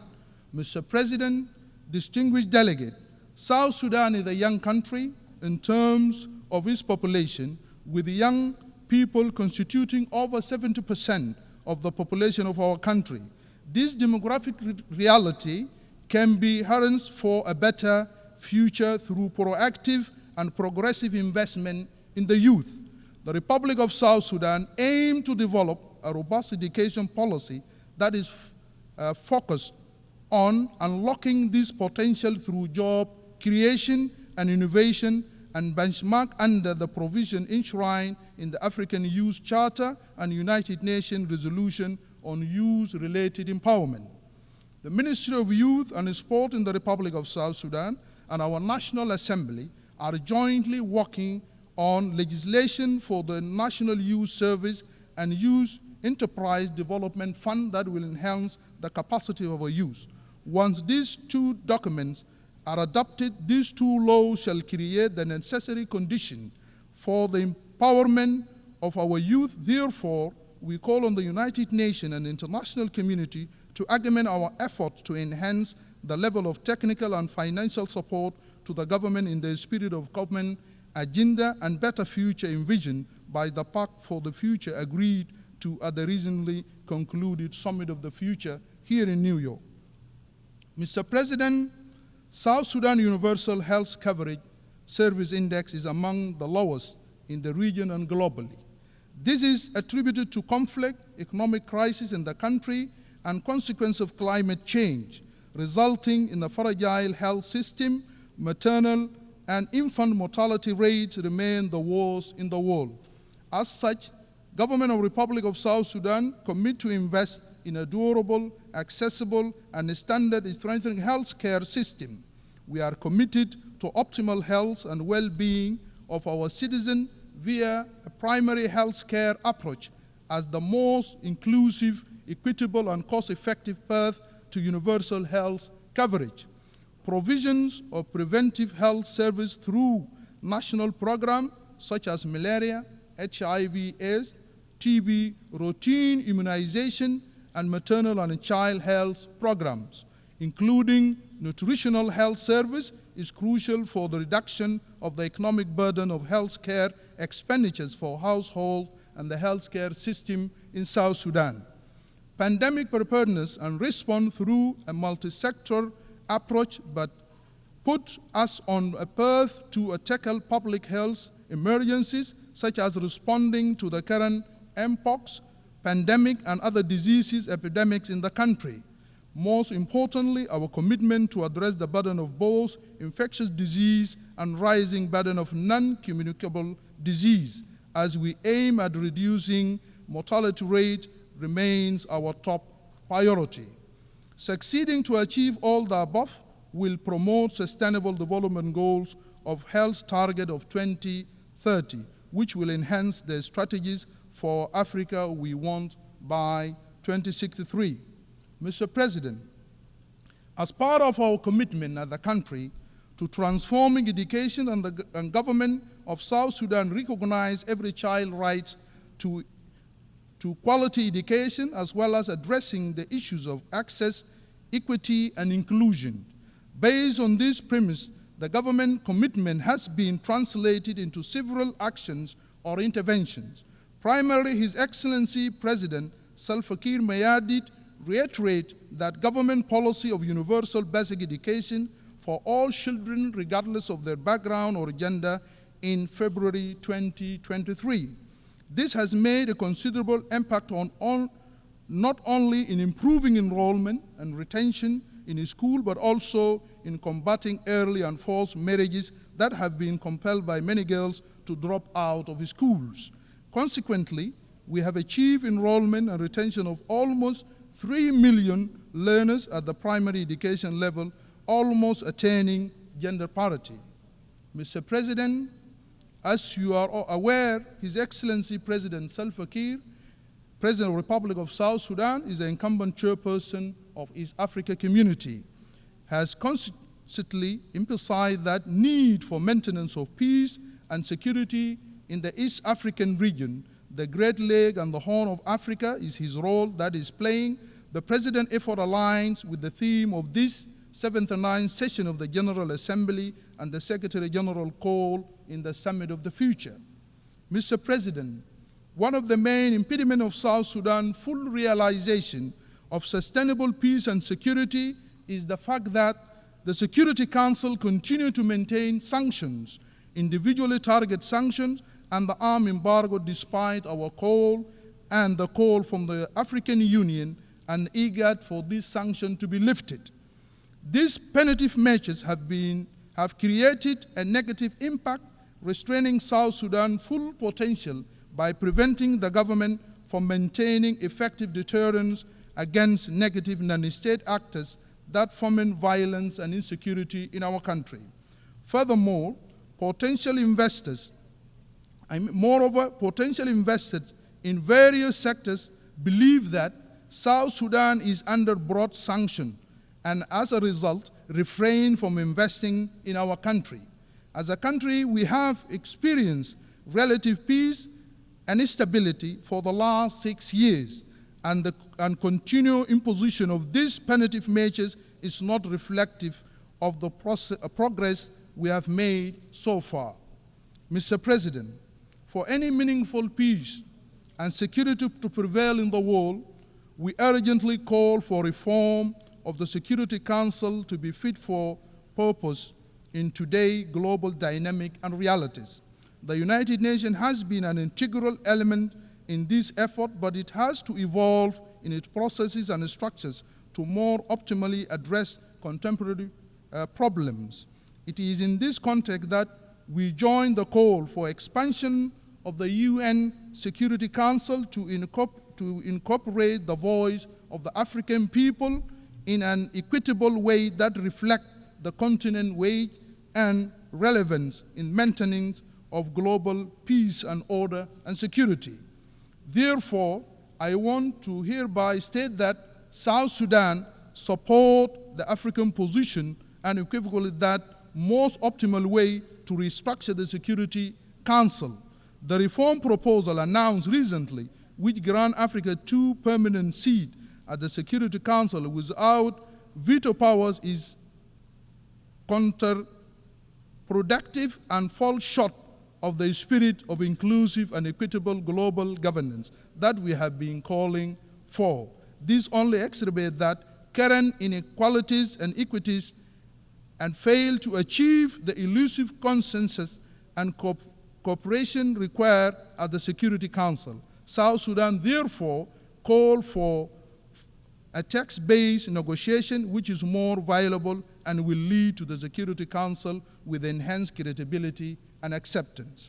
Mr. President, in conclusion, I wish to reiterate that our appreciation for your leadership of this 79th session of the United Nations General Assembly, as well as express our commitment to advancement of peace, sustainable development, and human dignity for present and future generations. I thank you.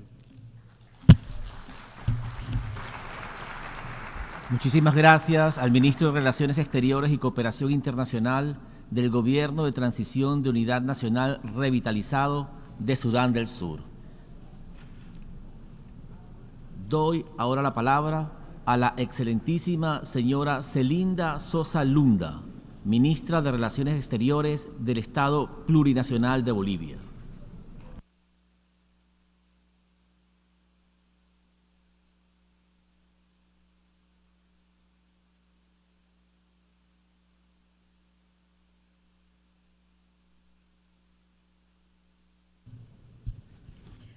Muchísimas gracias. Es una alegría muy grande participar de la 79 periodo de la sesión de la Asamblea General, saludar al vicepresidente. También al inicio de mi intervención quiero saludar al presidente de la Asamblea General, al señor Filimón Yang, como también saludar al hermano secretario general Antonio Guterres y a todas las delegaciones presentes. Presidente y distinguidos y distinguidas colegas, hoy nos reunimos en un momento desafiante para la humanidad. Enfrentamos sino múltiples crisis de amenaza de nuestro presente y el futuro de las próximas generaciones. El cambio climático, las desigualdades, pasando por la pandemia, los conflictos geopolíticos y la crisis de la democracia, estas crisis se alimentan mutuamente, profundizando las vulnerabilidades y planteando retos que exigen respuestas urgentes y coordinadas de manera colectiva. La economía global actual está agudizando las desigualdades y el modelo de acumulación de capitales basados en la concentración de riquezas en manos de unos pocos. Han incrementado la pobreza, la marginación y la inestabilidad social de muchos lugares del mundo, mientras que los mercados financieros continúan generando enormes ganancias para el 1% de las élites globales. Y millones de personas luchan por acceder a los recursos más básicos. Esta crisis no solo es económica, es también una crisis ética y social, que pone en manifiesto las profundas fallas estructurales del sistema capitalista y prioriza el lucro por encima de la vida y el bienestar y la madre tierra. Las guerras, la producción de armas, el inmenso gasto militar y la proliferación de las armas no solo desvían enormes recursos que podrían destinarse al desarrollo sostenible, sino que también alimentan los conflictos que agravan el sufrimiento de humanos. Miles de millones de dólares se destinan a la producción de las armas, mientras que millones de personas carecen de acceso al servicio básico como la educación, la salud, la alimentación y el agua. En lugar de buscar soluciones a los problemas comunes, aumenta la inestabilidad global y obstaculiza el cumplimiento de los objetivos de desarrollo sostenible.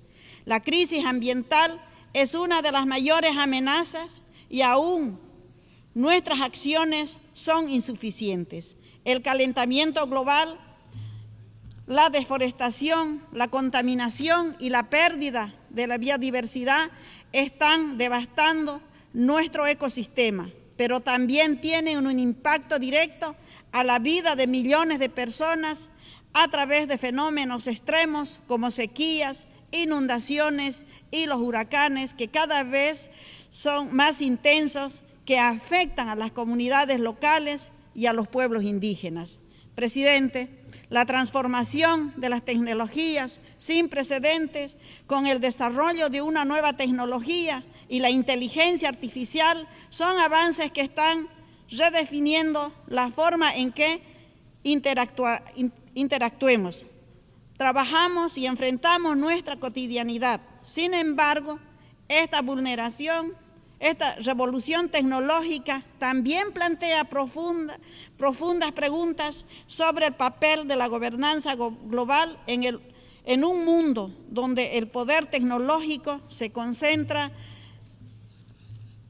en manos de unas pocas corporaciones y naciones. La gobernanza global debe adaptarse para asegurar que estas tecnologías se utilicen de manera equitativa, ética y al servicio del bienestar de la humanidad, en lugar de profundizar las desigualdades o generar nuevas formas de exclusión y control. Hermanas y hermanos del mundo, frente a esta crisis debemos actuar con decisión para enfrentar colectivamente los desafíos globales. Es tiempo de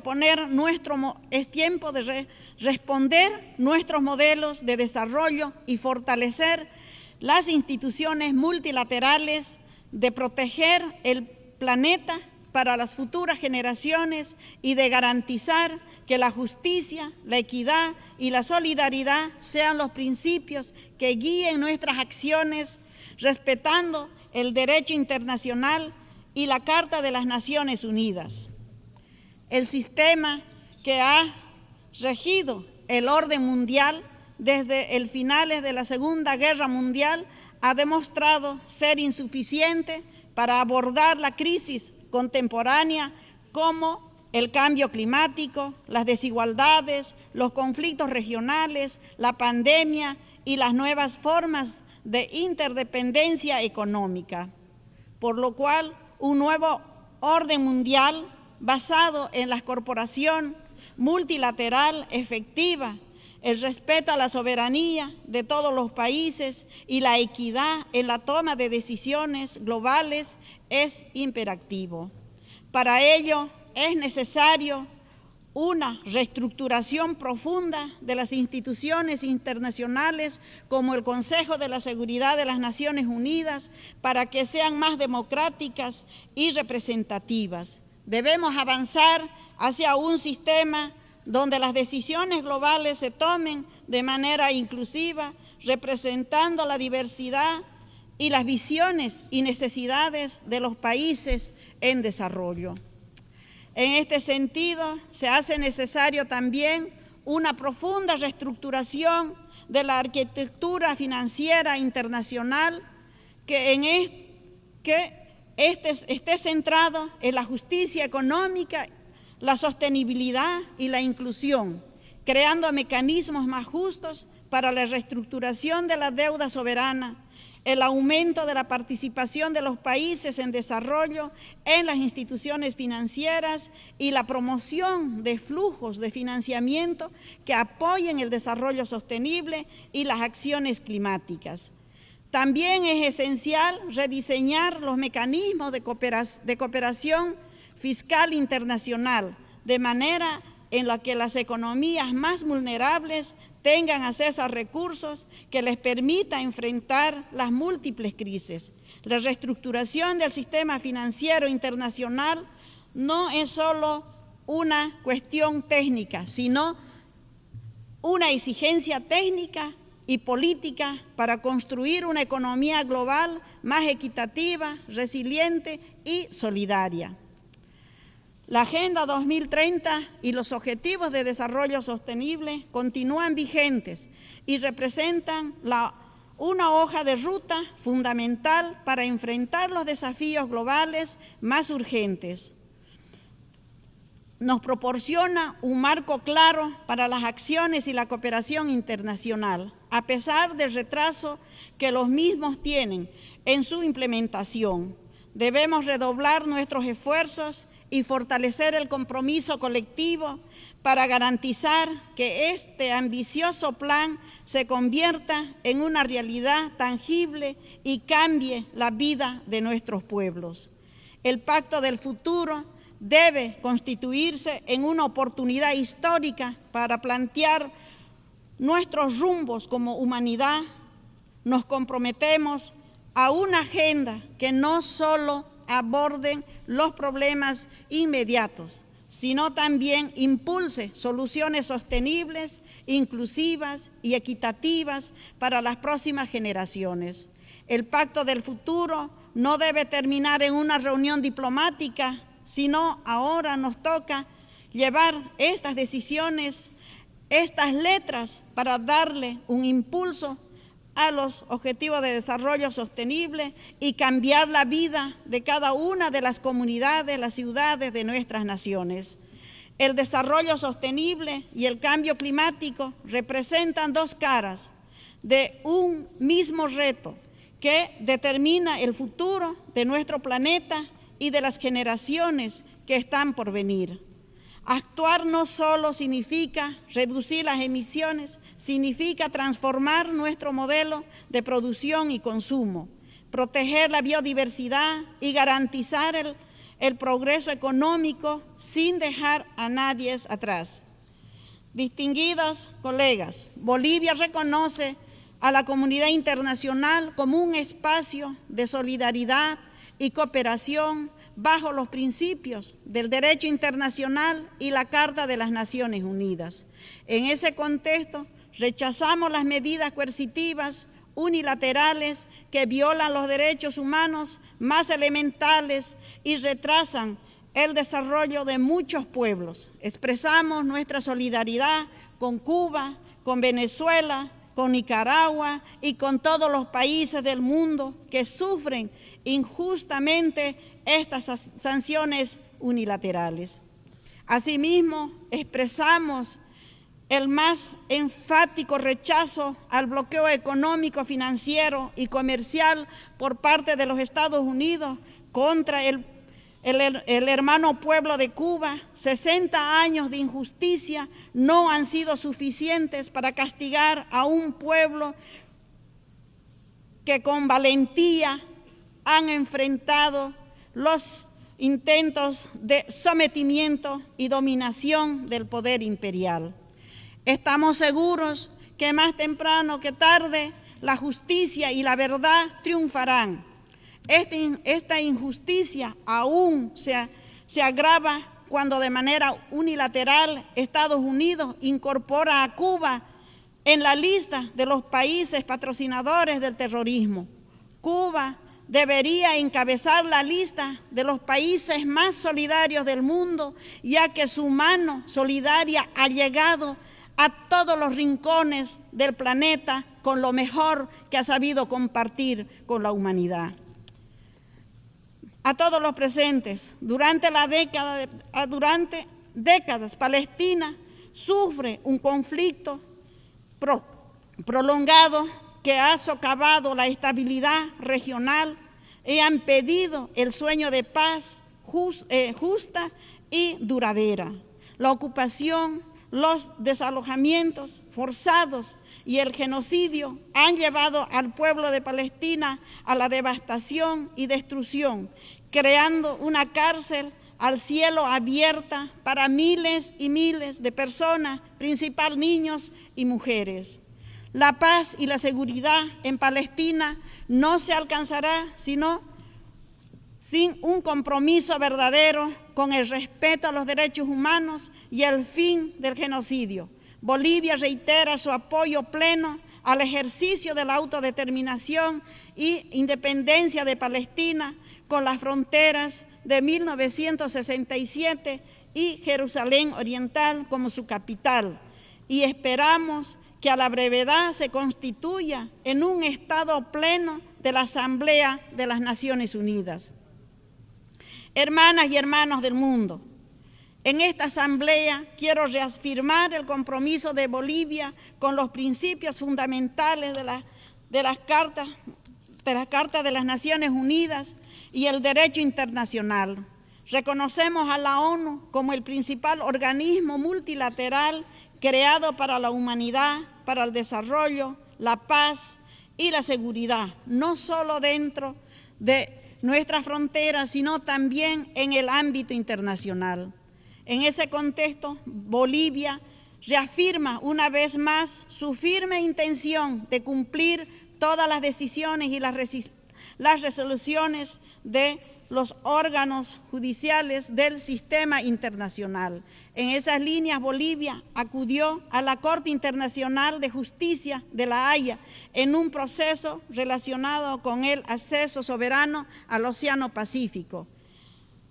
Al respecto, la Corte insta a Bolivia y a Chile a continuar el diálogo e intercambio en un espíritu de buena vecindad para abordar asuntos relacionados a la salida soberana del Océano Pacífico, cuya solución ambas partes han reconocido como un asunto de interés mutuo. La Corte hizo un llamado para que ambos países podamos resolver sobre la base del diálogo una solución que sea favorable para ambos pueblos con la finalidad de otorgar a Bolivia una salida soberana al Océano Pacífico, del cual gozaba durante su declaración de independencia, con la misma Corte reconoció en el fallo que corresponde. Mi país está dispuesto a entablar el diálogo cuando así lo decida nuestra contraparte. Creemos que el mar es un derecho del pueblo boliviano y de los pueblos. Bolivia hace un llamado a la comunidad internacional para proteger y apoyar a los pueblos indígenas, quienes han sido los guardianes de la biodiversidad y el conocimiento ancestral. Actualmente enfrentamos vulnerabilidades agravadas por las diferentes crisis. Es importante reconocer su contribución para las acciones climáticas, sus conocimientos y sus prácticas son fundamentales y nos proponen un nuevo modelo de desarrollo para vivir bien en armonía con la Madre Tierra. Asimismo, en este ámbito me permito compartir con ustedes nuestras preocupaciones por la calificación negativa de la hoja de coca, que para los pueblos indígenas originarios campesinos representan parte de nuestra identidad y de nuestra cultura. Por otra parte, proponemos que continuemos avanzando y profundizando las políticas de género y las relaciones sociales, incorporando el enfoque de la descolonización y despatriarcalización que permitirán transformar las estructuras de poder y las relaciones sociales que han perpetuado las desigualdades de género, la opresión de nuestras compañeras y hermanas.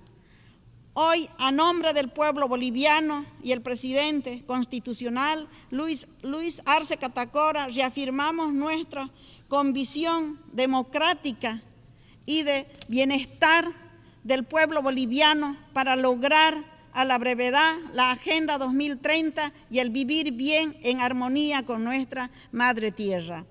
Lamentamos que intereses internos y externos hoy conflictúen el país e intenten desestabilizar a un gobierno democrático, pero que estamos seguros de que con el apoyo y el acompañamiento de todos ustedes mantendremos y vamos a fortalecer nuestra democracia y la institucionalidad de nuestro país. Bolivia es un pueblo que ha demostrado a lo largo de su historia que su espíritu democrático es incrementable para fortalecer nuestras instituciones y garantizar un futuro de paz, estabilidad y progreso para todas y todos.